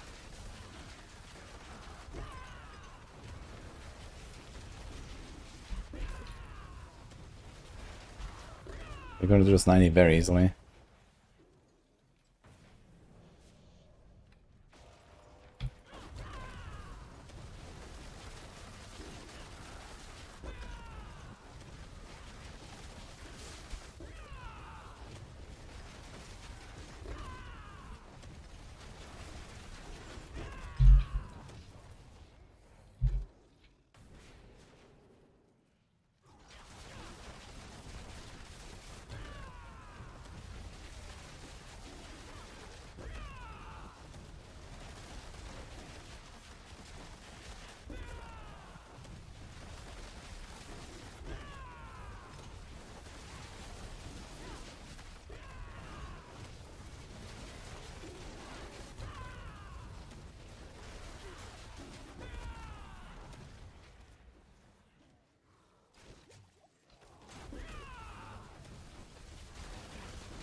That circle that spawns there.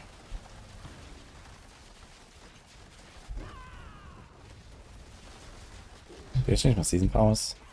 Oh, save the gizmo for no reason.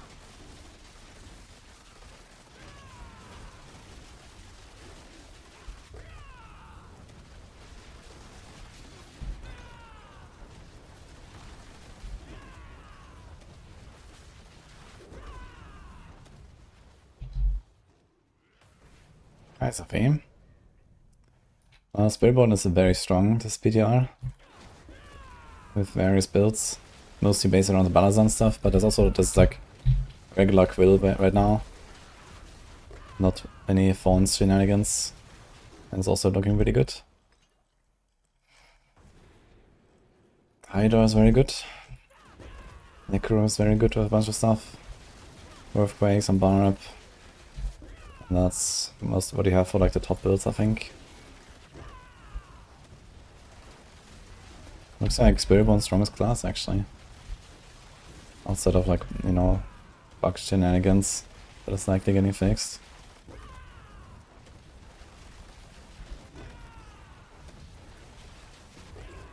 I mean, to be fair, Spiritborn also has some bugs going on, but I don't think they will be fixed.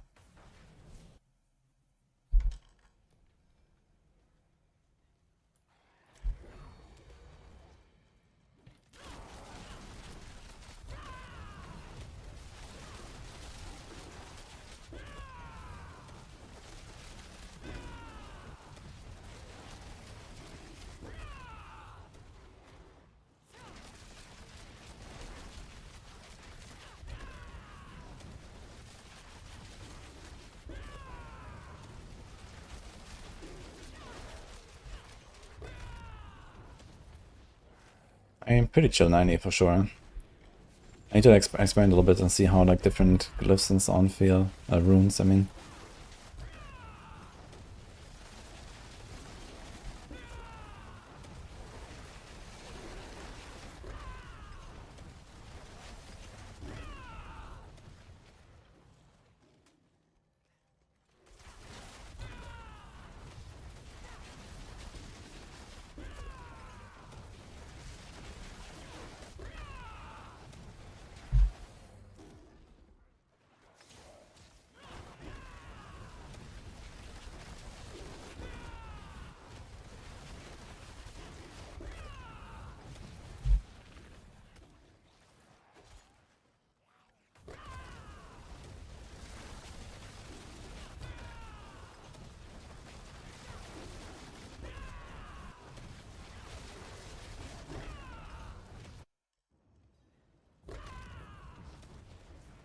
Okay, good boss, let's see.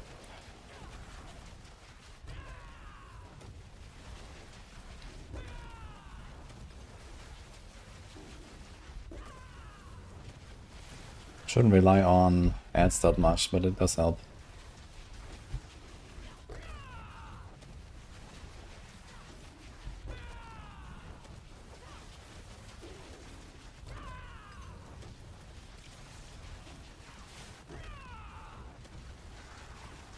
I'm gonna try to not kill the Heartseeker since they have counter attack. We get like more crit damage.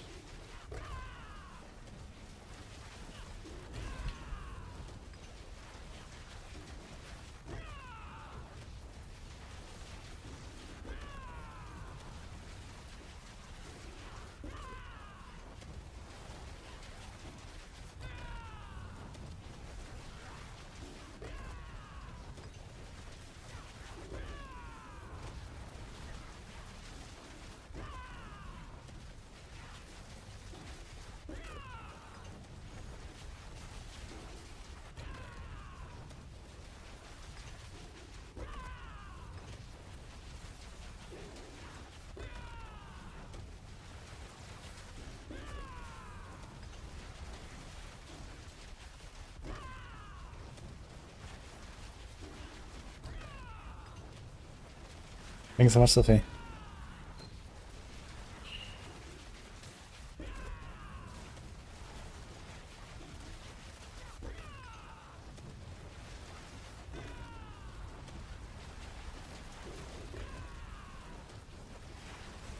Just tank it? Yeah, I'm not sure.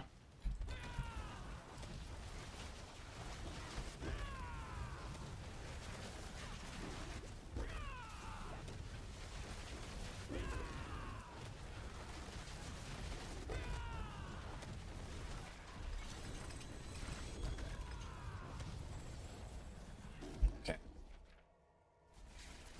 You have to improve the star.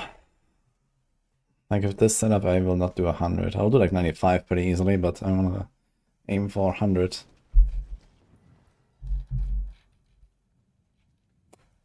And I think I might remove Unyielding.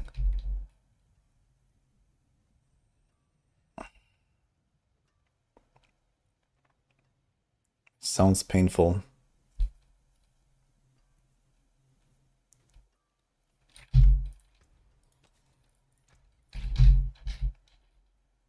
Let me do Rebounding. It's 55% damage. And double damage. Where Unyielding is.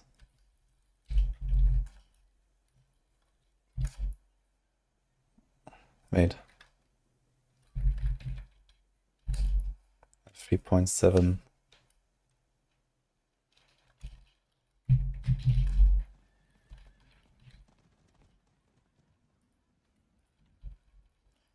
It's only at 22% more. It's not that much. If we assume, okay, it's not exactly double actually. It's sometimes more, sometimes less, but I guess it's around double, maybe slightly less than double from the extra hit, extra Jaguar Hall procs, because I do have hits that are Ravager. But I also get more stacks for Ravager, so it should be roughly the double all the time. Plus more Ahu procs, but I think that's not really an issue. So you know what, I'm gonna do the same as I just did. But I can change now right here. I'm not changing my amulet though, which has just a wasted GA orange armor for no reason whatsoever. If I take this off, I'm still armor capped. So this should be like an orange potent now or something. We do the same thing again.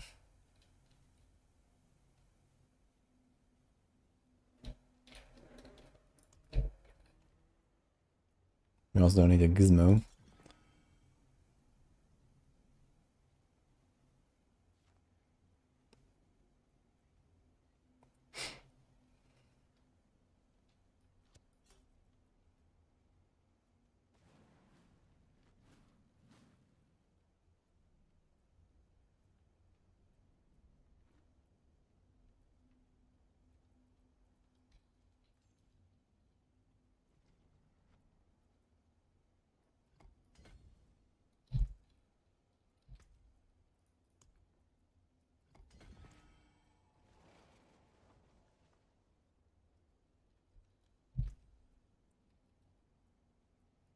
Yeah, we don't change anything else.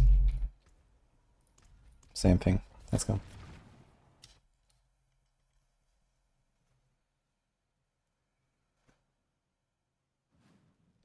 Yo, Scott. Yeah, please report them. That's fake.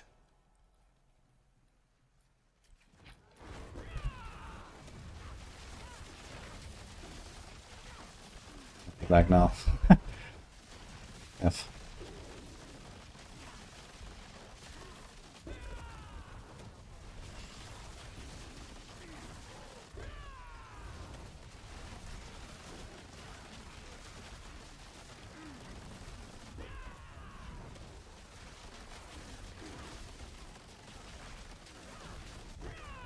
Okay, the lag is actually real. Holy fuck. Can't find the guy.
Yeah, not enough barrier generation.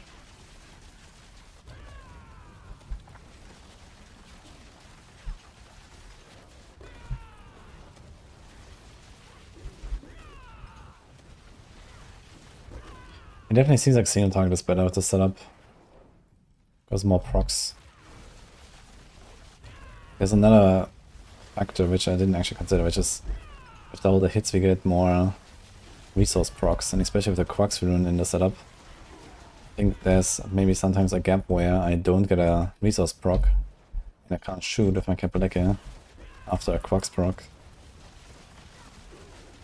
And this is getting fixed with this extra rebounding mod.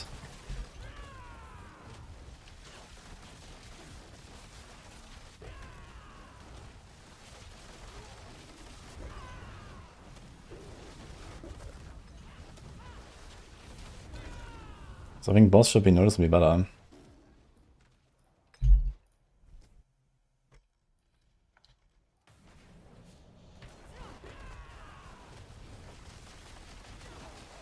This is nerfed Quill Volley, by the way. Freshly nerfed. From Season 8.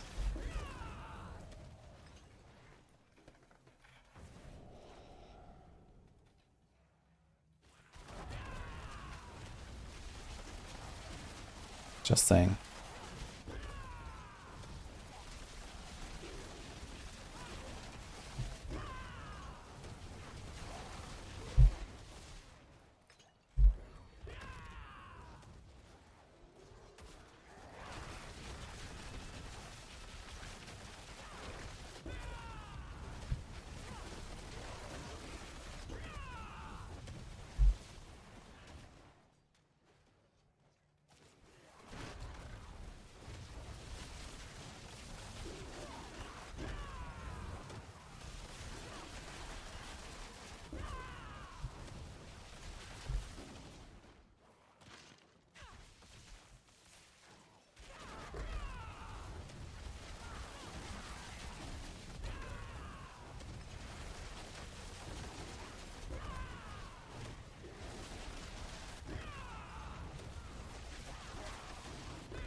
Slither.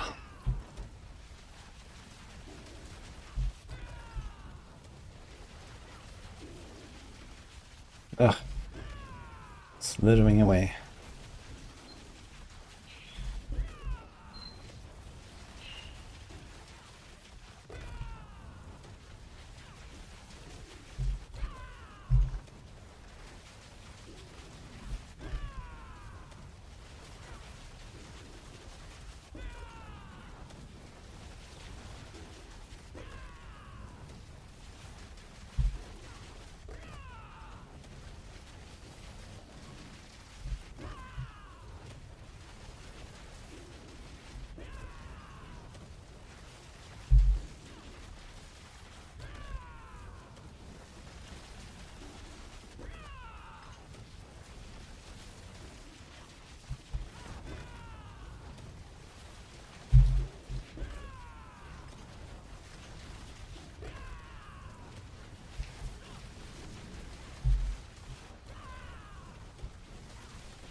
It should be kind of similar to the Hive Master, minus the HP difference, which I don't know.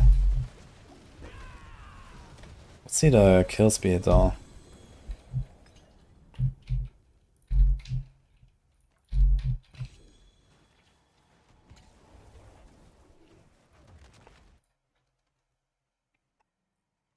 So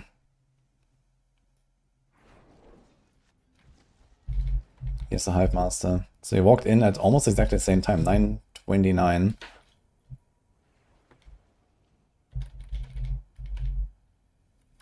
He died at 2 minutes 7 seconds. And Slither died at 7:41. He walked in at, yeah, that seems faster. 9:15. So this was 1:44. A little bit faster. Not much, but a little bit faster. And I think this is a worse boss. Like, Slither constantly moves out, and I have to like follow him, and sometimes he was out of the circle and so on. So I think rebounding is probably the better move, yeah. And probably gives me more consistency when there's no ads.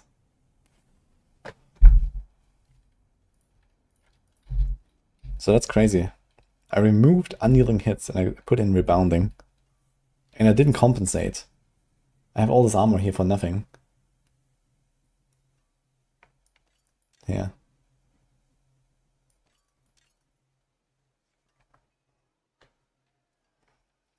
So I definitely do this. And that ability. Now, what if...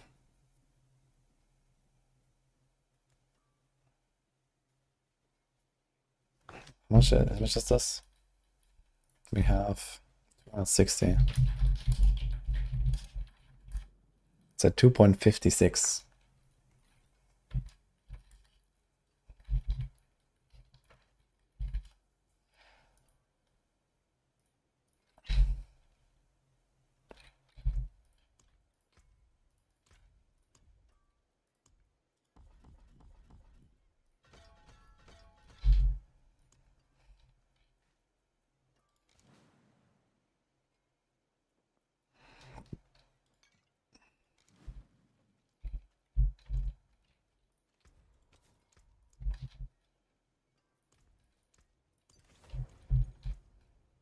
Lower that ability.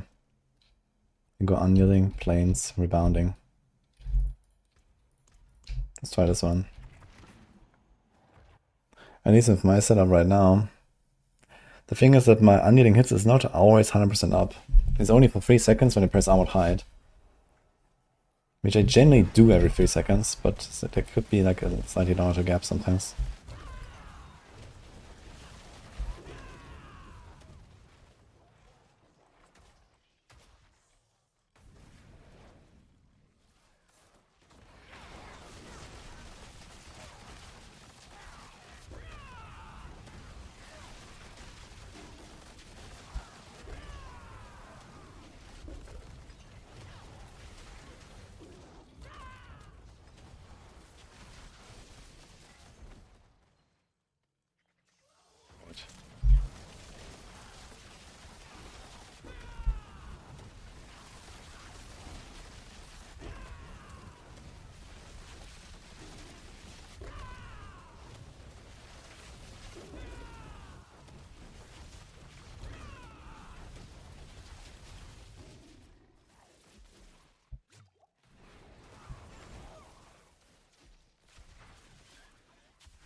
Back.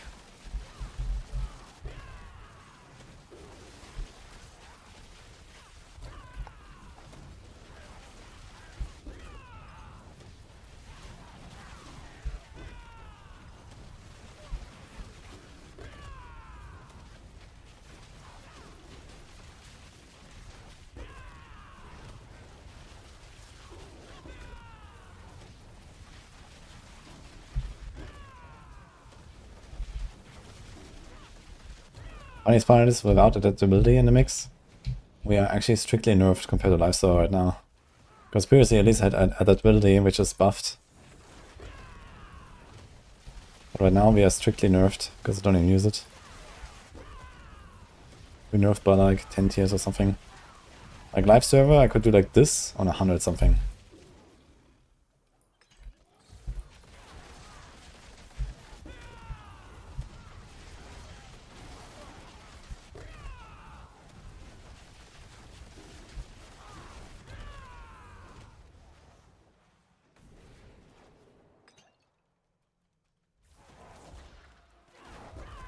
And the Jewel Guard is up from 1 or 2 gems. They give you free progression basically. Sometimes they appear like every 2-3 minutes. There's a pack of elites hunting you. Give you free progress. Which is not really useful in speedruns, but it's good for pushing. And the gem itself is kinda okay. Yeah, Touch of Death, I expected more to be honest. It's like okay. It might even land an A tier.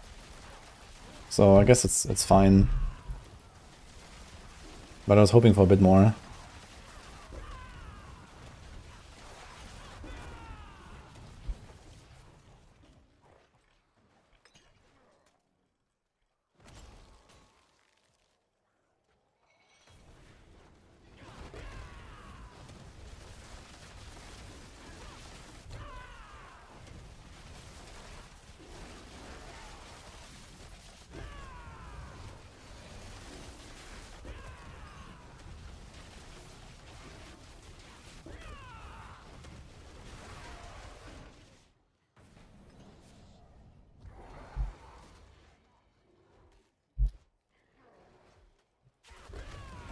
Actually, there's not really a reason to put the catalyst on my ultimate instead of my right click, right? I should put a catalyst on my right click so I trigger it as often as possible to get the barrier more often, I just realized. There's no point to have it on the ults. And you don't use the ultimate gain attack speed thing.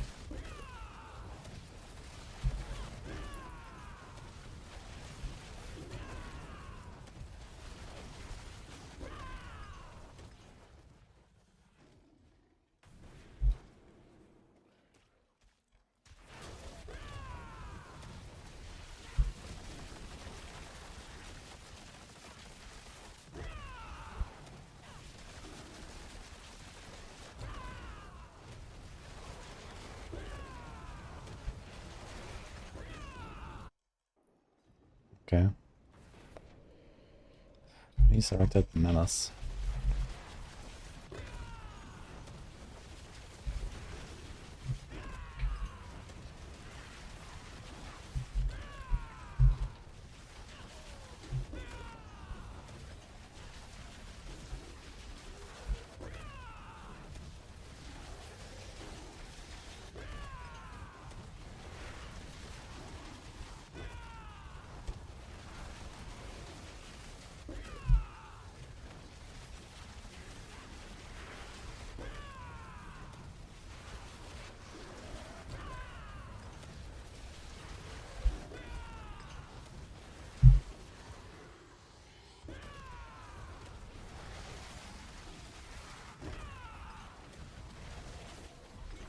Was fast.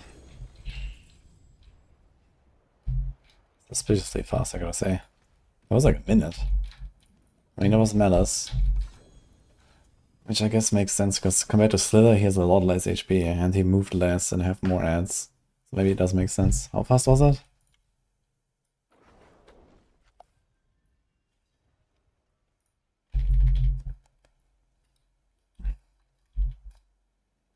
So you walk in, 10:09. And he died. 50 seconds. So it's twice as fast as Slither. But again, one of the best bosses, like the second best or the third best. So Slither is not a great boss, I'd say.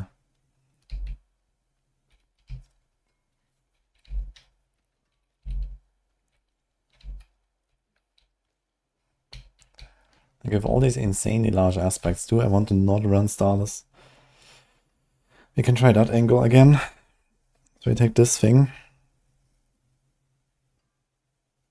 We put adaptability. Give up a lot of attack speed.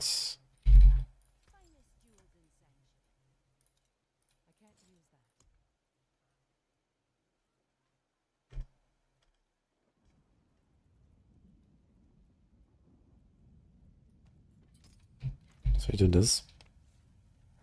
And see what happens. Kinda wild to not go Starless.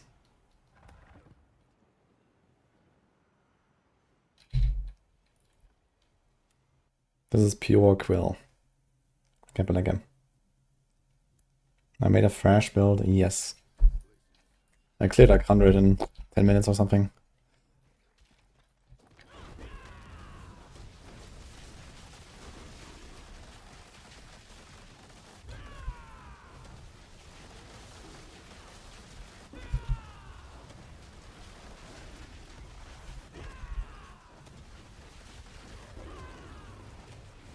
I kind of wonder if the adaptability is working properly.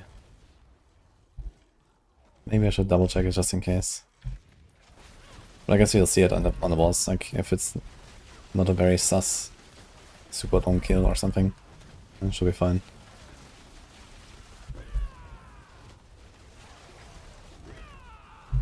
Okay.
Shit. Yeah, something up with these damage resistance dudes. Like, these poles are not much larger than other poles I make, but when there's these damage resistance dudes in there, it's not just that they're not dying, and then there's more calculations. There's something going on with the damage resistance, guys. Lagging you out. Ava said that, and it's actually true. You just fucking lag when there's these damage res guys. The aura dudes.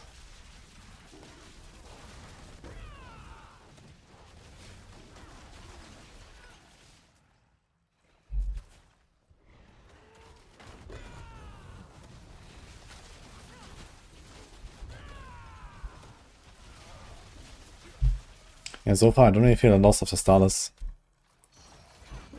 at all.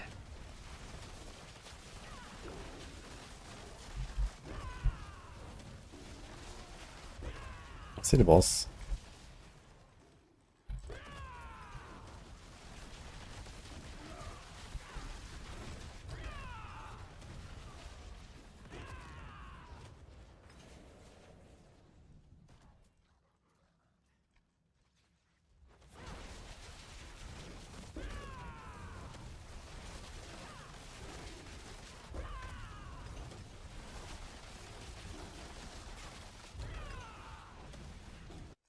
Okay, we arrived at 4.5 minutes.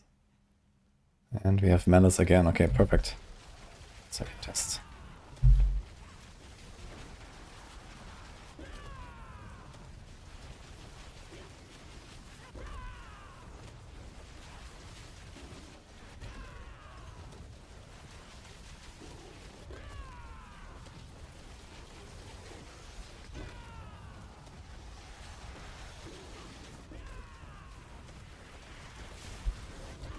It does seem faster than before.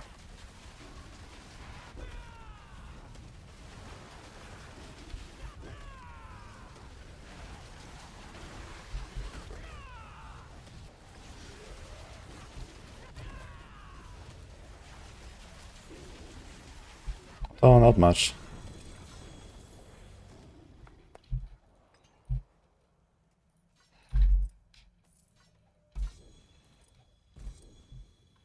Let's compare this.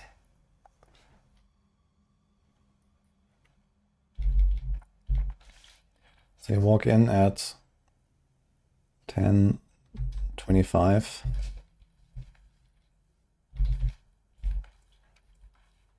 And he dies at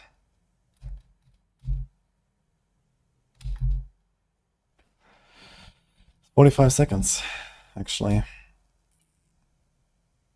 So this is faster than the previous kill by a few seconds though only. What was the other one? 50 seconds, I think, right? Let me see the previous one again.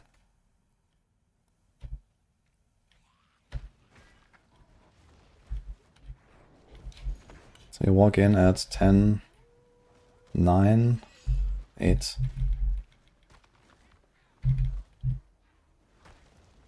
Don't melt, man. 10, 9, yeah, 50 seconds exactly. They were 5 seconds faster here without starters. Now the question is, how much better could my starters be and how much better could my normal ring be?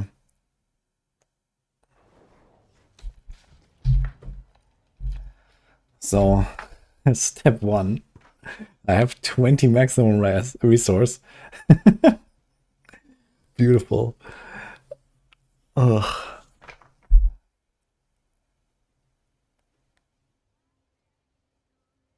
For my adaptability.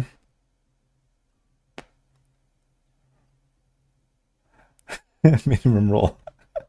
But it's Masterwork.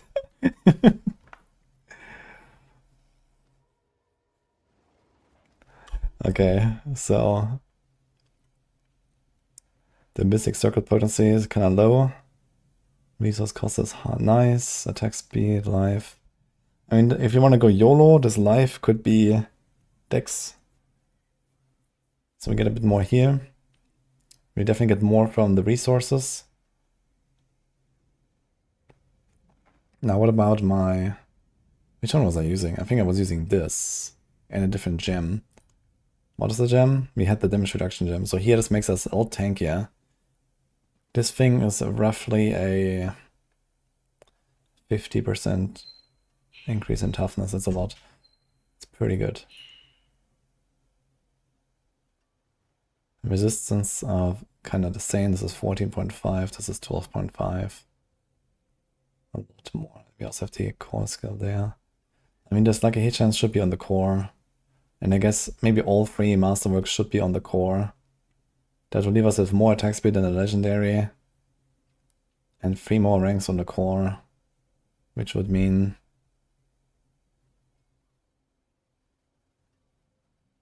like a 13% damage increase.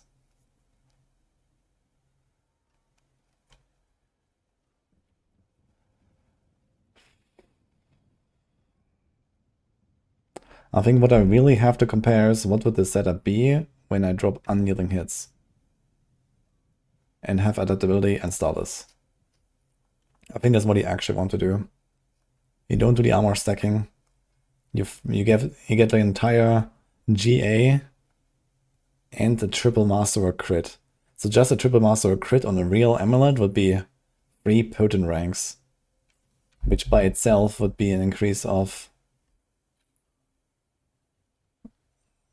well, how much would you have? You would have 10 potent ranks instead of 7, right? Let's say we have potent would be 3 ranks, and then 3 Masterwork crit would be 6, and we have 4 now. So that is an increase of 17.6, and we get a GA dex instead of the GA armor, and we get another passive, which ideally would be Apex, which is also 24, with 6 per point.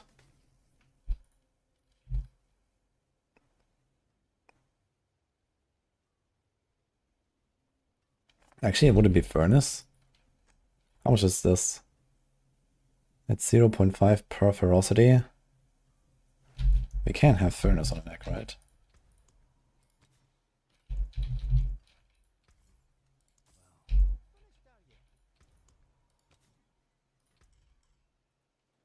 Yes. So Furnace is probably better, actually. 15 times. We got 3 ranks to this, so this would be 3.5 instead of this. That would be a 17% increase. That would be an 18% increase. So just from the passives and like swapping the stats around, we're already at a 38% increase from the neck when we don't have to do unyielding hits. Like unyielding hits is just not the way in late game. The thing is, it's way easier to get a neck list than it is to get one that has like GA dex and potent and furnace, or you know, another passive like Apex. Apex would be okay, or even unrestrained power or something. So that's the main problem. Like these amulets just don't exist basically. While this is extremely easy to get. Armor is easy. Armor dex and some passive is pretty consistent, to be fair. Armor and dex are both relatively common.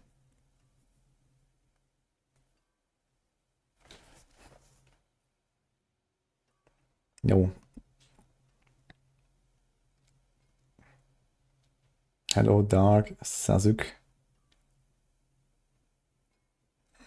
You have 100 res, 50 ring, 2k armor, quill, level 12, and no damage on penalty 4. Well, a lot of the damage also comes from the overpowers from the Sun rune. So I want to make sure that I have this.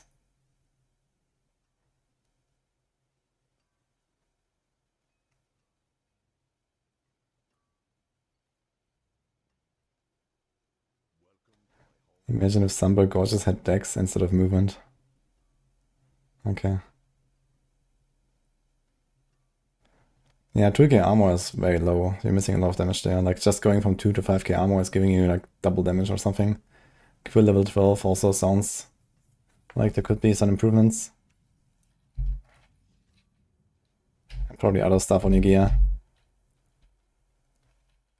If you add all that stuff up, you're probably talking about like triple, quadruple damage or more.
Close. I was trying to calculate what's the benefit of a star disguise versus a normal ring. It turns out it's close, just as we have just seen from the actual run.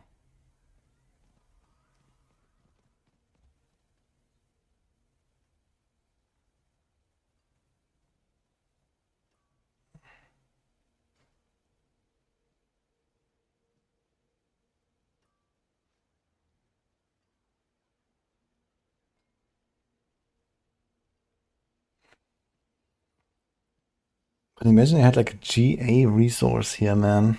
If I get like a 2 GA Kapaleka, that's insane. Like I would have like 55 resource here or some shit. You can easily get to like 300 or so. If you get like a really good setup, I think. We're very close to 300 at least.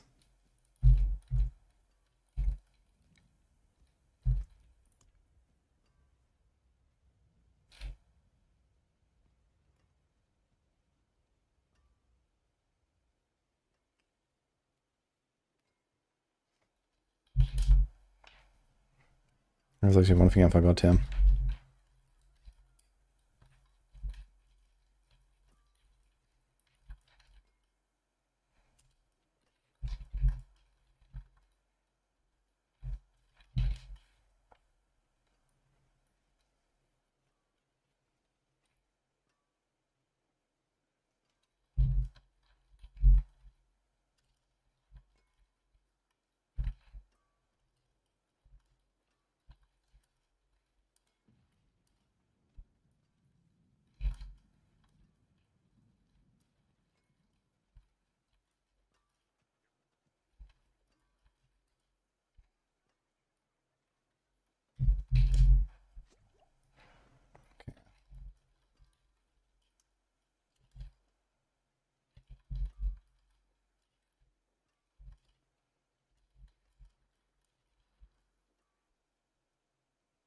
Wait.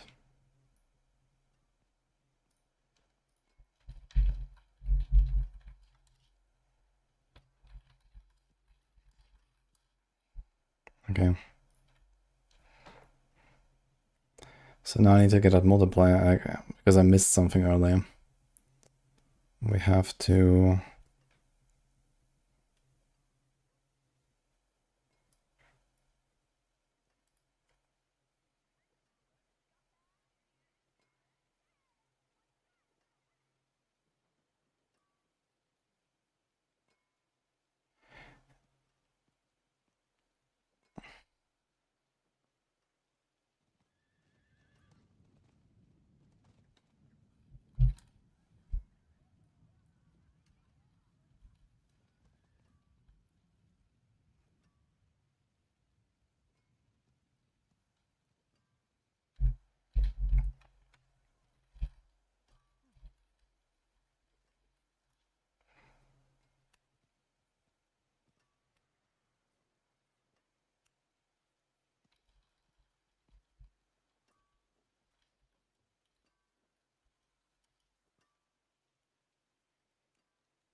Okay, the end result is actually not very much different.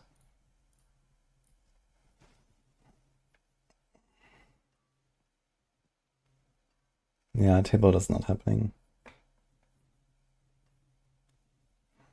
Normal pants are just way too good.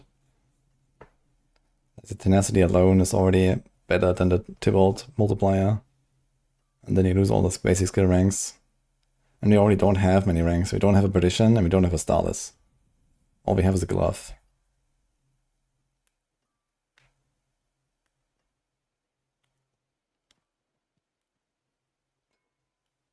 No, I was doing the math for Starless versus a normal ring. Adaptability will not go in the amulet for this. As long as the double dipping exists, you have to go Plains Power there.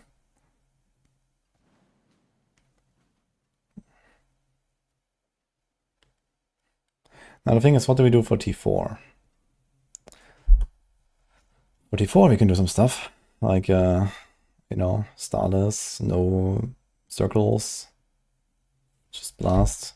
Probably not even go loyalty necessarily. But before we do any shenanigans like that, let's just go and do a 100. How's that sound?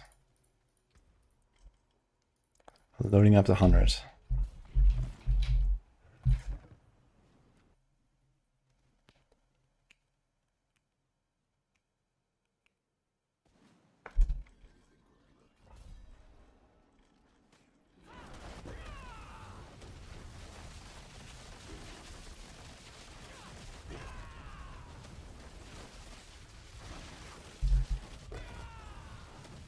Yeah, they are dying. Slow.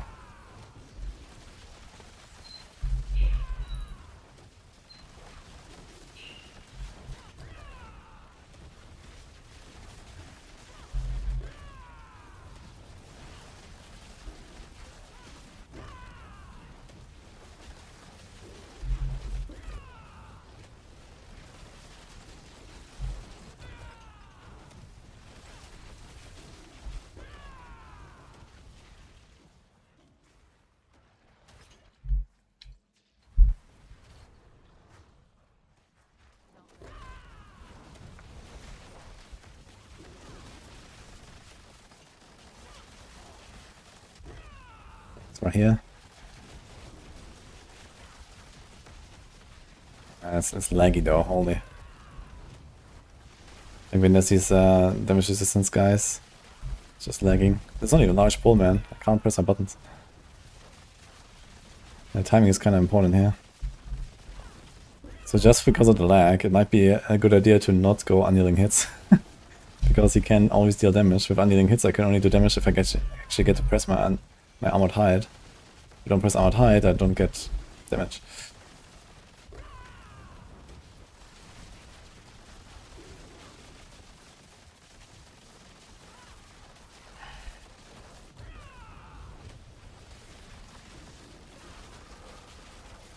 Yeah, 100 is a bit optimistic with my gear right now, but if I had the right gear, it would do it.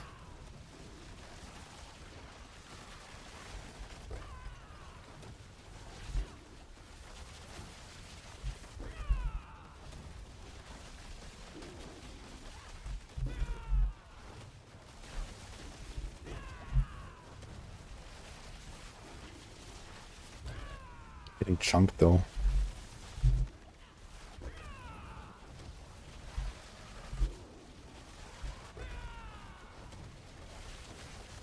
It's kind of funny, like I don't have healing, besides my lucky hit, chance to restore like 50 health or some shit. It's actually keeping me alive. That's crazy.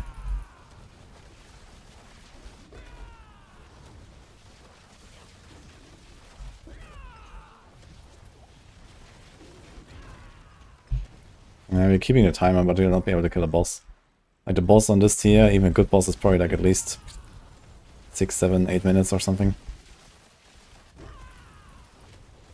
Probably like 6 minutes, I think. Like single target is relatively high on this. If we do a 95 will be pretty chill though. 5 is gonna be easy.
Where's this thing going?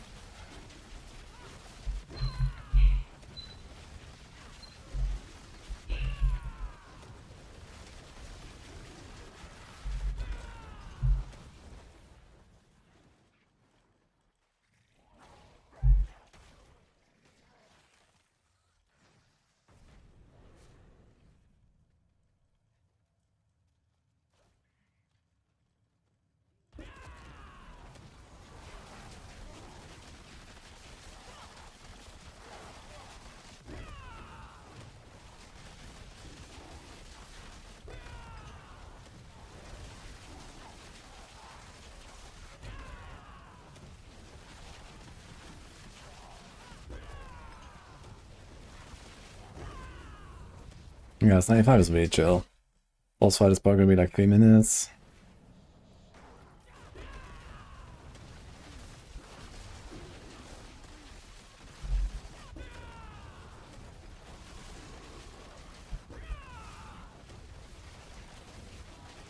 Honestly, I should go Infighter. Going on board instead of revealing. It's probably the move. Because realistically, we'll have that thing up most of the time. I should try for a run. It's gonna be like more damage on the boss as well.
So this build right now is roughly, oh my god, right here. This build right now is roughly, I don't know, 4 times weaker than on a live server, I'd say.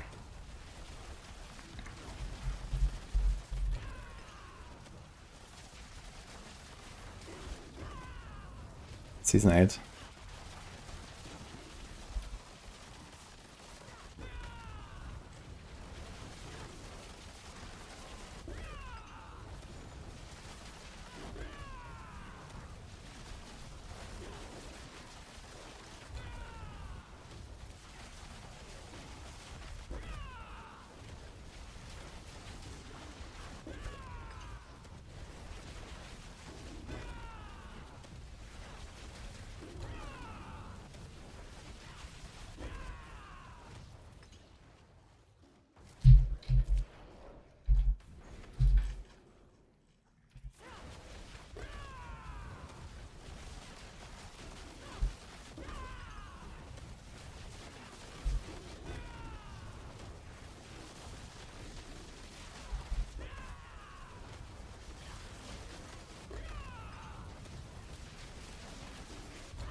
10 minutes.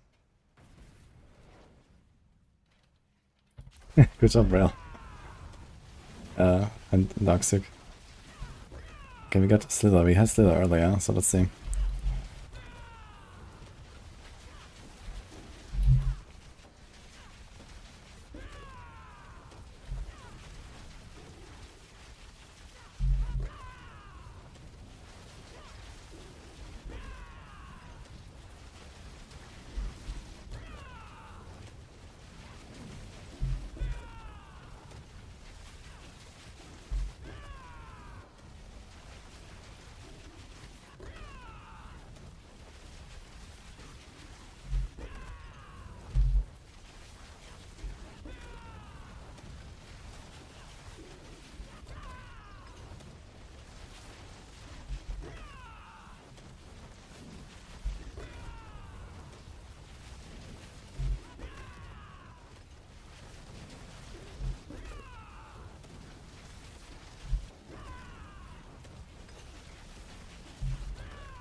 You cannot shoot down.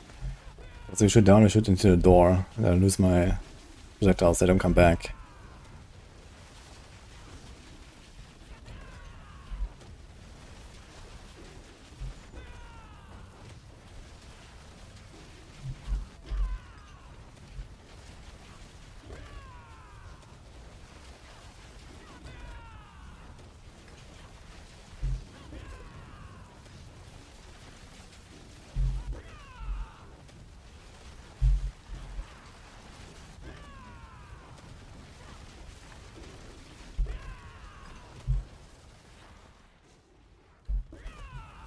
This true gun is actually wrecking me, man. I have to kill them. They just like kill my barrier instantly. I mean I can heal through them. But I don't have barriers, so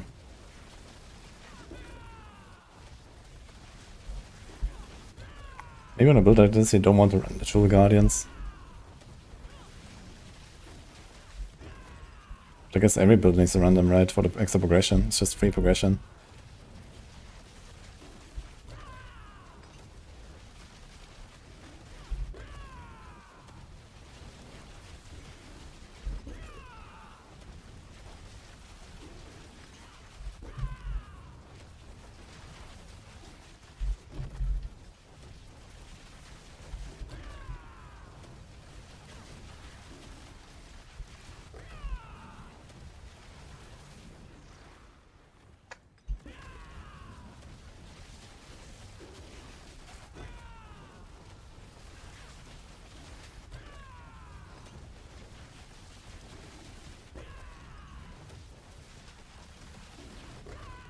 That was a really shitty boss. Make it True Guardians again, oh my god.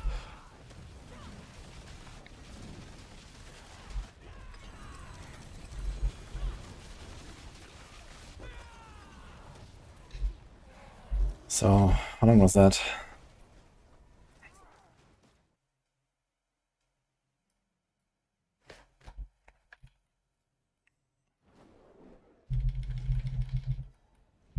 We walked in at 7:05. We killed them at 3:29. So it's like 3:36 seconds. Okay, so I predicted around 3 minutes. And this was kind of a bad boss. So that kind of checks out.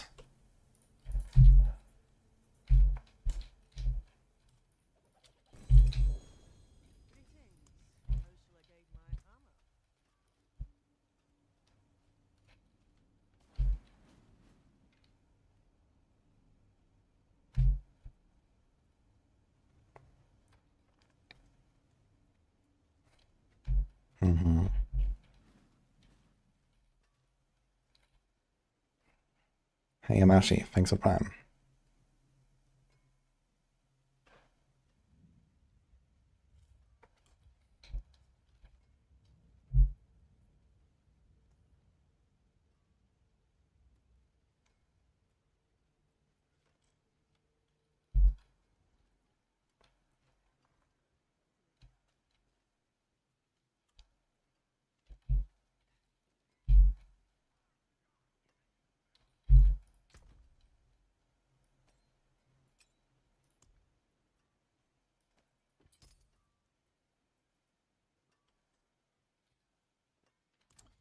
Let's try some other cores. Can literally use all the same stuff and do exactly this.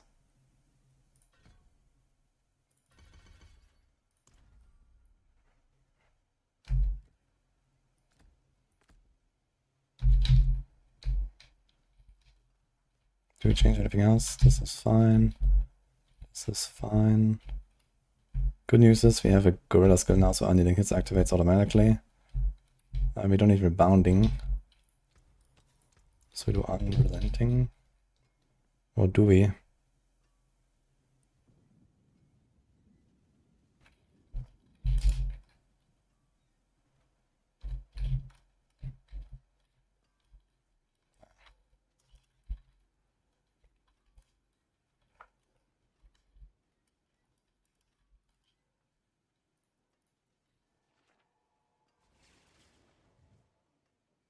No, wait.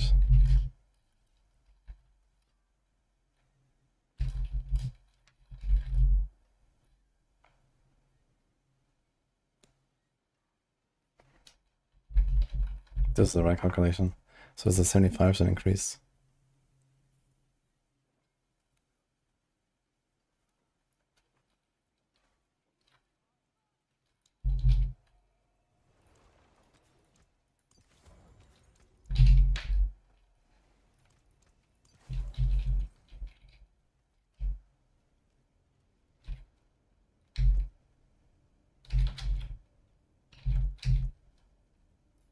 We need to change the rune, I guess, a glyph. So Talon is not it. Hubris is fine. Although we can do outmatch now.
Let's do a 90. 5 tiers below what we just did. No, 5k is the maximum, Darkstyrk.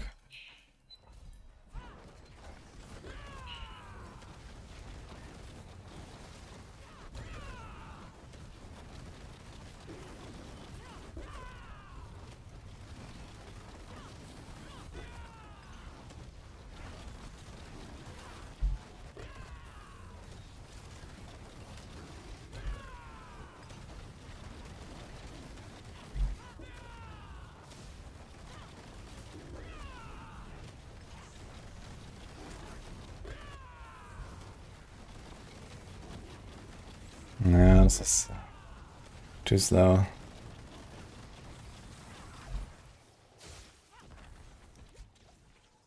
It's 85. Congrats, World 7.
Crazy how much stronger is Quill compared to the other core skills.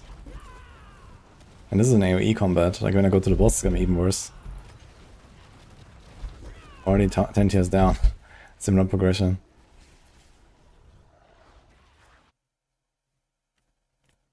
Thank you, Dark Sasuke.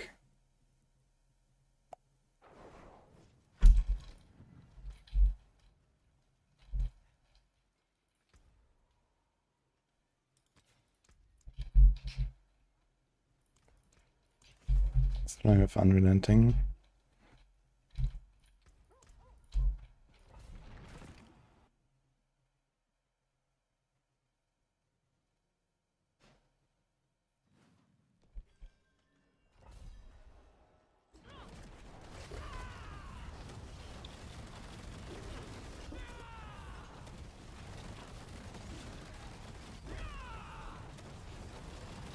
Oh my god, epilepsy guys.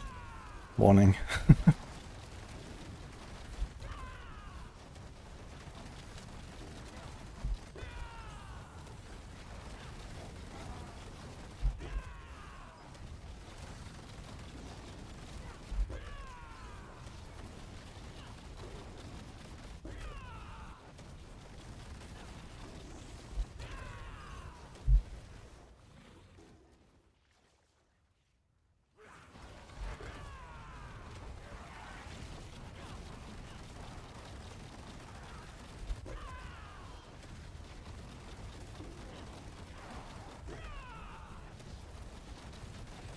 My good thing is here you're tankier, you have more barriers, you're chilling, and you don't really care about positioning very much. You just blast into the packs. But you're like 10 tiers lower.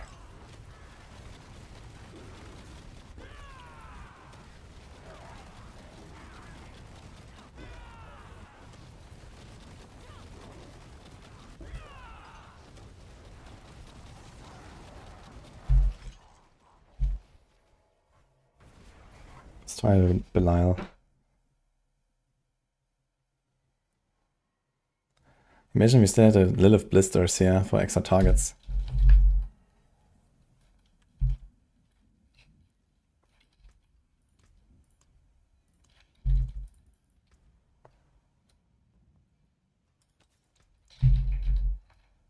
House is on a Belial. Let's do a Belial.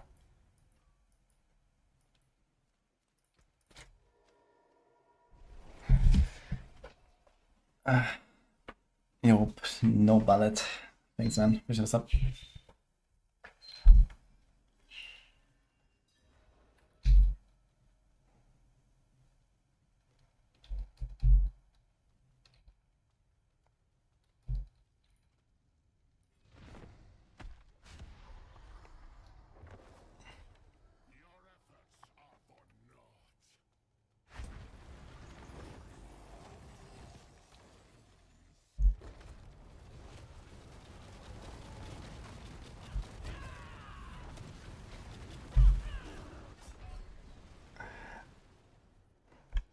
Yeah, the thing is, Belial is a pretty good target dummy, but not for a build like this because of the Mystic Circles.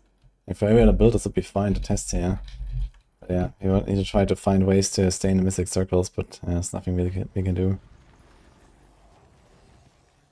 I can't just stand there.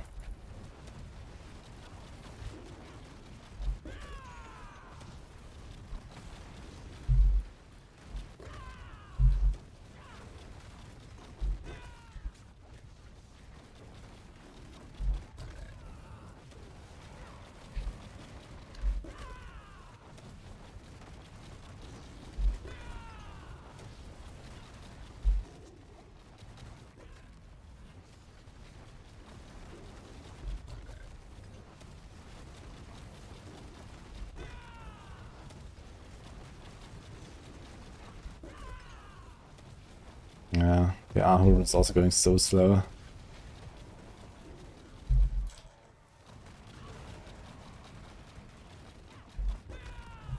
Oh, stuck there.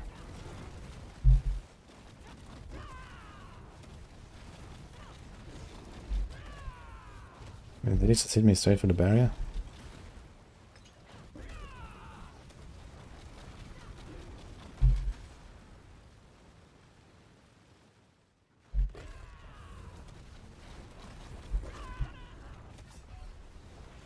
right in the pool. Yeah, this is... Ugh. It is already in the push setup.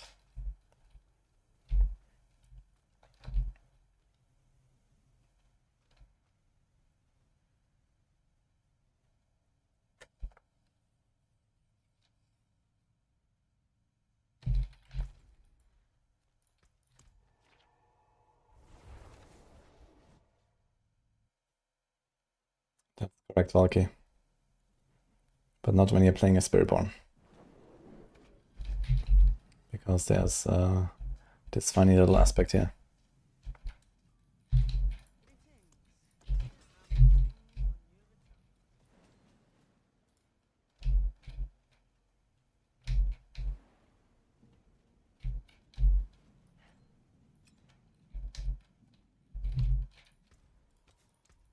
So it's probably going to be worse because you also lose a lucky hit, and a lucky hit is actually the fuel for the DPS here and so on. I'm pretty sure it's going to be worse, but it's still unrelenting. We also get more lucky hits from that. So maybe it's gonna be better off.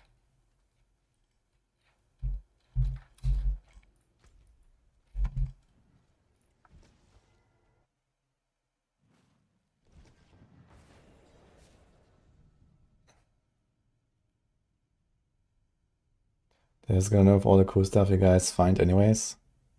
Nah, I think it's very unlikely gonna nerf everything on Spiritborn or the Hydra. I mean, there's a bug with the siphoning gizmo and shatter on the sword right now, so that should probably get fixed.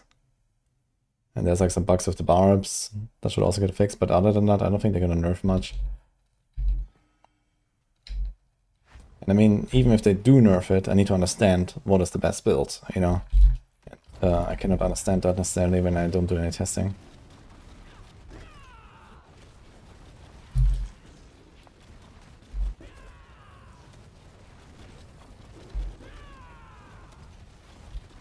Like I need to learn the mechanics, I need to understand, you know, how do I make the build? What are the best choices? And you can't always just calculate everything. Because you need to actually see it in action sometimes.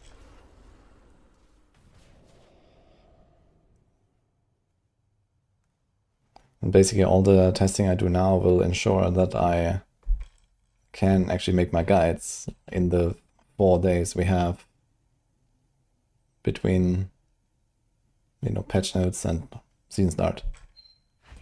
So even if they do change stuff, you know, I will be much quicker at adjusting to that. And much more reliable. You know, I need to make sure that the guide is top notch when the season starts. Preferably a few days before that. And especially I need to make sure that there's not many changes in that guide with stuff that we could have found out before that we do find out later. Because then people play that build and then they're gonna have to remake their gear and they're gonna be angry and uninstall and hate me. I don't really like that.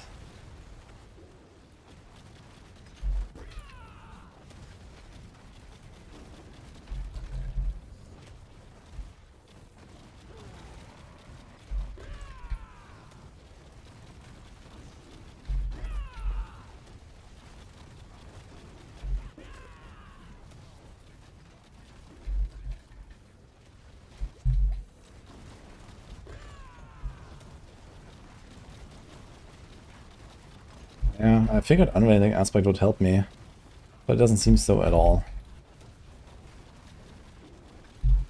It seems way worse than the starter setup. Unrailing aspect is just not good enough. Which is interesting.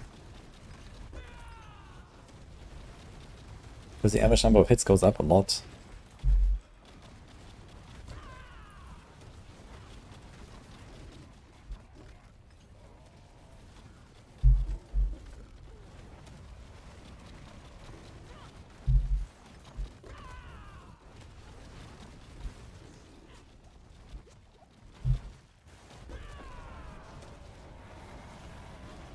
It's felt way longer. Now these guys pop up here. Dude, I wonder how many people die from these guys on hardcore. Like, yeah, we cleared the boss. And then these guys pop up and just kill the guy who was leeching or some shit.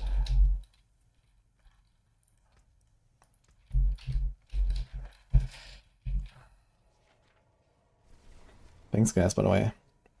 Touchstone and Kablooey.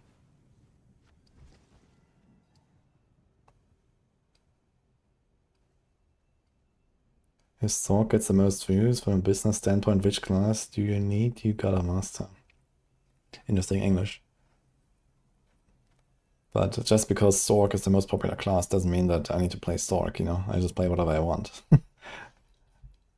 Like, I don't base my decision of which class I play just because, you know, Sorc is more popular or something like that.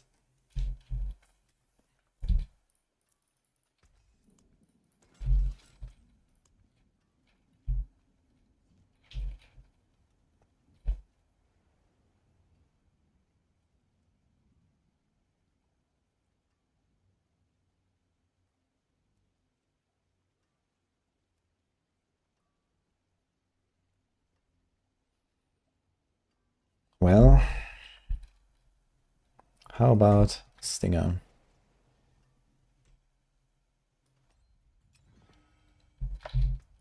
We don't actually have to change much. Actually, we have to change the Paragon for Bitter Medicine. I want to do Stinger. Do I have that saved? Wait a minute. Armory? Yeah.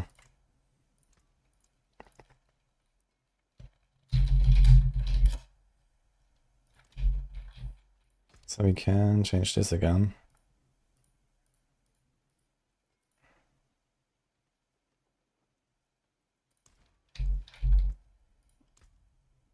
But we can't do Bane. This is fine. This is fine. This is fine. So we need to change this glyph there.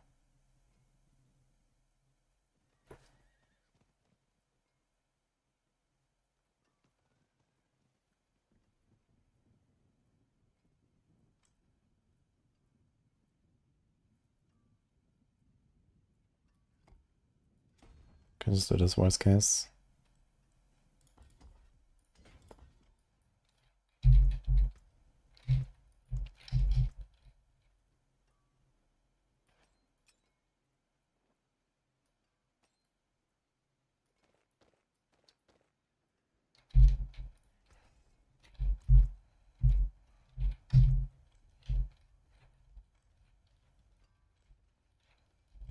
Also, I had one use this gem on the Crushing Hands, but now because this is elemental damage, doesn't work for Fizz. It's power, that ability, unyielding. We don't need the Stinger aspect. So the only other thing we could put here is... No, there's nothing actually.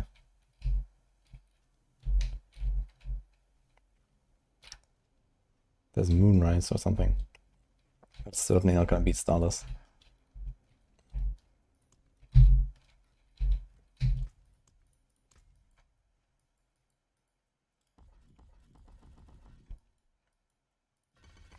Now here's an interesting thing. I can go Rampant, Stinger. And we can try to leave some ads outside and not vortex everything in.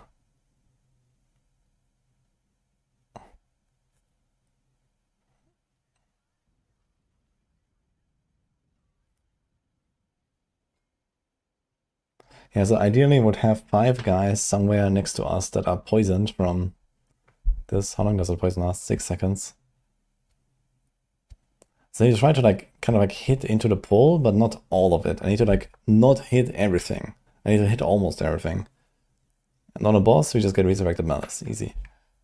Okay, so this is the plan.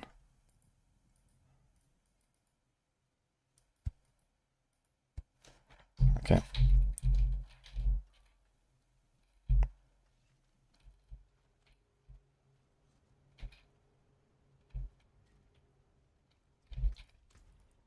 Another 85 here.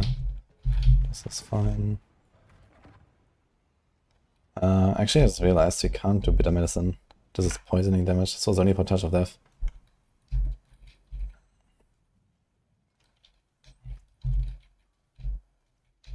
Okay, one sec. Go back to this.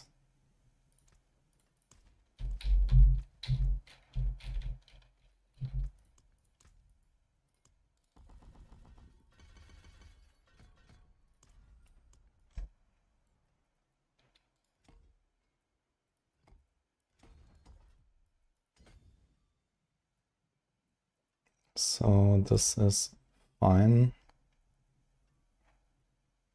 Fine. Fine.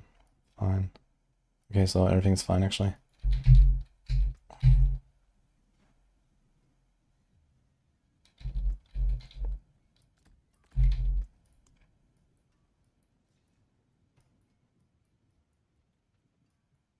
Okay, we need this.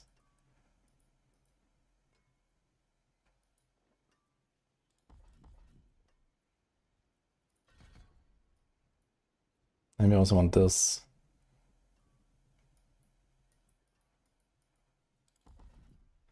Uh,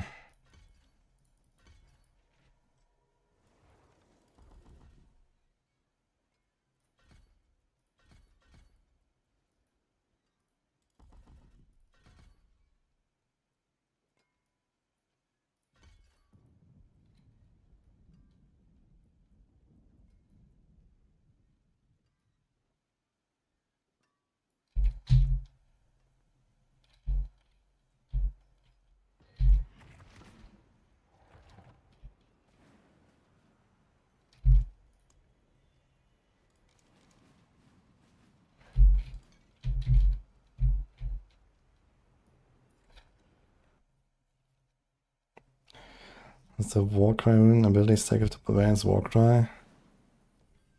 No, it's like the same Warcry. You can have one or the other. Oh my god, the lashes, man, what the fuck.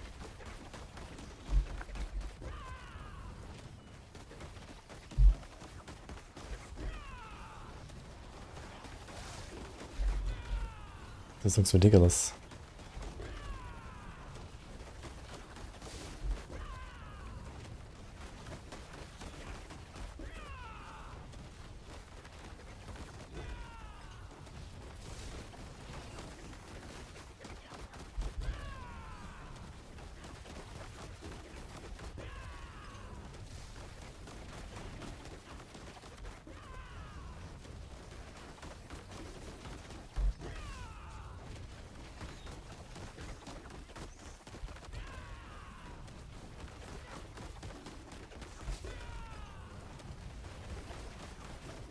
It also feels terrible. So even the normal stinger was better than this. Interestingly, I think. Like 85 we were doing that already, right? With the other stinger build. It was also a bit of a struggle, but at least you had the swarms and everything and like the real setup, which felt much more fun.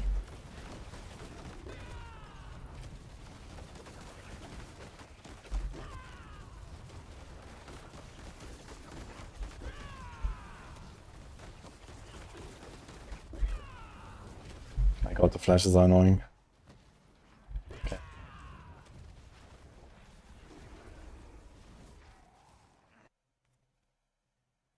How did Crushing Hand do? I mean, Crushing Hand can push something like a 90 or so.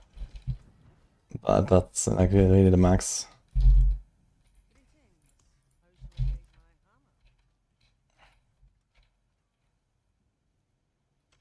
But it just feels so much worse than Quill. Quill is also just like so much better on bosses and on single target and so on. Like, yeah, maybe 85 Crushing Hand to be honest. I don't think that's even gonna go to 90 necessarily.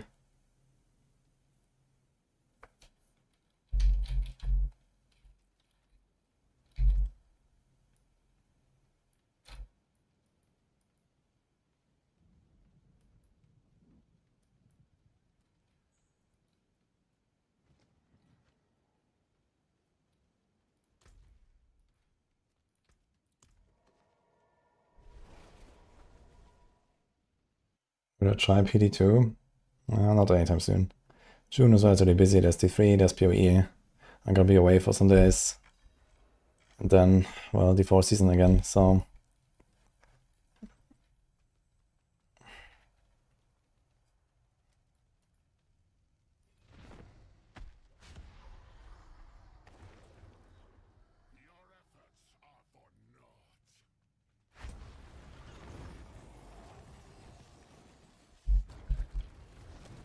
It's probably gonna be worse than Crush, to be honest. Stinger is like the worst of the 4. Usually.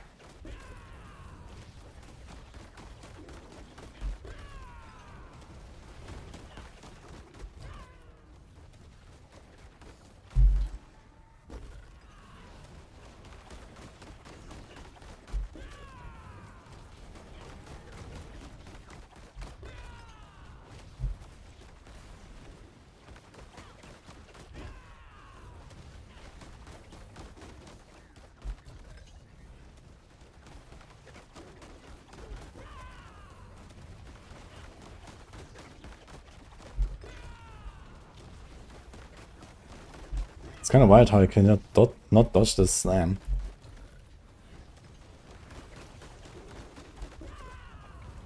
It just slams you.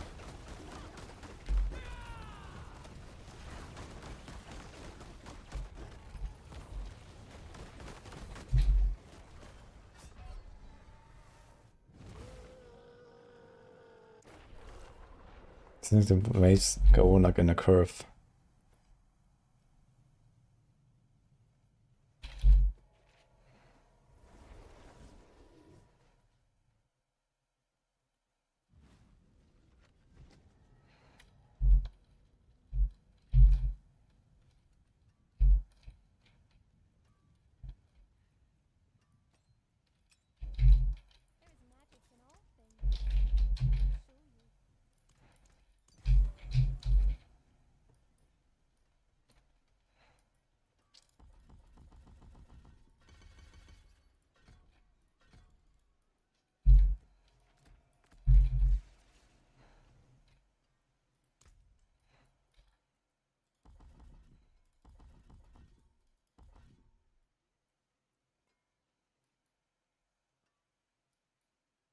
There's a lot of points only. We don't really have anywhere to put. Guess we get some DR. It's actually helpful.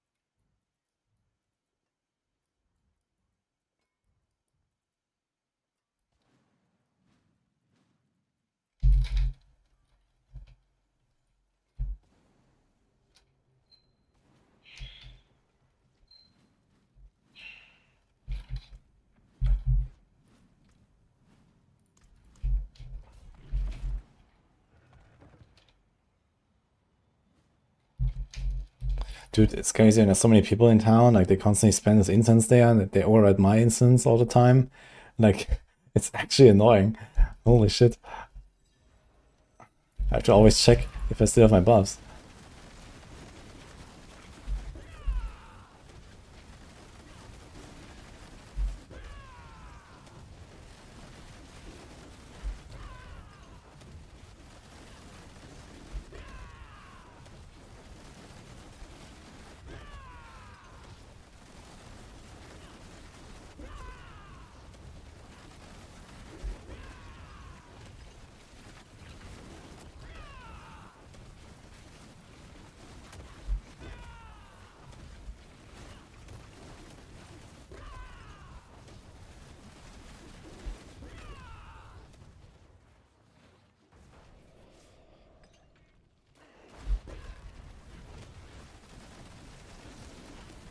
And they really have to do something about this, like, they need to take Quill Volley and just fucking nerf its single targets.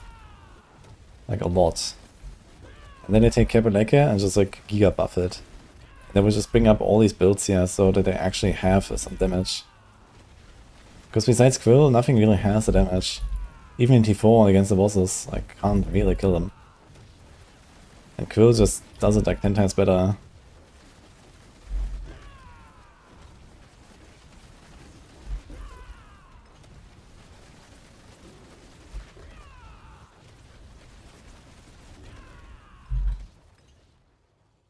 What's the build for Season 9?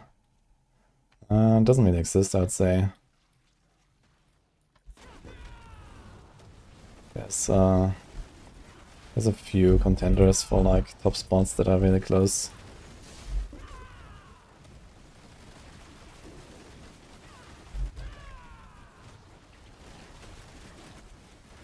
But yeah, definitely nothing on Druid, I think.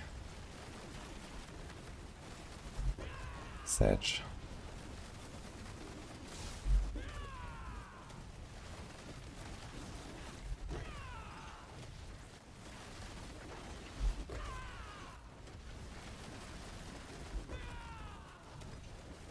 Yeah, Thrash was really strong. I cleared like 100 in 10 minutes or something.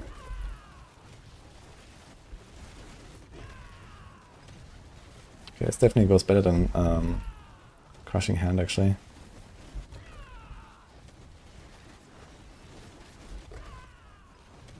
Fucking barrier dudes.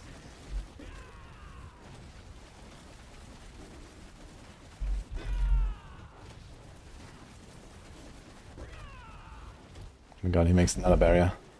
Right before they execute. That's serious.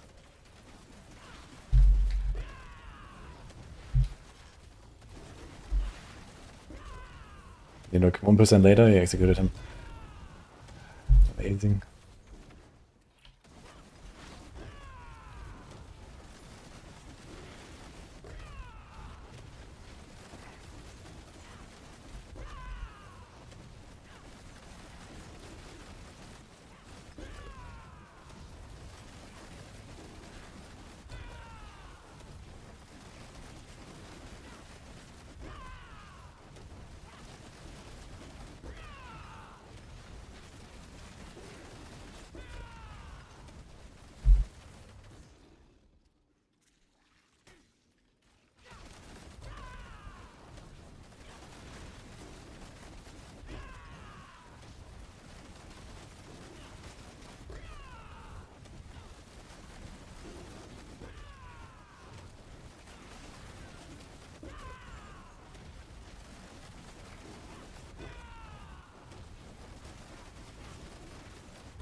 I'm just gonna clear this run. I wanna see a boss fight.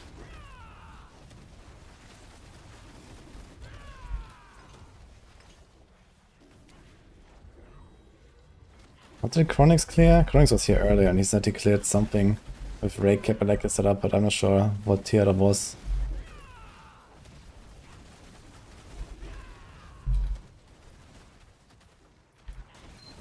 There's one dude alone here. What?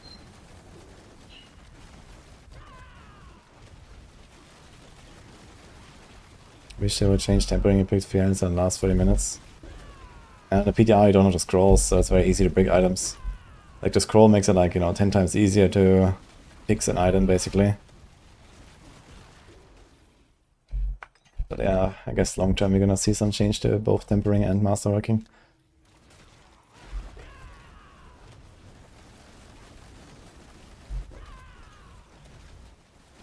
Dude, these fucking barriers. It's actually insane.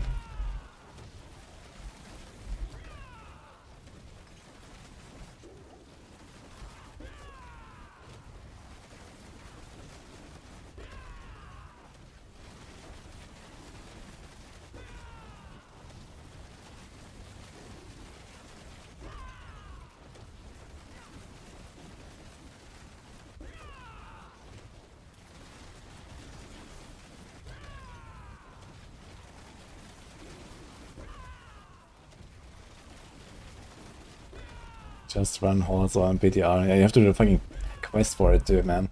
They can go in.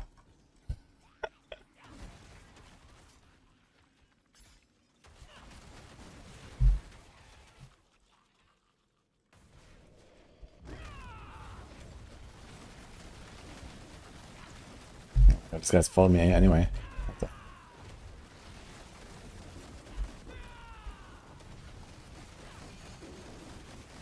Thank you, Hammers.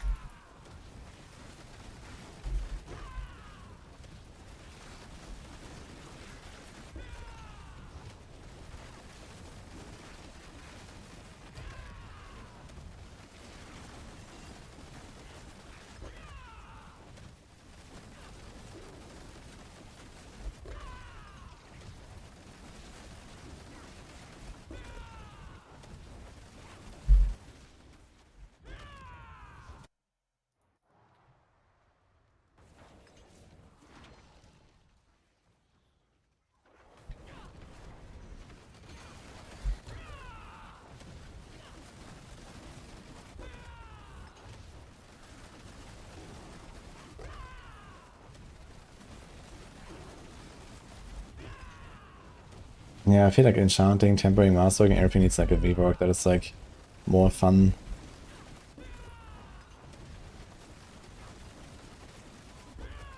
Like it's 2 years in and we still have enchanting that's like 1-to-1 the system from D3, man. And in D3 it was already awful.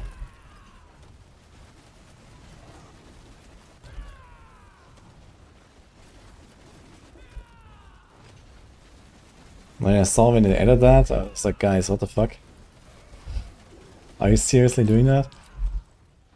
And then they did it.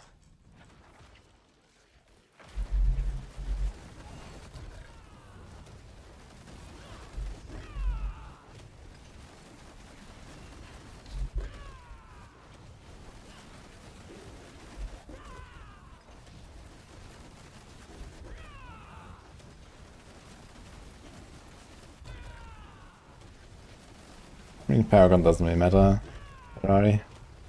I mean, 85 is still pretty decent, I guess. I mean, there's some stuff missing here. But yeah, Rake is definitely on the weaker side, you know. You just change 7 points on your skill tree. And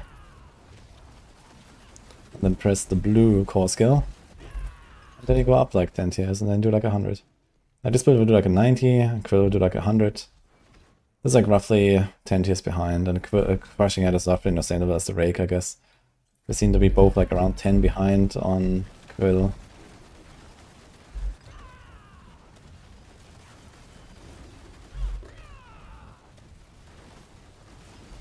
So basically Quill seems to be scratching S tier.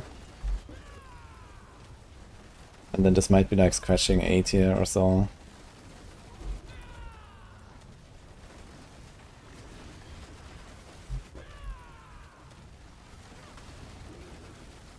But yeah, we like people that play Rake, they will probably just play the balazan and stuff, which is just like 100 times stronger.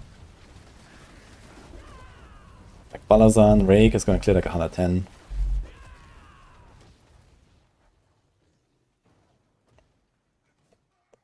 I just wanna like benchmark a little bit where this will land right now if Kapilaka.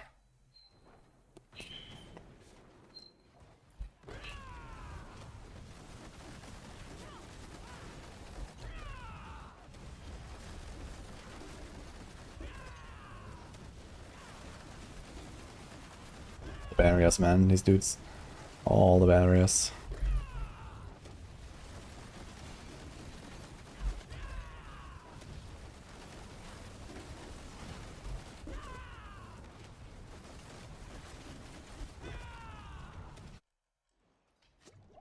Yeah, Andy with balazan. What is that combo exactly?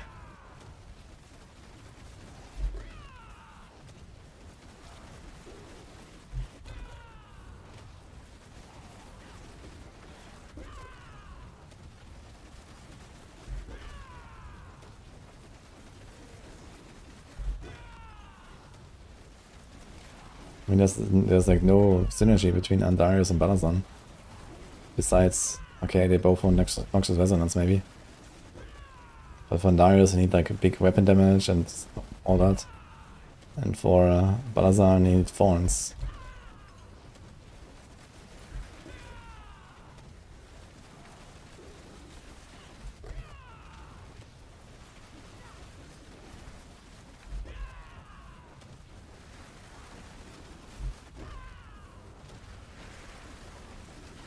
It's kind of funny also getting one of the best bosses. It's like... Cool part is I don't even need to like turn anywhere.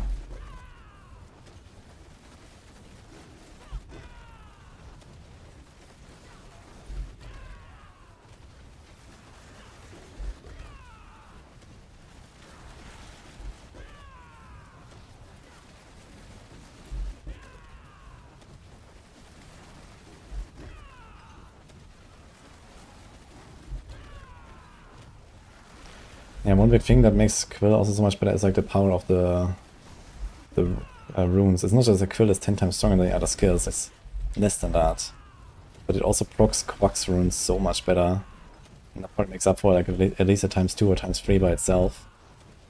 And then Quill just being like so good on single target. They need to like nerf Quill single target and nerf to like a hit. And then I could just buff Kepeleke or something.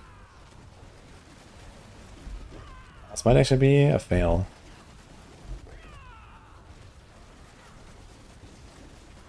Using too much health here all the time as well. Thanks, Flux.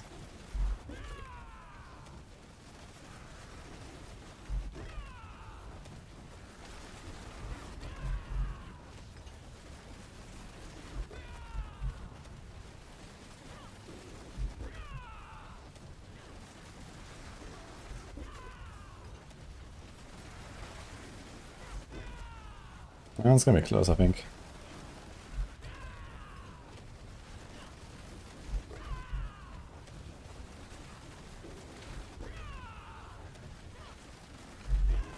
Icon hates more poison damage. And Life on it helps your Commandarios to, you know, get more Ravager procs. But you already get plenty. And you give up Loyalty Helm, which means that you have no Hunter cooldown, no Ravager cooldown, and also you lose half your damage, because... actually more than half. You probably lose like 2/3 of your damage by not having Loyalty Helm instead of Andariel.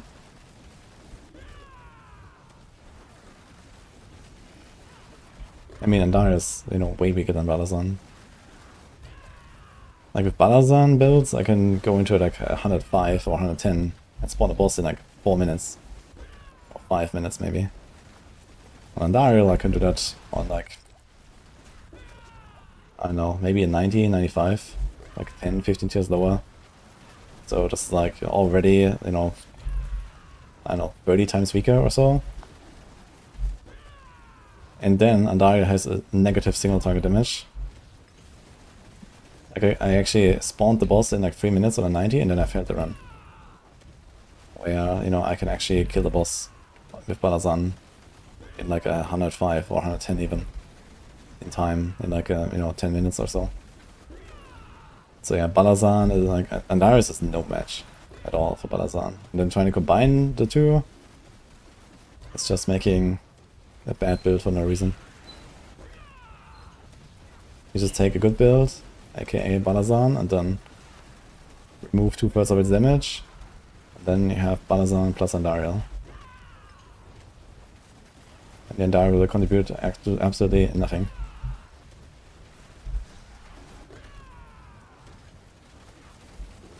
So I actually failed by probably like 1.5 minutes, I guess, or so. Or 1 minute. Would be nice actually if it would tell you at the end like how much you were over time.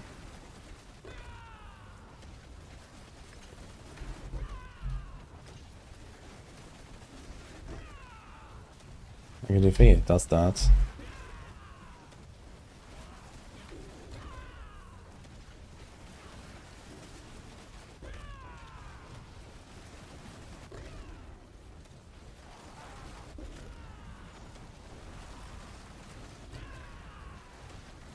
I think a 90 on Rake would be kind of tough.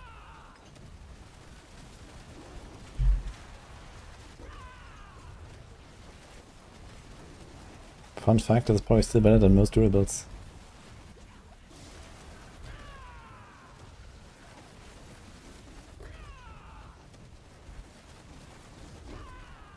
I'm not even playing the right setup exactly.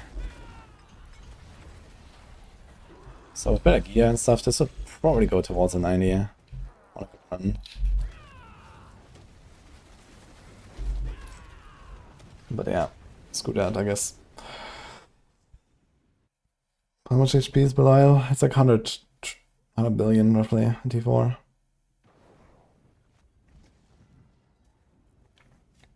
Where's the bubble? Maybe it doesn't spawn when you fail? I think it flags by the way. Is this the best build for a class currently? No, this is like the 10th best build, maybe, on Spiritborn. Or something like that.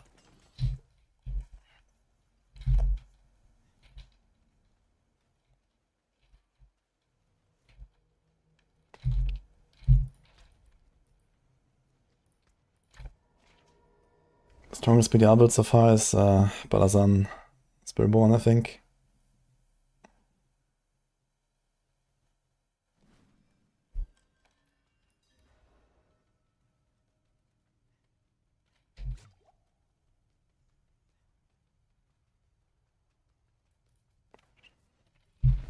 I think it's gonna be not good.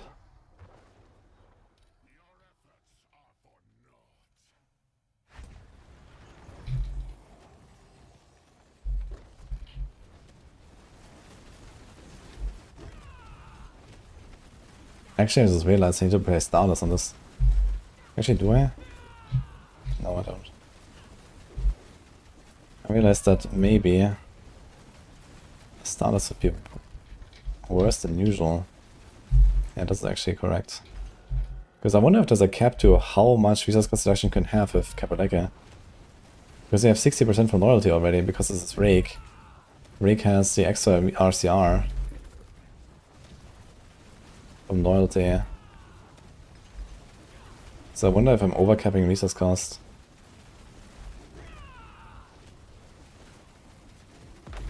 Should try this.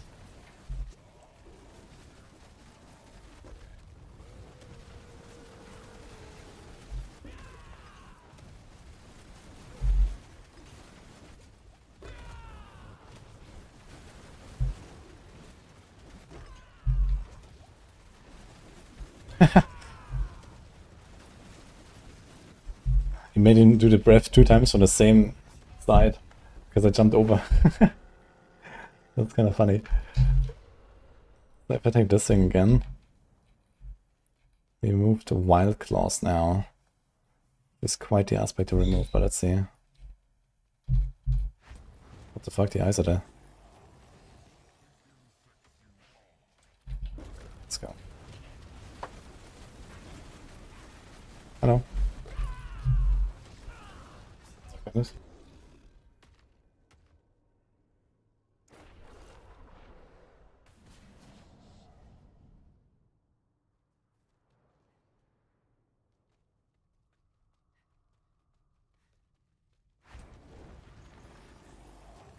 Okay.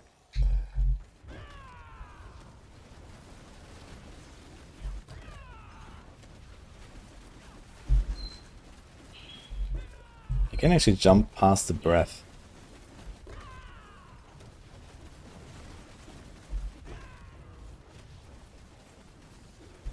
But then no Wild Claws seems awful.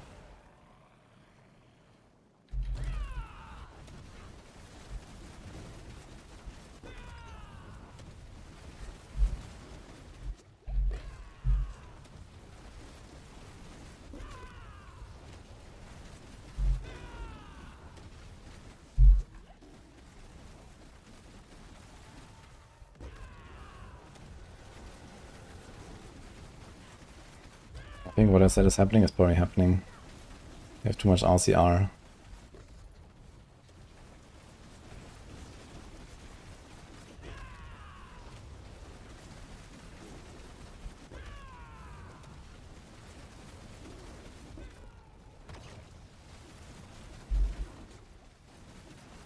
But the one other thing I want to try is what if we take the Wild Claws and we remove that ability?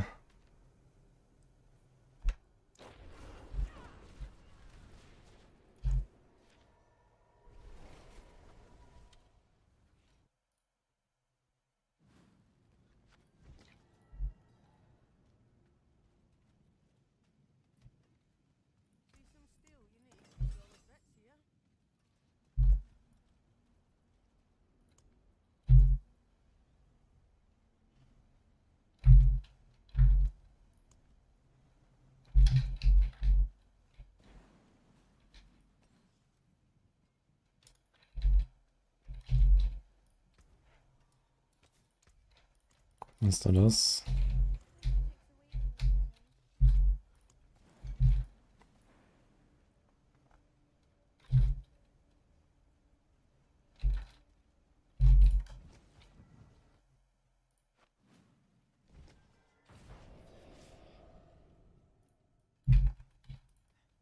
Well, this can't have so many viewers playing that game, isn't he too ancient?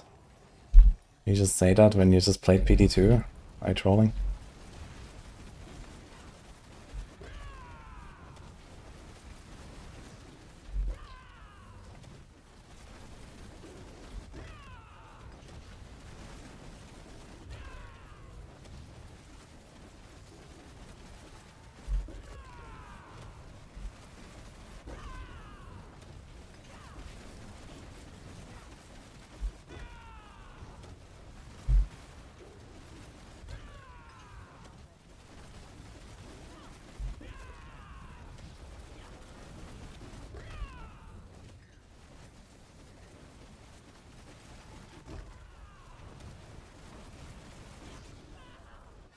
My little toes inside. Okay, so either way, I think the move is to not go Starless and you go this here instead.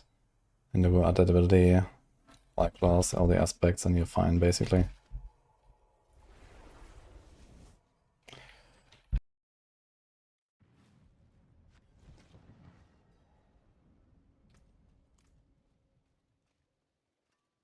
I forge more than horseshoes and the hammer sings on your return.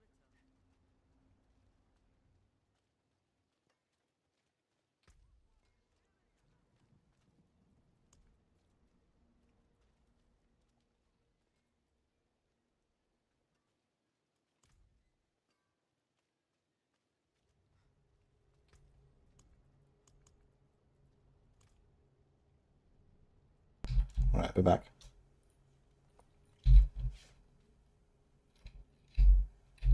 Is there anything else you can do with like the Capelec stuff?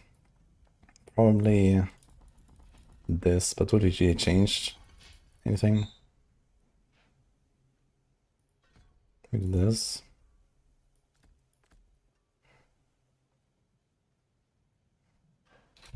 Each time enemy attacks, your damage is increased by 5% for 60 seconds.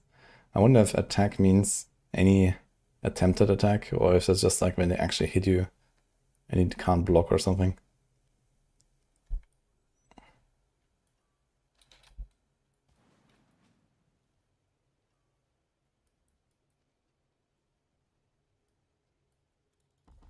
We have to do vehemence.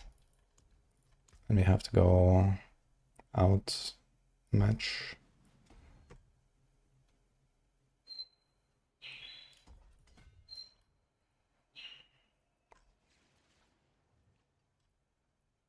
This is fine.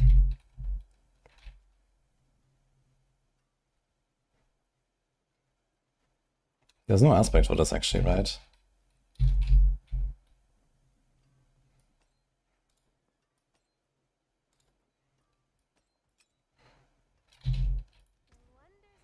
Undealing, Plains power. And then let's build it again. So that's basically the same as Stinger.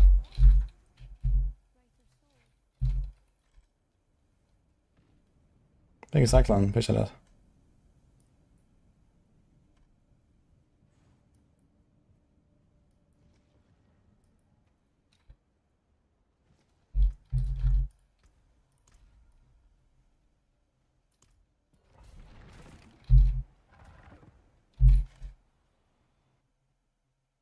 Season 8 will last another 4 weeks, until 1st of July. Is Burn just going to be quality again? Nope.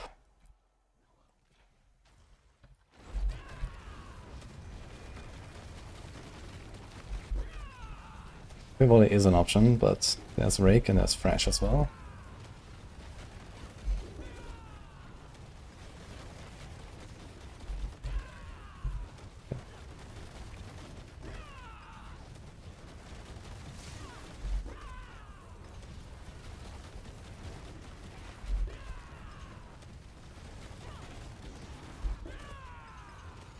It's actually kind of pumping compared to the other two.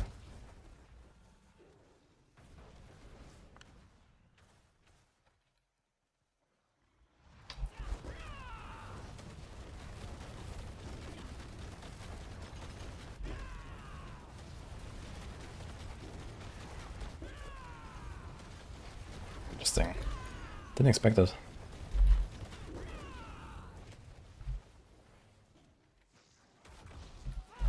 This actually seems stronger than Crushing Hand, despite having way fewer hits and stuff. I guess single target might be not great, but it rams slowly on the boss. So you're eventually gonna have the 100% extra damage.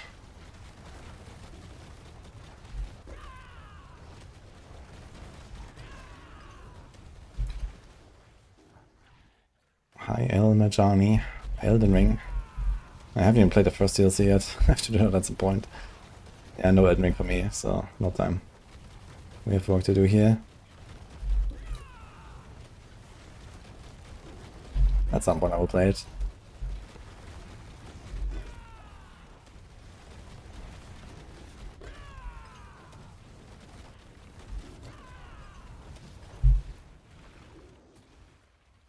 Yeah, this is going way faster than we had a Crushing Hand earlier, right?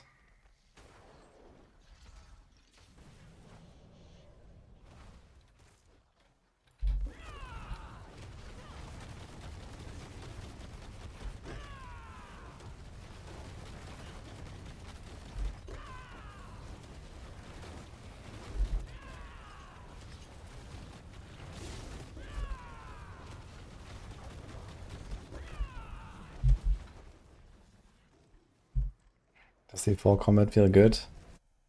Really depends on the build, to be honest. And also, only when you're not pushing. Pushing in general just is not that great.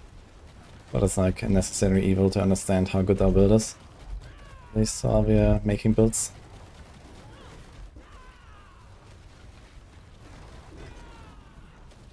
Gameplay in general is very good in D4, I would say. Like the farming and progression and you know all that. Most builds actually feel pretty fun, I'd say. But it really varies.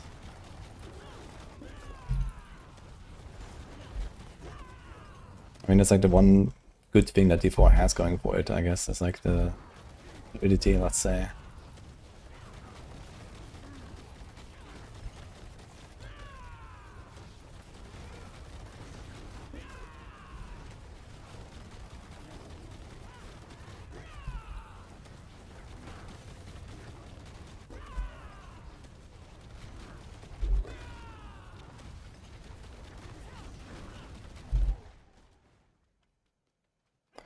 Yeah, this is actually easy peasy, yeah.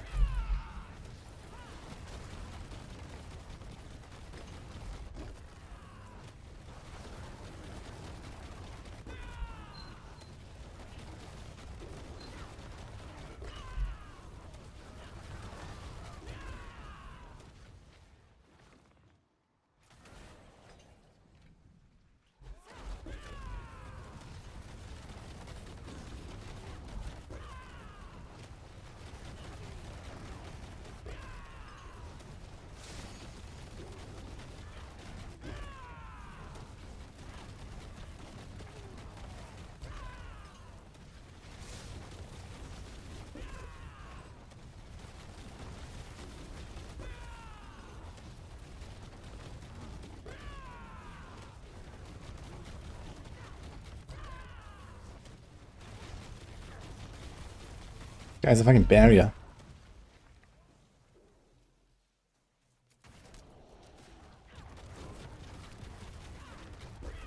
It follows me.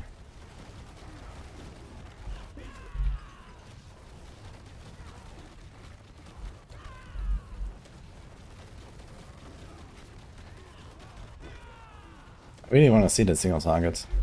They have only one hit, so you have like very little Jago halt procs and stuff. The AoE seems to be fine.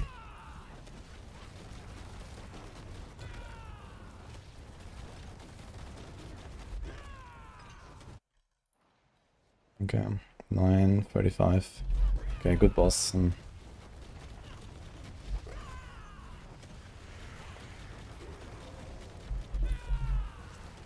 try single target on Belial, I guess. But yeah, interestingly, this is actually looking like the second best Capelec setup after Quill. With Payback.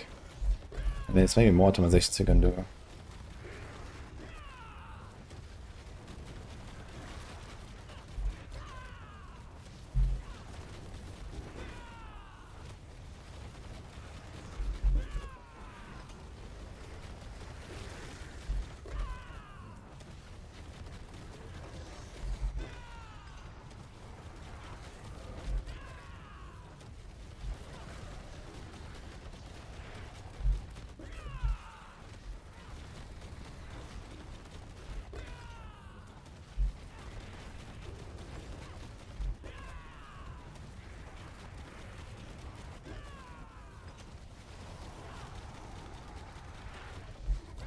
Hand of one-shot kit, das ist Payback, not Rockspitter. Rockspitter ist auch noch a similar level.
Okay. Hast du da gequickt Belial-Attempt?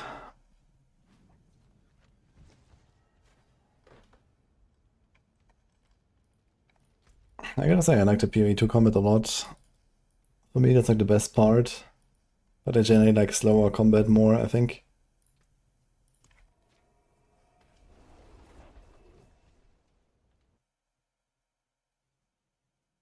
Is balazan bugged or working as intended? It's bugged, but in a way that is making it worse. So it's just that OP.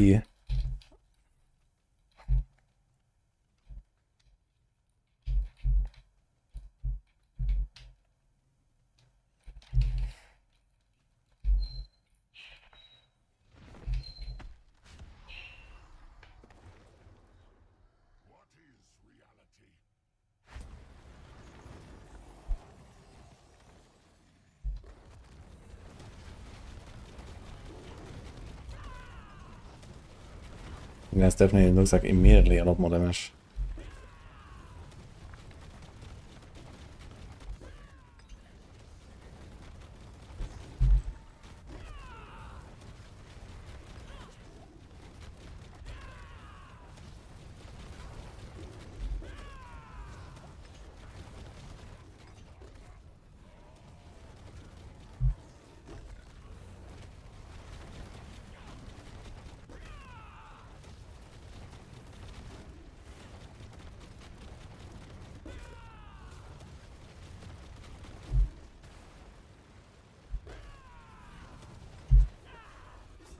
It jumped perfectly into the pool.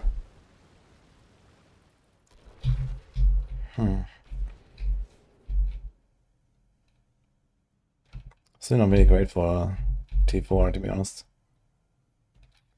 Is there any other aspect I could put here? We have annealing. We have that ability. There's no core skill specific aspect.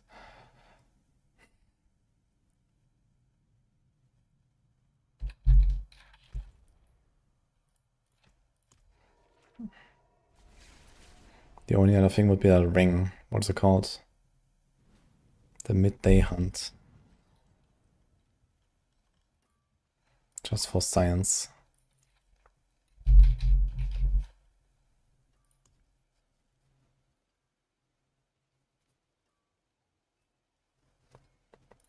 But I think this should be way worse. Like noticeably worse.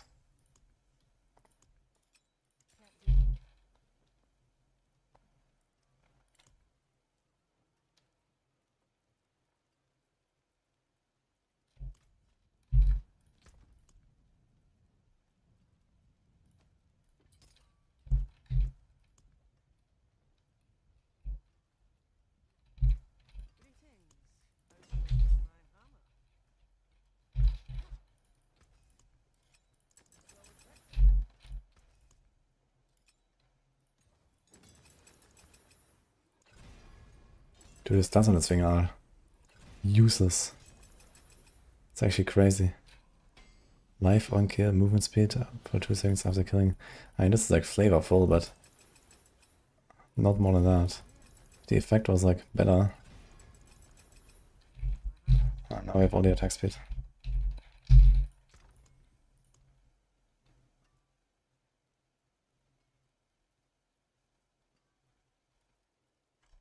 We actually have to change this here as well.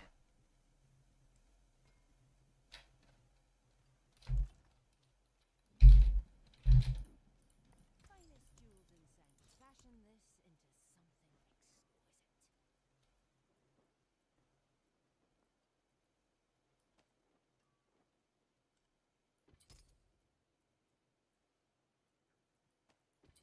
Beware the envious, my friend. I have really crappy resist right now, so.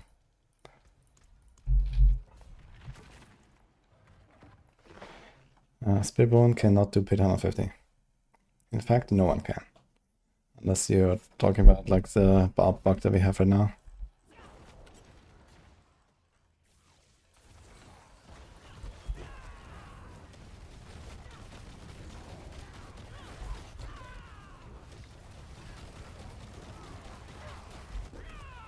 So we got 364 now.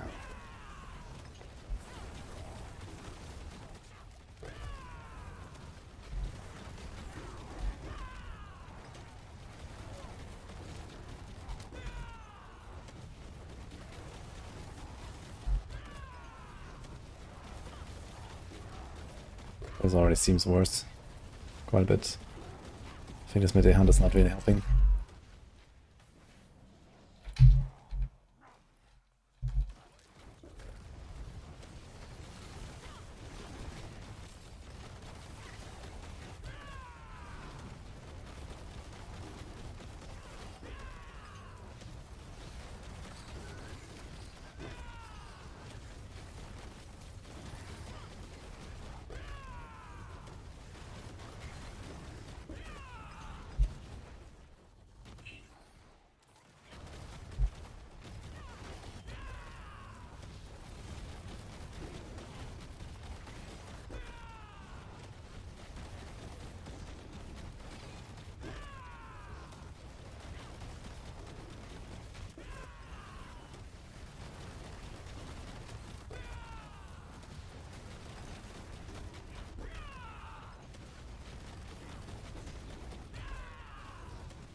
Doesn't seem that far off.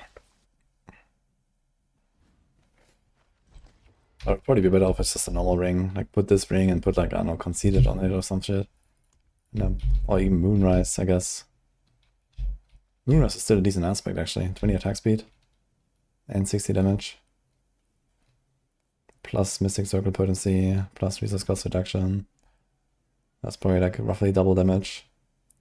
We should definitely win against this, and we get the rest here and the life. We go to Belial. I think I'm gonna notice a difference.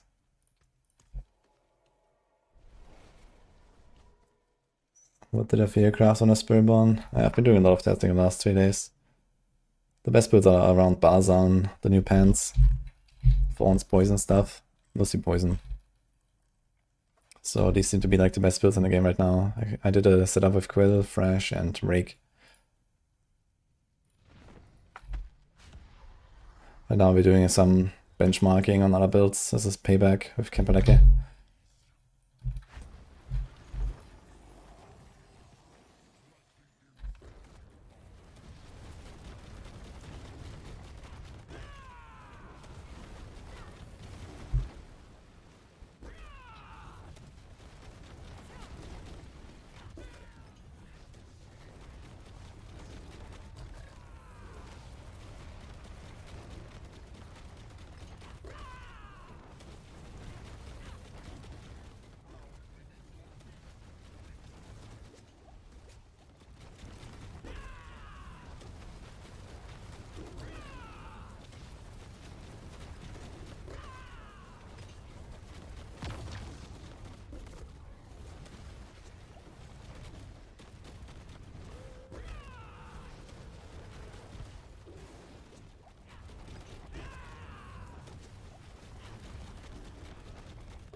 Let's take this ring and put Moonrise and see what happens.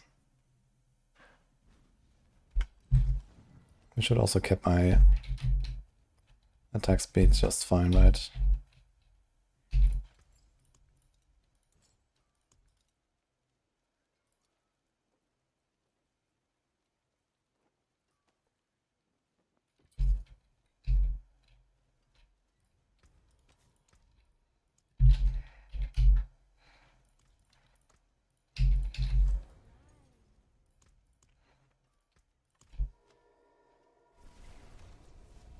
The more GAs in Higher Torment.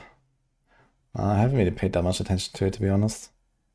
I've been mostly doing build testing. We can do like other like loot testing and stuff when we have time, but for now I need to make sure that this is, you know, like I find out what I need to find out basically.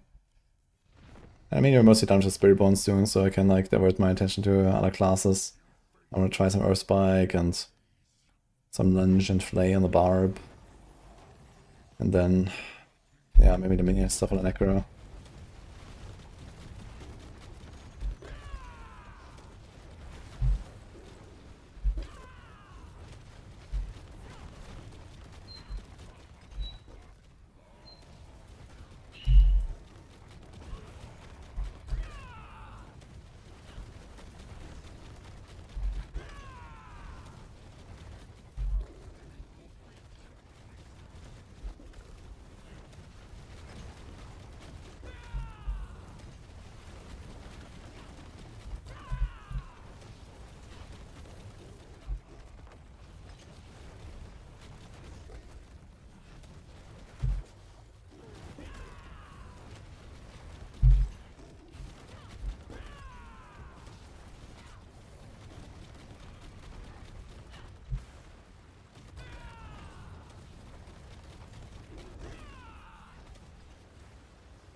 I think this was faster, right?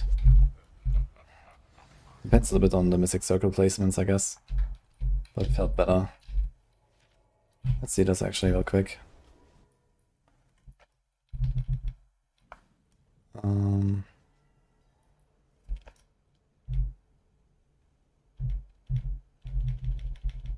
So this kill was...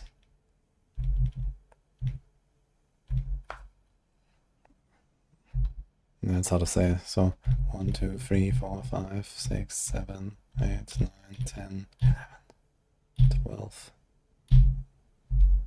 Okay, so pretty much exactly 1 minute. It's 5 seconds each time. 1, 2, 3, 4, 5, 6, 7, 8, 9, 10, 11, 12. It's actually it's the same.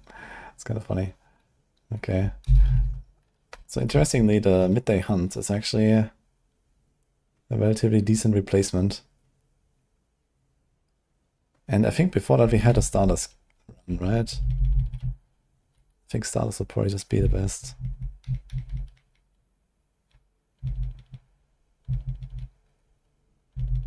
Yeah, I equipped the midday hunt.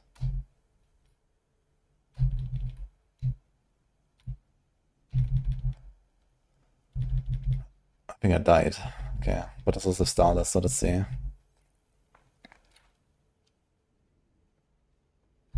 One, 2, 3, 4, 5, 6, 7, 8, 9, 10. So this would be at 50 seconds now. I died at 50 seconds, he was like 40. Yeah, I mean, he could die in 10 seconds from here. If I get a nuke off, and I can just stand in a circle and blast him down. I think we'll do one more. This.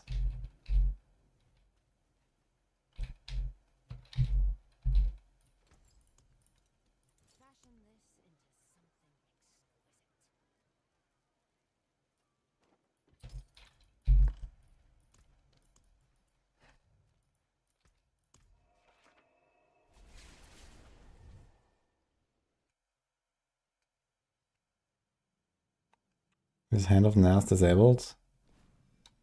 I don't think so, but I saw that there was some bugs with it, but I'm not sure what's going on.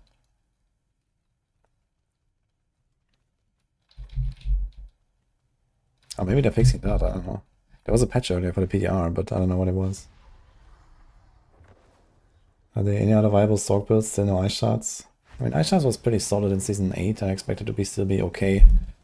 But it loses all the Enlightenment stuff, so that will definitely be felt.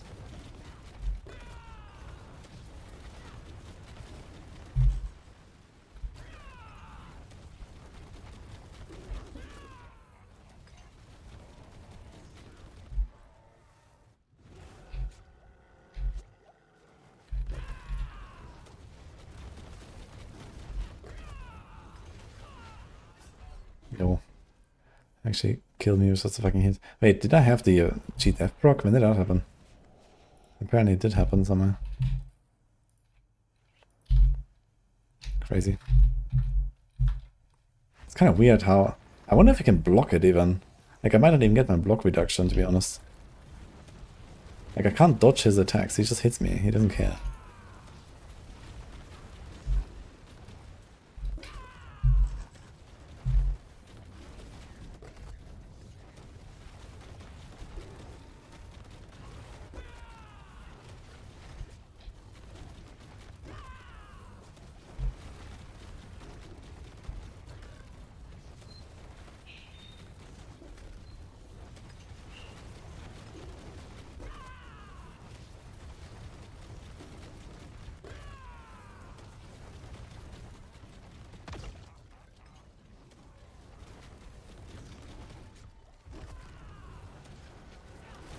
No, Mippy raided us, holy. Thanks, Mippy. About to go though, as well.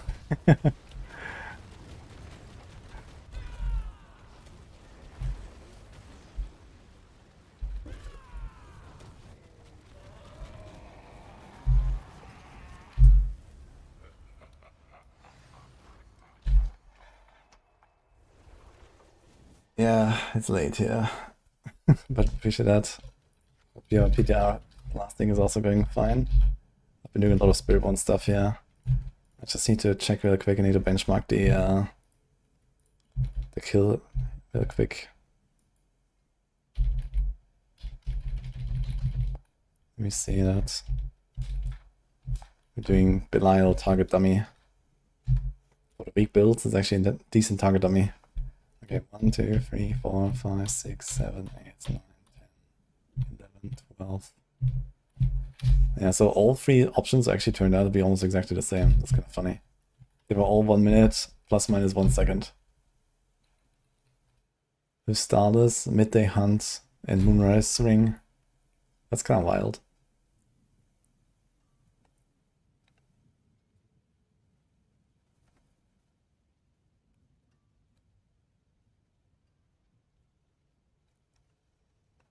Only 9:35 AM.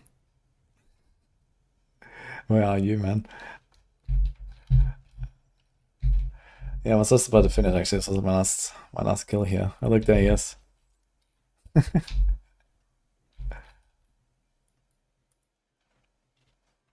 Poison Trap TB Blade Dancer. Holy. Poison TB gamer. With no clone. I love it.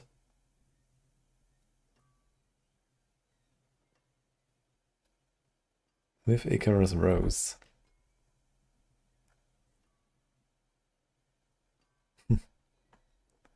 It does trigger, right? When you trigger Bursting Venom's traps, does it like reset your imbuement cooldown? I guess it should.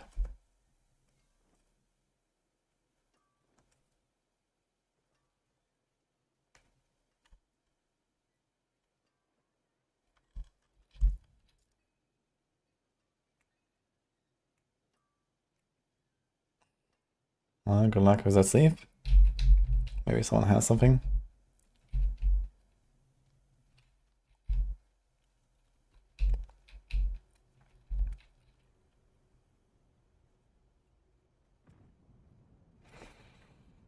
Okay, I got a feeling. Are we going to get this special power season until next expansion? Yeah, I hope they're gonna like ramp it up a little bit, like step up the game in the expansion. I mean, I expect the expansion in general to be like a big, you know, revamp of a lot of systems. and then new class, and then, you know, new crafting, new endgame, like all that stuff, right? So I guess it's gonna be pretty huge. And hopefully just like a better rebalance of all the builds.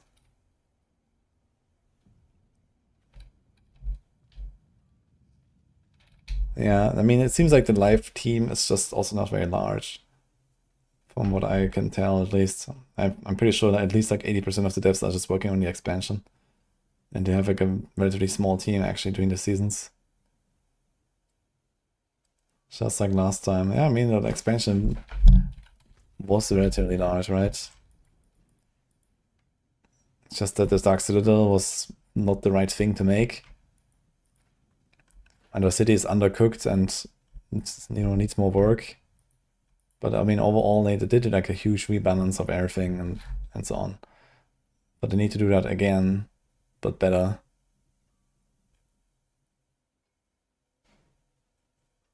And one thing that Blizzard is usually good at is like polishing. So we'll see. Anyway, guys, I think that's it for today. I'm gonna be back tomorrow sometime. Yeah, it'll be in the afternoon, or like 12 hours from now or something like that. Before I go, quick shout out to Exile, our sponsors. Check them out. My month with them is ending very soon. They have a 3-day free trial with my link. If you don't know what they do, they have this little program where it optimizes your connection to the game servers, reduces your latency, makes it more stable. It works with a lot of games, and you can try it out for free. So why not? So check it out, guys. For the YouTube folks, it's in the description. There's a link. And with that, I'm gonna say good night. And we can raid. Let's raid Rax. How about that? Just doing some editing stuff. Raid us the other day. So have a good one.